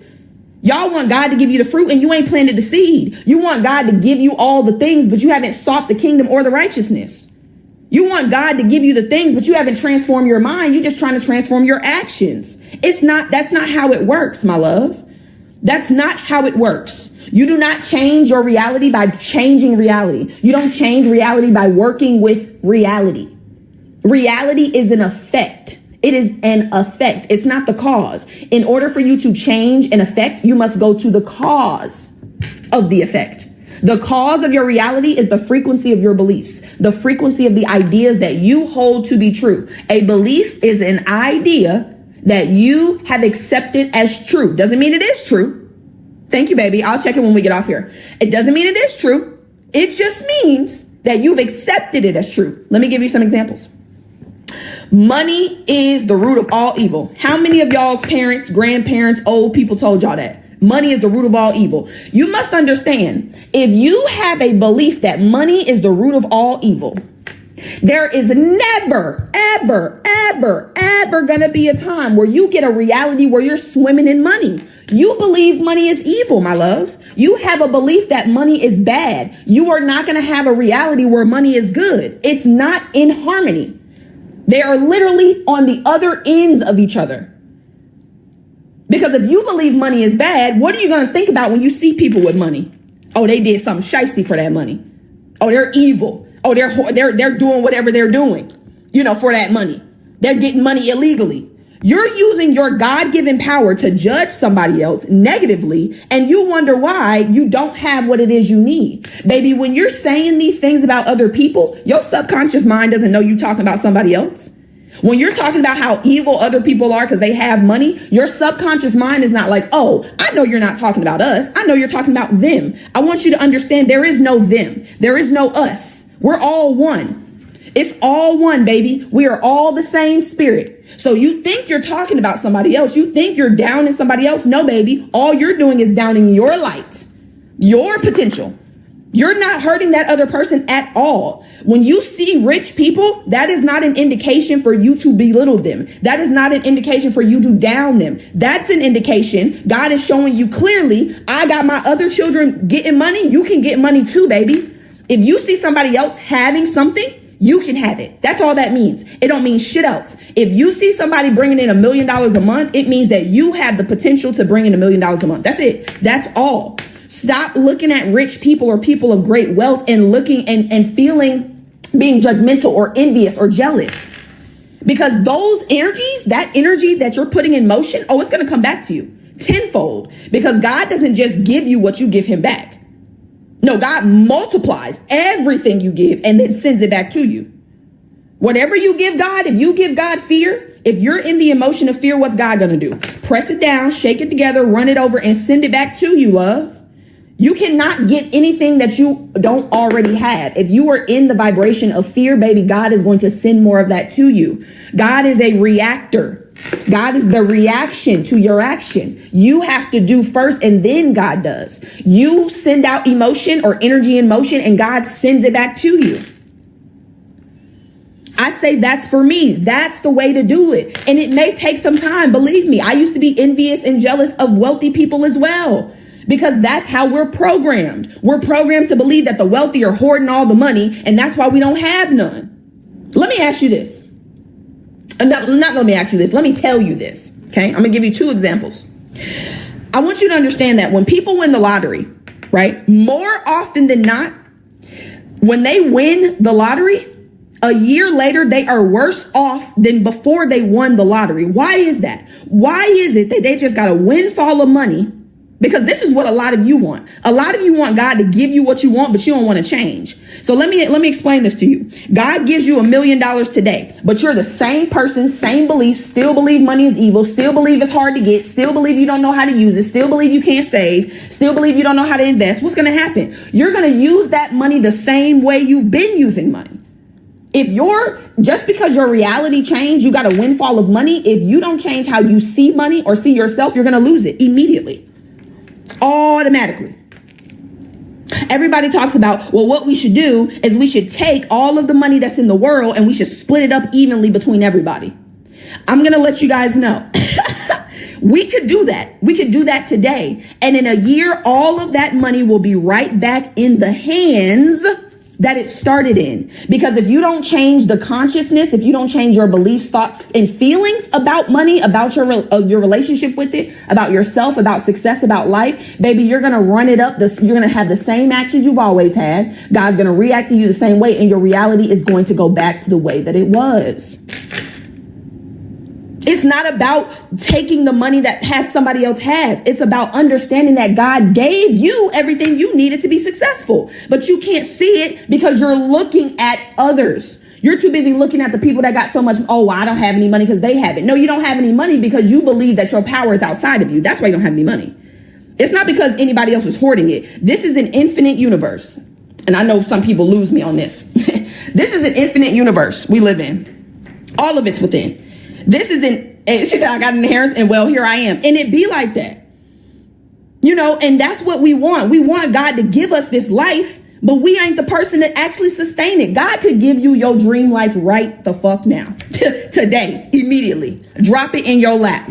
But you are not the person that can sustain it. You want God to work these miracles for you, and you ain't the person to sustain the miracles. Like, you aren't that person yet, baby. You have the reality you have because you see yourself a certain way. If you expect God to give you a different reality, you're going to have to change the way you see yourself. It's all within. I don't teach you guys anything about the without. This verse right here, seek first the kingdom of God. Where is the kingdom of God at? Within.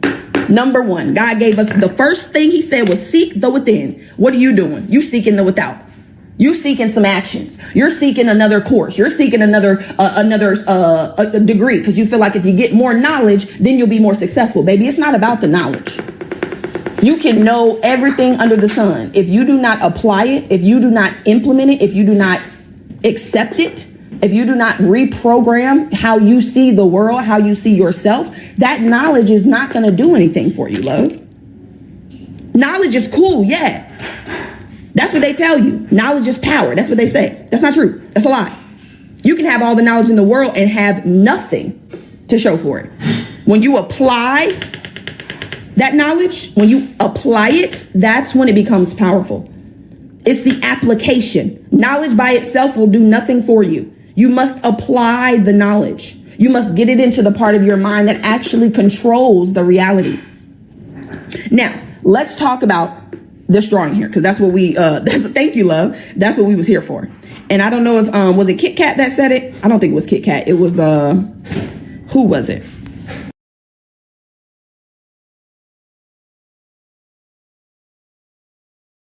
It wasn't Kit Kat. I think it was Midwest Girl. I think that's who asked. Okay, so let's talk about this, right? Because somebody asked me about anxiety and panic attacks and things like that. So I want to give you guys the knowledge you need to heal yourself, because there is no such thing as an incurable disease. That mental health issue that you have, you don't have to have it. Okay, you can actually release it and stop claiming it as yours. It's not yours, baby. Let me say this before I go into this. Stop claiming diseases. Stop claiming anxiety. Stop saying you suffer from it. Stop saying that.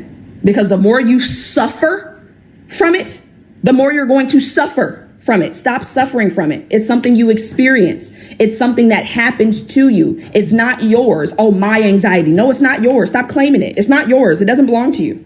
Now, if you want it, go ahead. If you want to keep the anxiety and the feelings that come with that, keep calling it yours. But you're here on this live because you want to change your life. You're here because you're struggling to create what it is you want. So you have to take your power back. It's not yours. You're welcome, Celeste. It's not your anxiety. It's not your depression. It's something you experience. It's an experience that you're having. It's not yours. It doesn't belong to you. Okay? Now, I want you guys to understand that we live in this 3D plane, right? And we have the illusion of duality. Okay. I want you guys to understand, like when I said earlier, when you're talking down on people who have a lot of money, you think you're talking down on them, but there is no them. There is no us. There's no separation. We're all one. So when you're talking down on somebody else, you're talking down on yourself. Okay. There is no separation. We are all one. However, on this 3D plane, we have what's called duality. Because in order for us to experience one thing, we must be able to experience the opposite. God is one. God cannot experience anything outside of itself. That would mean God is changing. God is changeless. Okay. So what God did after he created the heavens and the earth was like, bro, I can't even enjoy this shit. This is what he said. This is verbatim. He said, I can't even enjoy it. Like, what was the point of this? And he was like, you know what? I'm going to create some smaller versions of me. Because remember, God is not a bigger version of humans. We are smaller versions of God.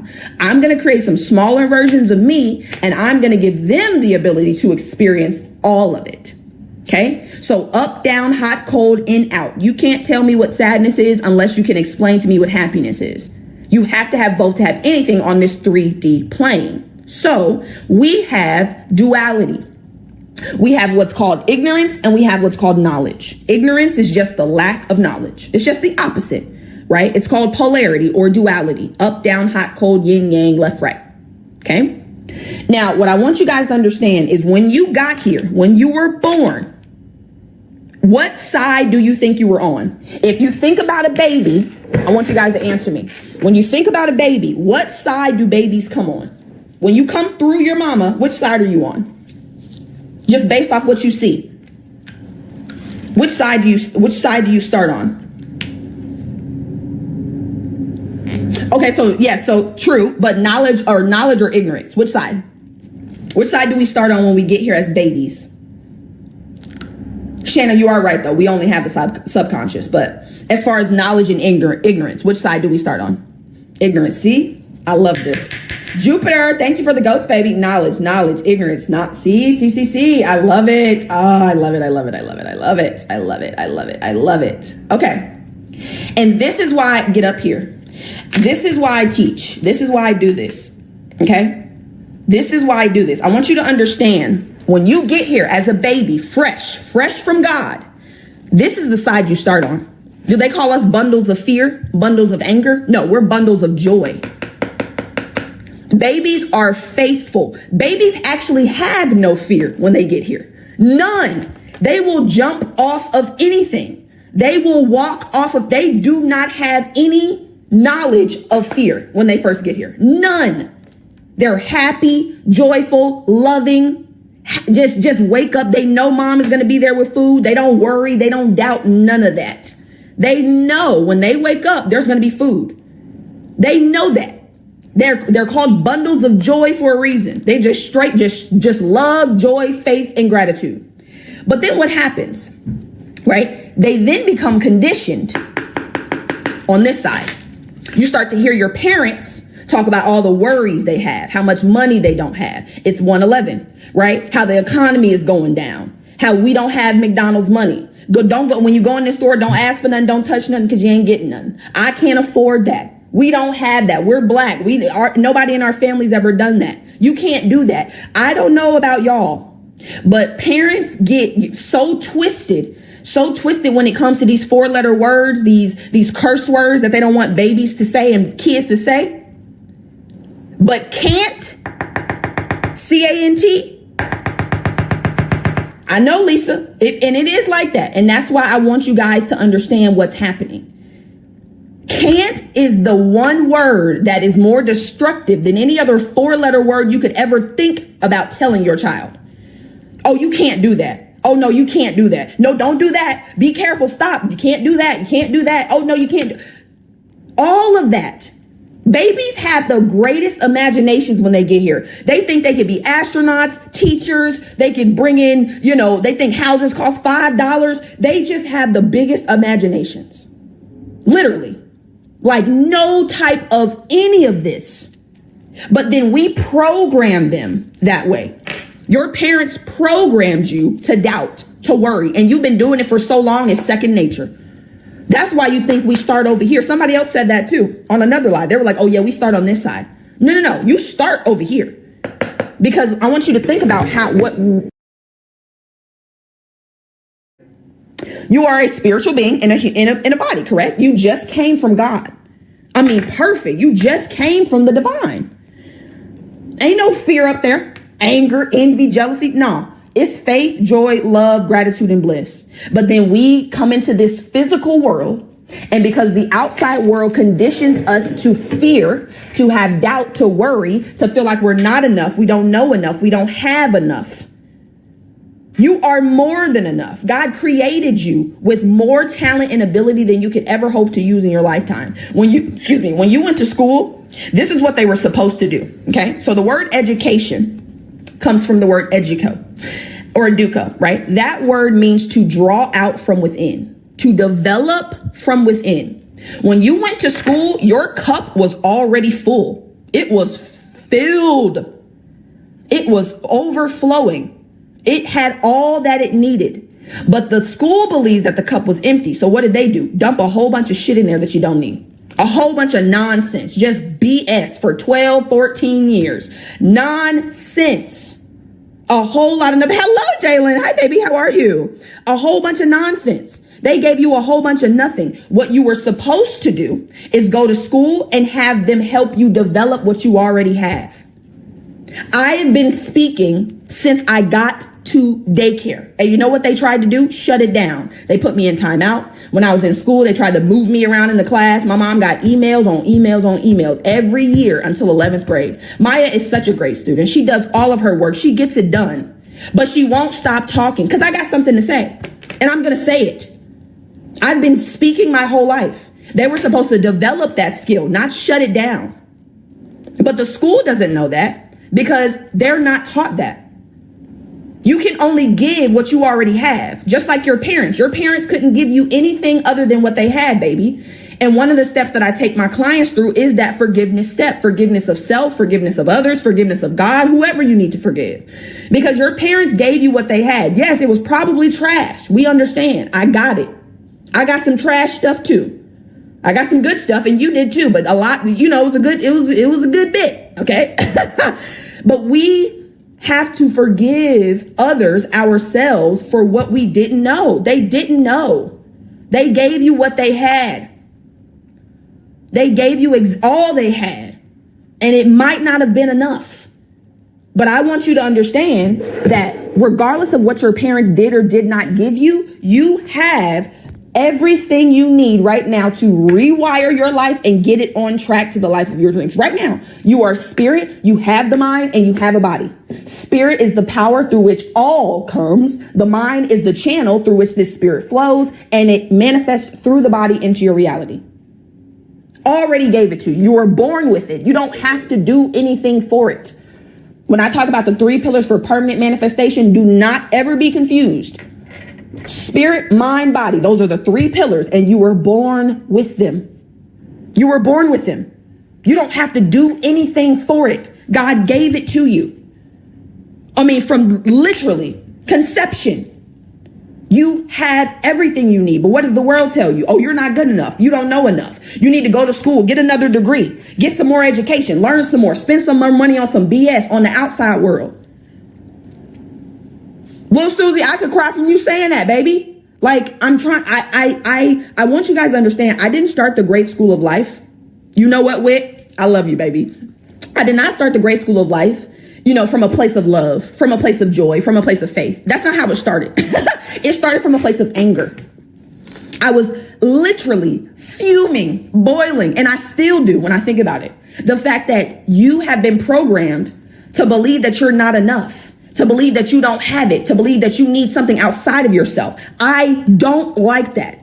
It irks me. Like it boils, it boils my blood. Okay. So what I have done is I've transmuted that anger into unconditional love, but it started out as anger. Cause it is no way that we went to school for 20 years, 12, 14, 20 years, 2 decades.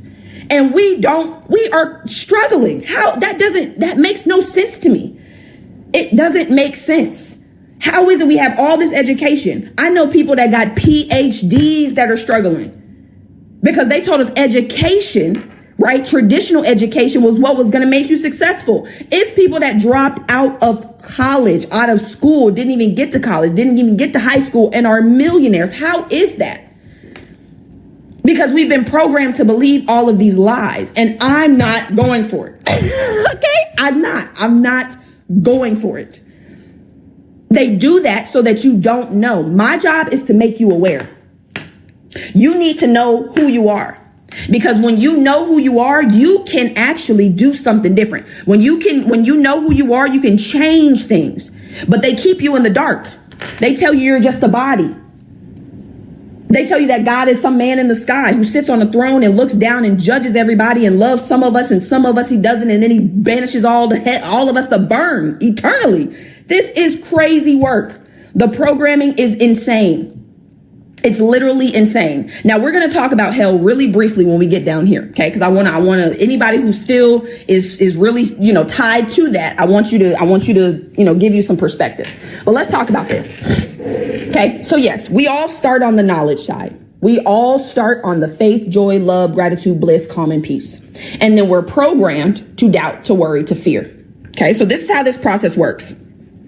Them classes be fun, having nothing to do with majors, nothing at all. Nothing at all. Just a whole bunch of busy work. Literally a whole bunch of busy work. Even my math degree, I didn't need all that. It was a whole bunch of busy work. Now I went because they told me I had to go. That's the only reason why I went to college. Because they said I had to. That's it. If they would have told me that I could have created a business or I could have did something else to be successful, I wouldn't have went to college. There would be no reason. But that's not profitable. It's not profitable for you to start your own business. No, I need you to go to college, get all this nonsense, believe that you got to work at a job for 40 years, and then you'll be a millionaire. How is it that people are becoming millionaires in month time? Less than 12 months. But you're telling me I got to wait 40 years to become a millionaire? That's how they get you. Anyways, okay, so let's get into it. So I want you to understand that ignorance is the lack of knowledge.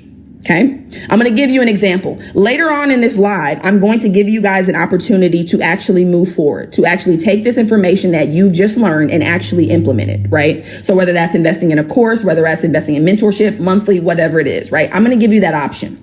But what's going to happen is you're going to get some doubts. The doubts and the worry are going to pop up. Well, how am I going to make it happen? What if it doesn't work? Remember the last time you invested in yourself and nothing happened? What's going to be different with this mentorship program? What's going to be different with this? Oh, she's saying that she could do this. Well, you need proof. Well, has anybody else done it? Well, remember the last time, you're going to start to doubt and worry. You're going to start to doubt what I'm telling you and worry. And that doubt and those worries, that thinking is going to translate into fear. You're scared. That's what's happening. You're doubting and you're worried because you're scared of something. You doubt that it's going to work for you because you're scared you're going to fail. You're worried you're not going to have the money because you're scared you're not going to have it. You are in a perpetual state of doubt, worry, and fear. I want you guys to understand that doubt and that worry, that thinking causes you to feel certain emotions. Maybe you're fearful that you're not going to be successful. Maybe you're angry because you don't have the money to invest. Maybe you're envious of somebody else because they're talking about how they're creating the life of their dreams. Maybe you're jealous of them because they're talking about it. Maybe you're blaming yourself because you don't have the money. Maybe you feel guilty because you spent the money on something else. Whatever it is. There's a host of negative emotions that are going on in the subconscious mind. Okay. And as I told you guys earlier, the mind and the body are not separate. They are one, two ends of the same string. They cannot be separated. These emotions, if you don't release them, where do they go? They go into the body. So I want you guys to understand what anxiety is. And I'm going to give you two ways to look at this. The first way is that anxiety is you worrying about the future. When you're anxious, it's because you're worrying about something you think may or may not happen in the future. Some shit that hasn't even occurred yet, you're worrying about. You're using your God-given ability. You're using your God-given power to create whatever you want to worry. Worrying is like praying for what you don't want. Worrying is like praying for what you do not want. It's like you're asking God to bring you what you don't want. Please, Lord, bring me this thing that I fear. I fear that I'm not going to have enough. Please bring that to me. That's what happens when you're worrying. You're using your power for what you do not want. And God doesn't argue with you. God doesn't reason with you. He's not like, oh, well, I know you're in fear, but I know you really want faith. So let me get, no. If you're in fear, that's what you are going to get back. Of course. If I ask you right now, I already know what your answer is going to be. But if I ask you guys which one is more powerful, fear or love, 90% of you, 99 maybe, will tell me fear. Because that's how they programmed you. They programmed you to believe that it's easier to control people with fear than it is love. That's not true. It is so much easier to control people with love. And that's what I do. You can get so many more people on the road to where they want to go with love. But fear, what do they say? What are all the things that they talk about? Right? When it comes to religion, right? They always talk about the scared piece of it. You know, that God is someone to fear, that if you don't do X, Y, and Z, this is what's going to happen to you, that he's judgmental, that he's what's the other word? That he loves you conditionally. They program you from the jump to believe in fear. Love casts out fear more than anything else. Self-love is the cure for everything you want. Everything. Everything. But what happens is these emotions, they cause you to be anxious. I want you guys to think about, absolutely, I'm gonna have you on the team with me. Thank you for the roses, baby. I want you guys to see this visual too. A lot of people like this visual when I show it. So when you're anxious, right? A lot of people who experience anxiety, they tap, right? Or they have some type of shaking, right? Like they tap, either their foot or they tap. Okay. So this is what you're doing. This is how your cells, this is what your body is in. Hold on. Let me take this bracelet off because that's a little loud. This is the vibration that your body is in. Hold on 1 second, y'all. 1 second. Bear with me. Hold on. Let me take these bracelets off. Because I just don't want to hear it. Hold on. Okay. Right? This is how it is. This is what your body is physically doing when you're anxious. Now, you may not be shaking physically, but some people actually do. But this is exactly the vibration that you're in.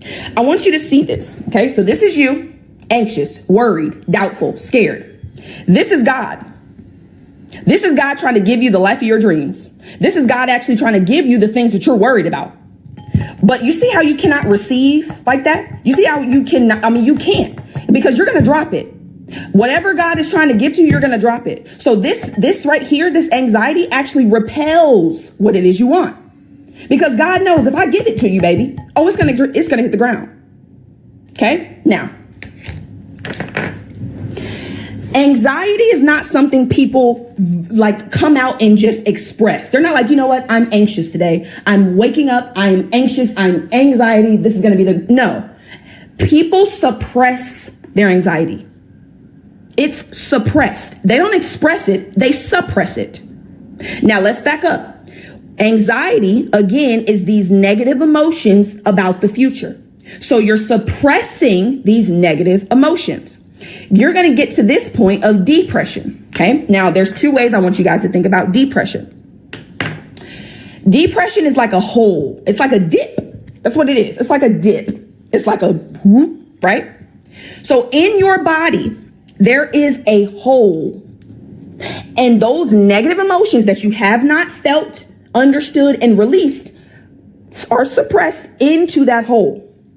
And it creates like a literal ball inside of your body.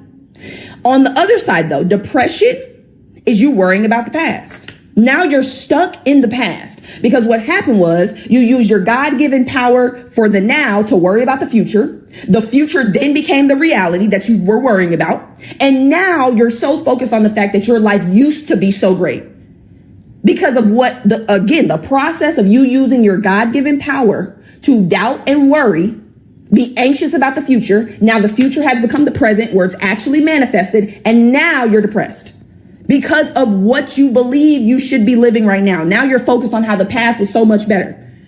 Now you're outside again. You're either in the future or you're in the past. I need you guys in the now. There is no past. There is no future. Everything is happening right now. We live in an eternal now. You can go in your mind right now and you can see the best birthday party you ever had. The best experience, the best party you went to. You can go in your mind right now and experience it. It's not happening in the past. It's happening right now. Same with the future. You can go into the future and see your highest version living the life of their dreams. Is it happening in the future? No, it's happening right now. You are using the God-given power of the now to worry about the future or worry about the past. Now, that depression, those negative emotions that are in your body stored, they cause dis-ease. Y'all have seen that word before, right? Disease. It's a body that's not at ease. You are dis-ease. Now, I want you guys to understand this. Every dis-ease that you believe runs in your family doesn't run in your family. What runs in your family is the belief in sickness. That's what runs in your family. The disease doesn't run in your family. The belief in sickness is what runs in your family. Oh, you know, Grandma Charlene had it. You know, Auntie Kay had it. You know, your sister got this shit. I know I'm gonna get it. What? No. This disease, the physical, doesn't run in your family. The belief in the sickness is what runs in your family. The way that you cook your food is what runs in your family. The way that you speak about yourself is what runs in your family. I don't know about y'all, but I need us, especially as African American people, I need us to relinquish ourselves from eating these foods that our ancestors had to eat because they had nothing better, because they were given the lowest of the low. Why are we still eating these things? Why are we still cooking our food in these same ways? I'm not saying there's anything wrong with soul food. What I am saying is, a lot of the things that our ancestors ate, they ate because they had no choice. And they had to doctor it up the way they had to make it taste like something. We have, I know you do, Steph, and I'm not coming for you. All I'm saying is, okay, you ain't got to do it. Right? But what I want you guys to take from this is that it's not the disease that runs in your family, baby. Right? It's the belief in the sickness that runs in your family. Hold on, Kendra. Hold on. Let me pin Kendra comment. We are still living in survival mode because that's how we're programmed. You must understand that everything your ancestors gave your parents their beliefs, your parents gave you their beliefs, and you're going to pass those beliefs down to your children automatically. It's not something you consciously think about. It's an automatic pattern. You want to know why you look just like your parents? Genetic paradigms. And then you come out and they environmentally program you, and you have environmental programs. Girl, no, I love me a seafood boil. Nah. No, and that's the thing. I'm not judging the foods that you're eating. I'm not telling you not to eat what you want to eat. I'm just saying you ain't got to. Okay, we got better options. Right? But that's how they operated. Out of survival. And not just African Americans, Latinas. There's a lot of white people that have the same type of struggles, living out of survival. But because we are programmed unconsciously, they just pass down all that survival to us. Your job, though, because you're hearing me now, is to chill out with that. Understand that if you don't do something, if you don't change what you believe, you're going to give it to your kids. Your kids are a direct image and reflection of you. Those things that your kids do that you don't like, where do they come from? They're a direct reflection of you, baby. They are a direct reflection of you. Right? So everything that you are passing down right now, you're passing down unconsciously. And I love that Wit said should. Because like I told you guys earlier, knowledge alone ain't gonna do nothing. Just because you know better don't mean you're going to do better. I knew how to stop talking in school. I didn't do it. It wasn't because I was being spiteful. It wasn't because I didn't want to. I didn't know that I had a program in the background that was causing me to operate the way that I was. So you can know better all you want. You're going to have to actually make a choice to do better. Just knowing better is not going to have you get better. Knowing better is not going to create better. It's the actual application of the knowledge. Okay. Now that dis-ease that's in your body causes your body to disintegrate. It starts to literally break down. Your physical vessel starts to break down. Okay. And then there's a point that you come to where we call death. Okay. Now I put death in quotation marks because I want you to understand that there's no true death, right? It's just a transition. Now I want you guys to hear me. And this again, if you don't want to believe this, that's totally fine. But I feel like you will because it makes sense. Now the Bible tells us, and the religious people tell us, because, and let me say this before I say that. The Bible that we're reading has been altered. I want you guys to understand that. It has not been altered to give us power. It has been altered to keep us in fear and to keep us away from our power. Okay. When King James got that Bible way back when, and he went through it and he said, oh no, take this out, reword this, flip this around. Now send this out. Okay. So I always tell you guys, when you're reading the Bible, when you're reading these books, to take what feels good and leave the rest. Take what feels good and leave the rest. Okay? You do not have to believe everything that is in the Bible. You can if you would like, but I have a feeling it's not going to serve you. So take what serves you, listen to God's voice. You'll know if it's God speaking. Anything that sounds like fear, like worry, like doubt, like anxiety, like love, conditional love, that's not God. Now, I understand some people are not going to like how I'm saying this, and that's okay. But I want you guys to be freed from the chains. Okay? Now, the Bible tells us, and the religious leaders tell us, if that God is a man in a sky, right? He's sitting on this throne, and he's looking down at everybody. And he's picking and choosing whose prayers he's going to answer. And he's loving us conditionally. And if we don't follow a certain set of rules, then we are going to be banished to burn in hell. Oh, also, it then tells us before that, right? The leaders tell us that we were born in sin. It also says that, right? That we were born in sin. How is it that we were God in human form, but we're born in sin? Again, none of my business. Now, this is the part that I want you to understand. If you believe that you are a human being or you believe that you are your body, then somebody telling you that you can burn in eternity or burn in hell for eternity, it makes sense. It definitely does. It makes sense. If you believe you're a body, then yes, you can burn in hell for eternity. However, you're not a body. You're the spirit that lives in a body. Let me ask you a question. And I will answer your question. Do you believe hell is real? I'll answer it in a second. Let me ask you a question. Can you burn a spirit? Can you burn a ghost? Can you burn steam? Can you burn the air? No, you actually can't. It's actually impossible to do that. It's not how it works. Absolutely. And that's what I was about to say. Let me pin this comment. Thank you, love. I appreciate you. Your mindset is amazing too. You got the same potential. Everything y'all see me say and do and have, you can have too. Right? So I'll go over this pinned comment, but yes, right? So listen to that. Can you burn spirit? Can you burn energy? Can you burn a ghost? You can't. You cannot burn a ghost. You cannot. It will decompose. Your body is going to stay on this physical plane and your spirit is going to go back to its heavenly resting place. It's going to go back to where it came from, the all, one with God. Now, answer the question. As far as hell and heaven, I believe hell and heaven are states of mind. Because a lot of us are living in hell right now. You ain't got to go burn in eternity to live in hell. You could be living in hell right now. So what is hell? What consciousness is hell in? Doubt, worry, fear, anger, grief, sorrow. What other envy, jealousy, blame, shame. When you're living in a perpetual state of these emotions on this side, that is absolutely hell. 100%. You ain't got to die to do that, baby. You can do that right here on earth. Now, on the flip side, heaven, same exact thing.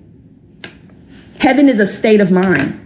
Faith, joy, bliss, ease, love, freedom, contentment, confidence, self-love. Self-esteem, worth, opulence, luxury, that is heaven. And that is a mindset you can appropriate right now. You don't have to die to go to heaven either.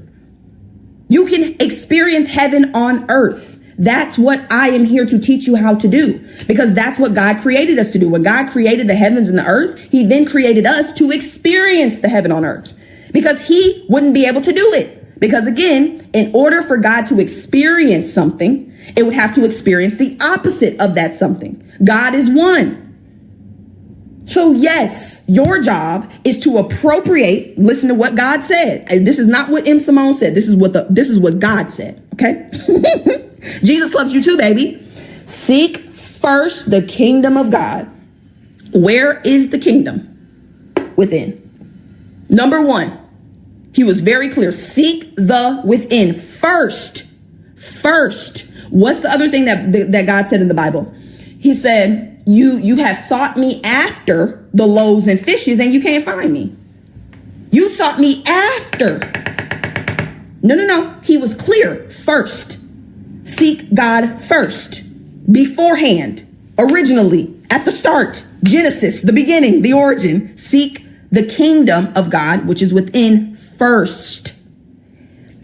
And his righteousness. Okay. I want you to think about righteousness. When you hear the word righteousness, it's about standing upright. What does standing upright mean? Having the right mind, having the right consciousness. So righteousness, you can think about right-mindedness, which is what we're talking about, or right consciousness, which is also what we're talking about. So God says, seek within and the right consciousness first. Before you do anything else, seek within and the right consciousness. And then all these things, all of them, everything. People get on my lives all the time. God doesn't want us to be rich. I'm not sure where he said that in that statement. He didn't say all the things except money. He didn't say all the things except a big house. He didn't say all the things except the nicest car you could ever think of. He didn't say that. He was very clear and definite. All the things. Because when you know that everything you want comes from God and you seek him first, oh, he's going to give you everything you need and want. What does the Bible say? What does it say? Now unto him who provides what? Hold on. I wrote it down. Oh, I don't even have my, I know where it is in the Bible. Hold on. Ephesians. Hold on. Cause I want y'all to hear what God said, talking about he don't want us to have. What in the world? How am I supposed to do God's work if I can't pay my bills? Do y'all understand how difficult it would be for me to get up here and give y'all this knowledge and I am struggling? Literally, like I can't do what I need to do. That would be crazy. Insane. We are God's servants and we not going to have what we need to actually serve. Come on now. That don't make any sense. It don't. I just flipped to 11:11. I saw that. Okay, where is it? 3:20. Here we go. Now, I don't like how they wrote it. I don't like how they wrote it. Well, this is what it says. I don't like this version though, but it says, now all glory to God who is able through his mighty power at work within us to accomplish infinitely more than we might ask or think. Right. So that's what it says in this version. But the other version is like, now unto him who is able to provide, who gives us more.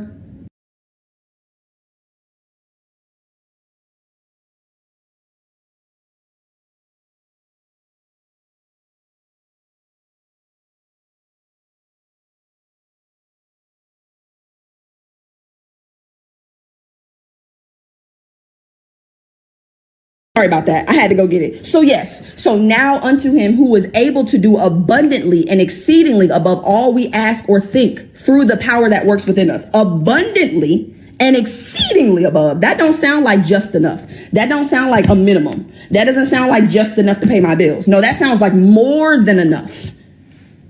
More than enough. Insanity. Doing the same thing over and over and over and over again and expecting a different result. Guys, we're going to have to do something different. You're going to have to do something different, love. You have to do something different. In order for you to have something different, you got to do something different. And in order for you to do something different, you must be something different. You must have different beliefs, thoughts, and feelings. It's not optional.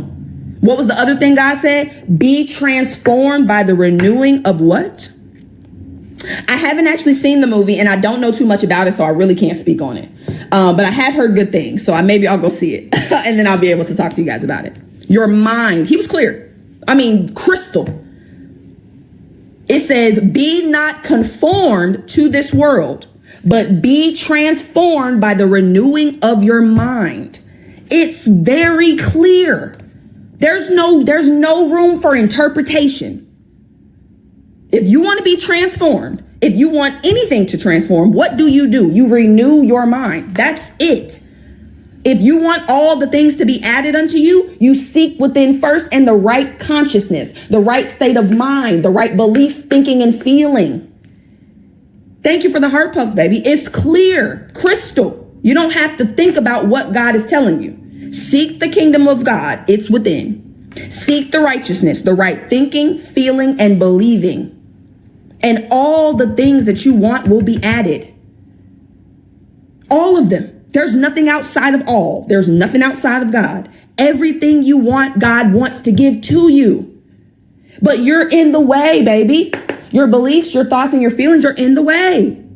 God wants to give you everything you want. Oh my God, it's going to make me cry. Why am I so emotional? God wants to give you everything you want, my love. Literally. God gave you his power when he created you. Like, gave you his power when he created you and gave you the mind to be able to direct his power to what you want. I mean, gave you what you needed. You have it. You have everything you need. You just need to do what he told you to do. He told you to seek within and the right belief, thought, and feeling so that all the things you want will be added unto you. Because just like I have right here, guys, 99% God gave, he told us what it was. 99% comes from your beliefs, your thinking, and your feeling. 99% of your life. Absolutely. I may have released it. You got to reprogram it. Now it's time to reprogram it, right? But let me explain this side to you guys, because this is the side I want to get you back on. Okay? So this is where we are right now. But you've been on this live and you're hearing me speak. And you know what I'm saying. You know what I'm saying is true. That's why y'all still here. It resonates. What I'm saying resonates with you. Because you know at your core, you know that you're God in human form. You can never actually not know that. You can't not know that you're God. You can never not be. You will always be. You can never not be. And what are you? You are a spiritual being. Not a spiritual doing. A spiritual being. You can never not be. You will always be. Always. So what you want to do is you want to get on this side of knowledge. How are you going to get on his side?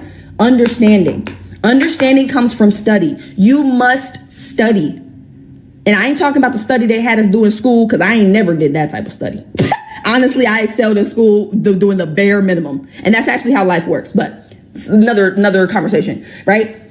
You want to develop the understanding. You want to understand who you are. Now, I've told you, and you know, but you're still going to operate as if you're just the body. You're still going to operate as if the world's in control. No, I got to get you to the point where you have faith based on understanding. A lot of us have faith based or blind faith. You have faith when things are going well. Thank you for raising Christ conscious. You are welcome, my baby. You have faith when things are going well. When you can see things going well, oh, you got all the faith in the world. Oh, I believe in God. Yeah, absolutely. As soon as there's a bump in the road, as soon as something goes left, the faith is gone. That's not true faith. Everybody that follows me, everybody that follows what I teach and is mentored by me, we have faith based on understanding. There's nothing that could waver that faith. When you understand how life works, when you understand that you are God in human form, when you understand that God is doing the work for you, through you, and you're just the vessel through which that power is working, there's nothing to doubt. There's nothing to worry about. God has always taken care of you. Today ain't no different. The next 10 years of your life ain't gonna be no different. Until you leave here, God has always and will always take care of you. Always. There is never a time where God is going to leave you or forsake you. Ever. Ever. It doesn't matter what you do. I know what they told you. They told you if you don't do X, Y, and Z that God may or may not love you. That's not true. God loves you unconditionally. There's nothing you could do to deny his love. You are one with him. You are always going to be taken care of, always going to be loved unconditionally. There is no condition for God's love at all. It's unconditional. Everything God gives you is unconditional. The love is unconditional. He does not care how many times you have strayed from your path. He is still here waiting for you to tap him in. I keep trying to tell y'all, when you're at the track meets and y'all are you're in the blocks, God is waiting for you to shoot the gun to tap him in. I'm here and I'm waiting for you. God will never leave you, ever. There's nothing you can do. Nothing. I don't care what it is. There's nothing you can do for God not to love you. Now, when you start to build this understanding of who you are, of how life works, of how God works, the understanding that God gave you spirit, mind, and body to create the life of your dreams, that builds faith. I don't have to see anything in my outside world changing to know that God is working to and through me. That's going to build faith. It's going to build joy. You're going to feel love, gratitude. When you start to find things to be grateful for right now, that puts you in a certain vibration. It's a certain frequency. Gratitude is one of the highest frequencies. Gratitude and unconditional love, baby. If you can get in gratitude and unconditional love, you will magnetize everything you want to you. Because the more that you actually appreciate what God has already given, unconditional love, you will magnetize everything you want to you. Because the more that you actually appreciate what God has already given, how much about y'all? We're not talking about the little one. You're the little G-O-D. God is the big G-O-D. So when you show gratitude for what he's already given you, oh, baby. Now, I don't know what other word to use, but God is like a trick for real. I don't know what other word to give it. When you show appreciation for what God has given to you, oh,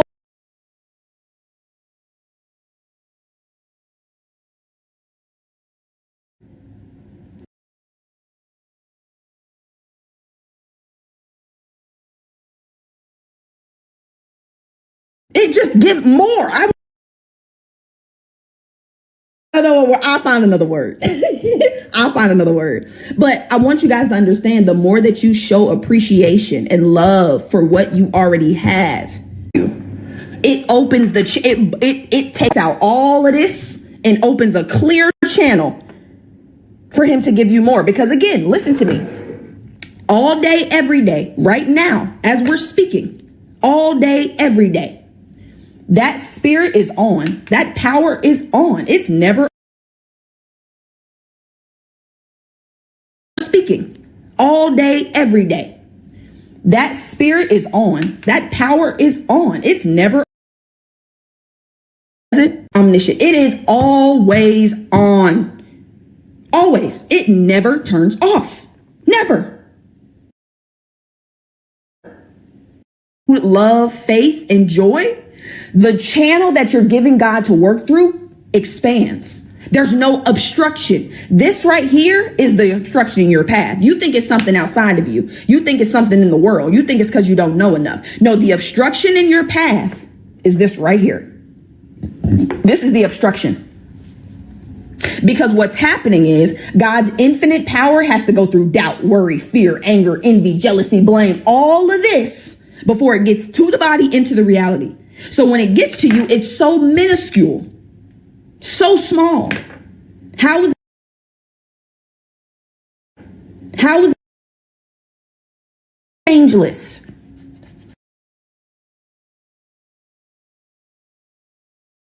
Changeless. Get all of this out of the way. Feel that shit. Why are you feeling these emotions? Where are they coming from? What ideas are you holding that cause you to feel this way? Because it's the ideas that are causing the emotions. If you don't think that you're good enough because your parents told you weren't, the feelings attached to not good enough are lack, limitation, scarcity. So if you have an unlimited power flowing through a limited channel, you're going to get limitations. You got to get out of the way. We got so much outside world programming going on. I'm still programming you from the outside, but I'm giving you what you need to free yourself. So when you get of well-being, you are when someone knows who they are, when someone has that power that they've tapped into, Oh, they express themselves naturally. You can't suppress it. When I got back on social media, back on TikTok Live the week of my birthday, y'all came out in droves like, oh my God, you're so inspiring. You're so inspirational. Oh my God, I love your energy. I love this. I love that. I wasn't doing anything. I was just being. I was just being, naturally expressing myself. And when you naturally express, you're going to pick up speed. For the first 5 years of my business, I had 2 paid clients, maybe 3 unpaid clients. 2 weeks after I got on, the 2 weeks from getting on social media again this year, I brought in 20 clients. That's acceleration. Why? Because I'm at ease. I'm calm. I know that God is doing the work. I know God is taking care of me. And look at this. You see how calm this is? Look at this. Look at this. Look at this. Look at this. Oh, wait. I dropped it. Right? But do you see how you can just... This is why you must be in that calm state. You must be in the state of certainty. You know God is doing the work. You see how God can just give you what you want? Because you're not anxious. You're not worried. You're not looking for it. You just know it's coming. You're open to receive. When you're anxious, you're not open to receive. You're not open to receive when you're in anxiety. When you're at ease, when you're calm, when you understand that everything you see is a reflection, everything you see is delayed. Everything in the outside world is delayed. When you decide who you're going to be and you start to visualize it in your mind, it takes some time to get into the physical. But when into the physical, but when you're open to receive. I am in joyful expectation every day that people are going to join my courses, my mentorship, the monthly mentorship, the new course that I just launched today. I am in expectation, joyful expectation. I expect to enroll clients every single day. I have an expectation. However, I am detached from how and when it happens. The how and the when, I'm not attached to. I know it's on God's time. I already know that. Right? But when you're at ease, you can create. That's what I'm doing here. I am creating. That's what I'm doing for you guys. Right now, this is creation. This is me providing my life service in a way that serves you. I am creating service. And that is what life is about. Life is about moving forward. It's about growth. It's about progression. Where there is no life, there's no forward movement. There's no growth. Where there's no growth, there's no life. If you're not growing, baby, that stagnancy, that standing still, you want to create. You are here to create. What you can receive while calm, receive. Hold on. The question is, how does one get there? How does one get to this spot, this side over here? Is that what you're asking? Using the time you're waiting to prepare yourself for what he has called. Hold on. Am I following you? Hold on. Let me see. I am now. Prepare. I talked about this yesterday. Hold on. I talked about this yesterday. You asking God for a new house. You said, God, I want to move. God said, all right, bet, let's do it. And you ain't packed up your current place. You're waiting for evidence that he's going to give you what you want before you do it. Oh, so you want to see it before you believe it. That's what they told you. They told you that too, though. Seeing is believing. Seeing is believing. Seeing is not believing. There's actually no belief in seeing. When I see something, I don't have to believe it. It's already there. The belief creates the seeing. When you believe in something, that's what brings it to you. Hold on. Let me flip this real quick and then I'm going to come back. It's not reality, then beliefs. It's not see it, then believe it. It's believe it and then see it. It's not see it and then believe it. No, you believe and then you see it. Everything you see is because you believe it. This is the order. You believe it first and then you see it in your reality. But you're waiting on God to show you something. You want evidence.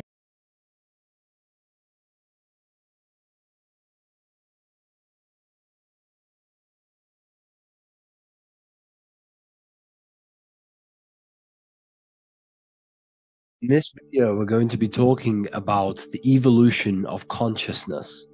You are born human, however, you possess consciousness, which is the awareness behind your being, the awareness behind your thoughts, the experiencer behind your five senses, the experiencer, the observer behind your thought, emotions, and senses. You are an eye, an invisible consciousness looking through a lens, which is your body. Your body produces this physical world that you experience. Your brain produces this world. Your brain and body is a technological computer. However, you are an infinite, ever-expanding consciousness behind this physical body. And there is an evolution of consciousness, a cosmic journey of expansion. And this is why we see so much pyramid symbolism in the occult and esoteric world, and especially within Freemasonry. Because the pyramid represents climbing, an evolution, a raising state of consciousness, a journey. Steps symbolize a journey upwards. This is the raising and the evolution of consciousness, our inner world. The transmutation of our inner selves, of our souls and consciousness and our minds. So when we see this pyramid, we're seeing a evolution, a way up to source consciousness. And the eye in the pyramid represents your source consciousness. It represents illumination. It represents divine guidance through this evolution of consciousness. This is why we see the ladder. Consciousness is ever expanding on an infinite journey of evolution. Each individual is a part of this cosmic process, contributing towards the ongoing expansion of both mind and awareness. As we evolve, we collectively explore deeper levels of existence, expanding the boundaries of thought and consciousness. The mind has the ability to expand infinitely into new realms of thought, into new dimensions of mind. The mind cannot be filled up. It is not a physical substance. The body can be filled up because it is a physical thing, but you cannot fill the mind. Therefore, the mind is constantly expanding, ever expanding into new fields of thought. So what we see in Freemasonry, the ladder, is again a journey, an elevation of consciousness. When we are born with an infant consciousness, and as we gain older, we gain an adult consciousness. Our inner world, our inner mind, and our emotional intellect changes and evolves. We are significantly different from when we were very young as an infant. It's because our consciousness evolutes, it changes, it alters like water. So just like this evolution of your own consciousness as growing up, there is consciousness of beings existing in cycles beyond our own. And their consciousness is unimaginably different from ours. They operate on a higher level of understanding and knowing, experiencing reality in ways that transcend our current comprehension. Our minds right now cannot comprehend the highest states of consciousness. There are entities, there are beings beyond our own, existing in higher dimensions of consciousness that we cannot comprehend because they have expanded. They are on a further way up the ladder of consciousness. However, we are all on the same journey. None of us can take the same journey. There is one ultimate goal, reaching source consciousness. However, this is always ever expanding. However, we are all on a different journey. There is one truth, one source, one goal. However, there are billions in different ways of reaching it, and we are all on these different paths to source consciousness, to this ladder, this evolution of universal evolution. Okay? Their awareness is attuned to new dimensions of existence, reflecting a more advanced stage in the cosmic journey of consciousness evolution. So when you take DMT, you are shot into these higher realms of consciousness where you meet these beings who look similar to these images. They are not speaking to you physically. They don't speak to you three-dimensionally through vibration and words. They speak to you mentally. If you have done DMT, then you know this. And if you have met these beings, then you know this. You might have even met some of these types of beings on mushrooms or any psychedelic drugs. Because ultimately, when you take these mind-altering substances, it's altering your consciousness. It's merging your consciousness with the spirit of that substance. And you are essentially attuning your mind to higher dimensions of consciousness. That's why we say we're getting high when we take these substances. Therefore, when you meet these beings on DMT, you are essentially meeting beings who are attuned to higher dimensions of consciousness, and they speak to you mentally. They speak to you telepathically through thought, because the universe is mental. Everything exists within the mind. The way you are now, your physical existence, is a state of mind. Mind, thought creates matter. Spirit and matter are two opposing ways of thinking. If we have a very spiritual mind, we have an expanded mind, we are a spiritual person through the mind. However, if we have a very low state of consciousness where we think about food, sex, lust, and all physical things, then we have a physical consciousness. Matter and spirit are two opposing forces, two ways of thinking. The mind attunes itself to different levels of understanding in different dimensions. So, essentially, this is what we're looking at. The body is a vessel for the fluidic, formless consciousness, a temple that houses the essence of our awareness. While the five senses are limited to perceiving only the physical plane, the mind transcends these limitations, capable of perceiving the full scope of reality. It is through the mind that we access deeper truths beyond the material, tapping into boundless nature of existence. Physical existence is a thin band, a thin layer of reality. It's like 0.001% of reality. And your five senses are only tuned into this layer of reality. But the five senses are, by design, only allowed to perceive physicality. But the mind has the power to expand beyond this physical five sense state. The mind has the power to expand and evolute. It is a conscious decision whether you want to take this path or not. You can stay in a three-dimensional way of thinking, or you can expand your consciousness from within. It's not an external journey. There is no God going to save you. You must save yourself. Therefore, behind every single one of these eyes is the same source consciousness. However, we are all different cells in a different journey. The organs in your body, the cells in your body are all alive. They all possess same consciousness, universal consciousness. However, we are all on a different journey of evolution.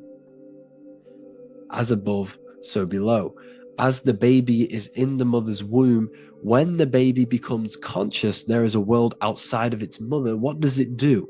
It presses and seeks a way out to be born in the other world outside of its mother. It is the same with your consciousness, your mind. When your mind becomes aware that there is realities beyond the immediate surroundings, it seeks a way out. And this is exactly what I'm doing to you now. I am now expanding your mind and telling you there is other ways of reality. There is other dimensions of consciousness which you can access through inner transmutation, through different ways of thinking, spiritualism, and meditating and connecting with yourself and detaching from external things. We can upgrade our consciousness. Your body is a womb. why Jesus says you must be born again to see the kingdom of God, because you are born physically and then you must be born again spiritually, awakening your inner consciousness. So like I said, as the baby is in the womb, it's the same principle, as above, so below. You were a baby, you were in your mother's womb, and you figured out there is a world outside of your mother, so you seek to weigh out your mother to be born in another world. It's the same now. You must do this now. This is your spiritual evolution. This is the evolution of consciousness. It's ever expanding. When you die, this is a transition. You must learn to not fear death. This is another part of your spiritual journey. You must master death. Therefore, like I said before, the mind has limitless capacity to expand into new realms of thought, continuously exploring uncharted ideas and concepts without boundaries. The mind can ever expand. It can never be filled. It can never ever know everything. There is infinite fields of knowledge, infinite fields of thought. Your current state is just one stage on an infinite pathway. You won't remain human forever. The human experience is a crucial phase where we learn to balance polarities, master the fundamental laws of the cosmos. It is a period of growth and transformation, preparing us for the next stages in our cosmic evolution. The goal is to strive for perfection, yet the true perfection is unattainable. It's like a tunnel, and there is a light at the end of the tunnel. And as you walk through this tunnel, the light is ever moving backwards. You should forever seek to meet that light, but you will never meet that light because consciousness is ever expanding. You should strive for perfection, yet knowing that perfection is forever unattainable.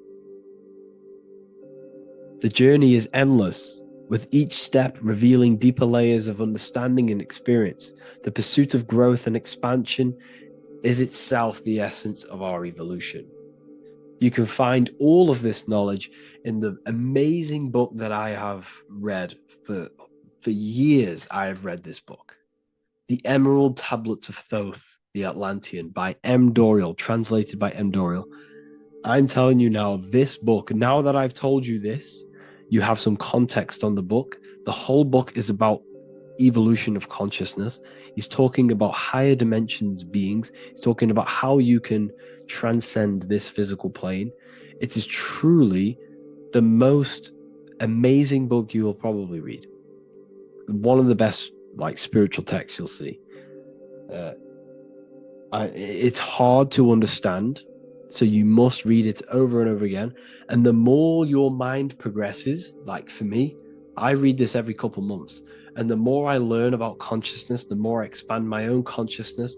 And every time I read this book, I pick out something new that just completely blows my mind, because you can only understand this book to your level of consciousness, to your level of understanding.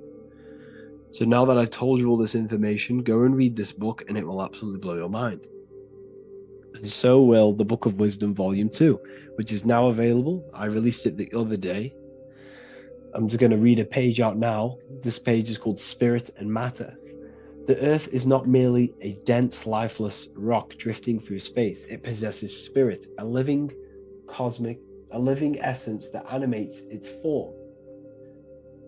But what do we mean by spirit? Spirit in esoteric terms refers to the energy, the life force, animating the principles infused in matter. So essentially, what this page is talking about is how everything has spirit, consciousness within it. You are the middle, you are spirit and matter. You have the ability to expand your mind to the God self and raise above our animal instinct, our material self, and know the divine and expand. Animals cannot do this. Animals are not self-aware. Humans possess self-awareness. We can observe our consciousness. We can say, why do I exist?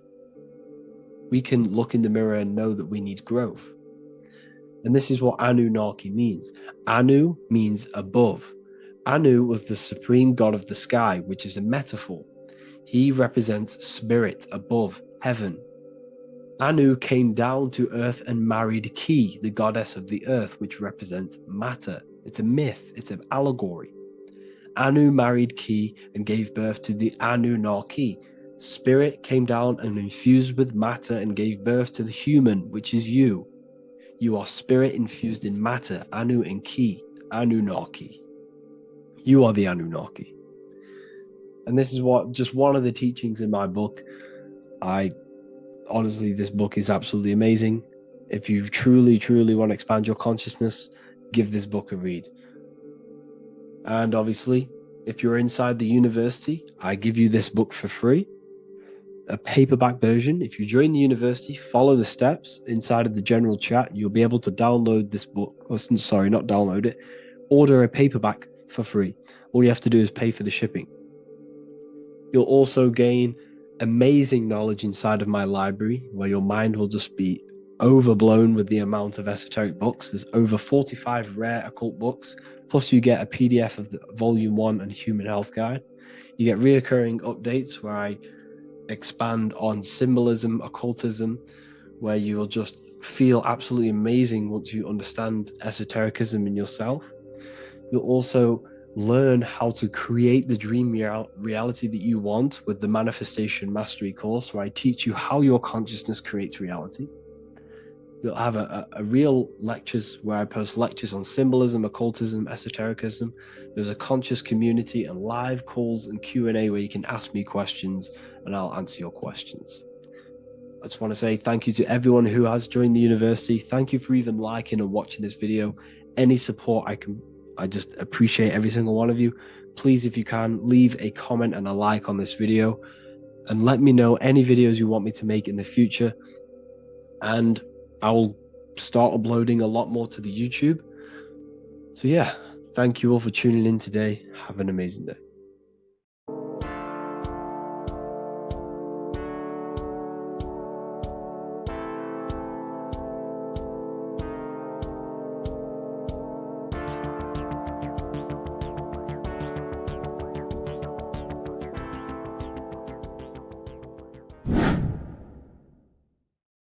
People, how are you all doing? It's Revival of Wisdom, and today we're going to be talking about your birth certificates and how we are slaves to a system and how they have trapped us into this system.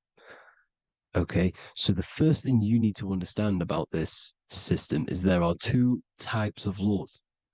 You have the law of water, which is Admiralty law, and the law of the land. So the Admiralty law is the law of water, and this is what money is. Money is water.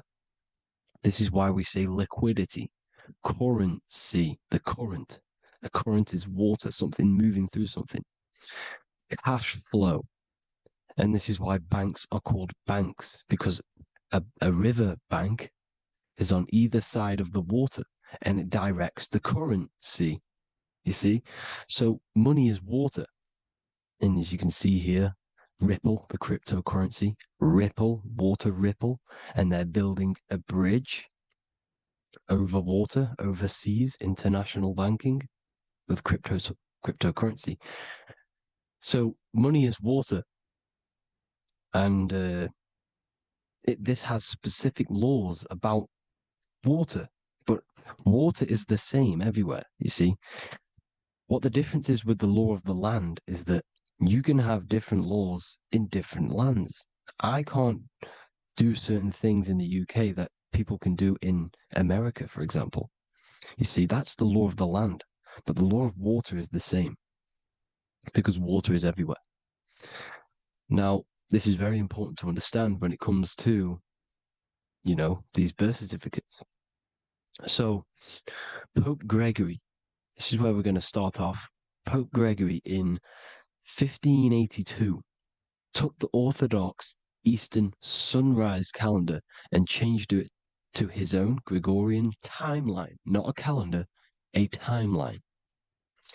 This timeline was copyrighted by Pope Gregory under the name of the Vatican. So the Vatican owns the timeline that we are using today, 2023. They own it. They own the title of this Gregorian calendar. Okay. Therefore, anyone who is born under this copyrighted timeline not calendar. They are subjected to Rome because Rome owns the timeline. They have a patent, a copyright for that timeline. What is on our birth certificates? That timeline. We are born underneath, we are subjected to the Vatican. This is why all birth certificates go to the Vatican. They own every single birth certificate. Okay? So when we use this timeline, we are subjecting ourselves to this timeline. Okay? Which the Vatican has a claim over. This calendar or timeline is set to sunset, not the sunrise, which is associated with death, darkness, and the moon, lunatics. You see, so this is a sunset calendar timeline. Okay, this is now, they've changed a couple things, right? They say that the new year is January the 1st. Okay, when we know this is in winter. January is winter, which is associated with darkness, death, the death of nature. So this is a death cult, people. These people are evil. They're so evil. The Vatican. And this is why we use April Fool's Day, because April is in Aries, and Aries is always the start of the zodiac. This is why Aries rules the head region. 12 zodiacs, 12 systems of the body. Each zodiac is associated with each part of the body, and this is why Aries is the head, cerebrum. But we're not going to talk about in this video. But yes, that is what April Fool's Day is. They're putting it in your face. April Fool's Day is the real start of the year, when the sun starts to rise again, when the risen Savior is resurrected, when it's born again. This is when the Jews celebrate the Passover. This is when the Christians celebrate the resurrection of Jesus, and they eat lamb. The Jews eat lamb because we're in Aries, the new year. The sun is now born again, our risen Savior, the light of the world. So yes, this is what April Fool's Day is. It's the first day of the year, which they changed. Pope Gregory changed. So you need to understand is that you are in the womb.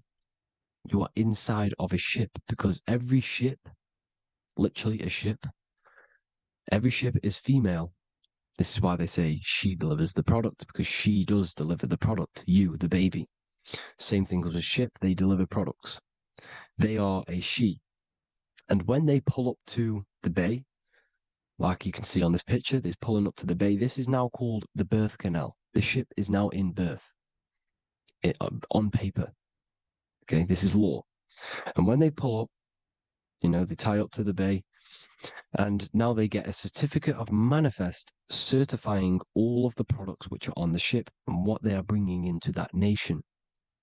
Okay, so you're bringing in this many of that, everything's on the certificate of manifest. And this certificate of manifest is also your birth certificate, because you are traveling through water when you are in the birth canal of your mother, because you are in water when you are in the womb, and you travel through the birth canal.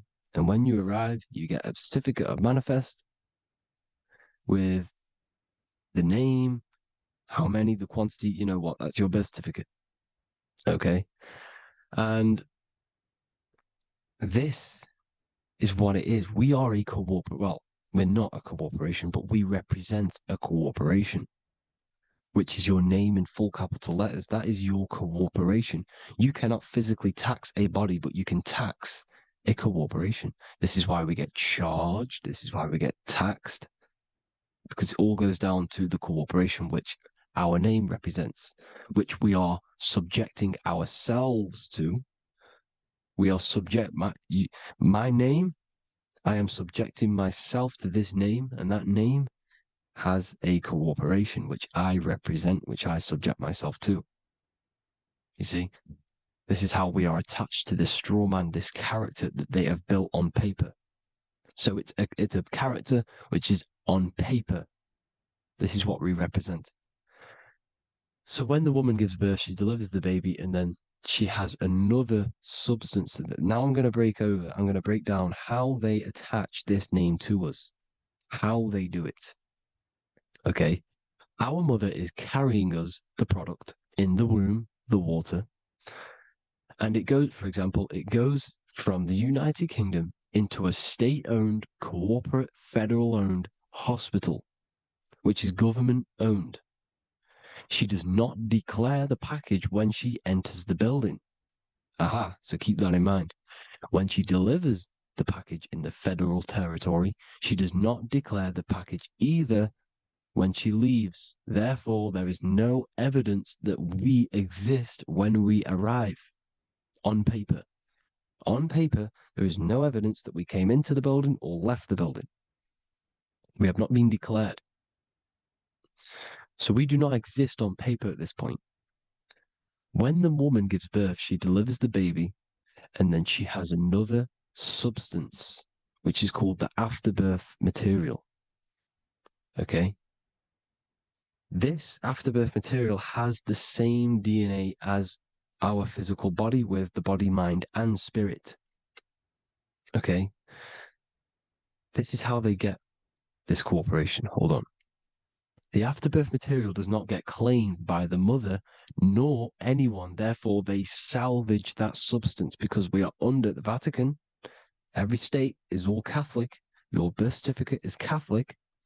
No matter what religion you think you are, every single birth certificate is Catholic because we are subjected to Rome.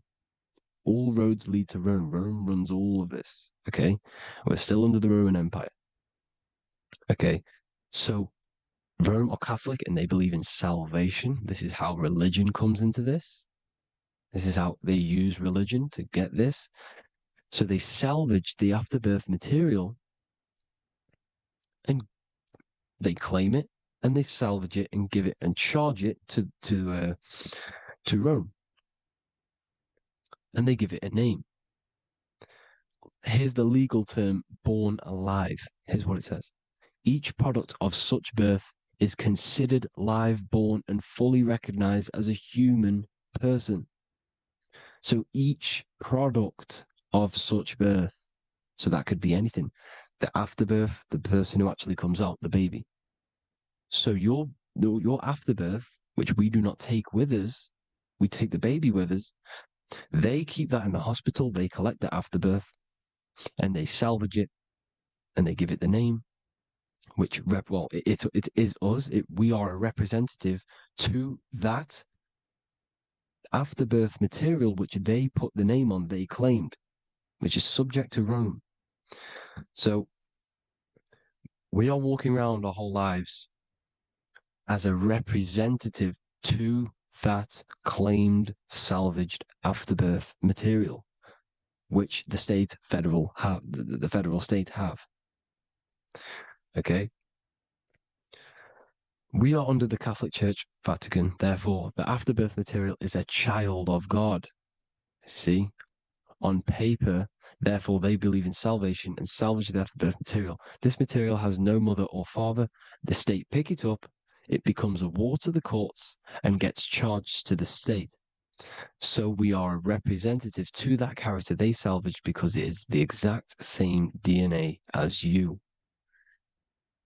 Subject is the name or the title, and the matter is the physical aspect left behind in the hospital, which represents us. You see? So now we're moving on to Unum Sanctum.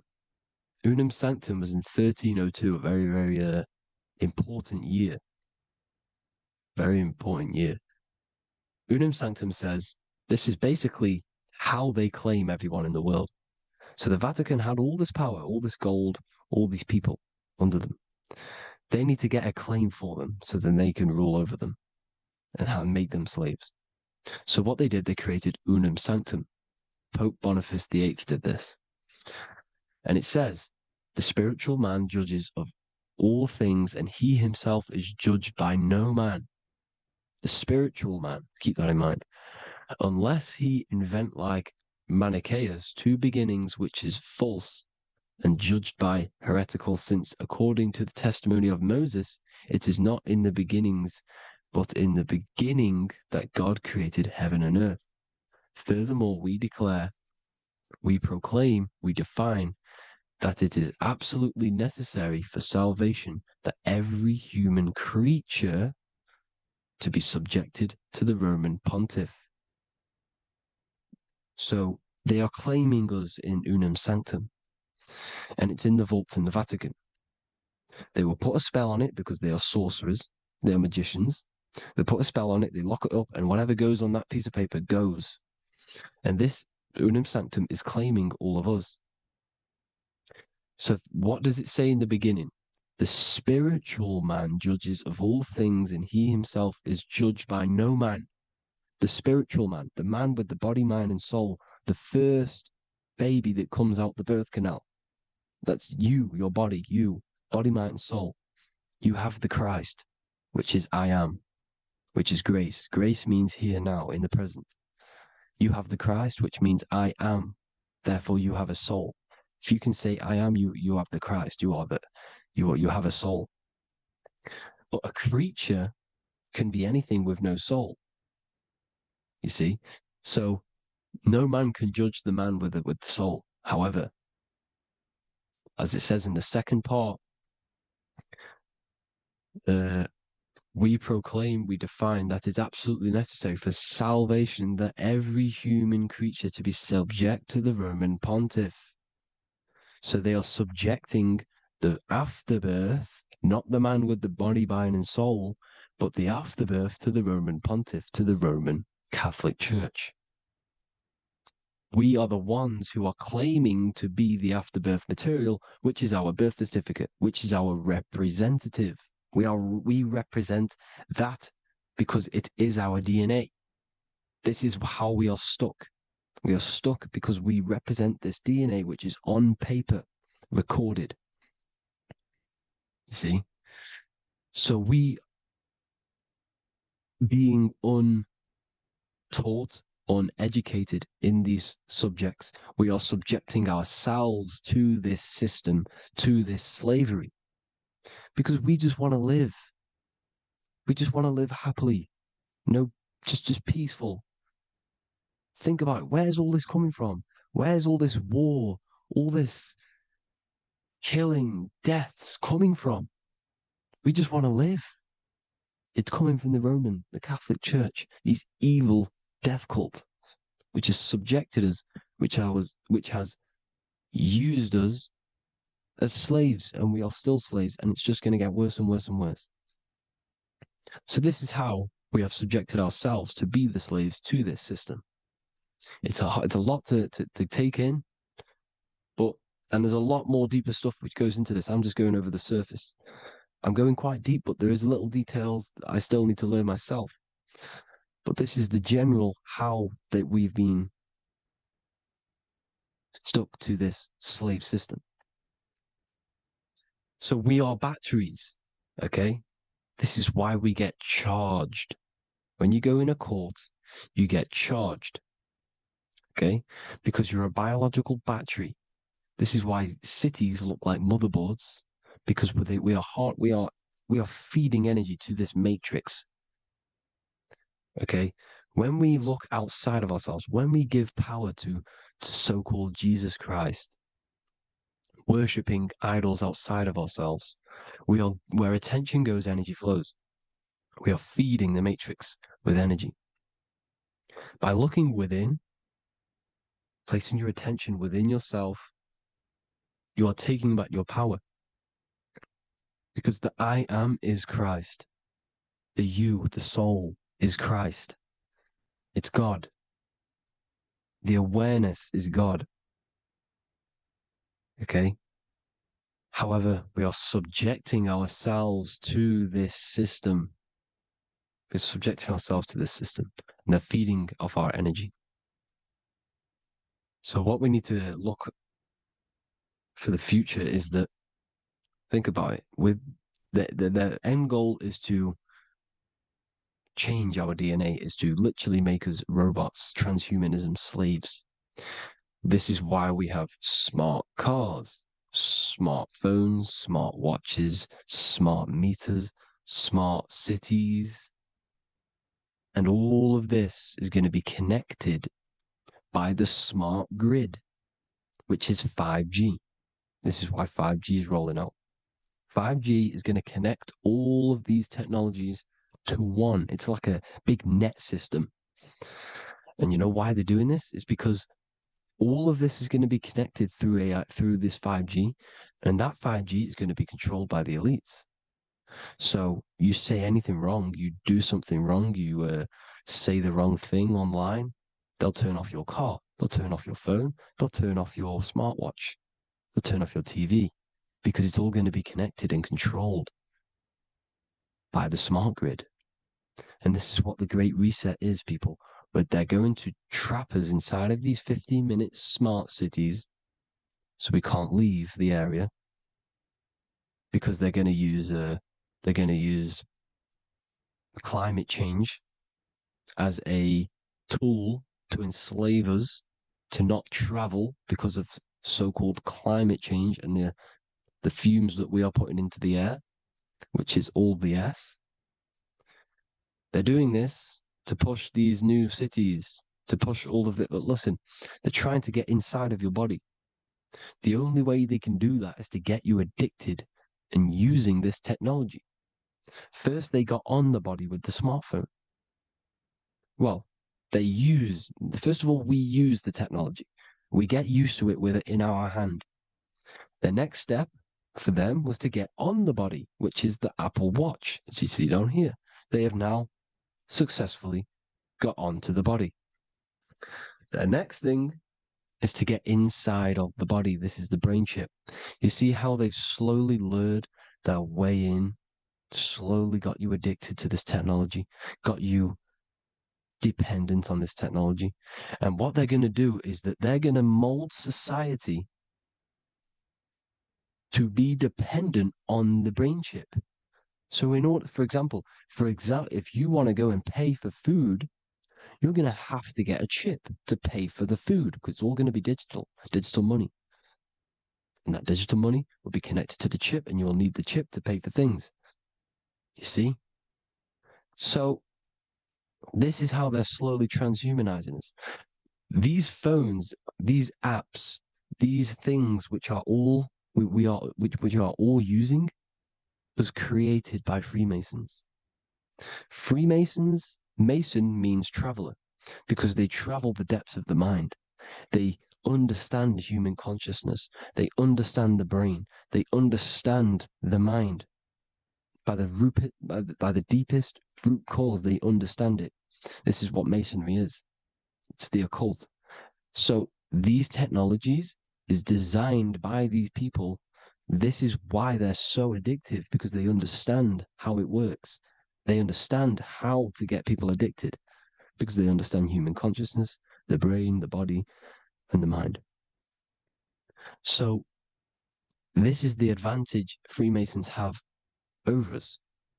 And these secret societies, which have gone through the orders of Freemasonry and progressed onto these secret societies, which are the evil side, because I'm not saying Freemasonry is evil, okay?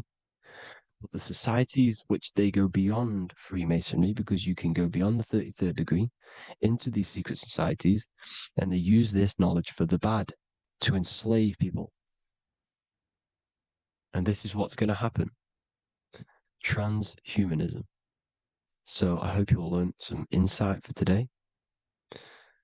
Please do a bit more research on, the birth certificate and stuff like that, the straw man. And have an amazing day, people. Please like, comment, and subscribe. Peace.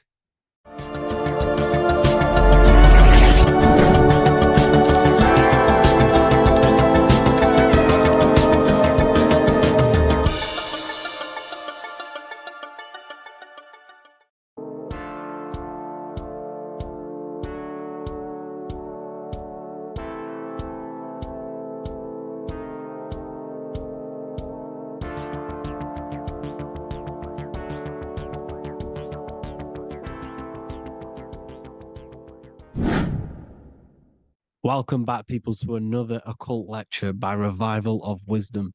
Today we're going to be talking about magic and how it's being used on us for the New World Order. Magic has the word mag within it, which is magnetism. Magnetism is the force. Magic is influencing forces, natural or supernatural forces, and using it for a certain agenda to gain something out of it. Now, magic is not what everyone's being thought. It's not some sort of fantasy thing. It's actually very common, and we all do it, whether you believe it or not. Magic is all to do with the mind. As I said, always say in my lectures, your mind is what creates matter. Your mind is what creates your external world. So it's all about manipulating and planting seeds within the mind, because your mind is a garden, and thoughts and words are seeds which are being planted in that garden. Your life, your physical life, the people you have in your life, your friends, your car you own, the job you have, is all a reflection of the thoughts that you've been thinking in the past. You are where you are in life because of the thoughts that you've been thinking. Therefore, your life is a direct reflection and manifestation of your mind, the Garden of Eden. Okay? The mind is what they are targeting. What you see, say, and hear has a direct effect on your mind.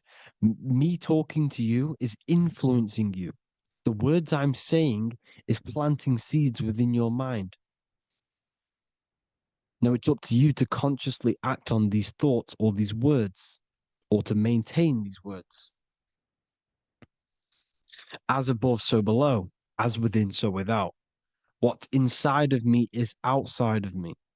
What comes into the storehouse comes out of the storehouse. You have the left, you have the right, you have the up, and you have the down. As above, so below. Whatever is in your mind will be expressed in some sort of way, consciously or subconsciously, spiritually or physically. The mind is what manifests everything. And this is what we need to understand. We need to understand is that the mind is not physical. All things spiritual manifest physical. All things seen come from the unseen. The words you're thinking,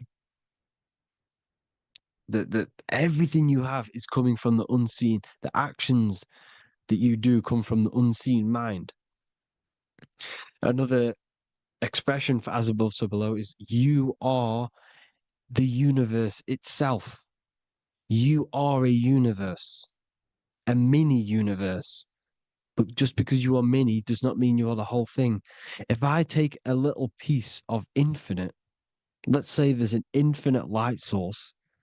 Let's say I take a little chunk of that infinite light source. That little chunk I took is still infinite because it's been taken from infinite. You are the universe. Your awareness, your mind is the universe. It's information. You are the universe experiencing itself. This is why we say we are all God. As above, so below. What is in me is outside of me. The sun, the physical manifestation of the sun, is your soul. The 12 constellations are manifested in the physical body. The 5 elements are manifested in the physical body. They're manifested in the 5 fingers you have. As above, so below. This is manifested, well, this is a symbolized in Freemasonry and secret societies as the 2 pillars.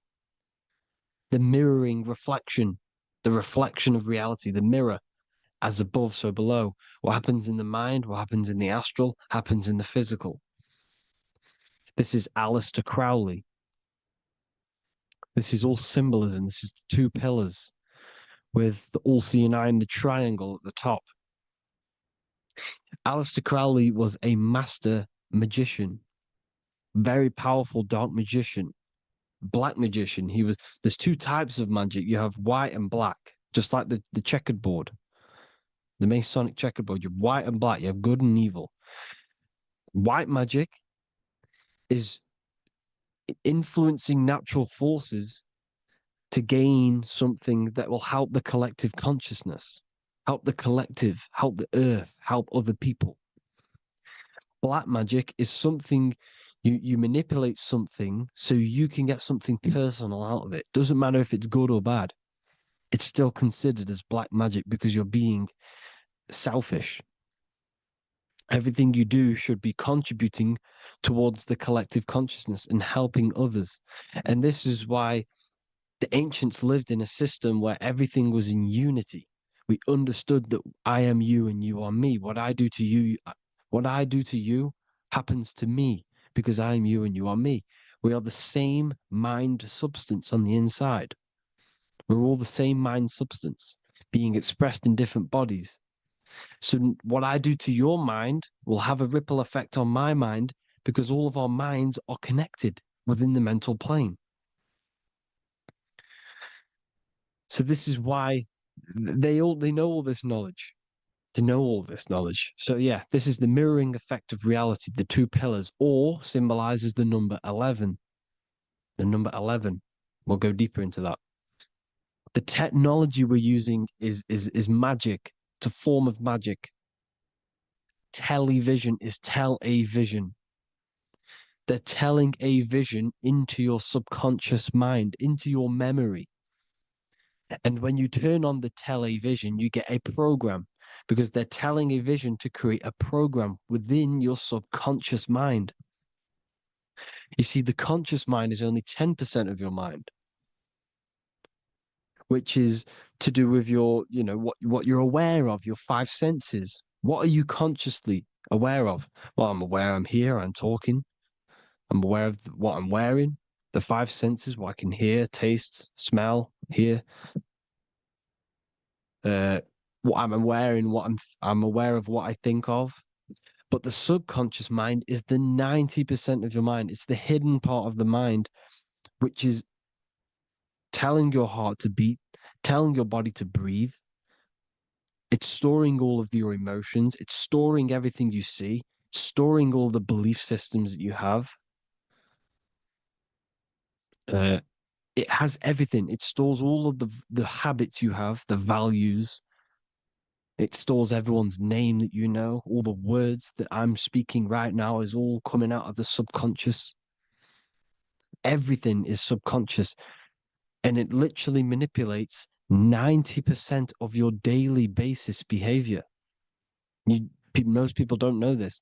What you did yesterday is what you will do today because of these beliefs and mental programs within the subconscious, stored within the subconscious. So the subconscious is what they're aiming at. They're trying to create programs within the subconscious because the subconscious manifests 90% of your thought patterns, 90% of your actions and words. They know all this stuff. So the subconscious mind is the most powerful part of the mind.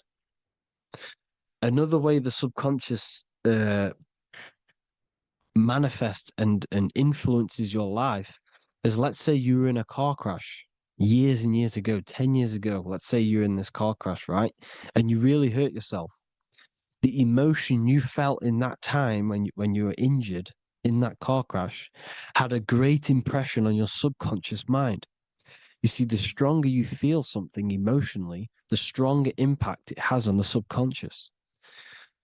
You can remember and recall that moment and very vividly because of the impact it had on the subconscious. For example, you become that terrified of cars that it manifests into your life today, that you are wary to go in certain cars. You don't want to go in cars at all, maybe, because of that moment that stored within the subconscious.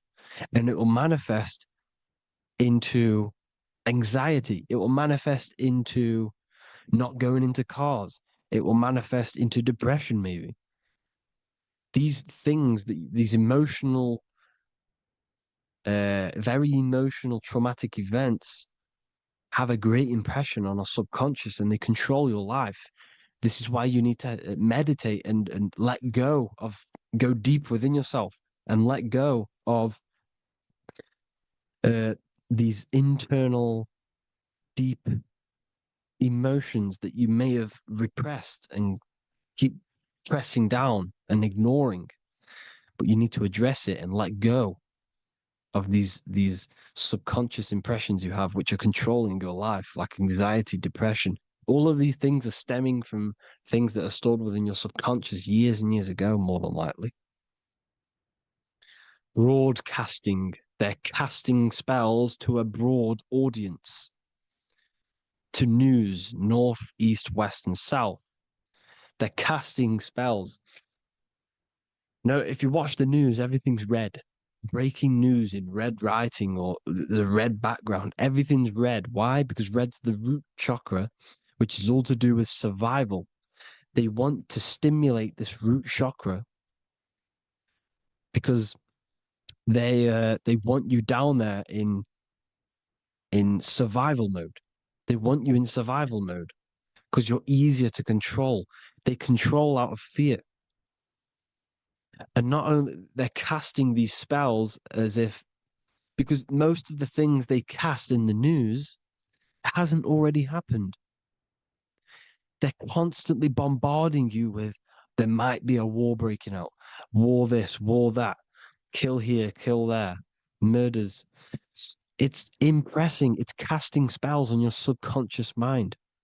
So when the event does turn up in real reality, in physical reality, you're less emotional, you're less surprised. You're not as surprised because you've already heard it before. Your subconscious has already heard it all before. If you never heard of a war and then a war broke out, you'd be going crazy. So they subtly program your subconscious mind through the words, because the words they say is impressing your mind. It has an effect on your mind, which will have an effect on your behavior, your words, your conversations you have with people. They're casting spells to north, east, west, and south on the tell a vision. They're telling a vision by broadcasting, by saying spells. This is why we call it spelling. Even the word, listen, the words we say cast spells. Bless. Oh, bless you. That's be less. The subconscious mind only picks up literal things. You see, when I say bless you, your conscious mind picks that up as, oh, thank you, you're blessing me. But your subconscious picks up as be less. You see? Because the subconscious it has no filter. It's just, it is what it is. Everything is factual in the subconscious. Therefore, if I call you an idiot, your subconscious, my subconscious will think I'm talking to myself and calling myself an idiot, and it will take that as true. That is truth. Everything is truth within the subconscious. And the subconscious manifests your behavior. The devices this is the biggest one. Black scrying mirrors, device, the devil's vice, the device. Okay? Black scrying mirrors, black screen is scrying. Black scrying mirrors were used to communicate with spirits within the astral plane in the medieval times. They're still being used now by black obsidian mirrors. And look at your phone, it's a black mirror. And there's some sort of, I'm not saying this is fact, but personally, I believe these are portals for spirits and ethereal entities to come into your life, to come into your surroundings. So this is the next big thing: the TVs, your iPhone, your iPod, all black mirrors. And mirrors are very, very powerful. Even just a normal mirror. Mirrors have an effect. Whatever you say into a mirror, what you say is energy. And when you say something into a mirror, you're saying it into yourself. It's an infinite cycle of words of energy because it's being reflected infinite times. When you say something into a mirror, it has a massive effect. You're saying it directly into your eyes, into your mind. So what you say in a mirror should be said with precaution. Never say anything negative into a mirror, because mirrors are very, very powerful ways for you to reprogram your subconscious mind for the good. You can say very positive things into mirrors and it will reprogram your subconscious mind. Okay? Manifesting is all magic. It's all magic. Everything is magic. But consciously doing it is what they're doing. They hid this knowledge. Your phone is magic. It manipulates your mind. The iPhone, okay. See, magic isn't all of this with wands. See, Harry Potter, okay, that was created to give you this perception of a mystical and amazing form of magic with magic wands and all sorts of stuff like that. Yes, that stuff was true when the collective conscious minds were on a higher level and our belief systems believed in these things, because the universal mind, all of our minds contribute to reality. If the masses don't believe in magic, if the masses don't believe in a certain thing, it's going to have an effect on physical reality. So when the collective minds are higher and have more open minds, things like Harry Potter can come true. See, it's all in the mind. The iPhone, the eye is the symbol for the mind, the invisible intelligence. The triangle is the ethereal plane. Okay. So the eye in the triangle is the eye that sees into the beyond the ethereal planes. The square is the physical plane.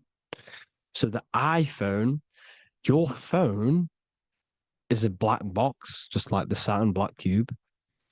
It's a black mirror. It's taking photos of you every 2 seconds. And it's your mind. Your mind is in that phone. Everything you like, everything you text, everything you type in Google, everything you say to someone, every conversation is all recorded on the phone. Therefore, it is a direct reflection of your mind. Your mind is imprinted into your phone because your mind, everything you think in your mind, you're manifesting into typing, saying, taking pictures into the phone, and it's collecting it and storing it. And what they're doing, and this is for all forms of magic, it's manipulating the mind. It's all manipulating the mind. Reels, Instagram, TikTok, this is all dopamine. It's all controlling the mind. Every like you get, every follow you get, every share that you get is dopamine within your brain. They're literally targeting your brain and mind. It's all manipulating, because what they're pushing through the phones, through the media, through the news, through the televisions is visions and programs. You are the one manifesting the New World Order. They're not manifesting the New World Order. They're giving you the information so you can manifest the New World Order. Everything they say is contributing to your mind. For example, digital money and all the information they put out for you to see is contributing to your enslavement. Your mind is manifesting the New World Order. They know this. They don't manifest it. There's billions of us. We could easily run over them physically. But on a mental level, these people have the knowledge and they hide it from us and they let us manifest reality because we are the collective. They give us the information which manifests their agenda. It's all magic through the phones, the media, the television. So your phone is a manifestation of your mind. It's a record of your mind. Hollywood, holly tree, holy tree. They used to make wands out of holy trees, holy trees, because it was the most holiest wood, the best for casting and transmitting energy. So they used holly trees to cast spells. That's what Hollywood is. And in Hollywood, they have the red tear, the blood drop next to the Hollywood sign, because it's all satanic. They're all black magicians. They use Hollywood to cast the spells through the music, through the films. You see, music is a form of magic. All of this is magic. Everything they do is a form of magic because they want an agenda behind it. But it's not black magic. They're letting us create our prison. This is what you have to see. Yes, they're evil, but they're not doing anything evil, or else they would face the karma. They let us manifest this agenda through giving in the information by telling you what's going to happen in the movies. Everything that happens in a movie, it's all there on purpose to program your subconscious, to plant a seed within your garden, your subconscious, your mind.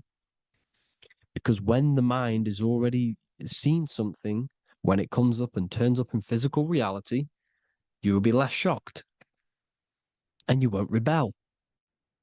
So they lure you slowly. They make you aware of these things over time. They make you gradually think it's okay. Like the technology, we never used to use these phones. How did we become so addicted and reliant on them? Well, because first they gave you a little flick phone. Well, no, sorry, they gave you a phone in your house. And then once you got used to that, they say, oh, here's the newest version of a little flick phone. You started texting your friends.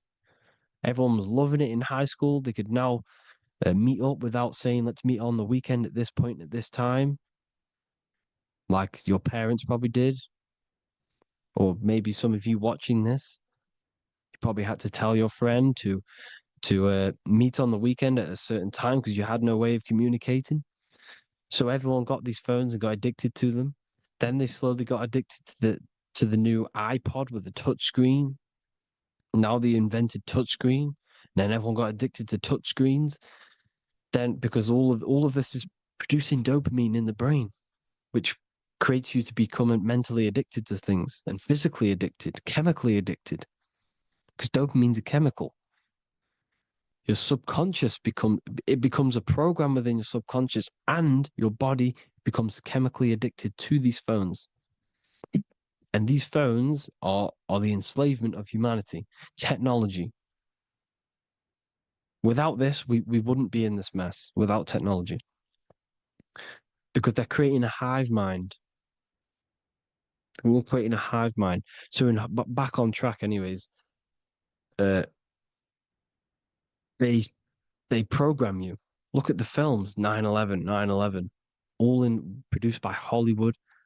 Here's the 11, like I said at the beginning, the two pillars which reflect reality. What happens in the mind happens in the physical. What happens in the astral happens in the physical. Okay, what happens in the physical happens in the mind. It's the two pillars, the mirrors. 9/11. 9 plus 1 is 11. Flight 11 was hijacked. New York is the 11th state. New York adds up to 111. This is not a coincidence. It's all a form of magic. It's a ritual, energy harvesting ritual, because your mind produces energy. Your mental attention produces energy. And they're feeding off this energy in the astral plane, these demons. Music is the most powerful. Personally, I think the music is one of the most powerful forms of magic they're using. Okay. Music is hypnosis. It puts your brain in a hypnotic state. It influences your electromagnetic field through vibrational energy. It reprograms your subconscious mind. Why do you think you remember the lyrics? You see, your subconscious stores all of the memories. Remember, the subconscious manifests 90% of your behavior. So therefore, the music you're listening to is manifesting your behavior. You wondered why some people wonder why they have drug addictions and they can't get out of violence and they can't get out of all this negative mind space. It's because the music they're listening to is creating a negative mind space. The words you listen to have plant seeds within your mind. So the reason you remember the lyrics is because that song created a program within your subconscious. Yes, that is what happens. You can use magic to reprogram your mind, but you can use music to reprogram your mind because it's all forms of magic. It's using natural mental energy forces to manipulate the physical reality. You manipulate your mind, you manipulate reality, physical reality. Okay. So the music, another very, very big one. When you turn on the radio, it's just all talks about alcohol, drugs, and sex because they want you down in the lower three chakras. They want your mind attached to matter when it's mind over matter. Your mind's not physical. You see, the word spirituality is the new trend. It's not about your spirit. It's not about your spirit. It's about your mind. It's not about, you know, uh, spirituality and looking after your spirit. And they've got you focused on your spirit. Why? Because they hide your mind from you. You see, a lot of people think their mind is their brain, but the mind is everything. There is no physical reality without mind. You can have a brain. Imagine if you had no mind but a brain. It wouldn't work. The mind is everything. The mind controls your avatar. It begins in the mind before it happens in the brain. Then the brain manifests through the body. The brain's just an electrical computer. So that they've got people scared. Or do I have a soul or not? And all this stuff. Listen, if you have a mind, you have a soul, because you are not the mind. This is why everything is sort of an illusion, because beyond the mind is your soul. But what is the soul without a mind? You can't have a soul without the mind. But if the mind didn't exist, the soul doesn't exist. You are the person listening to your mind. I shouldn't say person because you're not the body. You're the entity behind the mind. But if you didn't have that mind, you couldn't understand what you even were. You would just be an observer who couldn't think. So yes, we all have a soul. If you have a mind, you have a soul. Everything is mind. Everything has mind. Mind creates everything. God is mind. And then manipulating your mind through TV, your phone, every little thing. The school, it's all about the mind, people. Control your mind, you control your reality. Just the last thing, here you go. Aleister Crowley, the dark magician, Kanye West doing the exact same thing because they're implementing magic in the music. Here's the Beatles with Aleister Crowley in the background. Bet you never noticed that. Aleister Crowley was influencing music and placing magic within the music to influence the subconscious. This is what Baal worship was. This is why they kill children. They sacrifice these children. Why? Well, because in order to ascend, in order to raise your consciousness internally, godly, by being good, God, or being in order to be good and raise your consciousness and to get something in the physical world, you have to sacrifice yourself. And what do I mean by that? In order to raise your consciousness and ascend, you have to sacrifice the lower nature of yourself. You know, you got to abstain from having sex to retain your sexual energy, to transmute it, or staying away from negative, some poisonous foods like meat. So, staying away from blood. We shouldn't be consuming other animals' blood. We should be keeping our blood pure. We are humans. We shouldn't consume chicken blood, chicken germs. We are the most divine creatures on this creation. We are the most intellectual creatures in this creation. Therefore, we should keep our temples pure. We are not animals. If you want to associate yourself with an animal, go out in the wild, go and find a wild boar and go and try rip its guts out with your bare teeth, because you can't do it. You're not a cat. You're not a carnivore. Okay? So in order to ascend, you have to kill and sacrifice your lower part of yourself to ascend up to your spirit self, your mind self, the highest version. And the elites don't want to do this. So they sacrifice other things like babies to kill them, to exchange their life over to the astral plane, so these demigods in the astral plane can give them something in return in physical. They don't want to sacrifice their lower self, so they sacrifice other things for exchange, for physical pleasure. But the godly person sacrifices their lower self for their higher self to do good and ascend. So this is what all the Baal worship is, people, and this is why they're doing it. Hope you all had an amazing lecture.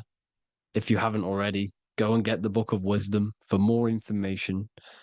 You know, I don't go into dark stuff in this book, because all I do is enlighten people in this book.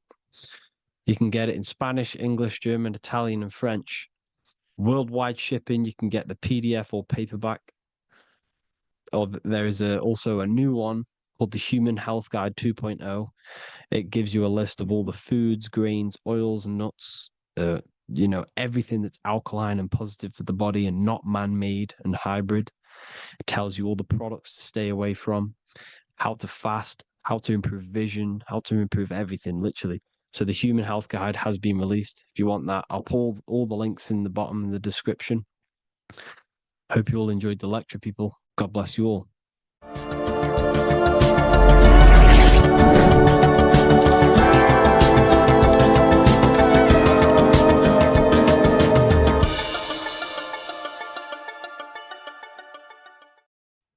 Hello, everyone. Today we're going to be discussing the esoteric and occult meaning behind the story inside of Genesis, the story of Adam and Eve. This is a widely known story, but not many people know the true esoteric meaning behind it.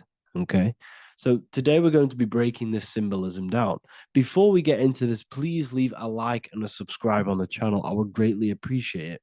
And please comment below any lectures or anything you wish to know, and I could maybe make it in the future. The first thing we must understand about the Bible is that it is an esoteric and occult book.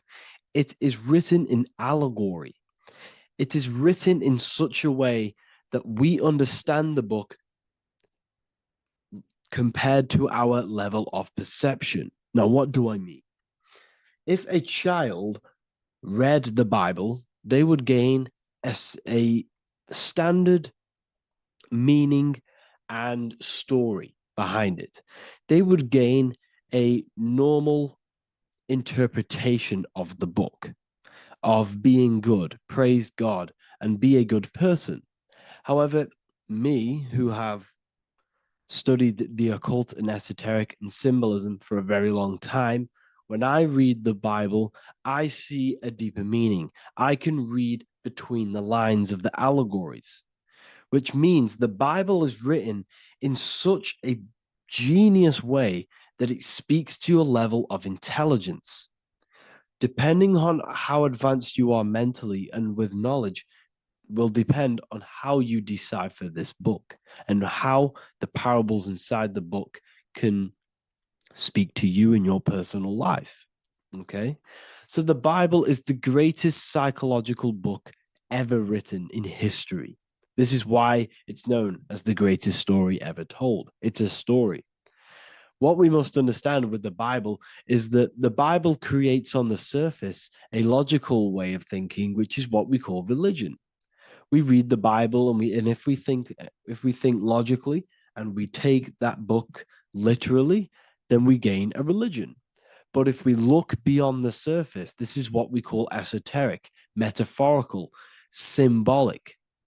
You can read between the lines using our right hemisphere of the brain in deciphering this book and what it truly means to us and the evolution of our mind, body, and soul. What this book actually reveals between the lines is instructions and stories which teach you how to level up your consciousness, how you can sync the mind, body, and spirit and the soul all together so you can live like a god. This is what the esoteric is. It's the purification of consciousness. Now, when it comes to Adam and Eve, okay, what we must understand is that this is the beginning of creation. This represents the beginning of your life in an esoteric way. This is symbolic for the beginning of your incarnation into this physical world. Okay. And we have Adam, masculine, Eve representing feminine. These are the two masculine and feminine energies which create the whole material universe. Okay. And as we are born with a pure consciousness. We are born with pure consciousness. Well, now, what do I mean? As a baby, we have no knowledge. We are pure essence of the soul. You know, we don't gain the knowledge of good and evil. We are pure. Yes, we're not happy all the time as a baby, and we're not sad all the time, but we have no ego. This is what I mean. Our consciousness is not split. As a baby, you are whole.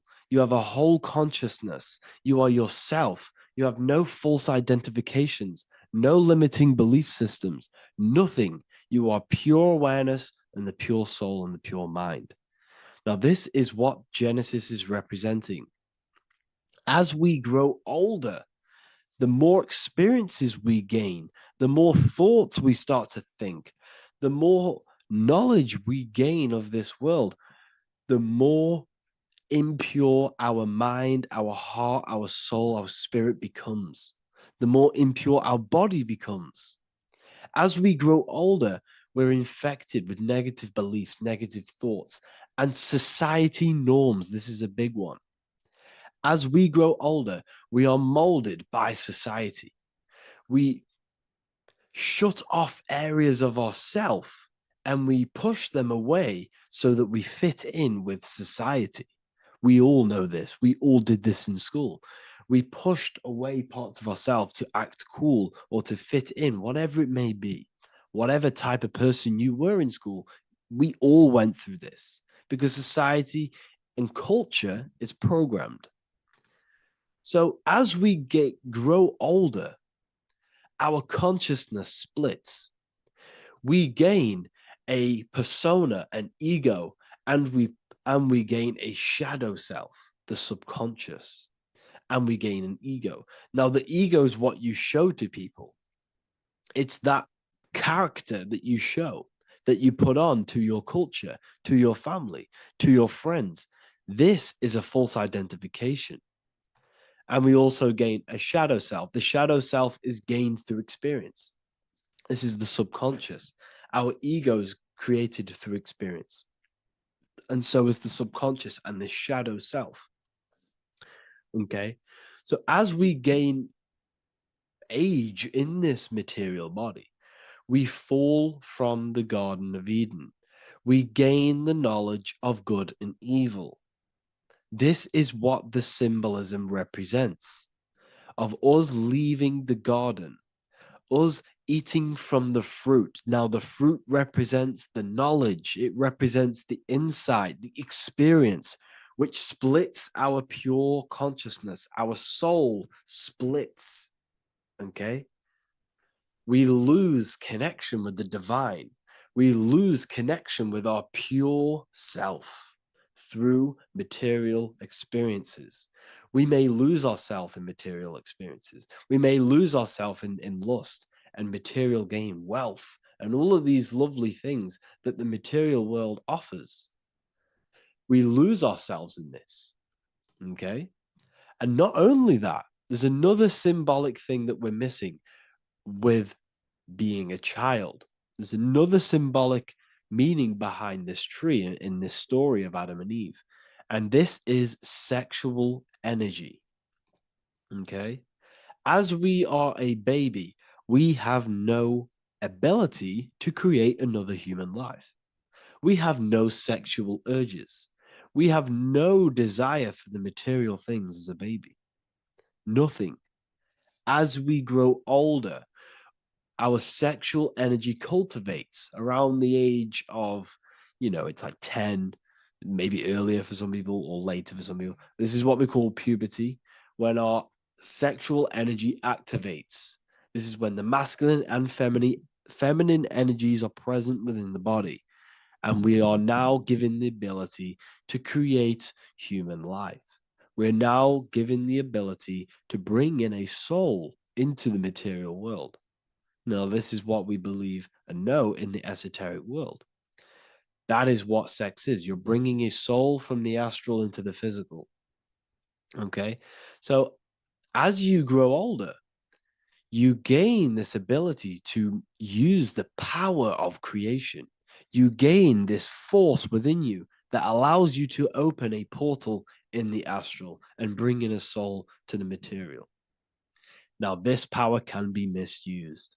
This power is very powerful and should not be misused. In occult and esoteric teachings, we teach and learn sexual transmutation, how we transmute sexual energy into different areas of our life so we can grow and create. Because sexual energy is creative energy. It creates a whole new human being. So if we retain it, we can transmute it into creativity. So this energy is kind of corrupting us as well. And now I'm not saying growing up is evil, all this thing is evil. This is a natural cycle that we must go through. The soul of us must go through this cycle so that we learn, so that we overcome it, so that we gain mastery over ourselves, so that we expand ourselves. I recommend you watch the Evolution of Consciousness lecture that I did on my YouTube. An amazing lecture. Talks about the evolution of consciousness and how we're on a never-ending cycle of life and death and expansion. So leaving the Garden of Eden is symbolic. You see, Eve represents emotion. She's feminine. Adam represents action. That's why he bit the apple. You see, Eve takes the apple and tempts Adam because she's the emotion. She's the sexual desire. And Adam eats it. He releases. He misuses the power of his creation. He misuses his consciousness because of material illusions and material desires. This is natural, okay? As we grow older in this life, our soul has to experience sin. We have to experience negativity. We have to experience evil, okay? And we have to misuse this power within us to learn about it so we can overcome it and gain control over it. Now, this is why the Bible says in Genesis 3:6, "For God doth know that in the day ye eat thereof, then your eyes shall be opened. Ye shall be as gods, knowing good and evil." This is very, very, very symbolic. We come into this world to experience a dualistic way of reality. We come into this world to challenge ourselves so the soul can grow, because the soul comes from pure love from God. But we come into this world so the soul may know what it's like to be evil. You see, we are like a seed. Our soul's like a seed. And when that seed grows, okay, and it's planted, them roots must grow to hell in order for the top of the tree and the roots to grow to heaven. In order for the soul to reach the highest states, it must descend down into the lowest states. Good and evil. This is the story of good and evil, okay? And this is the story, a psychological story of how the human mind has functioned in this life. This is what this story is representing of how our soul and mind is functioning, how our consciousness is splitting and growing up and evoluting. Okay. Like I said, snakes represent sexual energy.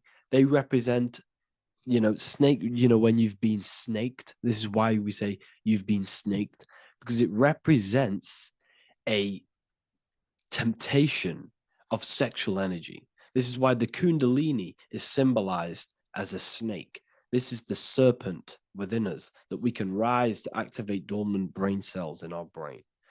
Now that's called the Kundalini awakening. I'm not going to get into that into this video, but this is what it symbolizes, the tree and the knowledge of good and evil, because our body is the tree. Our central nervous system is the tree. The snake is our sexual urges and this false temptation that tempts us to interact with sin, the material world, okay, and go against our higher divine self. This is what it represents. Now, it's very, very symbolic. Not everyone is going to agree with this, but this is my interpretation of Genesis based on my research of occultism, symbolism, metaphors, and me studying the Bible.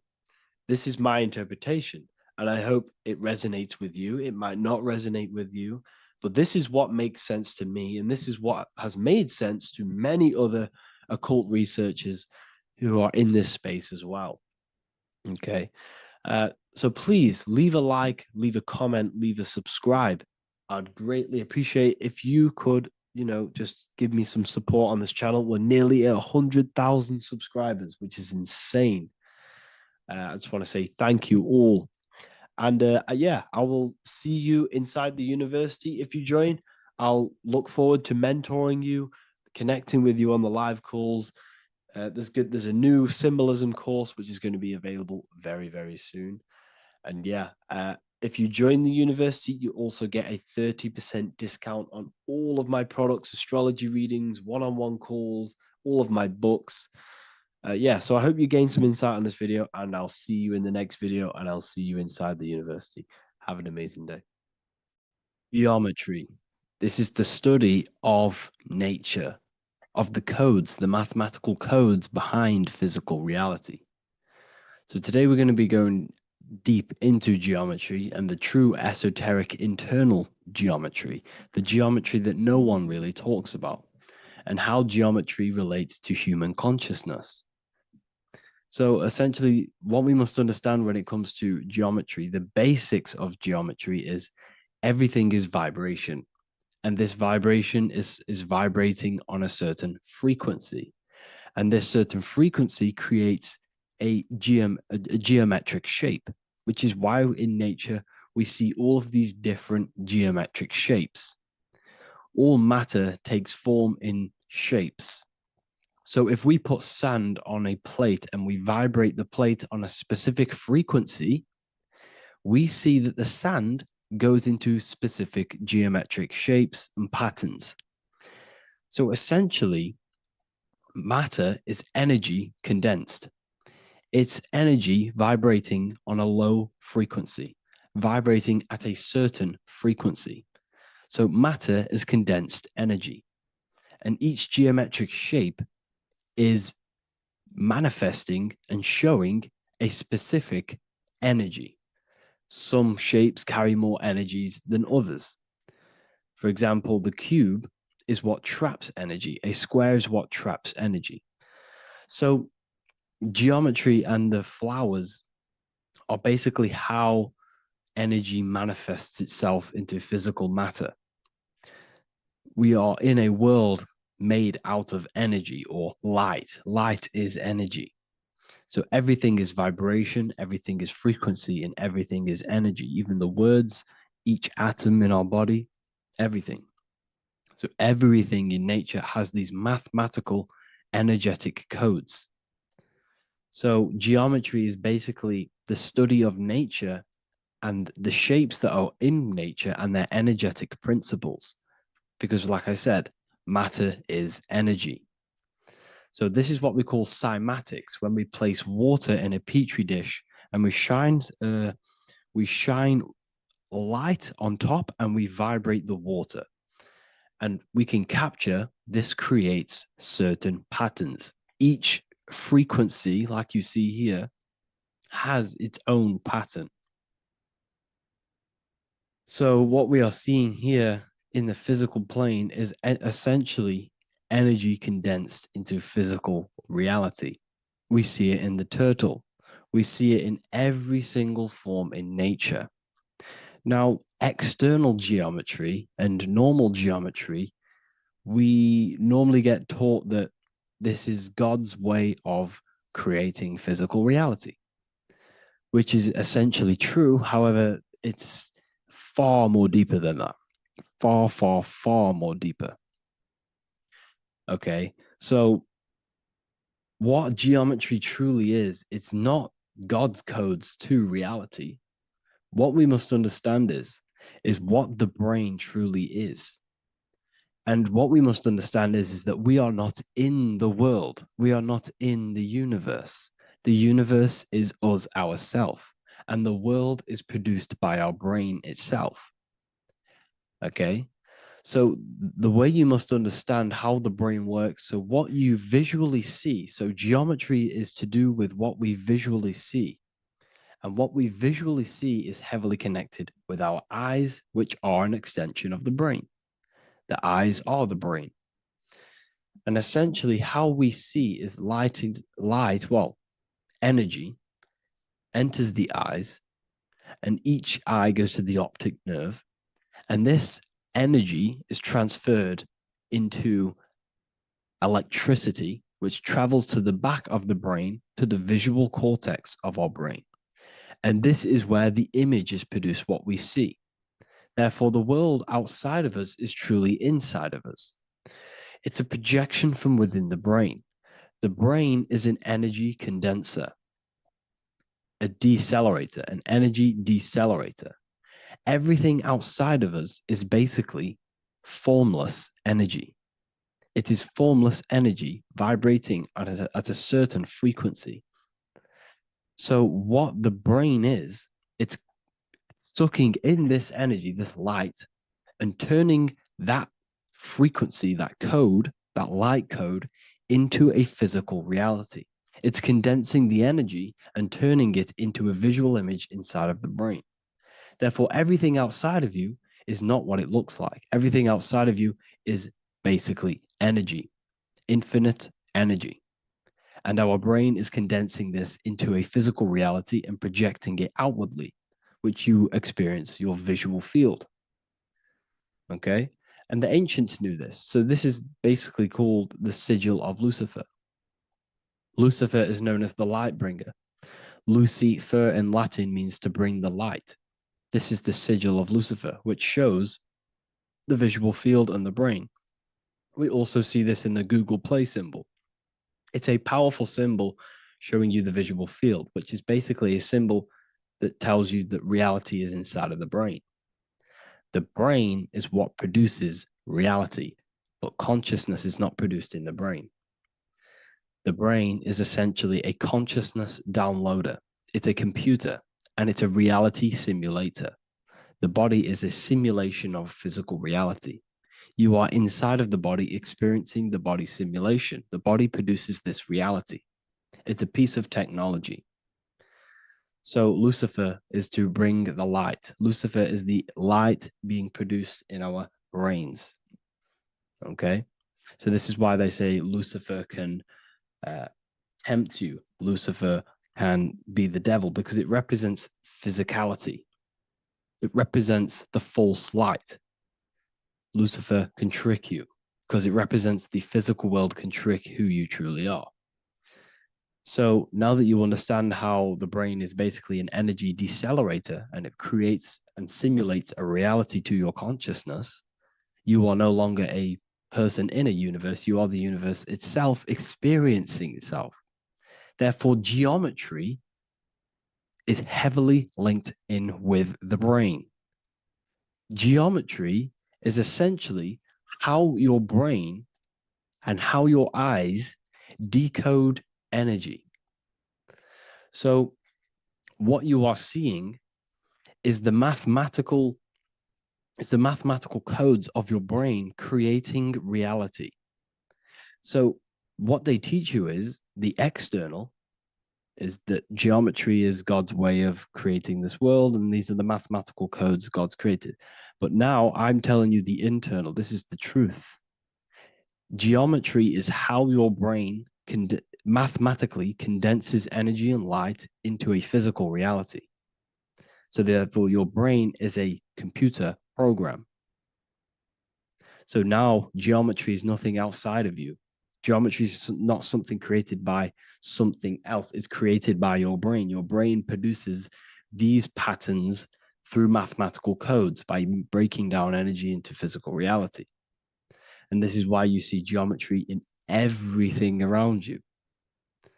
This completely changes your view on geometry.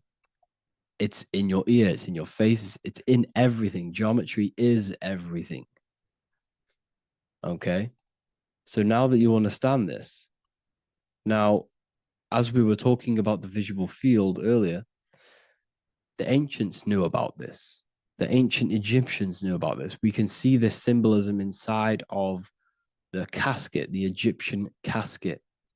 See, this crossover represents the visual field. This represents the back of the brain. This is the left hemisphere, the right hemisphere. And now some of the most simplest teachings in geometry is that straight lines are masculine and curved lines are feminine. And we even see this in the human body. The feminine human body is curvy and the masculine human body is liney. And even with the genital reproductive area, we have a line and a curve. 0 and 1, the binary code of all creation, 0 and 1, because that's basically all that exists. Nothingness and one, nothingness and God, nothingness and consciousness. That's all that exists. Now that I've told you that, the basics of geometry and the line and the curve and the feminine and the masculine, what do we have here? You see this stick here? This is a curve. And what's the right hemisphere? The right hemisphere is the feminine, the feminine energy, the feminine aspect of our brain. Then we have a straight line. This is straight lines. Now this represents the left brain. So the Egyptians are showing you the left masculine brain and the right feminine brain because of the curve and the straight line. And this is the visual field, the crossover.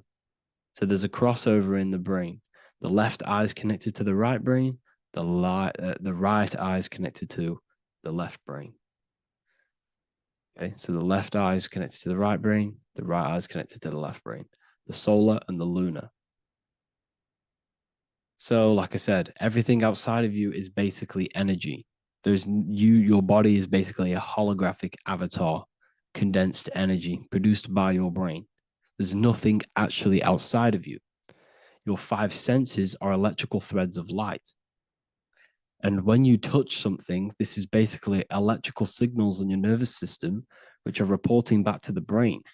Therefore, what you touch is actually, you're not touching. The feeling that you feel when you touch something is not the true feeling. That's your nervous system you're feeling. You're feeling your nervous system in the brain. It's electrical signals to your brain. So the 5 senses do not decode, well, what you're experiencing as the 5 senses is not outside of you. This is your brain interpreting electrical signals. You don't experience the world, you experience your nervous system and your brain. The nervous system is an extension of the brain. So this is the truth. This is not woo-woo spirituality. This is true consciousness science that I'm teaching you here. Okay?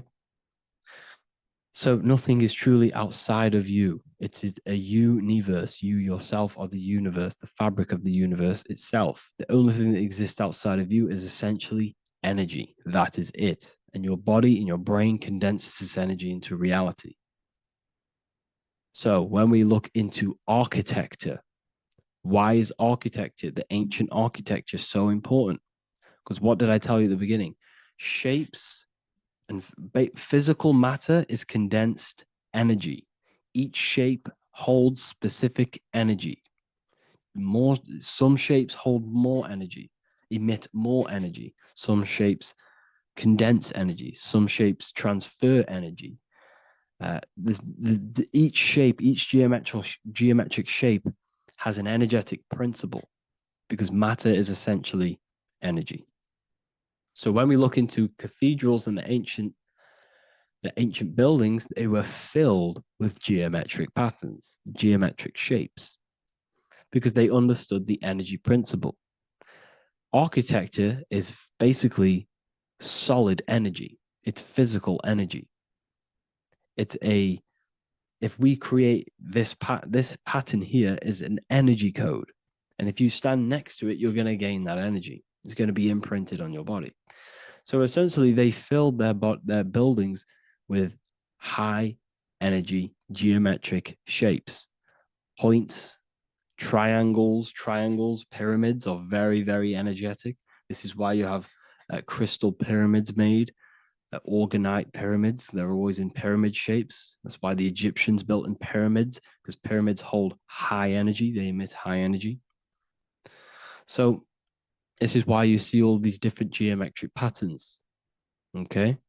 So in the real reality, in the energetic plane, this building would basically look like this: lines and grids of energy. Okay. This is what it would look like in the energetic plane, a blueprint of the energy body. So as you see here, these are the different frequencies in a petri dish, of water in a petri dish. And you can see they are specifically aligned up with these specific patterns. You can see geometry even within geometry. It's fractal. So essentially, when you would stand inside of these buildings, they would imprint the energy of the building in your body, because your body is healed through energy. You have an electromagnetic field around your body. So by creating buildings with geometric patterns, we are essentially increasing the energy of the building, because the building itself is energy. Okay. So when we fill it with geometric patterns, we're increasing the energy. We're giving it a certain energetic imprint. So when you stand inside of that building, you're being imprinted with that energy. Okay. So especially with these windows, these stained glass windows. Well, why are they stained glass? Well, color is frequency. So when you have all of these different colors, and not only were they just painted, some of these colors are specific gemstones, crystals, natural stones, which all hold energetic principles. Each crystal is vibrating on a certain frequency. Wood has its own frequency. Metal has its own frequency. What you must understand is that everything in nature is not just a piece of matter. It's vibrating. The atoms of wood are vibrating on a certain level, which give it a certain energetic principle. Each crystal is vibrating. The atoms of the crystal are vibrating on a certain frequency, which give it a certain energetic principle, quality. So each thing, this is why the ancients were obsessed with natural stones, natural things, crystals, natural metals, and they wore different metals, different things like copper on their bodies, because they understood the atoms of these natural things are vibrating, which give certain qualities to you if you wear them. So you're not wearing it, you're basically putting that frequency onto your body, because they understood this is energy. If I put copper on my body, I'm not putting copper on the body. I'm putting the frequency and the energy of the atoms onto my skin. And that frequency of them atoms are going to vibrate my skin, that frequency, and heal my body. So this is why this is so important. So each building is an energetic code. Okay. So when you stand in these buildings, it can heal your body. This is why when people walk into these ancient churches, they feel like they've met God. They feel a certain way. They feel so amazing when they enter these churches. They feel holy, for example. It's not because God's there. It's not because these man in the sky dwells in these holy places. It's because the energy of these buildings affect our consciousness. They increase your energy. They raise your vibration. They heal your body. They heal your cells. They imprint the water in your body, especially with these stained glass windows.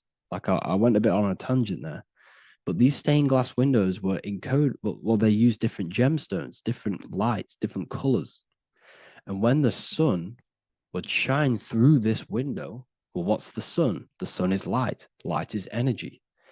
The sun's light would go through this filter of the window of the crystals and the different gemstones and the different colors, and the sun's light would be encoded, imprinted with these crystals, with these colors and these natural glasses, which have healing energetic principles.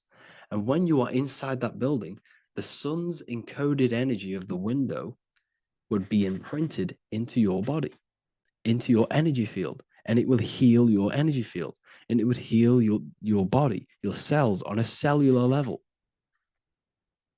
Because your body is what? 60 to 70 to 80, some people say 80% water. And water is encoded with vibration. If you say certain things into water, it gives it a specific geometric pattern, like I broke down in the beginning. If you say love to a water and then freeze it, it will go to this. If you say hate, it will go to a distorted pattern. So when you are in these buildings, you're being imprinted by the energetic codes of these buildings, the energetic principles of the windows, of the structure itself. The ancients never used to build in squares. Their buildings, their insides were never square rooms, because they understood squares trap energy. They always had pointed roofs so energy can escape. So there's many little things that we need to look into geometry. For example, when you see magicians, when you look at ancient magic, why do they stand in circles with different geometric patterns? They use different geometric shapes. Why? Because shapes are energy. They hold specific energy. So when the magician stands in a circle with a pentacle, they're working with the energy of that pentacle. You can work with different energies based upon the different geometric shapes that you draw. And you can use this in your structure, in your architecture, in your work, and it can influence everything. So this is the true geometry. I hope you gained a deeper understanding on geometry and how it relates with you and your consciousness. Like I said earlier, your brain produces geometry. It's basically how your brain decodes energy. It's not God, how God creates this reality. And no, you're in this reality. You are the reality itself. Your body produces the reality. Therefore, geometry is one with you. So therefore, if I play with the geometry of the buildings, for example, like the government have, everything's in squares. If you look outside, everything's a square, everything's a rectangle. You go to a city, every window is a rectangle, every building is a rectangle. You live in a box room, everything is boxed and squared off in this reality, in this modern society. Why? Because they're trapping energy. The box is the cube is the most simple geometric shape, which basically condenses energy and it traps energy. And if you subconsciously see squares all the time, your phone's a square, your TV screen, everything's a square, your keyboard, your desk. Go and look at the ancients. They never used to build in squares and cubes. And if you go into nature, you'll never see squares and cubes.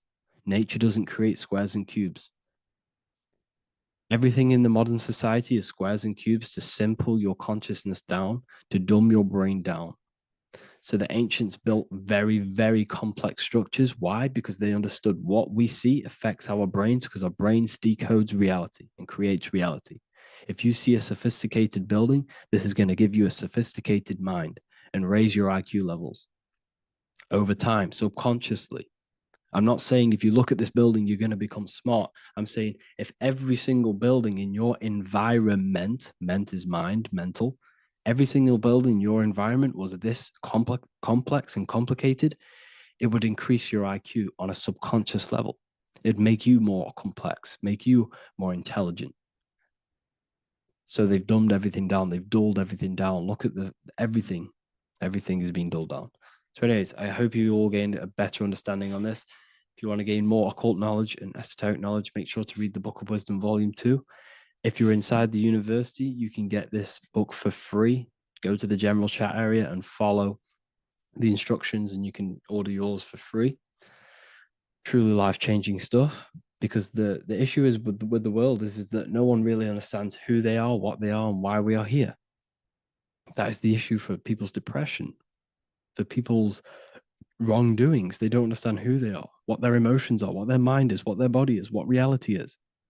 This book gives you that. This book gives you the sense of understanding, the sense of well-being that will give you a better life because you understand life and what life is. And if you truly want to take your studies to the next level, we have the Ethereal University. This is the place for truth seekers where you can connect with like-minded people so you don't have to feel insane, because not many people think this way. I've been there when you wake up and not many people around you are thinking the same way, and you start to feel a bit insane and you can't really talk to people about these things. That's why I created this, so you can connect with people and learn at the same time and become the best version of yourself by understanding truth and knowledge. If you join, you'll gain access to free live calls every single week, every single Saturday morning. We do live calls. You can ask me questions and all sorts. So make sure to leave a like and a comment. And thank you all for tapping in.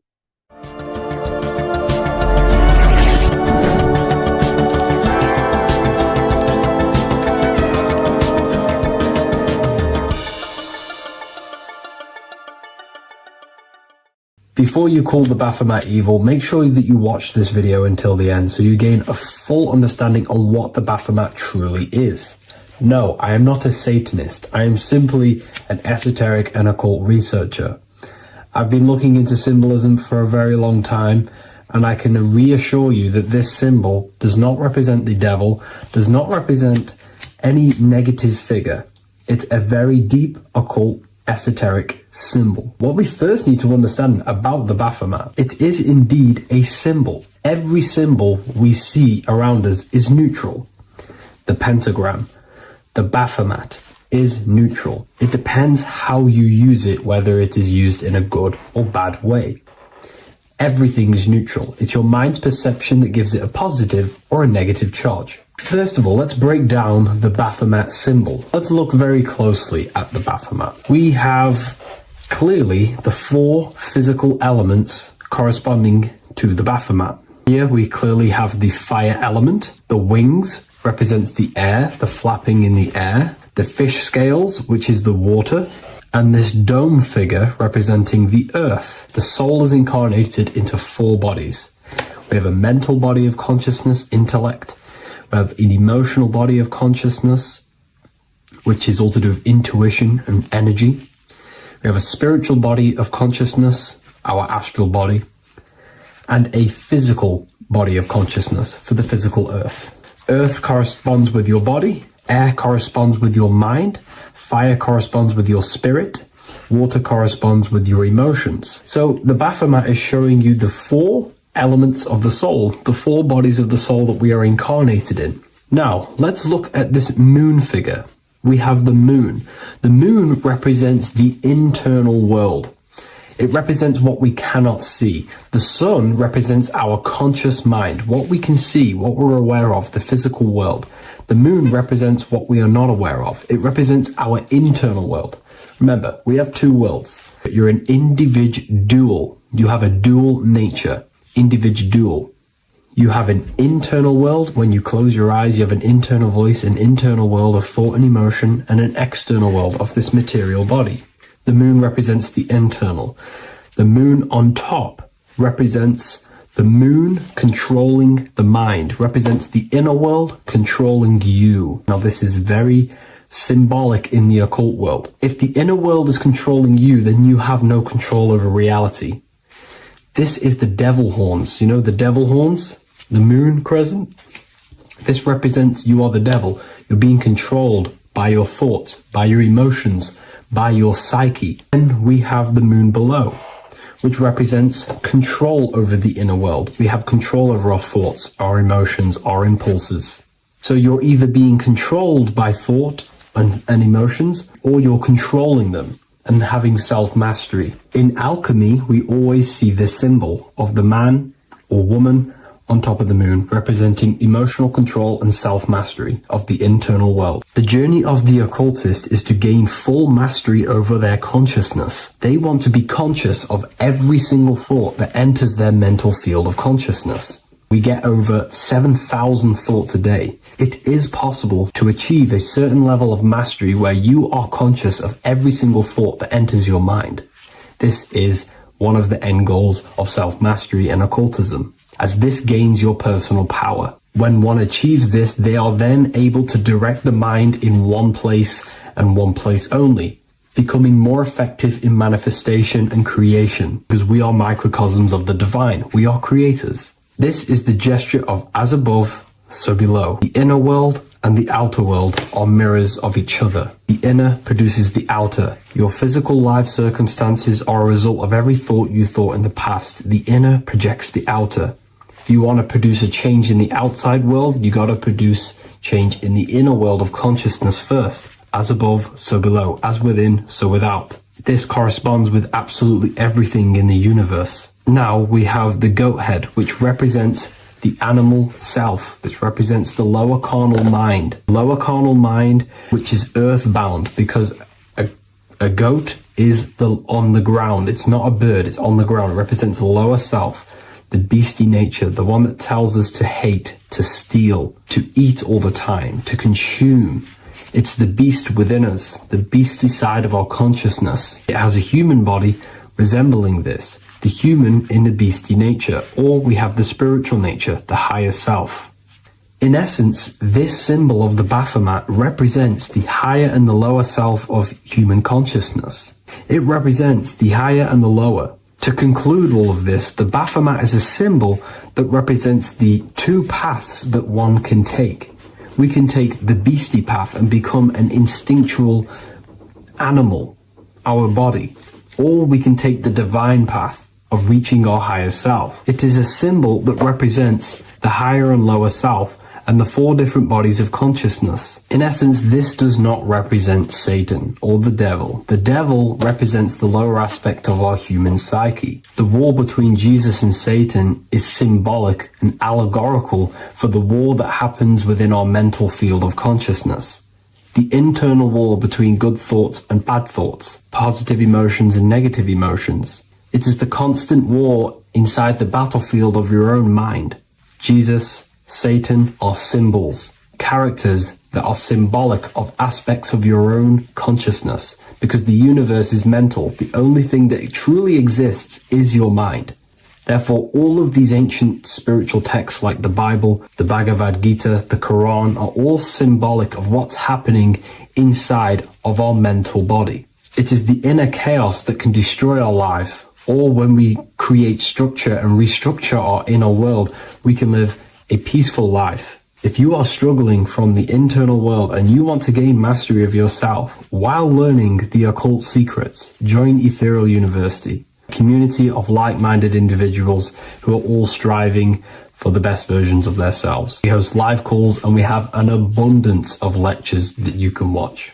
Or check out the Book of Wisdom. This is volume 2. I'll leave all the links in the description. Have an amazing day.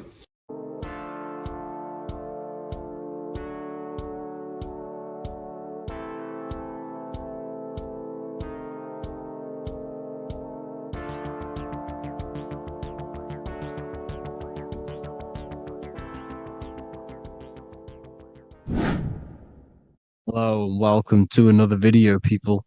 Before we start, please like, comment, and subscribe if you wish to see more content.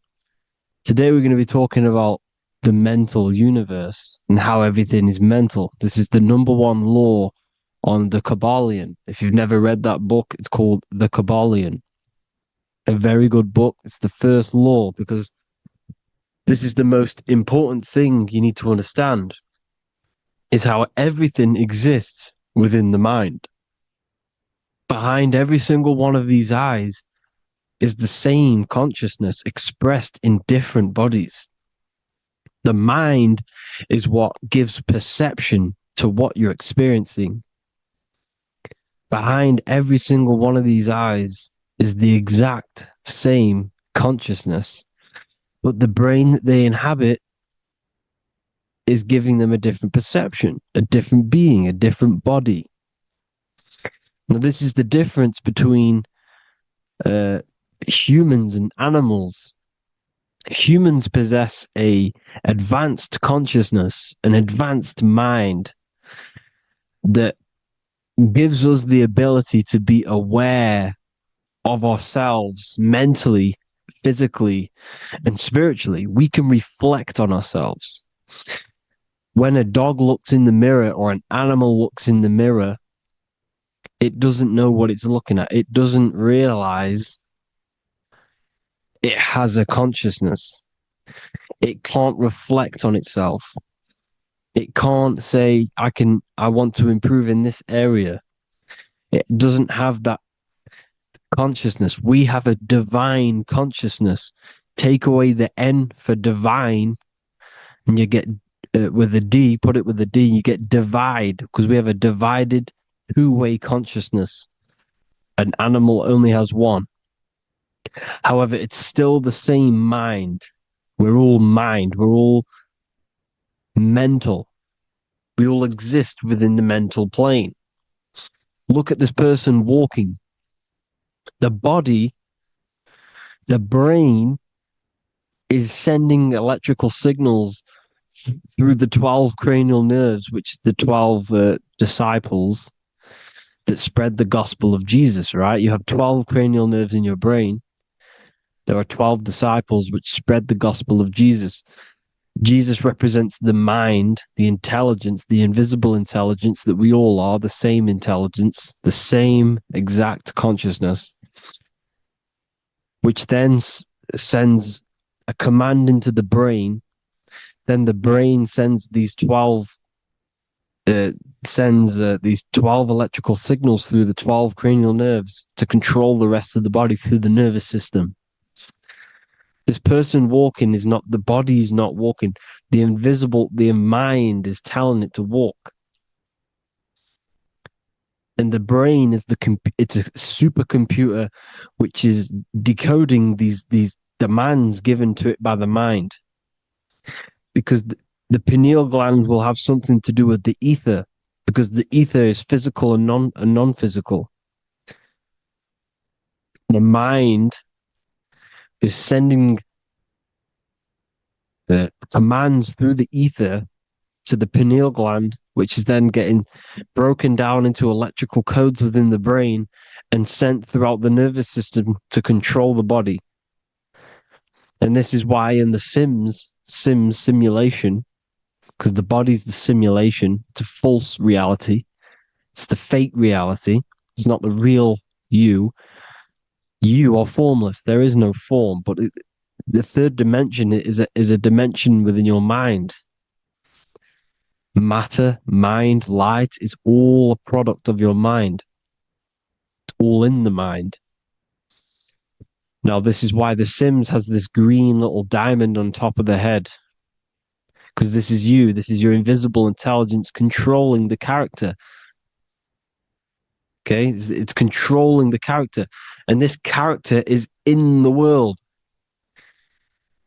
Your consciousness isn't in the world.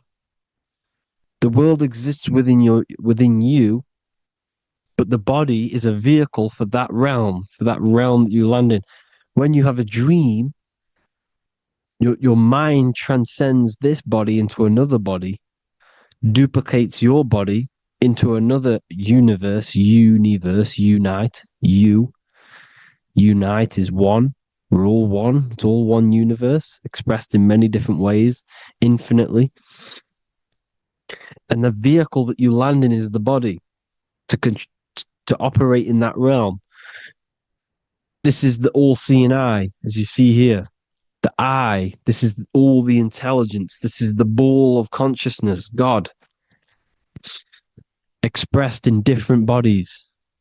We're all this same one in different bodies, as you can see here.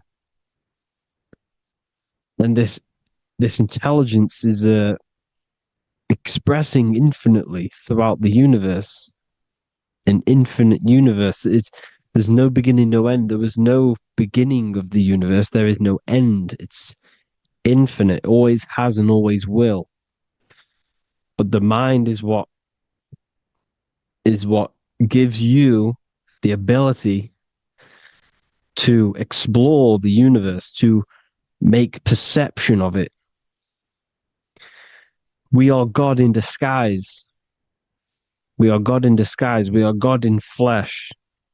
But the body can become attached to the mind, can become attached to the body if the mind is not aware of itself. When the mind is that blinded by matter, and we lack knowledge and understanding of what we truly are, a formless, infinite being, a traveler. This is why Freemasons are called Freemasons. Mason means traveler. Free. You're a free traveler because your consciousness is a traveler of the universe. When we lack understanding, our mind bounds to the body because we don't separate the body with our different layers of consciousness. When we separate them and identify that we are mind, body, emotion, you then can apply this knowledge to when you want to astral travel and explore the different realms of your mind, because the mind is the universe. People, this is what we need to understand. The mind is the universe. I am you and you are me. This is the Egyptians showing you this. The Ankh is the symbol of life. This is the one ball of consciousness, mind, giving it the Ankh life to all the different life forms. The cows, the birds, the snakes, and the big Ankh given to the humans, because the humans are the most intelligent. We have the most advanced consciousness. We have the most advanced consciousness. This is why the one is giving a big Ankh to the humans here. Here you see again, this is not the sun. This is also showing Ankh giving out its life to all things infinitely. And this is the Most High. We are the Most High in disguise. When we strip off the body, we strip off the desires for the physical world, we strip off all of these fake identities that the mind gets attached to. That is God. The universe. You are the universe experiencing itself. I and I. The letter I and the number 1 is just one line. The letter I is the number 1.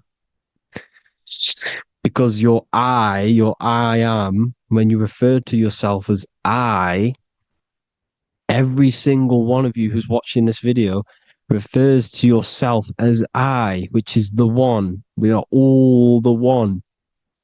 We are all intelligence. We are all invisible. We are all the one. 1 is the only number. 1, 2, 3. Everything goes up in ones because there is only one.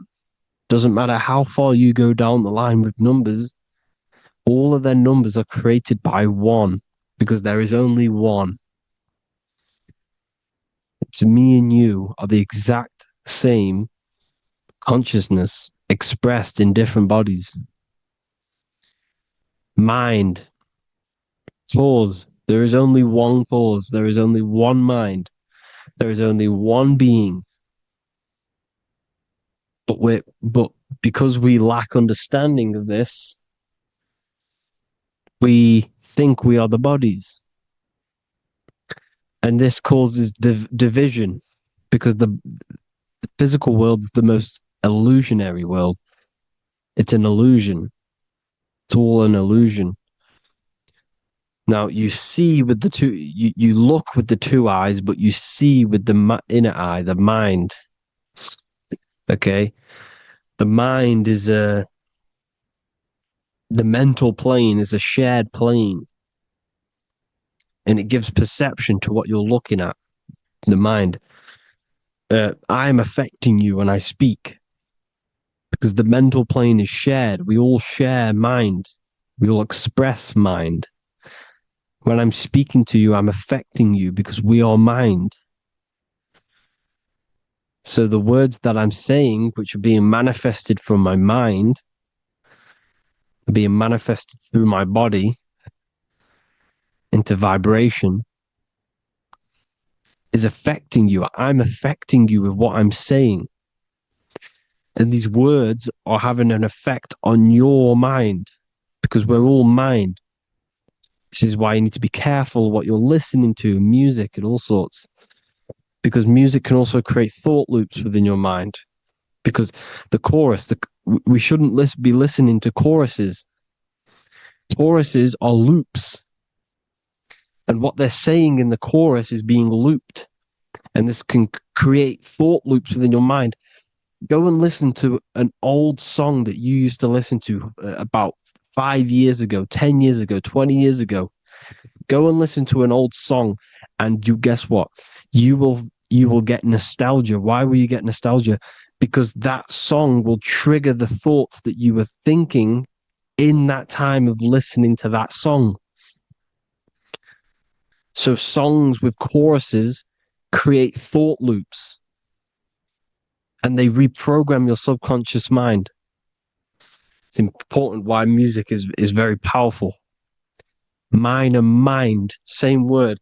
See, language is the truth, people. This is why I use language in all of my presentations, especially the English language. It's riddled with occult truth. I is my me. I, you, and me, or I, one. We are not the name. We are I. Every single one of you is I, because we are all the one, all mind. Now, the only thing that is truly mine is my mind. When you say something is mine, it's an illusion. It's not yours. The only thing that is mine is mind, my mind. Okay? It's my mind. It's the only thing. It's the same word, mine and mind. Like I said before, everything's one. Hot and cold is different degrees of the same thing, of the one substance, of degrees. The 7 colors are different frequencies of the one white light. Everything is one. There is only one. We are all one. Everything is one. Hot, cold, day, night. It's the same degree of one, which is mind. The mind's perception is what's giving it, labeling it hot or cold. The mind's perception of colors is what is giving it red or purple, hot or cold. There is only mind. The mind gives things perception. There is only one, that is mind. The conscious and the subconscious mind. The male and the female, these are married. The subconscious mind is your hidden part of the mind. Okay, it's hidden. You can't really, you can access it through different meditations and Reiki teachings, and dreams are manifestations of your subconscious. This is how you know mind and matter are one, because your mind creates matter in dreams. Your subconscious manifests everything in a dream, in the astral realms. The conscious is what you're conscious of, what you're consciously thinking of. So me, I am conscious that I am speaking into this mic and creating this video. My subconscious mind is the hidden part of the mind, which is speaking to my heart, telling it to beat. It's telling my food to digest. It's regulating all my blood. It's doing everything in my body without me being conscious of it. Without me being conscious. The subconscious is the feminine. The conscious is the male. The Bible, of course. Proverbs 12:4. Helpful, not helpful, an excellent wife is the crown of her husband, but she who brings shame is like rottenness in his bones. In the same way, husbands should love their wives as their own bodies. He who loves his wife loves himself. You can take that physically, you can take that literally, or you can take it metaphysically. See, the Bible's written in such a way where you can take it as your level of realization. He who loves his wife loves himself. If you love your subconscious, if you love yourself, you speak good about yourself, because your subconscious takes everything literally. If you say, I hate you to someone, your subconscious does not know the difference between me and someone else. It only thinks me, me, me. Why? Because mind is the only thing that exists. You are mind, I am mind. If I say, I hate you, you're saying that to yourself. Your subconscious picks that up and says, I hate myself. And that's telling your subconscious that's what you want. Because your subconscious manifests 90% of your behavior. The programs within your subconscious. Tying your shoelace is a program. You don't need to be conscious of it. You can just do it because it's a program. It's deeply interwoven in the subconscious.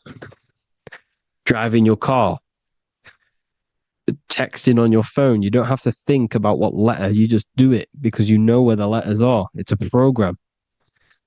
Therefore, if you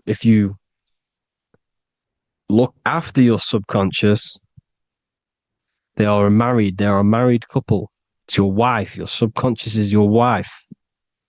And it manifests 90% of your daily basis thought patterns, actions, behaviors, emotions, all the things that you all the trauma that you've experienced is stored within your subconscious, which is affecting you.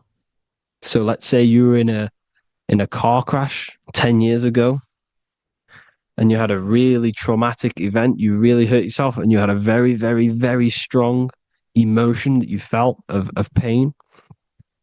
That will still affect you today. And why? Because it will manifest into your behavior. How? Well, you'll be cautious of what cars to go in and who. You'll be cautious because of that event that stored within your subconscious, because of that feeling you felt was so painful and so strong. It's still manifesting into your behavior today. For example, you won't go in certain cars, you won't go with certain drivers. Subconscious stores everything, all your memories, the programs, and everything. So if you trick your subconscious, that's how you manifest your life. If you trick the subconscious, you already have something. And therefore it will manifest into your life, into your behavior, thoughts, and actions. This is why the golden rule is to treat others like you want to be treated. Because I am you and you are me. We are all subconscious. We all have subconscious. Whatever I do to you, I do to me. Because my subconscious picks that up and thinks I'm speaking to me. Mind is very powerful. Whatever I do to you, I do to me. Treat others like you want to be treated. The golden rule. That is the only rule we need in this realm, in the universe.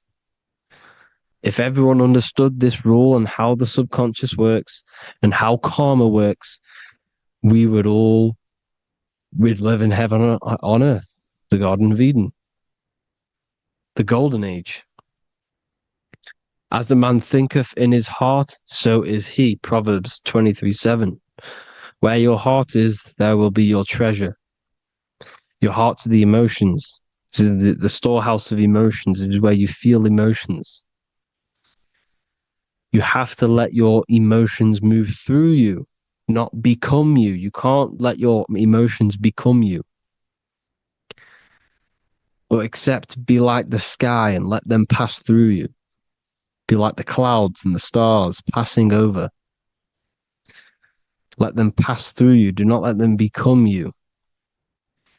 And this is how emotions can take over your mind. We are driven by, when a man is driven by emotions, he has no self to control. You must control the mind, because the mind can be corrupted.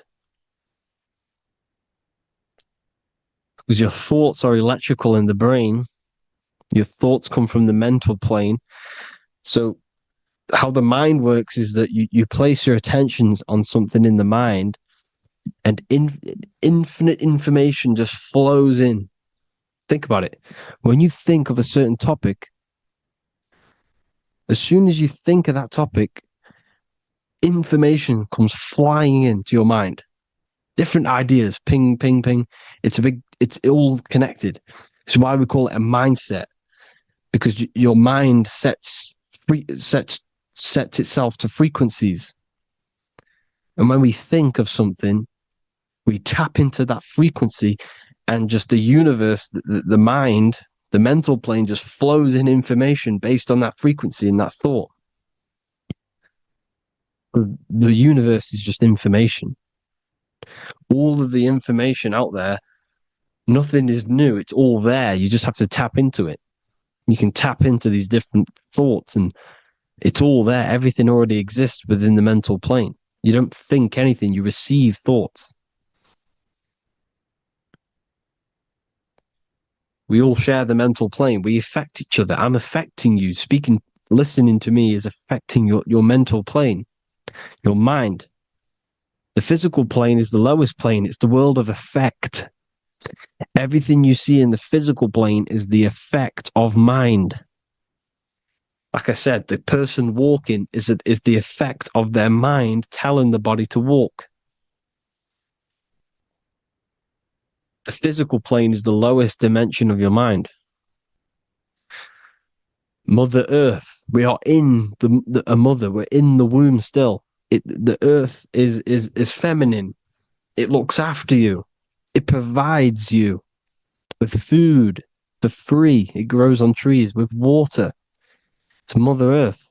It's the womb. The dome above your head is your mother's belly. Okay? Is your mother's belly. You're in the womb still. You're forever in the womb because your mind's constantly expanding.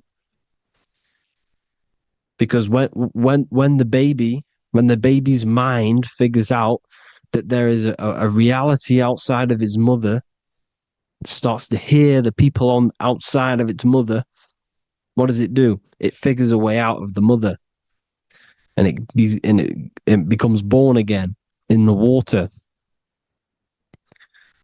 in a hospital, into the other world. It's the same with our minds. When our minds figure out there is other worlds beyond this physical, we explore them. The astral plane, for example. You figure a way out of the body. Because when you're the firmament, look at the word firmament, meant at the end. Firm is firm, something strong, something like a rock is firm. If your mind is firm like a rock, you will be stuck under the firmament. So, for example, people who are very programmed and can't think outside the box, they have a firm mind and they'll be stuck under the firmament because your mind is the only thing that's keeping you under the firmament. It's the only thing. When you're doomed, doom is dome. This is the dome, which is your head. Your head is the dome. Above your head, above the earth is the dome, the ethereal barrier. But that's just an external manifestation of your head. You don't leave the earth, you leave your body to leave the earth, because your body is the earth. It's a dimension within your mind. So when you're doomed, you're domed. Your reality is your level of realization. You realize something, or when you have an idea, the mind,